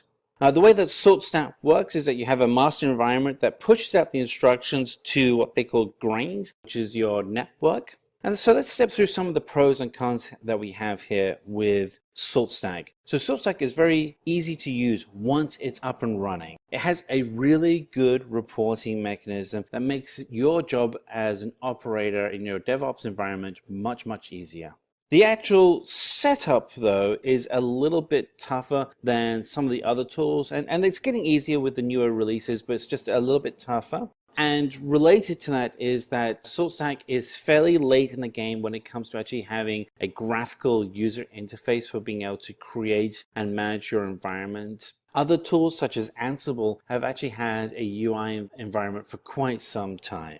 All right, so we've gone through all 4 tools. Let's see how they all stack up next to each other. So let the race begin. Let's start with the first stage, architecture. So the architecture for most of our environments is a server-client environment. So for Chef, Puppet, and SaltStack. So very similar architecture there. The one exception is Ansible, which is a client-only solution. So you're pushing out the instructions from a server and pushing them out into your network. And there isn't a client environment. There isn't a two-way communication back to that main client for what's actually happening in your network.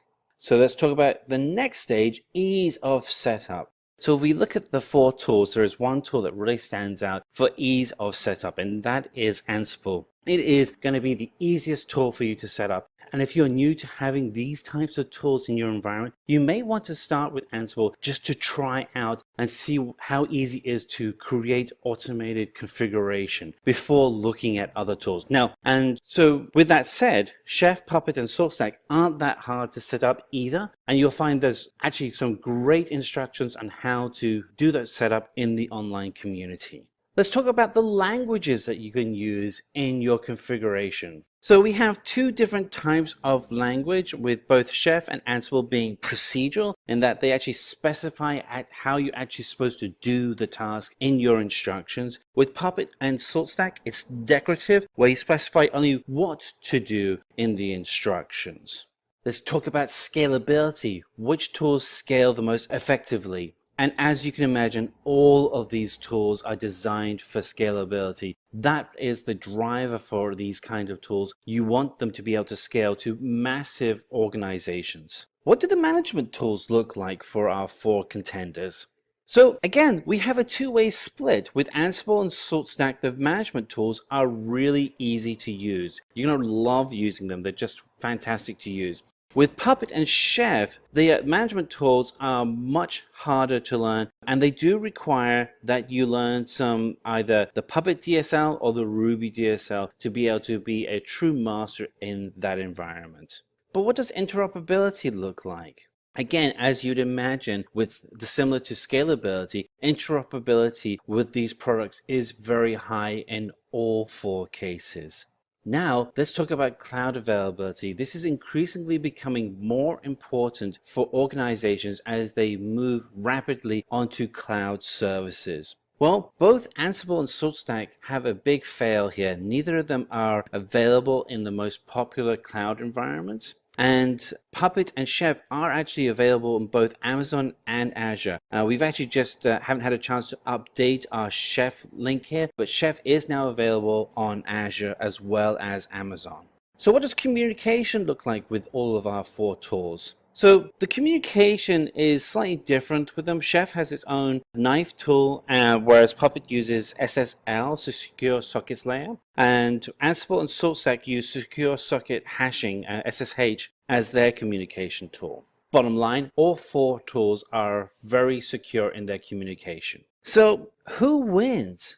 Well, here's the reality. All 4 tools are very good, and it's really dependent on your capabilities and the type of environment that you're looking to manage that will determine which of these 4 tools you should use. The tools themselves are open source, so go out and experiment with them. There's a lot of videos. Our team has done a ton of videos on these tools, and so feel free to find out other tools that we have and covered so you can learn very quickly how to use them. But consider the requirements that you have and consider the capabilities of your team. If you have Ruby developers or you have someone on your team that knows Ruby, your ability to choose a broader set of tools becomes much more interesting. If, however, you're new to coding, then you may want to consider YAML-based tools. Again, the final answer is going to be up to you, and we'll be really interested on what your decision is. Please post in the comments below which tool you have decided to go with and what are the challenges that you're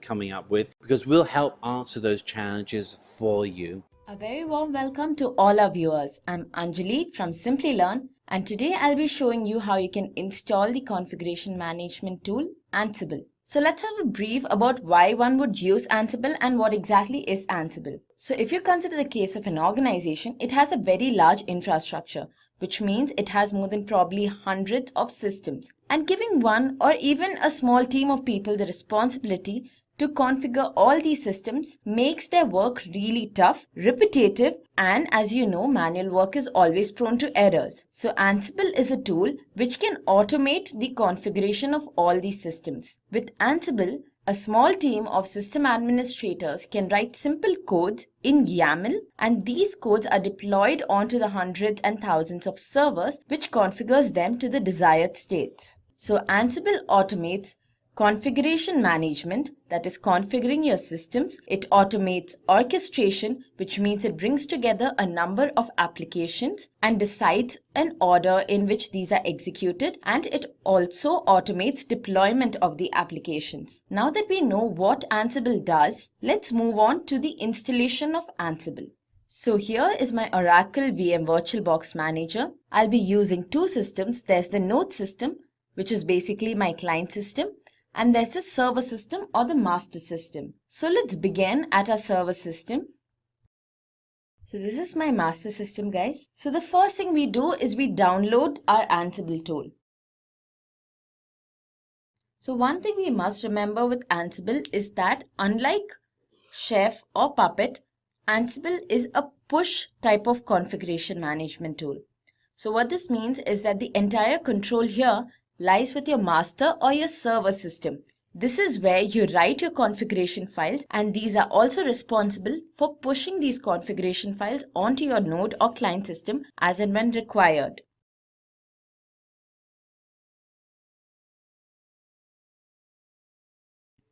Great, so our Ansible tool is installed.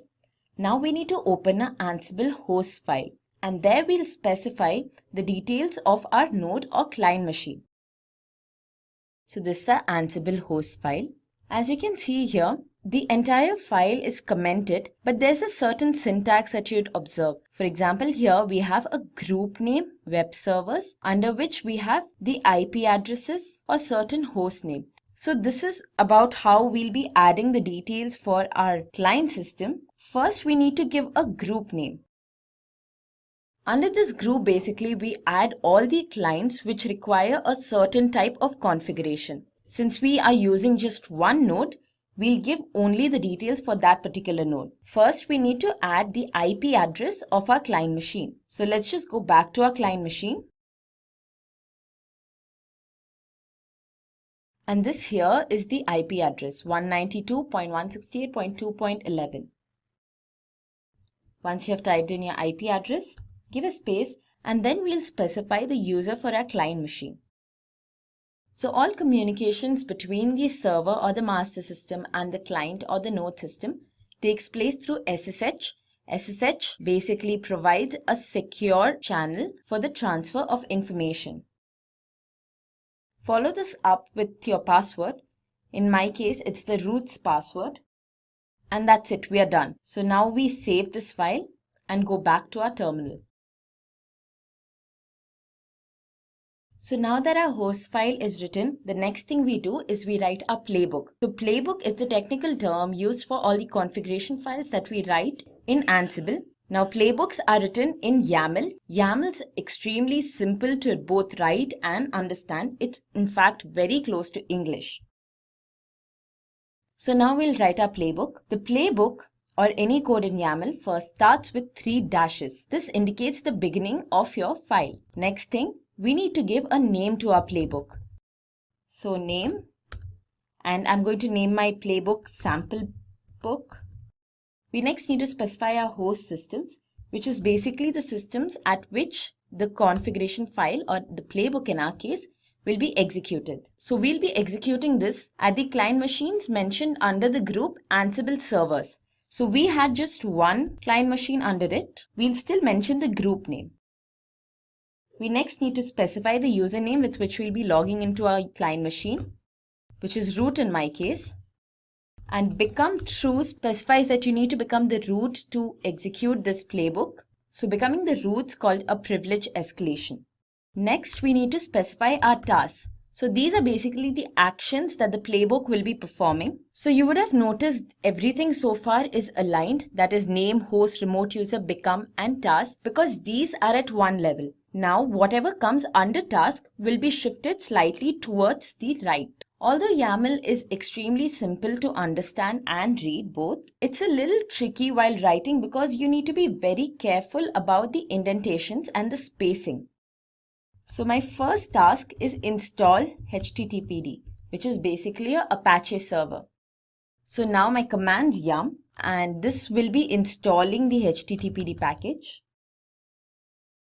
And the latest state of it will be installed. So that's our first task. Now our second task would be running our Apache service. So name run HTTPD, and the action, which is service, will be performed on HTTPD, hence the name HTTPD, and state must be started. Now we come to our third task. So here we'll create a very simple web page that will be hosted. So create content is the name of our task. And the content that we are creating here will basically be copied to our node system at a particular file location that we'll provide. Our content will be congrats. And then we'll provide the destination at which this file will be copied. So this is the default location for all our HTML files. And that's it. We are done writing our playbook. Just save this and go back to your terminal. Before we execute the playbook or push the playbook onto our node system, let's check the syntax of our playbook. So the command for doing so is, and if everything's fine with your playbook, the output would be just your playbook name. So our syntax is perfectly fine. Now we can push on the playbook to our node or the client machine. And that's the syntax for doing so. Now, as your playbook is being sent over to the client machine, you can see that first the facts are gathered. That is, the current state of your client machine is first fetched to check what all is to be changed and what is already present. So the first thing is installing HTTPD. So our system already had HTTPD. So it says OK, because this does not need to be changed. Our next task was running HTTPD. Now, although our system had the Apache service, it was not running. So that is one thing that was changed. The next was there was no content available. So the content was also added. So 2 tasks were changed and 4 things were okay. Now everything seems fine. And before you move any forward, it is very important that you check this one line of documentation provided by Ansible. You have all kind of information available here regarding which all tasks were executed, if your client machine was reachable or unreachable, and so on. So now that everything's fine here, we can move on to our node system and we'll just go to our browser. So if our playbook has been executed here, what should happen is that the HTTPD service must be in the running state and the web page that we created should be hosted. So let's just type localhost.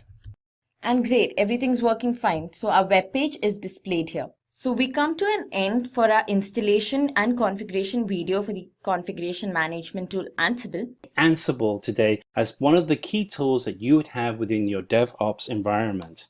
So the things that we're going to go through today is we're going to cover why you would want to use a product like Ansible, what Ansible really is and how it's of value to you in your organization, the differences between Ansible and other products that are similar to it on the market and what makes Ansible a compelling product. And then we're going to dig into the architecture for Ansible. We're going to look at how you would create a playbook, how you'd manage your inventory of your server environments, and then what is the actual workings of Ansible. As a little extra, we're going to also throw in Ansible Tower, one of the secret source solutions that you can use for improving the speed and performance of how you create your Ansible environments. And finally, we're going to go through a use case by looking at Hootsuite, a social media management company, and how they use Ansible to really improve the efficiency within their organizations. So let's jump into this. So the big question is, why Ansible? So you have to think of Ansible as another tool that you have within your DevOps environment for helping manage the servers. And this definitely falls on the operations side of the DevOps equation. So if we look here, we have a picture of Sam, and like yourselves, Sam is a system administrator, and he is responsible for maintaining the infrastructure for all the different servers within his company. So some of the servers that he may have that he has to maintain could be web servers running Apache, they could be database servers running MySQL. And if you only have a few servers, then that's fairly easy to maintain. I mean, if you have 3 web servers and 2 database servers, and let's face it, wouldn't we all love just to have 1 or 2 servers to manage? It would be really easy to maintain. The trick, however, is as we start increasing the number of servers, and this is a reality of the environments that we live and operate in, it becomes increasingly difficult to create consistent setup of different infrastructures such as web servers and databases, for the simple reason that we're all human, as if we had to update and maintain all of those servers by hand, there's a good chance that we would not set up each server identically. Now, this is where Ansible really comes to the rescue and helps you become an efficient operations team. Ansible, like other system solutions such as Chef and Puppet, uses code that you can write and describe the installation and setup of your servers. So you can actually repeat it and deploy those servers consistently into multiple areas. So now you don't have to have one person redoing and refollowing setup procedures. You just write one script and then each script can be executed and have a consistent environment. So we've gone through why you'd want to use Ansible. Let's step through what Ansible really is. So, this is all great, but, how do we actually use these tools in our environment? So Ansible is a tool that really allows you to create and control 3 key areas that you would have within your operations environment. First of all, there's IT automation. So you can actually write instructions that automate the IT setup that you would typically do manually in the past. The second is the configuration and having consistent configuration. Imagine setting up hundreds of Apache servers and being able to guarantee with precision that each of those Apache servers is set up identically. And then finally, you want to be able to automate the deployment so that as you scale up your server environment, you can just push out instructions that can deploy automatically different servers. The bottom line is you want to be able to speed up and make your operations team more efficient. So let's talk a little bit about pull configuration and how it works with Ansible. So there are 2 different ways of being able to set up different environments for server farms. One is to have a key server that has all the instructions on, and then on each of the servers that connect to that main master server, you would have a piece of software known as a client installed on each of those servers that would communicate to the main master server and then would periodically either update or change the configuration of the slave server. This is known as a pull configuration. An alternative is a push configuration, and the push configuration is slightly different. The main difference is, as with a pull configuration, you have a master server where you actually put up the instructions. But unlike the pull configuration where you have a client installed on each of the services, with a push configuration, you actually have no client installed on the remote servers. You simply are pushing out the configuration to those servers and forcing a restructure or a fresh clean installation in that environment. So Ansible is one of those second environments where it's a push configuration server. And this contrasts with other popular products like Chef and Puppet, which have a master-slave architecture with a master server connecting with a client on a remote slave environment where you would then be pushing out the updates. With Ansible, you're pushing out the service and the structure of the server to remote hardware, and you are just putting it onto the hardware irrelevant of the structure that's out there. And there are some significant advantages that you have in that you're not having to have the extra overhead weight of a client installed on those remote servers having to constantly communicate back to the master environment. So let's step through the architecture that you would have for an Ansible environment.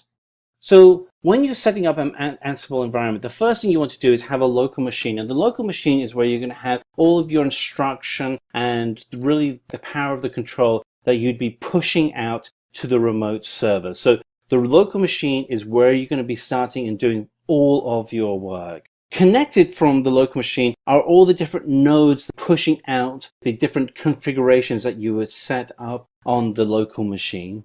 The configurations that you would write, and you would write those in code, are within a module. So you do this on your local machine for creating these modules, and each of these modules is actually consistent playbooks. The local machine also has a second job, and that job is to manage the inventory of the nodes that you have in your environment.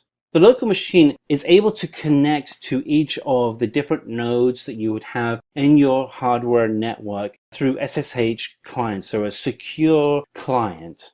Let's dig into some of the different elements within that architecture. And we're going to take a first look at playbooks that you would write and create for the Ansible environments. So the core of Ansible is the playbook. This is where you create the instructions that you write to define the architecture of your hardware.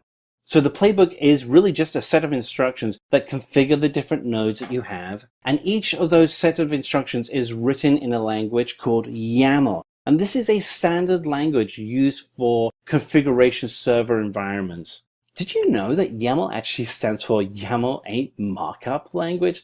That's just a little tidbit to hide behind your ear. So let's have a look at one of these playbooks it looks like. And here we have a sample YAML script that we've written. So you start off your YAML script with 3 dashes, and that indicates the start of a script. And then the script itself is actually consistent of 2 distinct plays. At the top we have play 1, and below that we have play 2. Within each of those plays we define which nodes are we targeting. So here we have a web server in the top play, and in the second play we have a database server that we're targeting. And then within each of those server environments, we have the specific tasks that we're looking to execute. So let's step through some of these tasks. We have an install Apache task, we have a start Apache task, and we have an install MySQL task. And when we do that, we're going to actually execute a specific set of instructions. And those instructions can include installing Apache and then setting the state of the Apache environment, or starting the Apache environment and setting up and running the MySQL environment.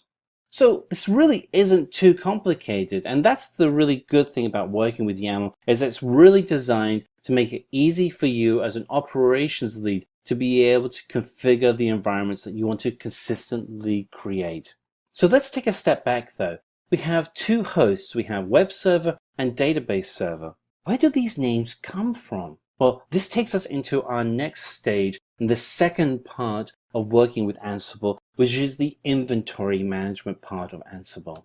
So the inventory part of Ansible is where we maintain the structure of our network environment. So what we do here is part of the structure in creating different nodes is we've had to create 2 different nodes here. We have a web server node and a database server node. And under web server node, we actually have the names that we're actually pointing to specific machines within that environment. So now when we actually write our scripts, all we have to do is refer to either web server or database server, and the different servers will have the instructions from the YAML script executed on them. This makes it really easy for you to be able to just point to new services without having to write out complex instructions. So let's have a look at how Ansible actually works in real world. So the real world environment is that you would have the Ansible software installed on a local machine, and then it connects to different nodes within your network. On the local machine, you'll have your playbook, which is the set of instructions for how to set up the remote nodes. And then to identify how you're going to connect to those nodes, you'll have an inventory. We use secure SSH connections to each of the servers, so we are encrypting the communication to those servers. We're able to grab some basic facts on each server, so we understand how we can then push out the playbook to each server and configure that server remotely. The end goal is to have an environment that is consistent. So let's ask you a simple question. What are the major opportunities that Ansible has over Chef and Puppet? Really like to hear your answers in the comments below. Pop them in there and we'll get back to you, and really want to hear how you feel that Ansible is a stronger product, or maybe you think it's a weaker product as it compares to other similar products in the market. Here's the bonus. We're going to talk a little bit about Ansible Tower. So Ansible Tower is an extra product that Red Hat created that really kind of puts the cherry on the top of the ice cream, or is the icing on your cake. Ansible by itself is a command line tool. However, Ansible Tower is a framework that was designed to access Ansible. And through the Ansible Tower framework, we now have an easy to use GUI. This really makes it easy for non-developers to be able to create the environment that they want to be able to manage in their DevOps plan without having to constantly work with the command prompt window. So instead of opening up terminal window or a command window and writing out complex instructions only in text, you can now use drag and drop and mouse click actions to be able to create your appropriate playbooks, inventories, and pushes for your nodes. All right, so we've talked a lot about Ansible. Let's take a look at a specific company that's using Ansible today. And in this example, we're going to look at Hootsuite. Now, Hootsuite, if you've not already used their products, and they have a great product, Hootsuite is a social media management system. They are able to help with you managing your pushes of social media content across all of the popular social media platforms. They're able to provide the analytics, they're able to provide the tools that marketing and sales teams can use to be able to assess a sentiment analysis of the messages that are being pushed out. Really great tool and very popular. But part of their popularity drove a specific problem straight to Hootsuite. The challenge they had at Hootsuite is that they had to constantly go back and rebuild their server environment, and they couldn't do this continuously and be consistent. There was no standard documentation, and they had to rely on your memory to be able to do this consistently. Imagine how complex this could get as you're scaling up with a popular product that now has tens of thousands to hundreds of thousands of users. This is where Ansible came in and really helped the folks over at Hootsuite. Today, the DevOps team at Hootsuite write out playbooks that have specific instructions that define the architecture and structure of their hardware nodes and environments, and are able to do that as a standard product. Instead of it being a problem in scaling up their environment, they now are able to rebuild and create new servers in a matter of seconds. The bottom line is Ansible has been able to provide Hootsuite with IT automation, consistent configuration, and free up time from the operations team so that instead of managing servers, they're able to provide additional new value to the company. Ansible is currently the most trending and popular configuration management tool, and it's used mostly under the DevOps approach. So what will you be learning today? You'll learn why you should use Ansible, what exactly is Ansible, the Ansible architecture, how Ansible works, the various benefits of Ansible, and finally we'll have a demo on the installation of Apache or the HTTPD package on our client systems. We'll also be hosting a very simple web page, and during this demo I'll also show you how you can write a very simple playbook in YAML and your inventory file. So let's begin. Why should you use Ansible? Let's consider a scenario of an organization where Sam is a system administrator. Sam is responsible for the company's infrastructure. A company's infrastructure basically consists of all its systems. This could include your web servers, your database servers, the various repositories, and so on. So as a system administrator, Sam needs to ensure that all the systems are running the updated versions of the software. Now, when you consider a handful of systems, this seems like a pretty simple task. Sam can simply go from system to system and perform the configurations required. But that is not the case with an organization, is it? An organization has a very large infrastructure. It could have hundreds and thousands of systems. So here is where Sam's work gets really difficult. Not only does it get tougher, Sam has to move from system to system, performing the same task over and over again. This makes Sam bored. Not just that, repeating the same task leaves no space for innovation. And without any ideas or innovation, how does the system grow? And the worst of it all is manual labor is prone to errors. So what does Sam do? Well, here is where Ansible comes in use. With Ansible, Sam can write simple codes that are deployed onto all the systems and configure them to the correct states. So now that we know why we should use Ansible, let's look at what exactly is Ansible. Ansible is an IT engine that automates the following tasks. So first we have orchestration. Orchestration basically means bringing together of multiple applications and ensuring an order in which these are executed. So for example, if you consider a web page that you require to host, this web page stores all its values that it takes from the user into a database. So the first thing you must do is ensure that the system has a database manager, and only then do you host your web page. So this kind of an order is very crucial to ensure that things work right. Next, Ansible automates configuration management. So configuration management simply means that all the systems are maintained at a consistent desired state. Other tools that automate configuration management include Puppet and Chef. And finally, Ansible automates deployment. Deployment simply means the deploying of application onto your servers of different environments. So if you have to deploy an application on 10 systems with different environments, you don't have to manually do this anymore because Ansible automates it for you. In fact, Ansible can also ensure that these applications or the code are deployed at a certain time or after regular intervals.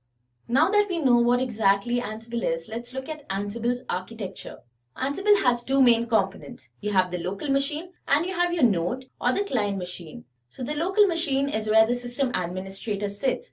He or she installs Ansible here. And on the other end, you have your node or the client systems. So in case of Ansible, there's no supporting software installed here. These are just the systems that require to be configured and they are completely controlled by the local machine. At your local machine, you also have a module. A module is a collection of your configuration files. And in case of Ansible, these configuration files are called playbooks. Playbooks are written in YAML. YAML stands for YAML ain't a markup language. And it is honestly the easiest language to understand and learn since it's so close to English. We also have the inventory. The inventory is a file where you have all your nodes that require configuration mentioned. And based on the kind of configuration they require, they're also grouped together. So later in the demo, we'll have a look at how the playbook and the inventory is written, and that will probably make it clearer. So of course, the local machine needs to communicate with the client. And how is this done? This is done through SSH. SSH is your secure shell, which basically provides a protected communication in an unprotected environment. Okay, so we saw the various components of Ansible. Now, how does Ansible exactly work? You have your local machine on one end. This is where you install Ansible. If you have gone through any previous material on Ansible, you would have come across the term agentless often being associated with this tool. So this is what agentless means. You're installing Ansible only on your local machine and there's no supporting software or plugin being installed on your clients. This means that you have no agent on the other end. The local machine has complete control and hence the term agentless. Another term that you would come across with Ansible is push configuration. So since the local machine has complete control here, it pushes the playbooks onto the nodes and thus it's called a push configuration tool. Now the playbooks and the inventory are written at the local machine and the local machine connects with the nodes through the SSH client. This step here is optional but it's always recommended to do so. It's where the facts are collected. So facts are basically the current state of the node. Now all this is collected from the node and sent to the local machine. So when the playbook is executed, the task mentioned in the playbook is compared against the current status of the node and only the changes that are required to be made further are made. And once the playbooks are executed, your nodes are configured to the desired states. So as I mentioned before, Ansible is currently the most trending tool in the market under the configuration management umbrella. So let's have a look at the various benefits of Ansible which gives it this position. Well, Ansible is agentless, it's efficient, it's flexible, simple, idempotent, and provides automated reporting. How does it do all this? Let's have a look at that. Agentless, as I already mentioned before, you require no supporting software or plugin installed on your node or the client system. So the master has complete control. And automatically this means that Ansible is more efficient because now we have more space in our client and node systems for other resources, and we can get Ansible up and running real quick. Ansible is also flexible. So an infrastructure is prone to change very often, and Ansible takes no amount of time to adjust to these changes. Ansible cannot get any simpler with your playbooks written in a language such as YAML, which is as close to English as you can possibly get. Idempotent basically means that if you have a playbook which needs to be run n number of systems, it would have the same effect on all of these systems without any side effect. And finally, we have automated reporting. So in case of Ansible, your playbook has a number of tasks, and all these tasks are named. So whenever you run or execute your playbook, it gives a report on which tasks ran successfully, which failed, which clients were not reachable, and so on. All this information is very crucial when you're dealing with a very large infrastructure. And finally, we reach the most exciting part of our tutorial, the hands-on. Before we move on to the actual hands-on, let me just brief you through what exactly we'll be doing. So I'll be hosting 2 virtual boxes, both CentOS 7 operating systems. One would be my local machine and other my node or the client machine. So on my local machine, first I'll install Ansible. We'll then write the inventory and the playbook and then simply deploy this playbook. On the client machine, there's just one thing that we need to do is that we need to check if the configurations that we mentioned in our playbook are made right. So we'll now begin our demo. This is my Oracle VirtualBox. Here I have my master system, which is the local machine, and this is the client machine. So let's have a look at these 2 machines. This is my client machine. The terminal is open right now. So the client machine terminal has a black background with white text, and the master machine terminal has a white background with black text, just so you can differentiate between the 2. So we'll start at the master machine. The first thing to do is we need to install our Ansible. So yum install Ansible-y is the command to do so. So this might take some time.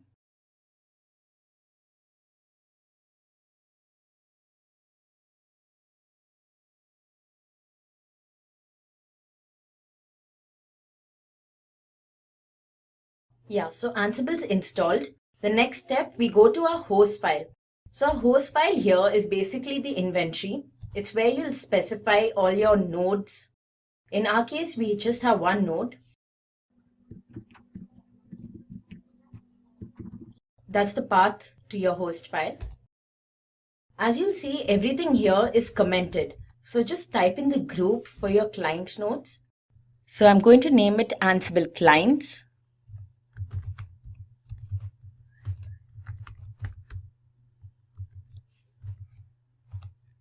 And here we need to type the IP address of our client machine. So my client machine's IP address is 192.168.2.127. So before you come to this, it's advised that you check the IP address on your client machine. The simple command for that is ifconfig. Now once you type the IP address, put a space, and here we need to mention the username and the password for our client. So I'll be logging in as the root user.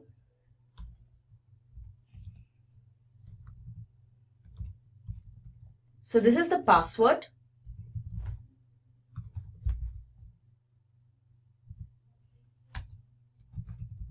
And then the user.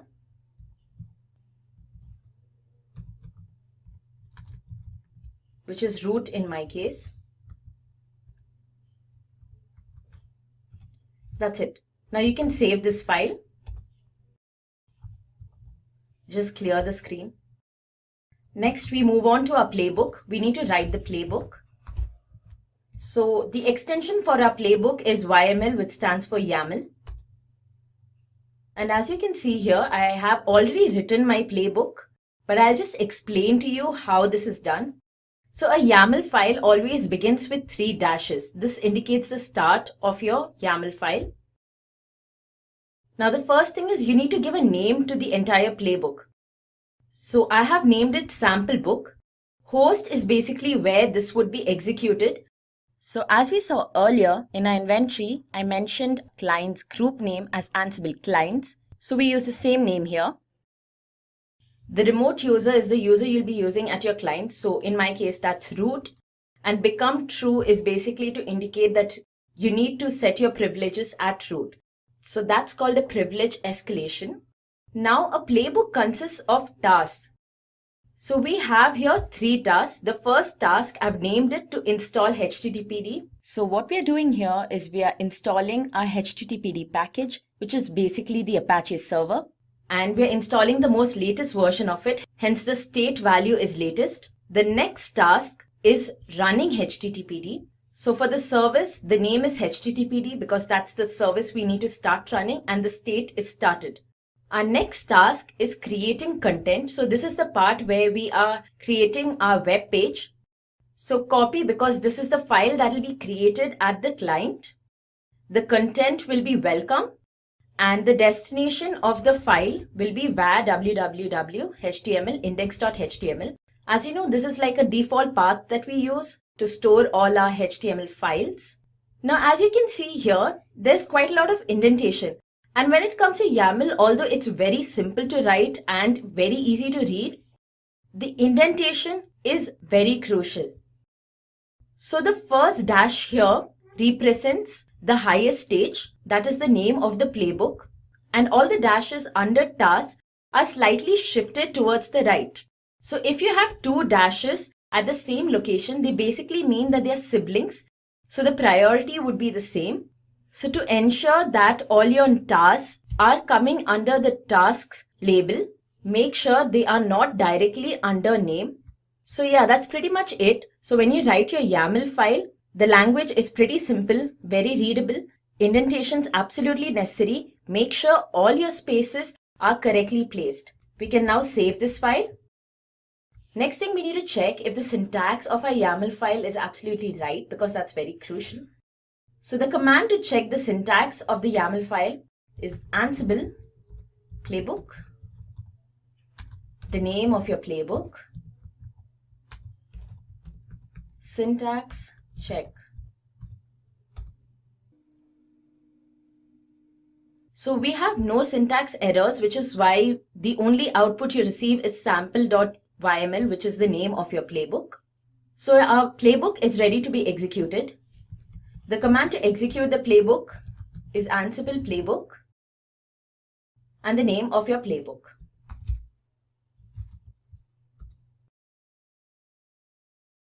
So our playbook's executed. As you can see here, gathering facts, that's where all the facts of the node, that's the present state of the node, is collected and sent to the local machine. So it's basically to check that if the configuration changes that we are about to make is already made. So it's not made. We do not have the HTTPD package installed on our node. So this is the first change that's made. Also, if it's not installed, of course, it's not running. That's the second change that's made. So it's put into the running state.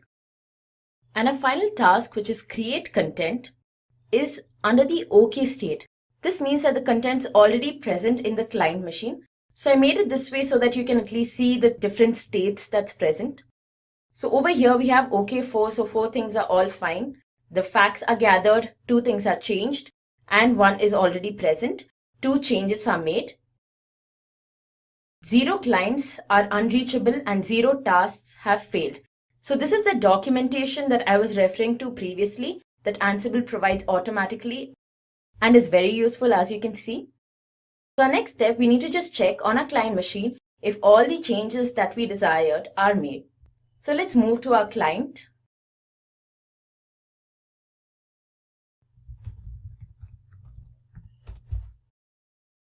So this is my client machine. So to check this, since we are installing the HTTPD package and hosting a web page, the best way to do it is open your browser and type in localhost. So there you go. Your Apache server is installed and your web page is hosted. Hey there! Are you exploring test automation? Are you wondering why everyone is talking about Selenium around you? Do you want to know what Selenium is all about? If yes, this is the video for you. What should you expect from this video? Before you start understanding any automation tool, it's good to look back into what manual testing is all about, what are its challenges, and how automation tool overcomes these challenges. Challenges are always overcome by inventing something new. So let's see how Selenium came into existence and how did it evolve to become one of the most popular web application automation tool. Selenium suite of tools. Selenium is not a single tool. It has multiple components. So we will look into each of them. And as you know, every automation tool has its own advantages and limitations. So we will be looking at what the advantages are and the limitations of Selenium and how do we work around those limitations. Alright, so let's get started. Manual testing. A definition, if you can say, a manual testing involves the physical execution of test cases against various applications. And to do what? To detect bugs and errors in your product. It is one of the primitive methods of testing a software. This was the only method which we knew of earlier. It is execution of test cases without using any automation tools. It does not require the knowledge of a testing tool. Obviously, because everything is done manually. Also, you can practically test any application since you're doing a manual testing. So let's take an example. So say we have a use case. You are testing, say, a Facebook application. And in Facebook application, let's open the Facebook application and say, create an account. This is your web page, which is under test now. Now, as a tester, what would you do? You would write multiple test cases to test each of the functionalities on this page. You will use multiple data sets to test each of these fields like the first name, the surname, mobile number, or the new password. And you will also test multiple links. What are the different links on this page? Like say forgotten account or create a new page. So these are the multiple links available on the web pages. Also, you look at each and every element of the web page, like your radio buttons, like your drop down list. Apart from this, you would do an accessibility testing. You would do a performance testing for this page, or say a response time after you say click on the login button. Literally, you can do any type of tests manually. Once you have these test cases ready, what do? You start executing these test cases one by one. You will find bugs, your developers are going to fix them, and you will need to rerun all these test cases one by one again until all the bugs are fixed and your application is ready to ship. Now, if one has to run test cases with hundreds of transactions or the data sets and repeat them,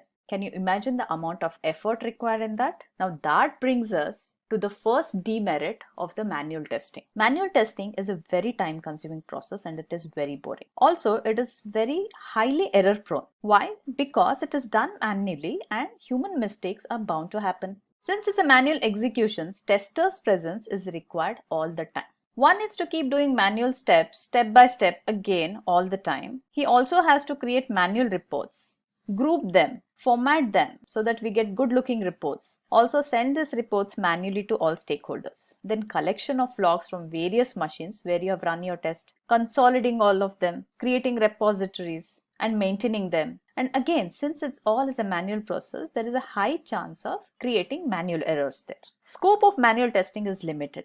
For example, let's say regression testing. Ideally, you would want to run all the test cases which you have written. But since it's a manual process, you would not have the luxury of time to execute all of them. And hence, you will pick and choose your test cases to execute. That way, you're limiting the scope of testing. Also, working with large amount of data manually is impractical, which could be the need of your application. What about performance testing? You want to collect metrics on various performance measures as a part of your performance testing. You want to simulate multiple loads on application under test, and hence manually performing these kind of tests is not feasible. And to top it all up, say if you're working in an agile model where code is being churned out by developers, testers are building their test and they're executing them as and when the builds are available for testing. And this happens iteratively. And hence, you will need to run this test multiple times during your development cycle, and doing this manually definitely becomes very tedious and boring. And is this the effective way of doing it?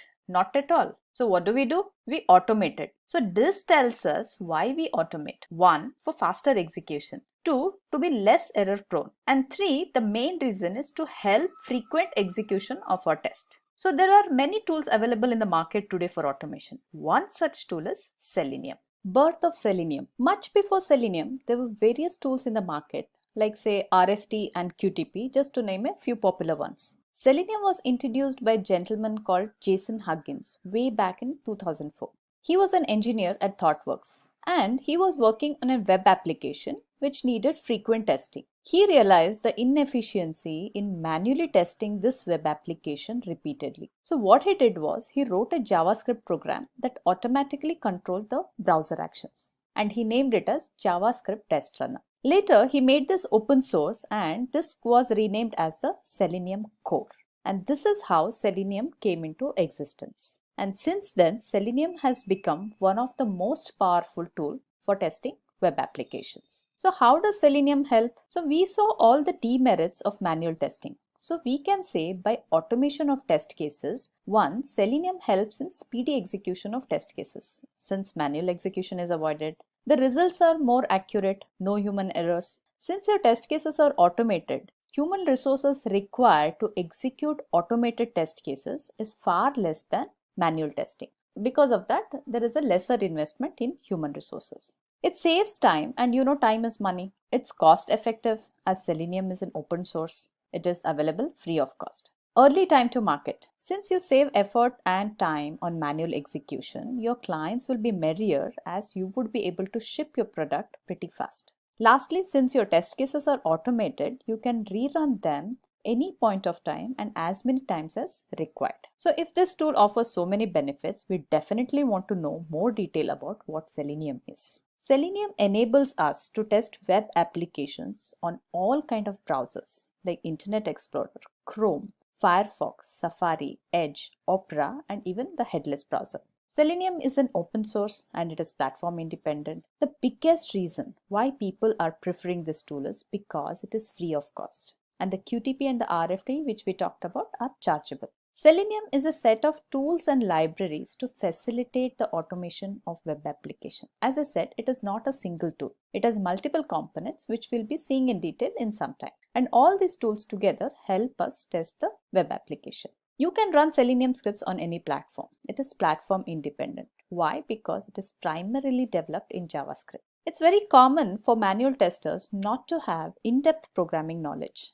So Selenium has this record and replay back tool called the Selenium ID, which can be used to create a set of actions as a script, and you can replay the script back. However, this is mainly used for demo purposes only, because Selenium is such a powerful tool that you should be able to take full advantage of all its features. Selenium provides support for different programming languages like Java, Python, C#, Ruby. So you can write your test scripts in any language you like. One need not know in-depth or advanced knowledge of these languages. Also, Selenium supports different operating systems. It has supports for Windows, Macs, Linux, even Ubuntu as well. So you can run your Selenium test on any platform of your choice.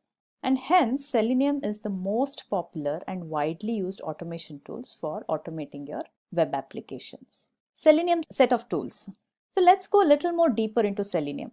As I said, Selenium is not a single tool. It is a suite of tools. So let's look at some of the major components or the tools in Selenium and what they have to offer.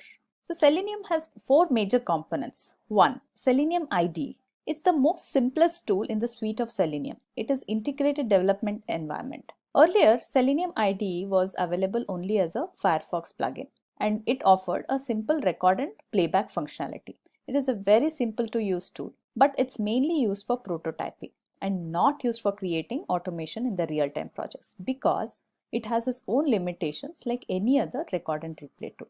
Selenium RC. This is nothing but Selenium Remote Control. It is used to write web application tests in different programming language. What it does, it basically interacts with the browser with the help of something called as RC server.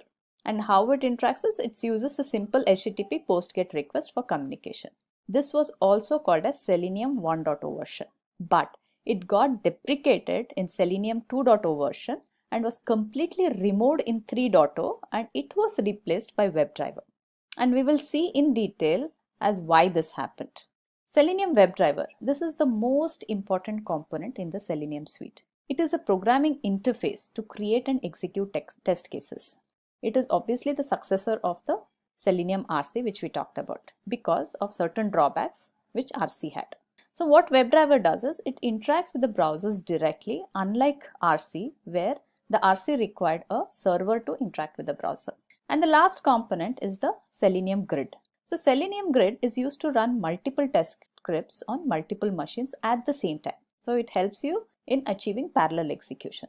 Since the Selenium WebDriver you can only do sequential execution, Grid is what comes into picture where you can do your parallel execution. And why is parallel execution important? Because in real-time environment, you always have the need to run test cases in a distributed environment. And that is what Grid helps you to achieve. So all this together helps us to create robust web application test automation. And we will go in detail about each of these components. So before that, let's look at the history of Selenium version. So what did Selenium version comprised of? It had an IDE, RC and Grid. And as I said earlier, there were some disadvantages of using RC. So RC was on its path of deprecation and WebDriver was taking its birth. So if you look at Selenium 2 version, it had an earlier version of WebDriver and also the RC. So they coexisted. From 3. onwards, RC was completely removed and WebDriver took its place. There is also a 4. version around the corner, and it has more features and enhancements. Some of the features which are talked about are W3C WebDriver standardization, improved IDE and improved Grid. Now let's look at each of the components in the Selenium suite. Selenium IDE is the most simplest tool in the suite of Selenium. It is nothing but an integrated development environment for creating your automation scripts. It has a record and playback functionality and is a very simple and easy to use tool. It is available as a Firefox plugin and a Chrome extension. So you can use either of this browser to record your test scripts. It's a very simple user interface using which you can create your scripts that interact with your browser. The commands created in the scripts are called Selenium commands and they can be exported to the supported programming language and hence this code can be reused. However, this is mainly used for prototyping and not used for creating automation for your real-time projects. Why? Because of its own limitation which any other record and replay tool has.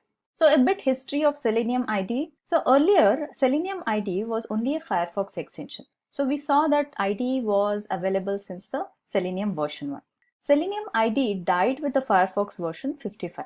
That was, IDE was stopped supporting from 55 version onwards. And this was around 2017 timeframe. However, very recently, all new brand Selenium IDE has been launched by Apply Tools. And also they have made it a cross-browser. So you can install the extension on Chrome as well as an add-on on Firefox browser. So they completely revamped this IDE code and now they have made it available on the GitHub under the Apache 2.0 license. And for the demos today, we'll be looking at the new IDE. Now with this new IDE also comes a good amount of features. Reusability of test cases, better debugger, and most importantly, it supports parallel test case execution. So they have introduced a utility called Selenium Side Runner that allows you to run your test cases on any browser. So you can create your automation using IDE say on Chrome or Firefox, but through command prompt, using your Side Runner, you can execute these test cases on any browser, thus by achieving your cross-browser testing. Control flow statement. So initially in the previous versions of IDE, there were control flow statements available. However, one had to install a plugin to use them. But now it is made available out of box. And what are these control flow statements? These are nothing but your if-else conditions, the while loops, the switch case, and so on. It also has an improved locator functionality. That means it provides a failover mechanism for locating elements on your web page.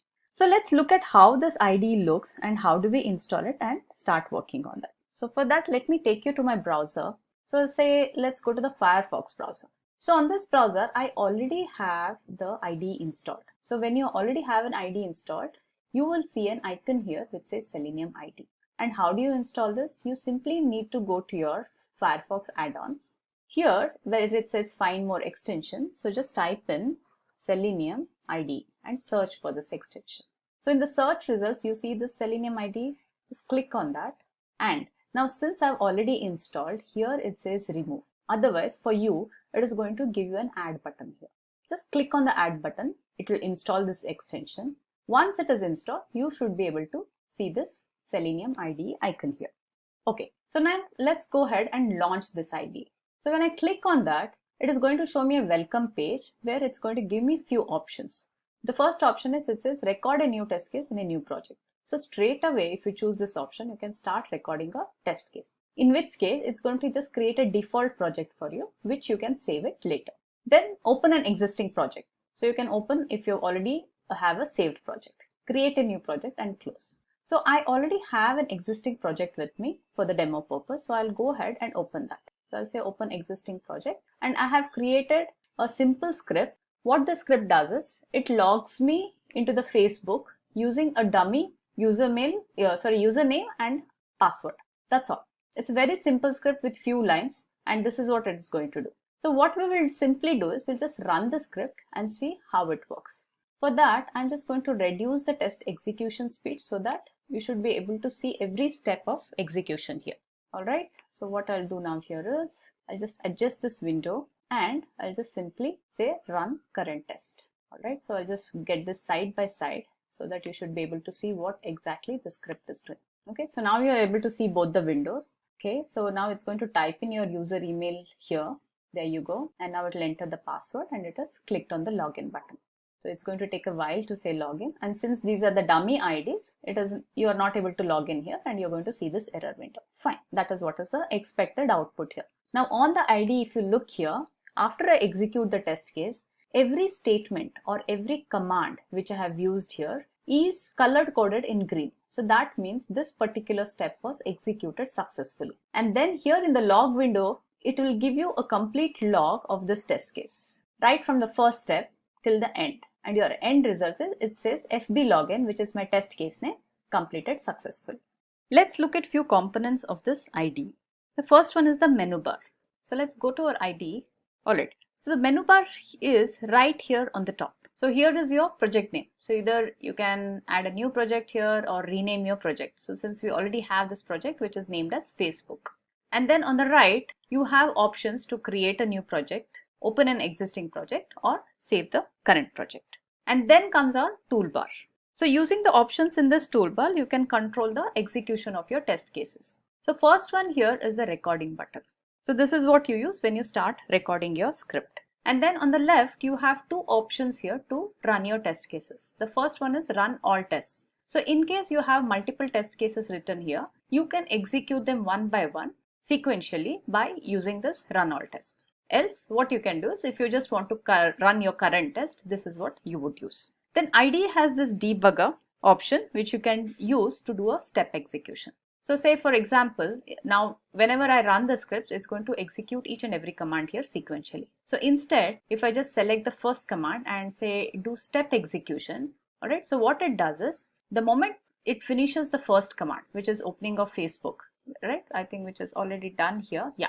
Alright, so once this is done, it is going to wait immediately on the second command and it says pause debugger. So from here, you can do whatever you would like to do. In case you want to change the command here, you can do that. You can pause your execution, you can resume your execution here, right? You can even completely stop your test execution, or you can just select this to run the rest of the test case. So if we say run the test case, what it is going to do is it's just going to simply go ahead and complete the test case. Now, there is another option here, which is, you see the timer there, which says test execution speed. So to execute your test cases in the speed you want. Say whenever you're developing an automation script, right, and say you want to give a demo. So you need to control the speed sometimes so that the viewer is able to exactly see all the steps which is being performed. And this gives you an option to control that complete execution, right? So do you see the grading here? So we have somewhere from fast to completely slow execution. So the previous demo which I showed was I controlled the speed and then I executed it so that we could see every command how it is being executed. Alright, so what's the next? This is called as an address bar. So whenever you enter an URL here, that is where you want to conduct your test. And another thing what it does is it keeps a history of all the URLs which you have used for running your test. Then here is where your script is recorded. So each and every instruction is displayed here in the order in which you have recorded the script. And then if you look here, you have something called as log and reference. So now log is an area where it records each and every step of your command as in when they get executed. Right? So if you see here, it says open https facebook.com and OK. So that means this command was executed successfully. And after the complete test case is done, it gives you whether the test case passed or failed. So in case there is a failure, you'll immediately see this test case is failed in red color. Also, there is something called as reference here. For example, say if I click on any of this command, the reference tab, what it is going to show me is details of this command which I have used in the script. It gives you the details of the command as well as what the arguments have been used, or how is that you need to be using this particular command. Okay, so now what we'll do is let's go ahead and write a simple script using this IDE. So with this you'll get an idea as how do we actually record scripts in IDE. So for that I have a use case here, a very simple use case. So what we will do is we will open amazon.in, then we'll simply search for say product iPhone, and once we get that search page where all your iPhones are displayed, we will just do an assert on the title of the page. Simple. Alright, so let's do that. So first thing what I need is an URL. Okay, so first let me go to my Firefox browser here and say amazon.in. So why I'm doing this, just to simply get the right URL, absolute URL path here, and so that I don't make any mistakes while typing in the URL. Okay, so I got this. So let me close all these windows. I don't need any of this. Let's minimize this. Alright, so here what I'll do, in the tests tab, I'll say add a new test and name this test as Amazon search. Done. I'll say add. Now I'll enter this URL which I just copied it from my browser. Okay, and then I'll just say start recording. So what it did was, since I've entered the URL in this address box, it just opened the amazon.in URL. Now let's do our test case. So in my test case, what I said was I want to search for iPhone. Once I have this, I'm just going to click on my search button. So now this gives me a list of all iPhones. And then I said I want to add an assertion on the title of this page. So for me to do that, what IDE gives me an option is I have to just right click anywhere on this page and you'll see the Selenium IDE options here. So in this, I will select assert title and then I will close this browser. So that kind of completes my test case. So now take a look at all the steps which is created for me. So it says open / because I've already provided the URL here. So either you can replace it with your regular URL or you can just leave it as it is. So what I will do, since this is going to be a proper script and I might be using this to run it from my command prompt also. So I'll just replace this target with the actual URL. And then what it is doing, it is setting a window size. Then there are whatever I did on that particular URL on that website, it has recorded all the steps for me. So this is where it says type into this particular text box, which is my search box. And what did it type? iPhone. This was the value which I entered. Now there was one more feature which I told you in this new ID, which I said it has a failover mechanism for your locating techniques. Now that is what this is. Now if you look here, this ID is equal to tab search text box. This is nothing but that search box where we entered the text iPhone. And it has certain identification through which this IDE identifies that web element. And that has multiple options to select that particular search box. So right now what it has used is ID is equal to 2-tab search box. However, if you know the different locating techniques, you will be able to see here that it has other techniques also which it has identified, like the name and the CSS and the XPath. So how does this help in failover is, say tomorrow if amazon.in website changes the ID of this element, right? You are not going to come and rewrite the scripts again. Instead, by using the same script, what it will do is, if this particular ID fails, if it is unable to find the element using the first locator, which is the ID, it simply moves to the next available ones and it tries to search for that element until one of these becomes true. That is what was the failure mechanism which has got added now. It's a very brilliant feature because most of our test cases break because of element location techniques. Well, let's come back to this. So then we added an assert title, right? So what is assert title here? It simply captures the title of that particular page and it checks. This is all. A very simple test case. So what we will do now is we will stop the recording and then I've also given a close browser. So right now what I'll do is I'll just comment this out. Why? Because if I just run this test case, it's going to be very fast and you might not be able to catch the exact command execution what has happened. Alright, so right now I'll just disable it, so that it will just do all these test cases and it just stays there without closing the browser. So now I'll just say run the current test case. So your Amazon in is launched. Okay, it is typed in the iPhone. It's also clicked on the search. So it is done. So now if you look here, since we are in the reference tab, it is not able to show. So let's go to the log. And now let's see the log. So it's going to be a running log. So if you notice here, the previous examples which we have run for Facebook is also in the same log. So we will have to see the log from running Amazon search because that's our test case. So if you see here, every command line, right, was executed successfully. Assert title was also done and your test case was executed successfully. So it passed. Now what we will do is on this assert title, I'll just modify this and let's say just add some text. I'll just add double S here. Now this by intentionally I'm going to fail this test case just to show you that whenever there is a test case failure, how does the IDE behaves and how do you get to know the failures. Alright. So I'll just run the test case again. So before that, let's close the previous window. Alright, done. And now here I'll also uncomment the close because anyway it's a failure which I'm going to see, which I should be able to see it in the logs. So I'll close the browser after the execution of test case. Okay, so let's simply go and run the test case. Okay, Amazon.in is launched. It should search for iPhone now. Yeah, there you go. All right. Now it should also close the browser. Yes, it has closed the browser and it has failed. Now see here. Now this is the line where our command failed. Why? Because the expected title was not there. And if you look in the logs, it says your assert title on Amazon.in failed. Actual result was something different and it did not match with what we had asked it for. So this is how simple it is to use your IDE to create your automation scripts. So we saw all the components of IDE. We saw the record button, then I showed you the toolbar, I showed you the editor box and also the test execution log. So now let's come to what are the limitations of this IDE. With IDE, you cannot export your scripts, your test scripts to WebDriver scripts. This support is not yet added, but it is in the works. Data-driven testing, like using your Excel files or reading data from the CSV files and passing it to the script, this capability is still not available. Also, you cannot connect to database for reading your test data or perform any kind of database testing. With Selenium WebDriver, yes, you can. Also, unlike Selenium WebDriver, you do not have a good reporting mechanism with the IDE, like say for example, TestNG or ReportNG. So that brings us to the next component of the suite, which is Selenium RC, Selenium Remote Control. So Selenium RC was developed by Paul Hammond. He refactored the code, which was developed by Jason and was credited with Jason as a co-creator of Selenium. Selenium Server is written in Java.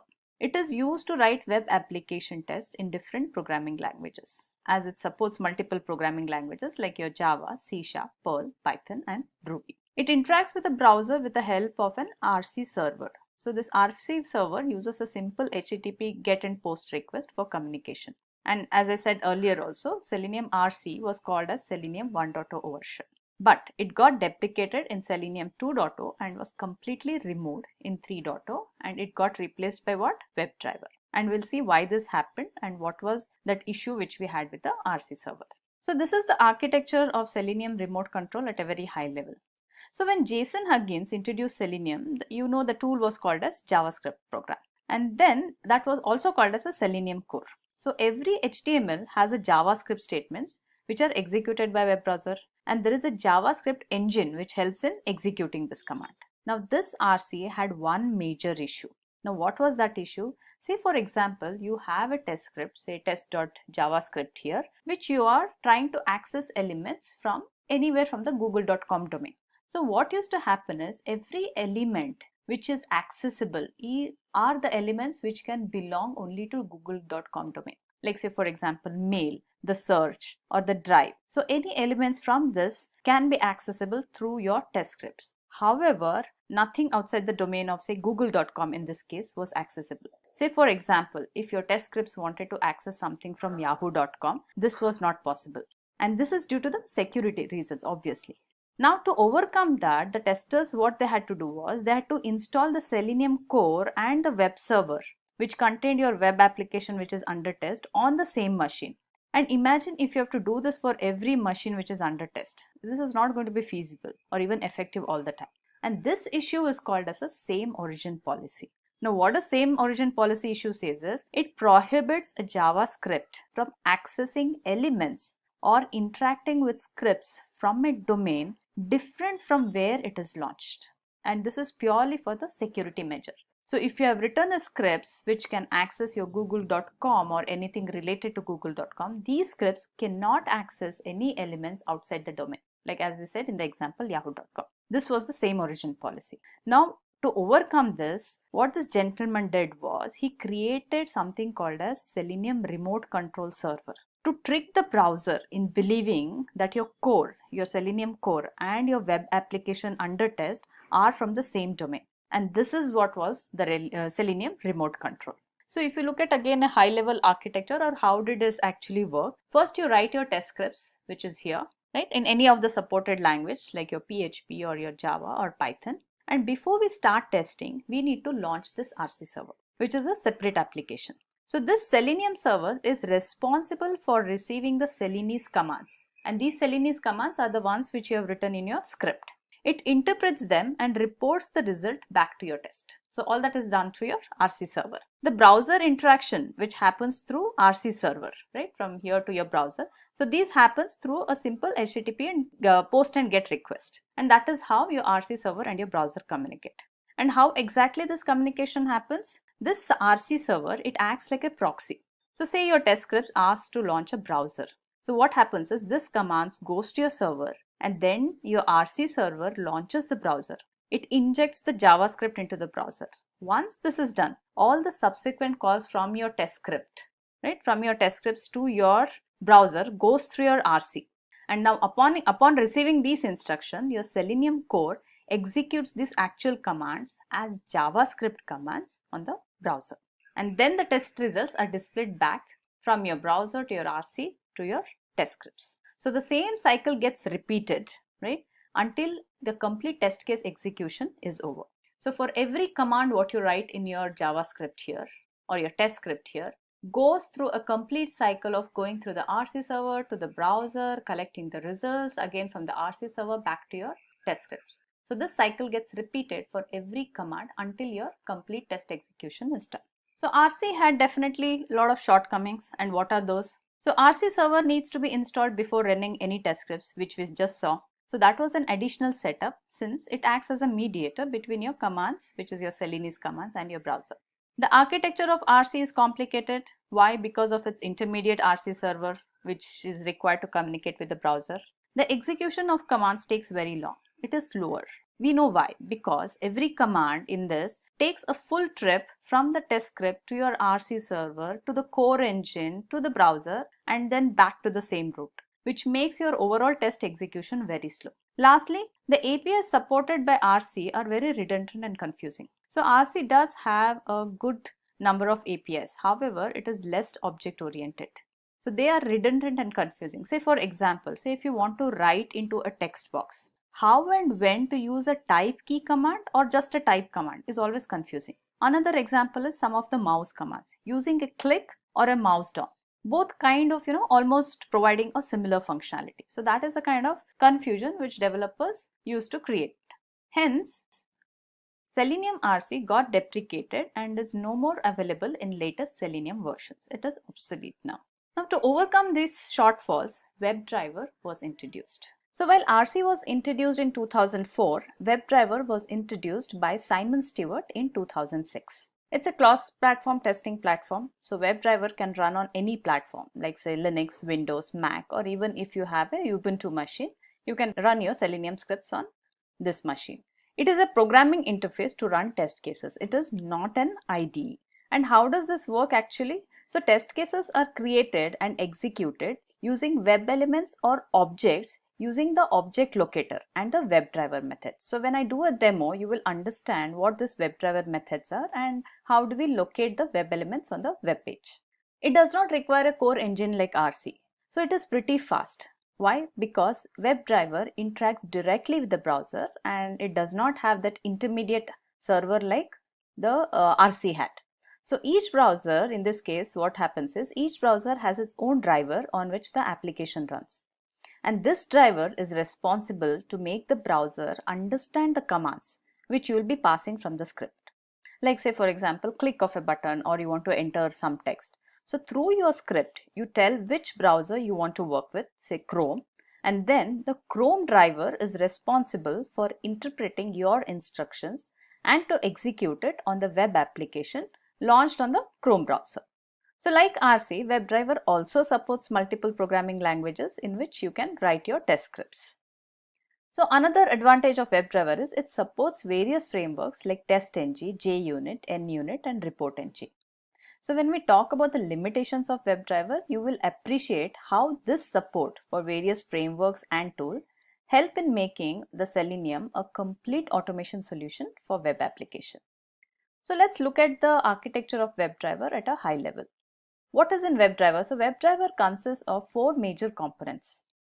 The first one is we have got client libraries, right? Or what we also call it as language bindings.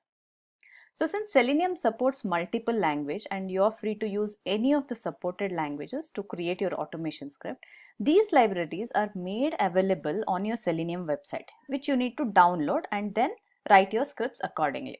So let's go and see from where do we download this. So if I go to my browser, so seleniumhq.org, right? So if you're working with Selenium, this website is your Bible. So anything and everything you need to know about Selenium, right? You need to come here and use all the tabs here in this website. So right now what we are going to look at is what are those language bindings. So for that, I'll have to go to this download tab here, okay? And if you scroll down here, you will see something like Selenium client and WebDriver language bindings. And for each of the supported language of Selenium, you have a download link, right? So say for example, if you're working with Java here, what you need to do is you need to download your Java language binding. So let's go back to the presentation. So this is where your language bindings are available. Next, so Selenium provides lots of APIs for us to interact with the browser. And when we do the demo, I'll be showing you some of these APIs, right? And these are nothing but the REST APIs. And everything, whatever we do through the script happens through the REST calls. Then we have a JSON wire protocol. What is JSON? JavaScript Object Notation. It is nothing but a standard for exchanging data over the web. So for example, you want to say launch a web application through your script. So what Selenium does it creates a JSON payload and posts the request to the browser driver. That is here. And then we have this browser drivers themselves. And as I said, there is a specific driver for each browser. As you know, every tool has its own limitation. So does Selenium. So let's look at what these limitations are and if there are any workarounds for them. Cannot test mobile applications requires framework like APM. Selenium is for automating web application. It cannot handle mobile applications. Mobile applications are a little different and they need its own set of automation tools. However, what Selenium provides is a support for integrating this APM tool, which is nothing but a mobile application automation tool. And using APM and Selenium, you can still achieve mobile application automation. And when do you usually need this? When your application under test is also supported on mobile devices, you would want a mechanism to run the same test cases on web browser as well as your mobile browsers, right? So this is how you achieve it. The next limitation, so when we talked about the components of Selenium, I said that with WebDriver, we can achieve only sequential execution. However, in real-time scenario, we cannot just live with this. We need to have a mechanism to run our test cases parallelly on multiple machines as well as on multiple browsers. So though this is a limitation of WebDriver, but what Selenium offers is something called as grid, which helps us achieve this.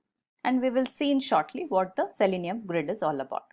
Also, if you want to know more details as how do we work with the grid, how do you want to install that grid, so do check out our video on Simplilearn website on Selenium grid. Third limitation, so limited reporting capability. So Selenium WebDriver has a limited reporting capability. It can create basic reports, but what we definitely need is a more. So it does support some tools like say TestNG, ReportNG and even extent reports, which you can integrate with Selenium and generate beautiful reports. Powerful, isn't it? Also, there are other challenges with Selenium, like Selenium is not very good with image testing, especially for the ones which are designed for web application automation. But then we have other tools which can be used along with Selenium like AutoIt and Securely. So if you look at all this, Selenium still provides a complete solution for your automation needs. And that's the beauty of Selenium, and that is why it makes the most popular tool of today for automation. Okay, let's do a quick comparison between the Selenium RC and the WebDriver. So RC has a very complex architecture. You know why? Because of the additional RC server. Whereas due to direct interaction with the browser, WebDriver architecture is pretty simple. Execution speed. It is slower in RC and much faster in WebDriver. Why? Because in WebDriver we have eliminated that complete layer of Selenium server, right? That the RC server, and we established a direct communication with the browser through browser drivers. It requires an RC server to interact with the browsers. We just talked about it, and whereas WebDriver can directly interact with the browser. So RC, again, we talked about this as one of the limitations, that we have a lot of redundant APIs, which kept developers guessing as which API to use for what functionality. However, WebDriver offers pretty clean APIs to work with. RC did not offer any support for headless browser, whereas in WebDriver you do have a support for using headless browsers. Let's see the WebDriver in action now. Now for the demo, we will use this particular use case, and what this use case says is navigate to the official Simplilearn website, then type the Selenium in search bar and click on it, and click on the Selenium 3.0 training. So we are basically searching for Selenium 3.0 training on the Simplilearn website. First, let's do the steps manually, and then we will go ahead and write the automation script. So let's go to my browser. On my browser, what I'll do is let me first launch the Simplilearn website. Okay, and here what my use case step says is I need to search for Selenium and click on the search button.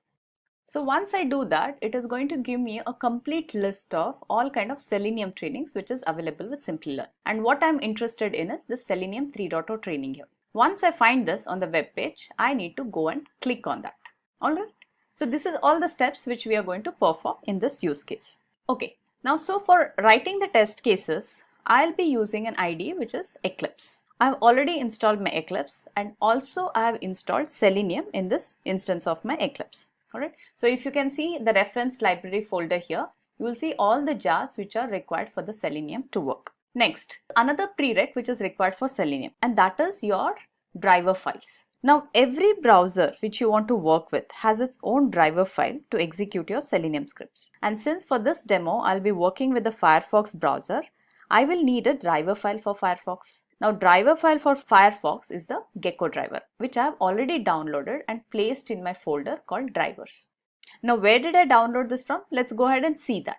So if I go back to my browser, and if you go to your seleniumhq.website, you have to go to this download tab here. In the download tab, when you scroll down, you will see something like third-party drivers, bindings and plugins. In this, you will see the list of all the browsers which is supported by Selenium. And against each of this browser, you will find a link which has the driver files. Now, since we'll be using the Gecko driver, this is the link where you need to go to, and depending on which operating system which you're working on, you need to download that particular file. Now, since I'm working on Mac, this is the file which I'm using. If you're a Windows user, you need to download this zip file and unzip it. So once you unzip that, you would get a file called Gecko driver for your Firefox or a Chrome driver for your Chrome browser. And then what you do is you just create a directory called drivers under your project and just place the driver files here. So these are the two prereqs for your Selenium. One is importing your jar files like this, and then having your drivers downloaded and keep them under a folder where you can reference to. Okay. So now we'll go ahead and create a class. I already have a package created in this project. So I'll use this project and create a new class. So I'll say create new Java class, and let's call this as search training. I'll be using a public static void main, and I'll click on finish. So let's remove this auto generated lines as we do not need them. Alright.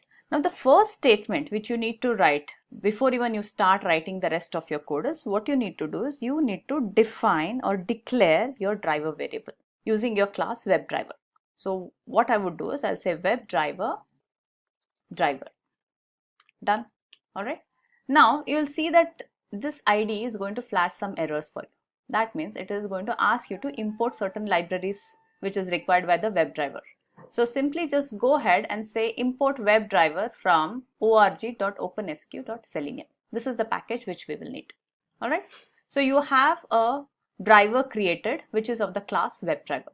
And now after this I'm going to create three methods. Alright. So first method I will have for launching the Firefox browser. Okay, and then I will write a simple method for searching Selenium training and clicking on it. This is the actual use case what we'll be doing. And then third method I'm going to write is just to close the browser which I'm going to be opening, right? So these are the different methods which I'll be creating, and from the public static void main I will just call these methods one after the other. Okay, so let's go ahead and write the first method. Now my first method is launching the Firefox browser. So I'll say public void, since my return type is null or there is no return type for this, let's call it as launch browser. Okay, all right. Now in this, for launching any browser, I need to mention two steps. Now the first step is where I need to do a system.set property. Okay, let's do that first and then I'll explain what this does. I'll just say system.set property. So this accepts a key and a value pair. So what is my key here? My key here is webdriver.gecko.driver, and I need to provide a value. So value is nothing but the path to the Gecko driver. And we know that this Gecko driver which I'm going to use here is right here in the same project path under the drivers folder, correct? And that is what the path which I'm going to provide here. So here simply I need to say drivers/Gecko driver.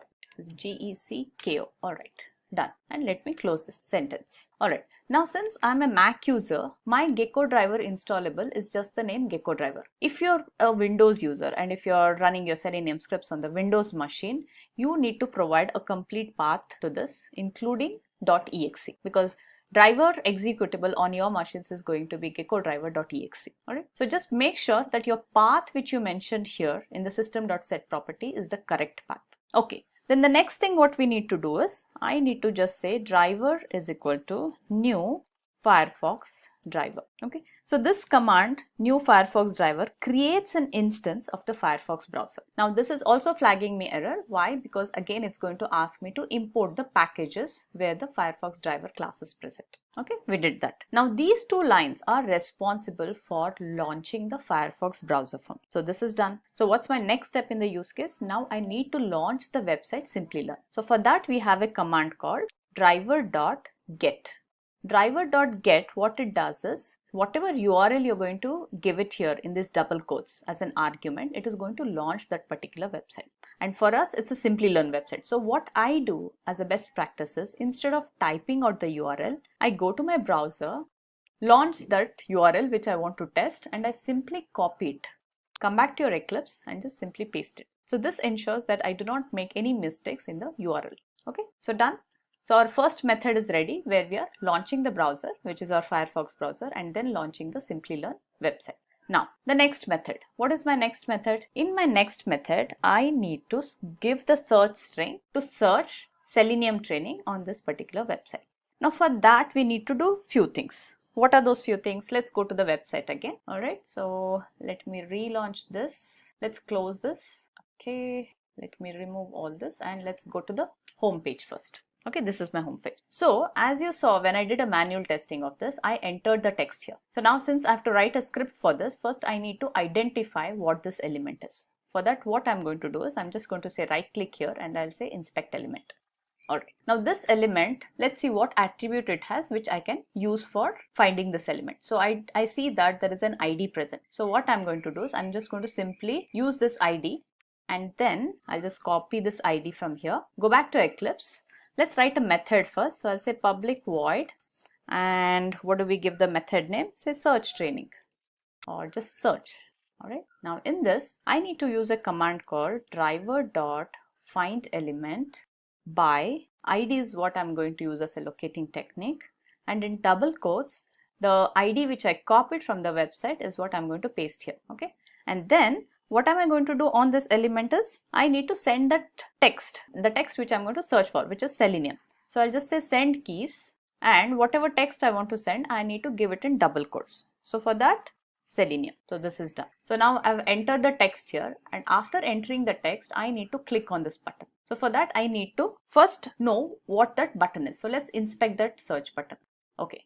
Now if you look at the search button, other than the tag which is span and the class name, I do not have anything here. Alright, so what I can do is I can either use the class name or I can write an XPath. Since this is a demo which we have already used ID locating technique, I would go ahead and use the XPath here. So for me to construct an XPath, I will copy this class first. Okay. And then I already have a crow path installed on my Firefox. So I'll use the crow path and first test my XPath. So I'll just say /. Let's see what was that element. It has a span tag. Okay, so I'll have to use span and at class equal to, and I'll just copy the class name here. And let's see if it can identify that element. Yeah, so it is able to identify. So I'll just use this XPath in my code. So I'll go back to Eclipse and I'll say driver.findElement by.xpath. And the XPath which I just copied from crowpath is what I'm going to paste here. And what is the action I need to do here? I need to say click. Done. So I have reached a stage where I've entered this Selenium. Okay. And then I have clicked on the search button. Once I do this, I know that expected result is I should be able to find this particular link here, Selenium 3.0 training. Okay. And I should be able to click on that. So for that, again, I need to inspect this. So let's inspect this Selenium 3.0. Alright, so now what are the elements this has? Now this particular element has attributes like it has a tag h2, then it has got some class name and some other attributes. So I would like to use a XPath here. Now this time while using the XPath, I'm going to make use of a text functionality so that I can search for this particular text. So I'll simply copy this. I'll go to my crow path. The tag is h2. So I'll say simply h2. Okay, and here I'll say text equal to, and this is the text which I copied. I missed out that yes there, so I'm just going to add an S. Okay, so let's first test here whether it is able to identify that element. Yeah, so it is able to identify. So can you see here blue dotted line? It is able to show us which element it is identified. So I'll copy this XPath now and let's go to my IDE Eclipse. So now here what I need to do is I'll have to again simply say driver.findElement by.xpath and paste the XPath which we just did, and then again I have to do a click operation. Done. Alright, so technically we have taken all the steps of the use case and we have written the commands for that. Alright, now let's add an additional thing here. Say after coming to this page, after finding this, we want to say print the title of this page. Now what is the title of this page? If you just hover your mouse on this, it says online and classroom training for professional certification courses Simplilearn. So what I will do is after doing all these operations, I will just print out this page title on our console. So for that I have to just do this driver dot so let's do a sysout. So I'll say sysout system.out.println. Okay, and here I would say let's add a text here. The page title is, and then let's append it with driver.getTitle. So this is the command which we'll be using to fetch the page title. Done. Now what is the last method I need to add? Just to close the browser. Alright, so let me add a method here. I'll say public void close browser, and it's a one single command which I need to call. I'll say driver.quit. Okay, and then I need to call all these methods from my public static void main.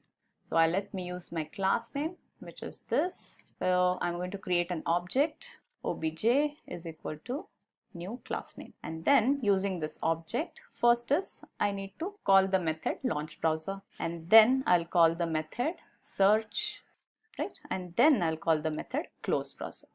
Done. So technically our script is ready with all the functionality which we wanted to cover from our use case. Now there are few other tweaks which I need to do this, and I'll tell you why I need to do this. Now for example, after we click here, right, after we click on the search, if you observed on your website, it took a little while before it listed out all the Selenium trainings for us. And usually when you're actually doing it, you wait for the Selenium 3.0 training to be available and then you click on that. Now same thing, you also need to tell your scripts to do that. You need to tell your scripts to wait for a while until you start seeing the Selenium 3.0 training or it appears on your web page. There are multiple ways to do that in your script, and it is a part of overall synchronization, what we call, where we use kind of implicit and explicit kind of ways. Now since this is a demo, for demo purpose, what I'm going to do is I'm going to use a command called thread.sleep, and I'm just going to give an explicit wait of say 3 seconds. So you can use this mainly for the demo purposes. You can use a thread.sleep command. Now, this thread.sleep command needs us to handle some exceptions. So I'm just going to click on add throws declaration and say interrupted exception. Now same thing, I'll have to do it in my main function also. Okay, so let's do that and complete it. Alright, so this is done. So by doing this, what am I doing? I'm ensuring that before I click on the Selenium 3.training, we are giving enough time for the script to wait until the web page shows this link to the Selenium 3.0 training. That's one thing I'm doing. Alright, and also now since you're going to be seeing this demo through the video recording, the script when it starts running, it is going to be very fast. So you might just miss out seeing how it does the send keys and how did it click on the search button. For us to enable us to see it properly, I'll just add some explicit waits here just for our demo purpose. So after entering the keys, right? So what I'll do is I'll just give a simple thread.sleep here. Okay, so probably a 3 seconds or a 2 seconds wait should be good enough. Okay, a 3 seconds wait should be good enough here so that we should be able to see how exactly this works on your browser when we execute this. Okay, now our complete script is ready. So what I'll do is I'll just save the script and then we will simply run the script. So to run the script, I'll just say right click, run as Java application. Okay, it says asks me to select and save. I've saved the script now. So let's observe how it runs. Okay, the Simplilearn.com, the website is launched. So the Selenium text has been entered in the search box. It has clicked on the search. Okay, all right. So now it did everything whatever we wanted it to do. All right. So since we are closing the browser, you were unable to see whether the Selenium 3.training was selected or not. However, what I have given here is to fetch the title after all these operations were complete. And if you see here, the complete operations was done and we were able to see the page title here. Okay. So now what I'll do, since we are unable to see whether it clicked on the Selenium 3.0 training or not, I'll just comment out the close browser, the command. Okay. So we will not call the close browser so that the browser remains open and we get to see whether did it really find the training link or not. Okay. So let me close this window. We don't need this Firefox window. Close all tabs and then I'll just re-execute this script. So I'll say run as Java application. So save the file. Okay, Simplilearn.com is launched. So search text is entered. Now it's going to click on the search button. Yes. All right. So we've got the search results. It should click on Selenium 3.0 training and yes, it is successfully able to click on that. All right. So now it's not going to close the browser because we have commented on that line. However, it did print us the title here. Alright, so this is a simple way of using the Selenium scripts. Selenium Grid. So Grid is used to run multiple test scripts on multiple machines at the same time. With WebDriver, you can only do sequential execution, but in real-time environment, you always have the need to run test cases in distributed environment. And that is where Selenium Grid comes into picture. So Grid was conceptualized and developed by Patrick. The main objective is to minimize test execution time. And how? By running your test parallelly. So design is in such a way that commands are distributed on multiple machines where you want to run test and all these are executed simultaneously. What do you achieve by this methodology? Of course, the parallel execution on different browsers and operating systems. Grid is pretty flexible and can integrate with many tools. Like say you want a reporting tool integrated to pull all the reports from the multiple machines where you're running your test cases and you want to present that report in a good looking format. So you have an option to integrate such report. Okay, so how does this grid work? So grid has a hub and node concept which helps in achieving the parallel execution. Let's take an example. Say your application supports all browsers and most of the operating systems. Like as in this picture, you could say one of them is a Windows machine, one of them is a Mac machine, and another one is say a Linux machine. So your requirement is to run the test on all supported browsers and operating systems, like the one which is depicted in this picture. So what you have to do is, first thing is you configure a master machine, or what you also call it as a hub, by running something called a Selenium standalone server. And this standalone server can be downloaded from the Selenium HQ website. Using the server, you create a hub configuration, that is this node. And then you create nodes specific to your machine requirement.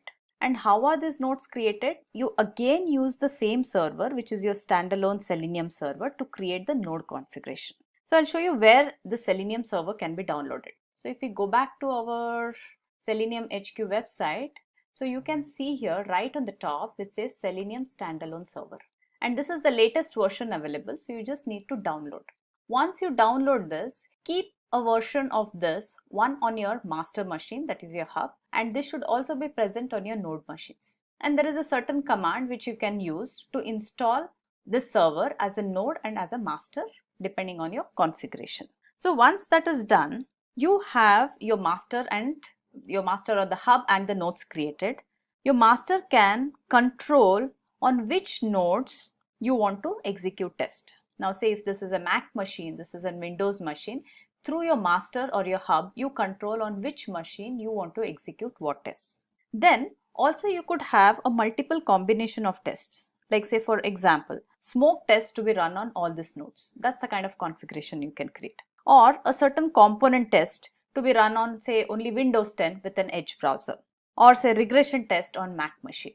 So any such things, whatever configurations you have for your node, what happens is the hub picks the right node which conforms to your requirements or the configurations which you have set up, and then sends a command to the node to execute those test cases on the node. Everything is controlled through your master machine only here.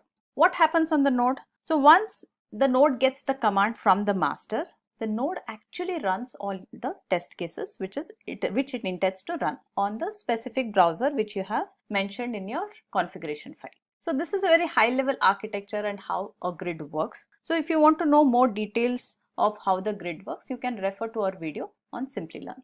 Alright, again, limitations. So what limitation does this grid have now? The first one, it has relatively poor scalability compared to many modern applications. It is pretty static.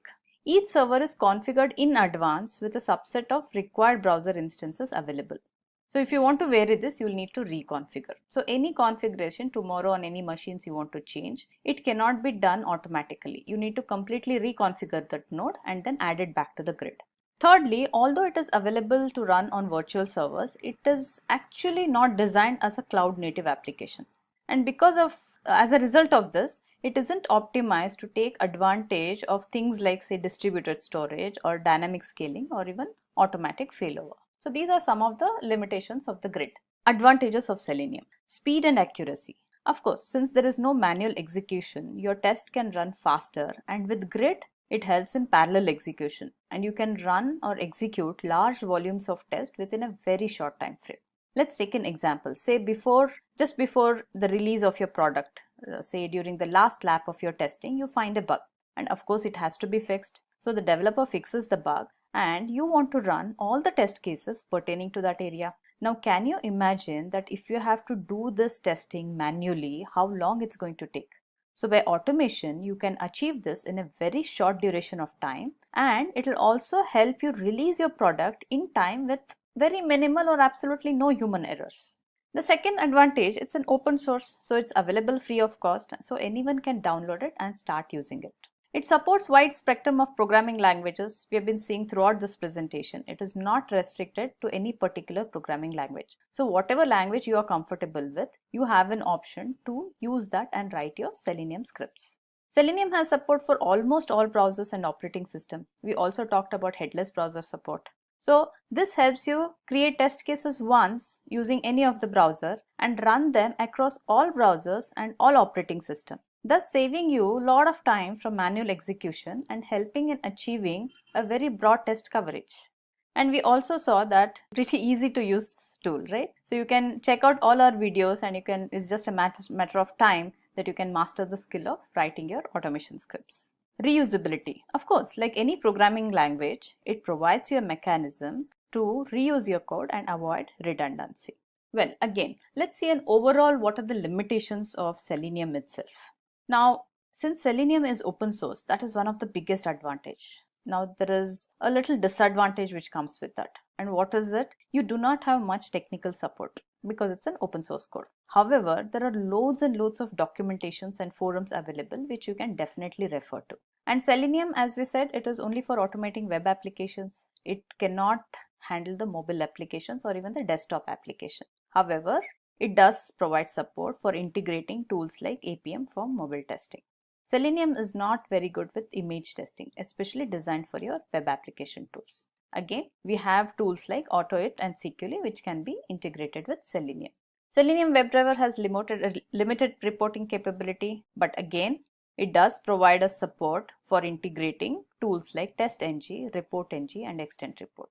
It does not have test management capabilities. It need not, right? Not one tool need not have each and everything what is required, but there is always a way to integrate it. So Selenium does provide a way to integrate any of the test management tools. Now, since Selenium supports multiple programming languages, the developer of test automation will require to have some basic knowledge of any of the programming language it supports to write effective automation scripts, right? So this you could look at it as an advantage or as a disadvantage. So overall, if you look at all this, right, Selenium still provides a complete solution for our automation need. And that is why we can still say that Selenium is one of the most popular tool used in the industry today for your web application automation. Today we're going to go through interview questions that you are likely to be asked if you are interviewing for a job that focuses on DevOps. So there are approximately 7 sections that we cover in DevOps. We go from general DevOps questions, source code management with tools such as Git, continuous integration, and here we'll focus on Jenkins, continuous testing with tools such as Selenium, and then you also have the operations side of DevOps, which is your configuration management with tools such as Chef, Puppet, and Ansible, containerization with Docker, and then continuous monitoring with tools such as Nagios. So let's just get into those general DevOps questions. So one of the questions that you're going to be asked is, how is DevOps different from Agile? And the reality is that DevOps is a cultural way of being able to deliver solutions that's different from Agile. If we look at the evolution of delivery over the last 5 to 10 years, we've gone from waterfall based delivery to Agile delivery, which is on sprints, to where we are with continuous integration and continuous delivery around DevOps. The whole concept of DevOps is culturally very, very different from Agile. And the difference is that you're looking at being able to do continuous releases. What does that mean? The difference is that you want to be able to send out code continuously to your production environment. That means the operations team, the development team have to be working together. That means that any code that gets created has to be able to go to production very quickly, which means you need to be testing your code continuously, and then that production environment must also be able to be tested continuously, and any changes or any errors that come up have to be communicated effectively and efficiently back to the dev and op team. Another area in which I see that DevOps is different is really the response that we have for how we engage with the customer. So the customer is coming to your website, to your mobile app, to your chatbot, or any digital solution that you have, and has an expectation. When you're going through and actually doing a DevOps paradigm, the old model would be that you would capture requirements from the customer, then you do your development, then you do your testing, and there would be these barriers between each of those. As we move faster through from waterfall to Agile, what we saw is that with Agile, we were able to respond much faster to customer demands. So instead of it being weeks or months, sometimes in some cases years between releases of software, what we saw was a transition to weeks and months for releases on software. Now we see with DevOps is that the release cycle has shrunk even further with the goal of continuously delighting the customer. How further has that release cycle shrunk to? There are companies that have gone from having releases of once a week or once every 2 weeks or once a month to now having multiple releases a day. Indeed, some companies have up to 50 releases a day. This isn't something to also bear in mind is that each of those releases are tested and verified against test records so that you can guarantee that the code that's going to production is going to be good continuous code. So what are the differences between the different phases of DevOps? So effectively, there are 2 main phases of DevOps. There's the planning and coding phase, and then there's the deploying phase. And you have a tool such as Jenkins that allows you to integrate between both environments. So Some of the core benefits that you may have to DevOps are going to be some technical benefits and some business benefits. So when somebody asks you what are the benefits of DevOps, you can reply that from a technical point of view, you're able to use continuous software delivery to constantly push out code that has been tested and verified against scripts that have been written and approved. You can be able to push out smaller chunks of code so that when you have an issue, you're not having to go through massive blocks of code or massive projects. You're going through just very small microservices or small sections of code, and you're able to detect and correct problems faster. On the business side, the benefits are absolutely fantastic. From a customer that's coming to your website or to your mobile app, they're going to see responses happening continuously so that the customer is always aware that you as a company are listening to their demands and responding appropriately. You're able to provide a more stable environment, and you're able to scale that environment to the demands of the number of customers that are using your services. So how will you approach a project that needs to implement DevOps? So this is really an exciting area for you to be in. So there are effectively 3 stages when it comes to actually working in a DevOps. The first stage is an assessment stage, and think of this as the back of the napkin ideation stage. This is where you are sitting with a business leader and they're giving you ideas of what they would like to see from feedback that they've had from their customers. This is blue sky opportunity. This is thinking of big ideas. That second stage, and this often comes as a fast follow to stage 1, is actually proving out that concept. So developing a proof of concept. And a proof of concept can actually be multiple different things. So it could be something as simple as a wireframe, or it could be something that is as complex as a mini version of the final application. Depending on the scope of the work that you're delivering will really depend on how complicated you want the POC to be. But with that in mind, whatever choice you make, you have to be able to deliver enough in the POC so that when you present this to a customer,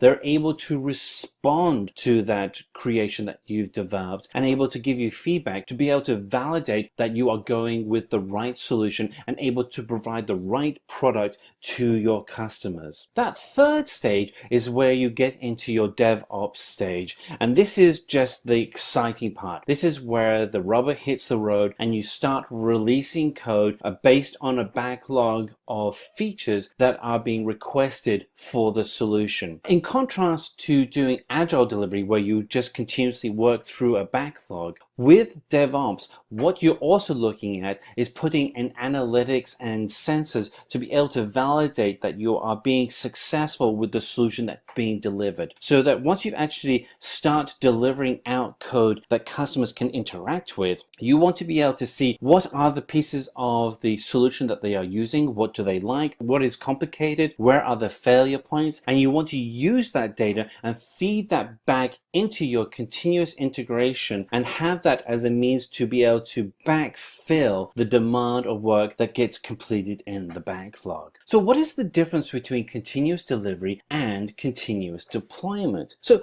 continuous delivery is based on putting out code that can be deployed safely to production. It ensures that your businesses and functions are running as you would expect them to be. So it's going through and completing the code that you'd actually see. Continuous deployment, in contrast, is all about ensuring that you're automating the deployment of a production environment. So you're able to go through and scale up your environment to meet the demands of both the solution and the customer. This makes software development and release processes much more faster and more robust. So if we look here, we can actually see where continuous integration and continuous deployment come hand in hand. So when you actually start out with the initial pushes of your code, that's where you're doing your continuous integration and your continuous delivery. And then at some point, you want to get very comfortable with deploying the code that you're creating so that it's being pushed out to your production environment. One of the things that's great about working with the tools that you use in a DevOps continuous continuous integration and continuous delivery model is that the development tools that you use, the containerization tools, the testing tools, should always reflect the production environment. And what this means is that when you actually come to deploying solutions to production, there are no surprises because your development team have been working against that exact same environment all the way through. So a question that you'll also be asked is, what is the role of the configuration management in DevOps? And so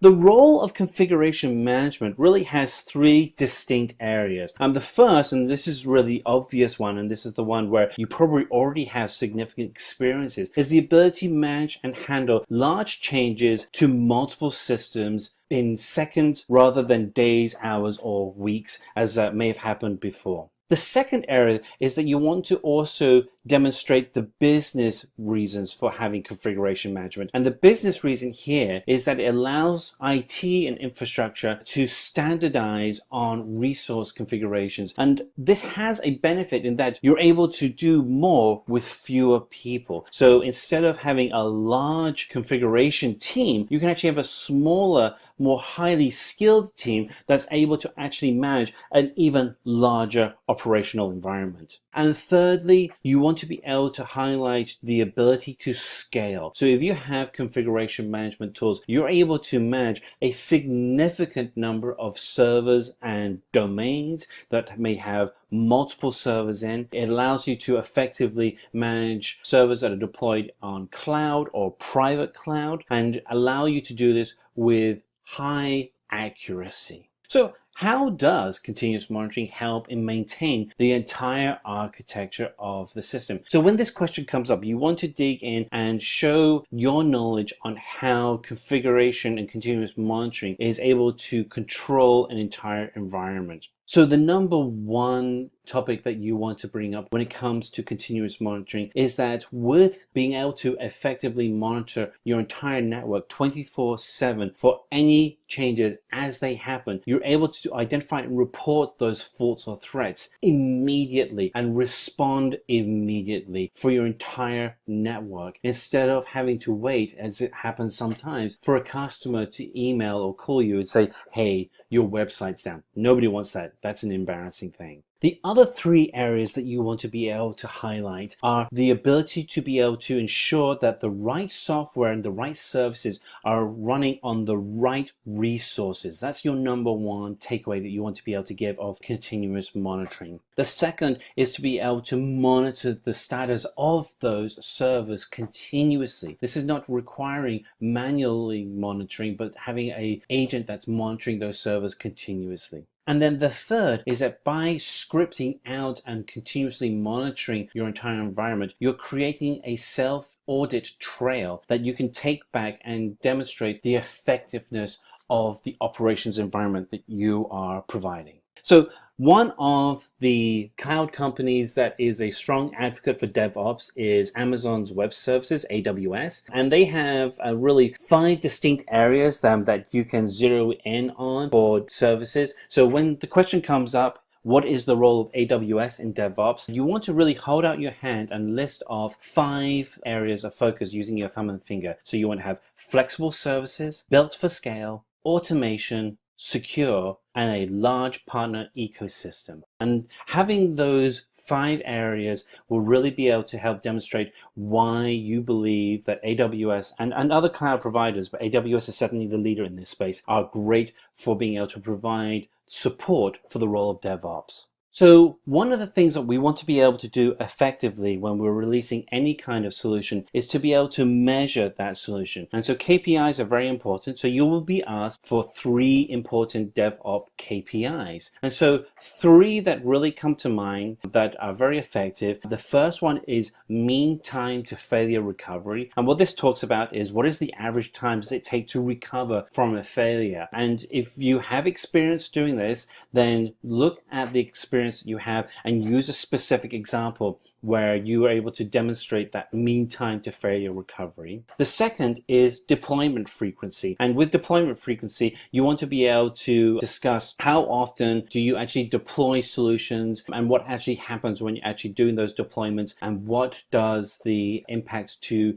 your network look like when you're doing those deployments. And then the third one is really tied to that deployment frequency, which is around what is the percentage of failed deployments. So how many times did you deploy to a server and something happened where the server itself failed? What we're looking for when you're going through and being asked for these KPIs is experience with actually doing a DevOps deployment and being able to understand what DevOps looks like when you're pushing out your infrastructure. And then the second is being able to validate that self-auditing ability. And one word of caution is don't go in there and say that you have 100% success. The reality is that servers do degrade over time, and you maybe want to talk about a time when a server did degrade in your environment and use that as a story for how you were able to successfully get over and solve that degradation. So one of the terms that is very popular at the moment is infrastructure as code. And so you're going to be asked to explain infrastructure as code. And really, it's something that actually becomes a byproduct of the work you have to do when you're actually putting together your DevOps environment. And infrastructure as code really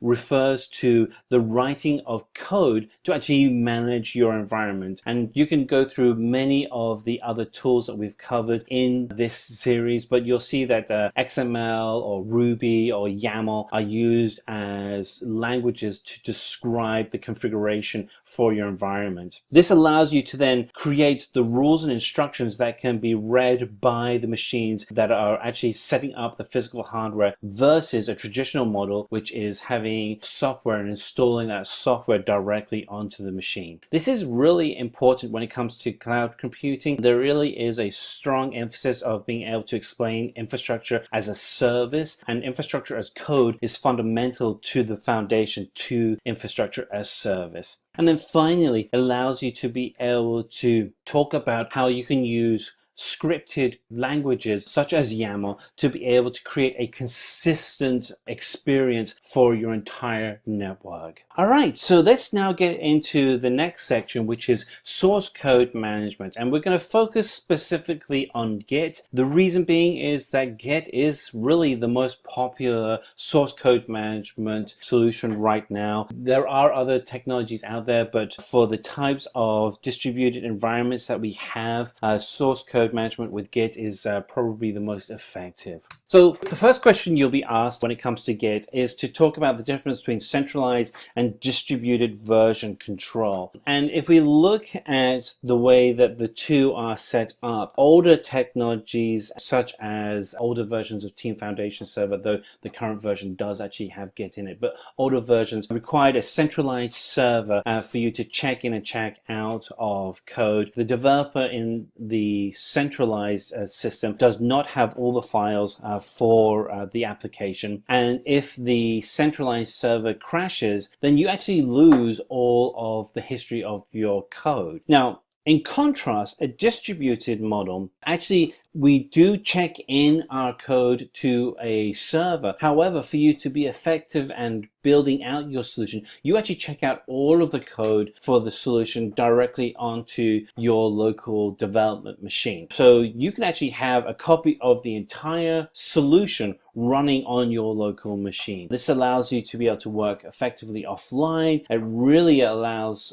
for scalability when it comes to building out your team. So if you have a team that may be in Europe, you can actually then scale that team with people from Asia, from North America or South America very easily, and not have to worry about whether or not they have the right code or the wrong code. And in addition to that, if the actual main server where you're checking in your code does crash, it's not a big deal, because you actually have, each person has a copy of the code. So as soon as the server comes back up, you're able to check back in and everybody's running back as if there was nothing had happened at all. So one of the questions you'll be asked is to give the answer to some of the commands you use for working with Git. So if you were to be asked a question is, what is the Git command that downloads any repository from GitHub to your computer? On the screen we have 4 options. We have Git push, Git fork, Git clone, and Git commit. The answer in this instance would be Git clone. Now, if you want to be able to push code from your local system to a GitHub repository using Git, then first of all, you want to be able to do is connect the local repository to a remote repository. And in the example, you may want to talk about using the command git remote add origin and then the actual path to a GitHub repository. You could, if you wanted to, actually at this point also talk about other repositories such as GitLab that you can also work with, or a private Git repository that would be used just for the development team. Once you've actually then added the local repository into your local computer, then the second action you want to use is a push, which is to actually push your local files out to the master environment. So you use the command git push origin master. So one question you may be asked is, what is the difference between a bare repository and a standard way of initializing a Git repository? So let's look through what is the standard way. So the standard way using git init allows you to create a working directory using the command git init. And then the folder that creates is the folder that creates all the revision history related to the work that you're doing. In contrast, using the bare way, you have a different commands for setting that up. So it would be git init --bare, and it does not contain any working or checked out source files locally on your machine. In addition, the revision history is actually stored in the root folder versus a subfolder that you would have with the normal git init initialization. So which of the following CLI commands would you be used to rename a file? So we have git rm, git mv, git rm-r, or none of the above. Well, in this instance, it would be git mv. A question that you'll be asked around commit is going to be, what is the process to revert a commit that has already been pushed and made public? And there are two ways you can address this. The first is to actually address the bad file in the new commit, and you can use the command git commit -m and then put in a comment for why that file is being removed. The second is to actually create a new commit that actually undoes all the changes that were made with the bad commit. And then to do that, you would use git revert and then the commit ID, and the commit ID could be something such as 56DE0938F, but you'd have to find that from the commit that you had made, but that would allow you to revert any bad files that you had submitted. So there are two ways of being able to get files from a Git repository, and you're going to be asked to explain the difference between git fetch and git pull. So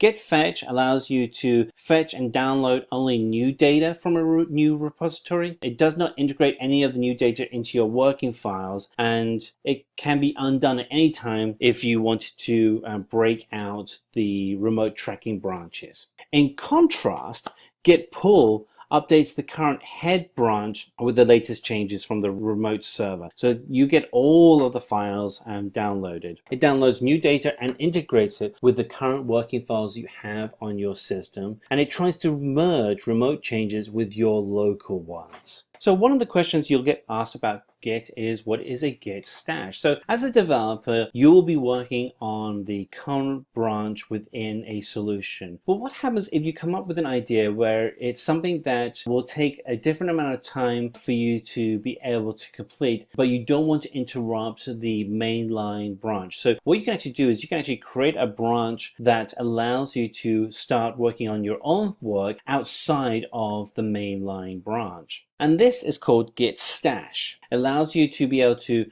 modify your files without interrupting the mainline branch. So once you start talking about branching in Git, be prepared to answer and explain the concept of branching. So essentially what it allows you to do is have a mainline master branch that has all the code that the team is checking in and checking out against, but allows you to have an indefinite number of branches that allows for new features to be built in parallel to the mainline branch, and then at some point be reintroduced to the mainline branch to allow the team to add in new features. And so if we look through the merge and git rebase, these are the two features that you'd be using continuously to be able to talk about how you take a branch and merge it back into the mainline branch. So on the left hand side, we have git merge, which allows you to take the code that you're creating and merge it back into the master. On the right hand side, what you have is a slightly different approach. This is for projects where you reach a point in a project where you go, okay, we're going to effectively restart the project at this point in time, and we want to ignore the complete history that's happened before that. And that's called git rebase, and that would allow you to rewrite the project history by creating a brand new mainline branch that ignores all other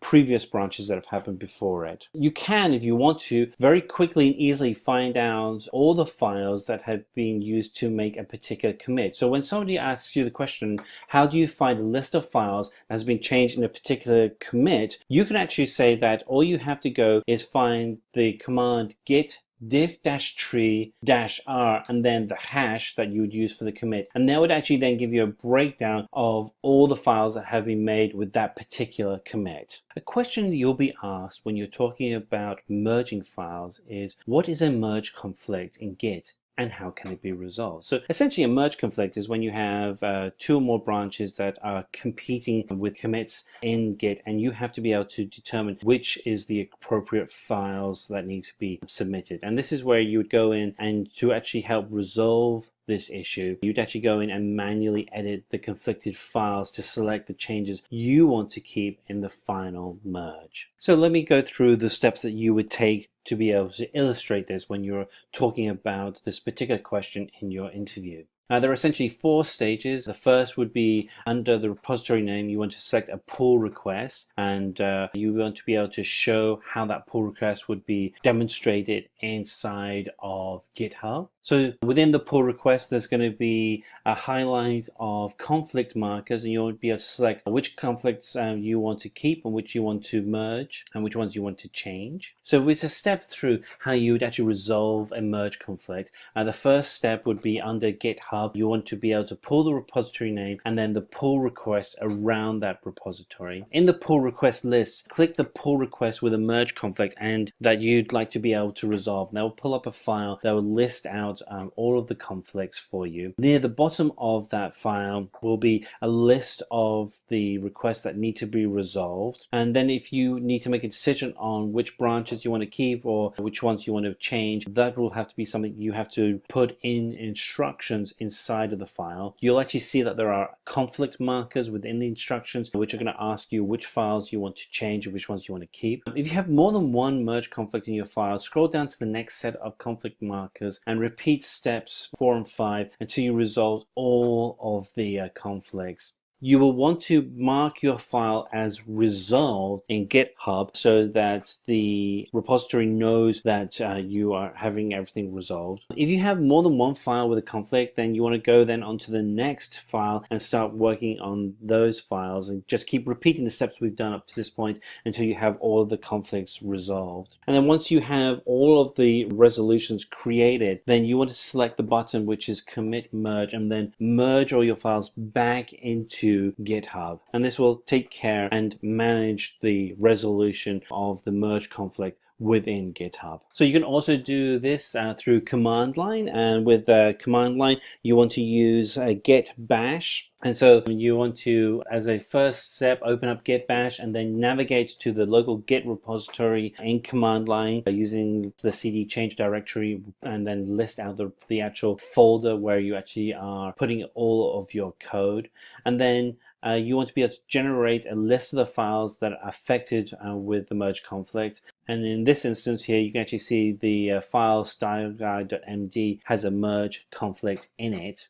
And as before, with working with GitHub, you actually go through and use a text editor, and you can use any text editor. But as you go through and edit out what you want to keep and what you want to manage in your conflict, so you actually have a resolution that's being created, so that you'll be able to then, once you're using the conflict markers, you can actually merge your files together so that the solution itself will allow you to incorporate your commits effectively into the resolution. Once you've gone through and applied your changes, you're able to then merge the conflicted commits into a single commit and able to push that up to your remote repository. All right, let's talk about the next section, which is continuous integration with Jenkins. So the first question you'll be asked about with Jenkins is explain a master-slave architecture of Jenkins.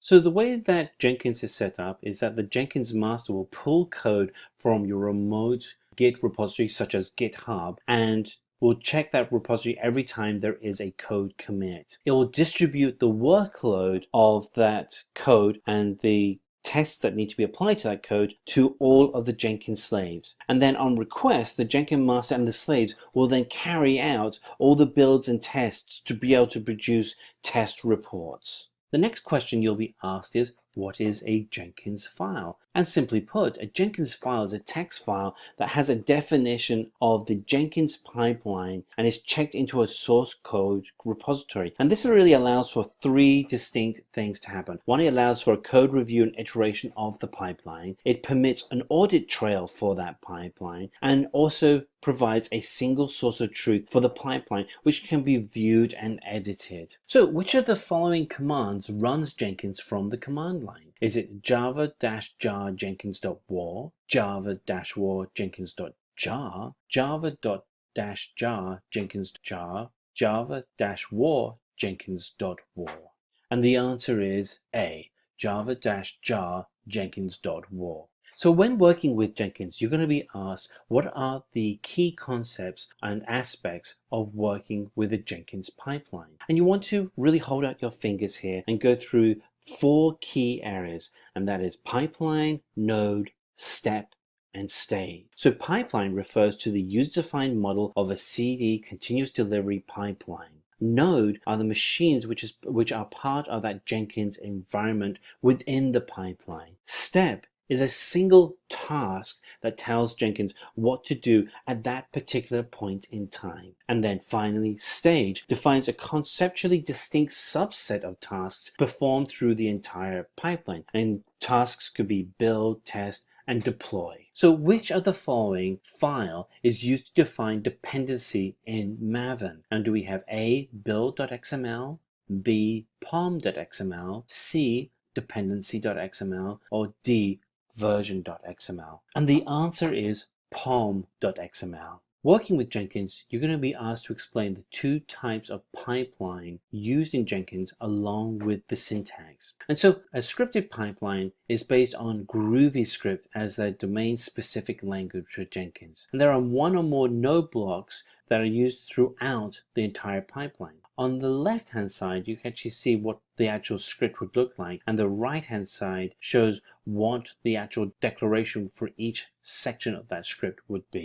The second type of Jenkins pipeline is a declarative pipeline. And a declarative pipeline provides a simple and a friendly syntax to define what the pipeline should look like. And then you can actually, at this point, use an example to actually break out how blocks are used to define the work completed in a declarative pipeline. So how do you create a copy and backup of Jenkins? Well, to create a backup, periodically back up Jenkins to your Jenkins home directory, and then create a copy of that directory. It's really as simple as that. The question you'll be asked as well is, how can you copy Jenkins from one server to another? Well, there are 3 ways to do that. One is you can move a job from one installation of Jenkins to another by copying the corresponding job directory. The second would be to create a copy of an existing job directory and making a clone of that job directory but with a different name. And the third is to rename an existing job by renaming a directory. So security is fundamental to all the work that we do within DevOps, and Jenkins provides the center core to all the work that gets completed within a DevOps environment. There are 3 ways in which you can apply security to authenticate users effectively. And when you are asked about this question of security within Jenkins, the 3 responses you want to be able to provide is A, Jenkins has its own internal database that uses secured user data and user credentials. B is you can use a LDAP or lightweight directory access protocol server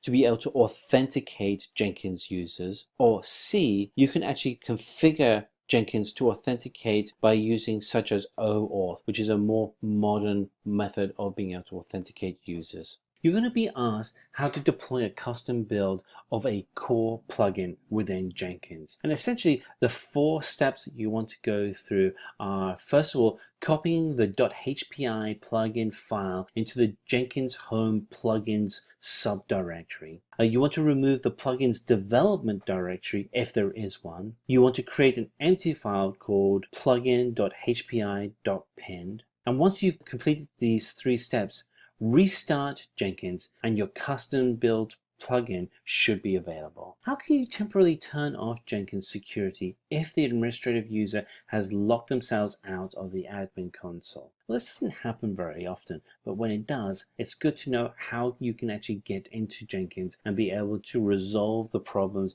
of authenticating effectively into the system as an administrator. So when you want to be able to get into a Jenkins environment, what you want to be able to do is locate the config file.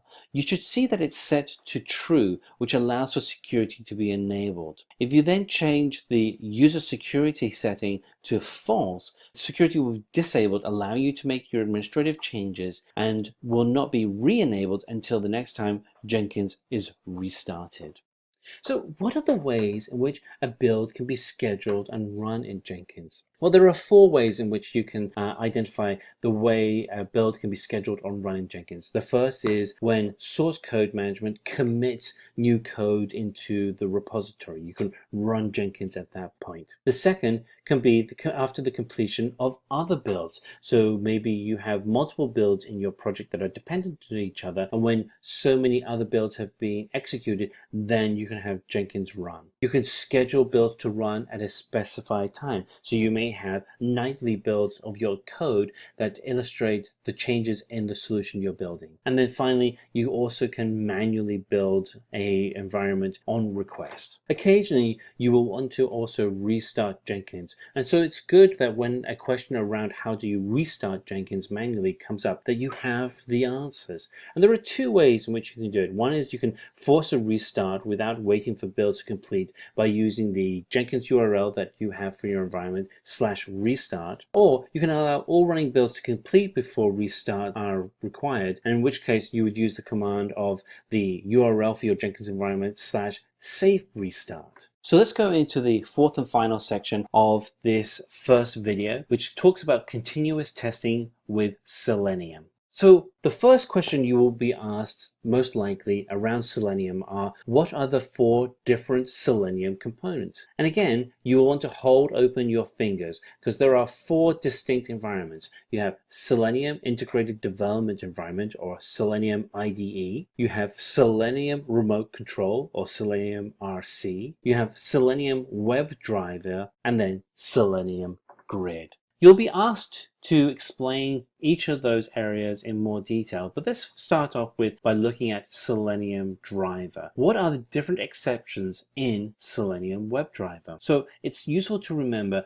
that an exception is an event that occurs during the execution of a program that disrupts the normal flow of that program's instructions. And so we have 4. We have a timeout exception, an element not visible exception, no such element exception, and a session not found exception. And each of those, if we step through them, are the 4 different types of exceptions that can be thrown up when using the Selenium WebDriver. So as we evolve in our digital world with the different types of products that are available for us to be able to build solutions onto multiple platforms, you're going to be asked, can Selenium and other DevOps tools run in other environments? And so a good question around this is, can Selenium test an application in an Android web browser? And the short answer is absolutely yes, it can. But you have to use the Android driver for it to be able to work. So you want to be able to talk about the 3 different types of supported test within Selenium. So when the question comes up, what are the different test types supported by Selenium, you can answer it. And there are 3 different types of tests. First is a functional test.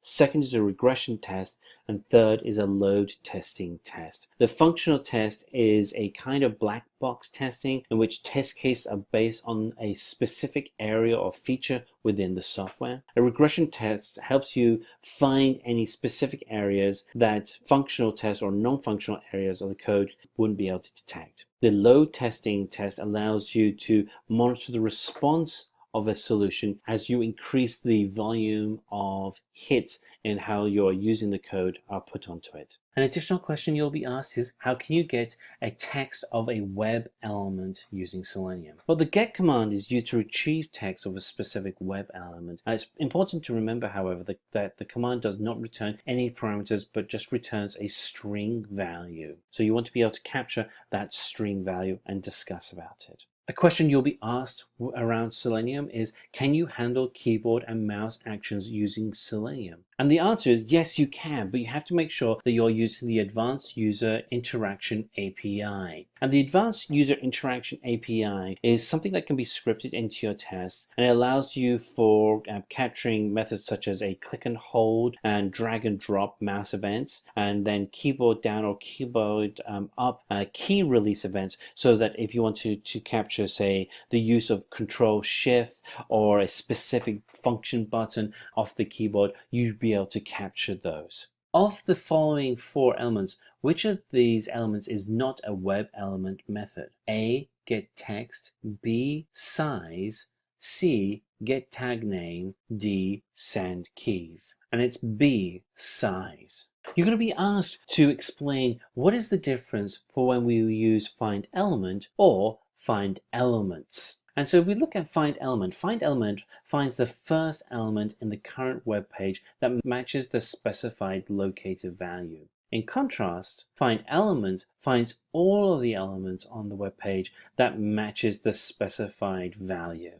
When using WebDriver, what are the driver close and driver quit commands? And these are two different methods used to close a web browser session in Selenium. So driver close will close the current web browser on which your focus is set, and driver quit closes all the browser windows and ends the WebDriver session completely. The final question that you are likely to be asked in using Selenium is, how can you submit a form using Selenium? Well, in this instance, that's relatively easy. The following lines of code will let you submit a form in Selenium, which would be web element el equals driver.findElement, and then you put in the ID and the element ID, and then l submit, open close parentheses, semicolon. So let's just get into the first section, which is configuration management. So one of the questions that you'll get asked right away is, why do you have SSL certificates used for Chef? Really fundamentally, your immediate answer should be security. SSL provides for a very high level of private security and private and public key pairing. This really is essential to ensure that you have a secure environment throughout your entire network. The second part should be that if you're using SSL and you're using the private public key model within SSL, you're able to guarantee the systems on your network that the Chef, that you'll be able to validate that the nodes within your network that Chef is validating against actually are the real nodes themselves, not imposters. So you will also be asked some questions such as the following. Which of the following commands would you use to stop or disable the HTTP service when the system boots? And you'll typically get 4 responses, and there'll be hashtag systemctl disable httpd.service, or is it system disable http.service, system disable httpd, or the final option, which is systemctl disable httpd.service. Your answer should be the first one, which is hashtag systemctl disable http.service. So Chef comes with a series of tools that allow it to function effectively, and one of the tools that you're going to be asked about is, what is Test Kitchen? And Test Kitchen is essentially a command line tool that allows you to be able to test out your cookbook before you actually deploy it to a real node. So some of the commands that you would use are, for instance, if you want to create an instance of Test Kitchen, you would do kitchen create. If you want to destroy an instance after you created it, you do kitchen destroy. And if you want to be able to combine multiple instances, you would do kitchen converge. So a question you'll get is around Chef is, how does Chef Apply differ from Chef Client? So fundamentally, the difference between them is that Chef Apply will validate the recipe that you're working on, whereas Chef Client looks to apply and validate the entire cookbook that's run in your server environment. So one is focused on the recipe and the other is focused on the entire cookbook. So there are some differences when you're working with different command lines. So for instance, when you're working with Puppet and you're working with one version of Puppet and you want to do what is the command to sign a requested certificate, the top example here is for Puppet version 2.7, whereas the lower option here is for Puppet version 3. And that's something to bear in mind when you're going through your interview process, is that the tools that are used within a continuous integration, continuous delivery DevOps model do vary. And so you want to be able to talk knowledgeably about the different versions of the tools so that when you're talking to your interviewer, you're able to show the deep knowledge that you have. Which open source or community tools do you use to make Puppet more powerful? And essentially this question is going to be asking you to look beyond the core foundation of Puppet itself. And so the three options you have is being able to track configurations with Jira, which you should be doing anyway, but it's a great way to be able to clearly communicate the work that's been done with Puppet. Version control can be extended with Git. And then the changes should be passed through Jenkins. So the three tools you want to be looking at: integration with Jira, Git, and Jenkins. So what are the resources in Puppet? Well, fundamentally, there are four. The resources are basic units of any configuration management tool. They are the features of the nodes. They are the written catalog and the execution of the catalog on a node. So as we dig deeper into Puppet, one of the things that you are likely to be asked regarding Puppet is, what is a class in Puppet? And so a class in Puppet is really the name blocks in your manifest that contain the various configurations. And this can include services, files, and packages. And we have on the screen here an example of what a class would look like when you write it out. And you may want to memorize just one class. Don't memorize just a whole set of classes. Just memorize one. The person that's interviewing you is just really looking for someone who has a working knowledge. They're not looking for you to have memorized complete massive classes, but having one small class to be able to illustrate the experience you have is extremely valuable to the interviewer, particularly if it's a technical interview. So as we move into Ansible, one of the things that you're going to be asked around Ansible is, what is Ansible role? So a role is an independent block of tasks and variable files and templates embedded inside of the playbook. So the example we have here on the screen actually shows you one role within a playbook. And in this role, it is to install Tomcat on a node. Again, as with previous question within Puppet of a class, it's probably good to have memorized just one or two roles so you can talk knowledgeably about Ansible when you're having your interview. So when you're working with Ansible, when should you be using the curly brackets? And so just as a frame of reference, there's often two different ways that these kind of brackets are referred to. They're either referred to as French brackets or curly brackets. Either way, what you'll be wanting to ask is, when would you use these specific types of brackets within Ansible? And really, the answer comes down to two things. One is that it makes it easier to distinguish strings and undefined variables. And the second is for putting together conditional statements when you are actually using variables. And the example we have here is this prints the value of, and we have foo, and we have to then put in the variable conditional statement of foo is defined as something. So what is the best way to make content reusable and redistributable with Ansible? And there's really essentially three. The first is to include a submodule or another file in your playbook. The second is to import an improvement of an include, which ensures that a file is added only once. And then the third is roles to manage the tasks within the playbook. So a question you will be asked is, provide a differences between Ansible and Puppets. So if we look at Ansible, it's a very easy agentless installation. It's based on Python. You can configure it with YAML, and there are no support for Windows. In contrast, Puppet is an agent-based installation. It's written in Ruby. The configuration files are written in DSL, and it has support on all popular operating systems. So we dig deeper into the actual architecture. Ansible, it has a much more simple architecture, and it's definitely a push-only architecture. In contrast to Puppet, it's a more complicated but more sophisticated architecture where you're able to have a complete environment managed by the Puppet architecture. So let's get on to our next section, which is containerization. So let's go through, and you're going to be asked to explain what the architecture of Docker is. And Docker really is the most popular containerization environment. So Docker uses a client-server architecture. The Docker client is a service which runs in a command line. And then the Docker daemon, which is run as a REST API within the command line, will accept the requests and interacts with the operating system in order to build the Docker images and run the Docker containers. And then the Docker image is a template of instructions which is used to create containers. The Docker container is an executable package of applications and its dependencies together. And then finally, the Docker registry is a service to host and distribute Docker images among other users. So you'll also be asked to provide what are the advantages of Docker over virtual machine. And this is something that comes up very consistently. In fact, you may want to even extend it as having what are the differences between having a dedicated machine, a virtual machine, and a Docker or Docker-like environment. And really, the arguments for Docker are just absolutely fantastic. First of all, Docker does contain and Docker containers occupy significantly less space than a virtual machine or a dedicated machine. The boot up time on Docker is significantly faster than a VM.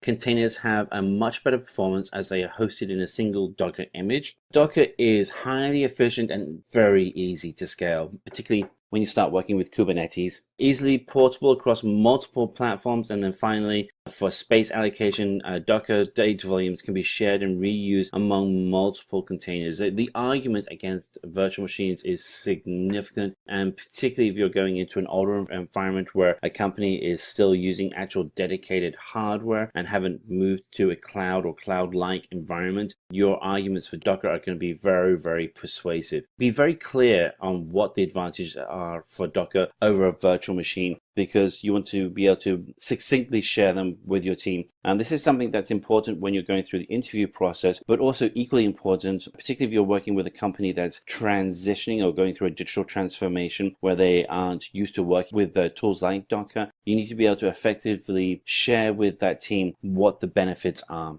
So how do we share Docker containers with different nodes? And in this instance, what you want to be able to do is leverage the power of Docker Swarm. So Docker Swarm is a tool which allows the IT administrators and developers to create and manage clusters of Swarm nodes within the Docker platform. And there are two elements to the node. There's the manager node, and then there's the worker node. The manager node, as you'd assume, manages the entire infrastructure, and the worker node is actually the work of the agent as it gets executed.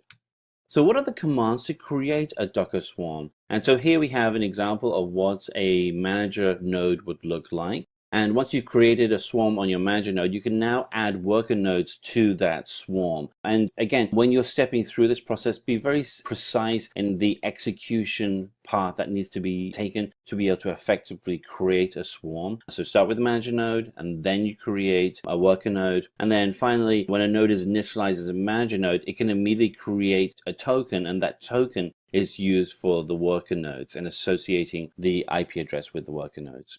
Question 17, how to run multiple containers using a single service. It is possible to run multiple containers as a single service by using Docker Compose. And Docker Compose will actually run each of the services in isolation so that they can interact with each other. The language used to write out the compose files that allow you to run the service is called YAML, and YAML stands for yet another markup language. So what is the use of a Docker file? So a Docker file actually is used for creating Docker images using the build command. So let's go through and show on the screen what that would look like. And this would be an opportunity where if you're actually in a technical interview, you could potentially even ask, hey, can I draw on a whiteboard and show you what the architecture for using the build command would look like and what the process would look like? Again, when you're going through an interview process, as someone who interviews a lot of people, one of the things that I really like is when an interview candidate does something that's slightly different. And in this instance, this is a great example of where you can stand up to the whiteboard and actually show what can actually be done through actually creating images on the whiteboard very quickly, little square boxes where you can actually show the flow for creating a build environment. as an architect, this should be something that you are comfortable doing. And by doing it in the interview, and certainly you want to ask permission before you actually do it, but doing this in the interview really helps demonstrate your comfortable feelings of working with these kind of architecture drawings. So back to the question of creating a Docker file. So we go through and we have a Docker file that actually then goes ahead and creates the Docker image, which then in turn creates the Docker container. And then we are able to push that out up to a Docker Hub and then share that Docker Hub with everybody else as part of the Docker registry with the whole network.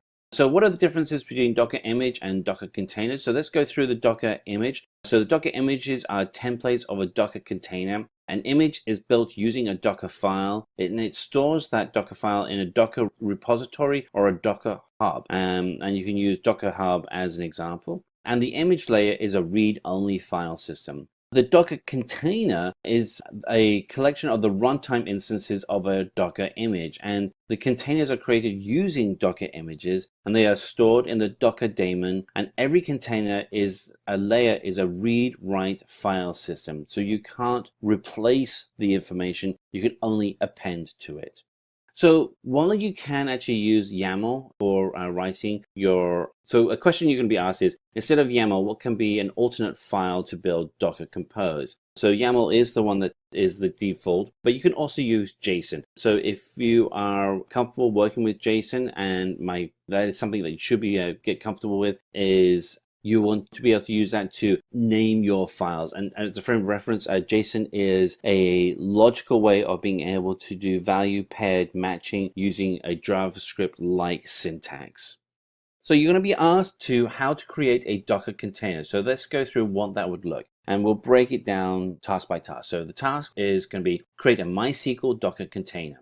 So to do that, you want to be able to build a Docker image or pull from an existing Docker image from a Docker repository or hub. And then you want to be able to then use Docker to create a new container, which has MySQL from the existing Docker image. Simultaneously, the layer of read-write file system is also created on top of that image. And below at the bottom of the screen, we have what the command lines look for that. So what is the difference between a registry and a repository? So let's go through that. So for the Docker registry and repository, for the registry, we have Docker registry is an open source server-side service used for hosting and distributing Docker images, whereas in contrast, for repository, it's a collection of multiple versions of a Docker image. In a registry, a user can distinguish between Docker images with their tag names. And then finally, on the registry, Docker also has its own default registry called Docker Hub.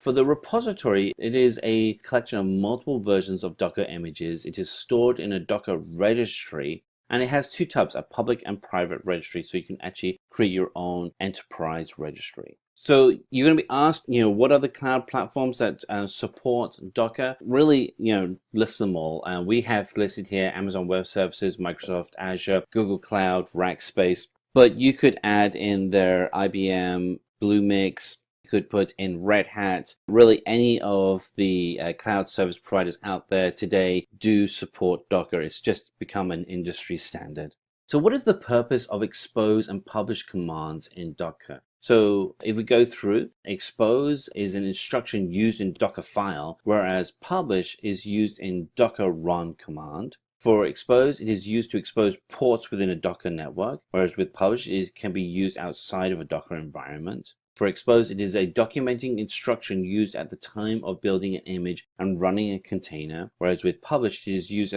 to map a host port to a running container port. For expose is the command used in Docker, whereas for publish, we use the command -p for when we're doing our command line used in Docker.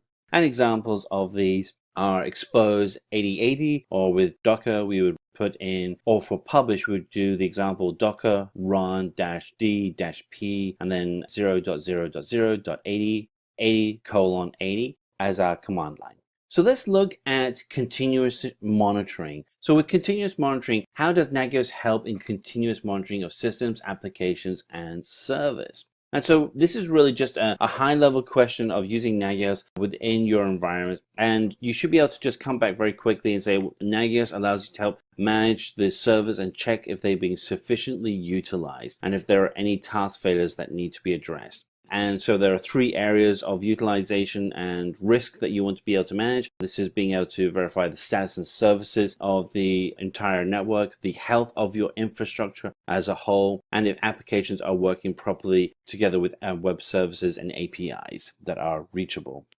So the second question you'll be asked is, how does Nagios help in continuous monitoring of systems, applications, and services? So it's able to do this by having the initial Nagios process and scheduler and the additional plugins that you would use for your network connect with the remote resources and the Nagios web interface to be able to run status checks on a predefined schedule.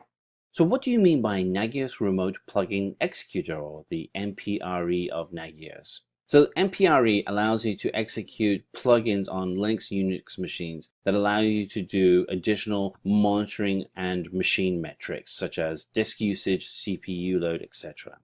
What are the ports used by Nagios for monitoring purposes? In this example, there are 3, and they're easy to remember, so I would memorize these 3, but they're essentially ports 5666, 5667, and 5668. So there are 2 types of checks within Nagios. So you will be asked for what is an active and passive check in Nagios. So an active check is initiated by the Nagios process and is run on a regular schedule. A passive check is initiated and formed by an external application or process. So this may be where a system is failing. And results are submitted to Nagios for processing. And to continue with this, for what is an active and passive check, active checks are initiated by the check logic within the Nagios daemon. Nagios will execute a plugin and pass information about what needs to be checked. Plugin will then check the operational state of the host or service and then process the results of the host or service check and send out notifications. In contrast with the passive check, it is an external application that initiates the check. It writes the results of the check to an external command line file. Nagios reads the external command file and places the results of all passive checks in a queue for later processing, so you can go back and revalidate. And then Nagios may send out notifications, log alerts, etc., depending on the results that they get from checking the information. So you're going to be asked to explain the main configuration file and its location in Nagios. So the main configuration file consists of a number of directives that affect how Nagios operates. So consider this as the configuration file that is read by both Nagios processor and the CGIs. So this will allow you to be able to manage the main configuration file that is placed into your settings directory. So what is the Nagios Network Analyzer? And again, hold out your 4 fingers because there are 4 options here. So the Nagios Network Analyzer 1, provides an in-depth look at all your network traffic, source, and security threats. 2, allows system admins to gather high-level information on the health of your network. 3, provides a central view of your network traffic and bandwidth data. And then 4, allows you to proactive in resolving outages, abnormal behavior, and threats before they affect critical business processes. So what are the benefits of HTTP and SSL certificate monitoring with Nagios? So with HTTP certificate monitoring, it allows you to have increased server and services and application availability, obviously very important, fast detection of network outages and protocol failures, and allows web transaction and web service performance monitoring. The SSL certificate monitoring allows you for increased website availability, frequent application availability, and provides increased security. So explain virtualization with Nagios. So in response to this, the first thing you should be able to talk about is how Nagios itself can run on many different virtualization platforms, including Microsoft Visual PC, VMware, Xen, Amazon EC2, etc., etc. So just make sure you get that right off the bat. Nagios was able to provide capabilities to monitor an assortment of metrics on different platforms. It allows for quick detection of service and application failures, and has the ability to be able to monitor against many metrics, including CPU usage, memory, networking, and VM status. So name the 3 variables that affect recursion inheritance in Nagios, and it is name, use, and register. So name is a template name that can be referenced in other object definitions. Use specifies the name of the template object that you want to inherit its properties and variables from. and register indicates whether or not the object definition should be registered to Nagios. And on the right hand side of the screen we have an example of what that script would look like. Again, you may want to be able to memorize this, as it's something that you can actually write down and show someone if you're going through a technical interview.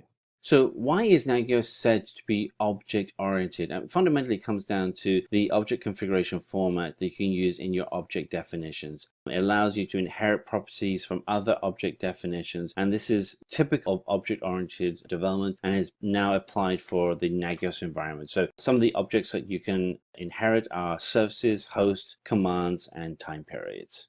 So finally, explain what is state stalking in Nagios. And so there are really 4 options here when you're talking about state stalking. So state stalking is used for logging purposes in Nagios. It allows you to enable for a particular host or service that Nagios will watch over very carefully. It will log any changes it sees in the output of the check results, and then finally helps the analysis of log files. So with this we have come to an end of this DevOps Tools full course. We hope that you guys found it informative and helpful. Do like and share it. Thanks for watching and stay tuned for more from Simplilearn.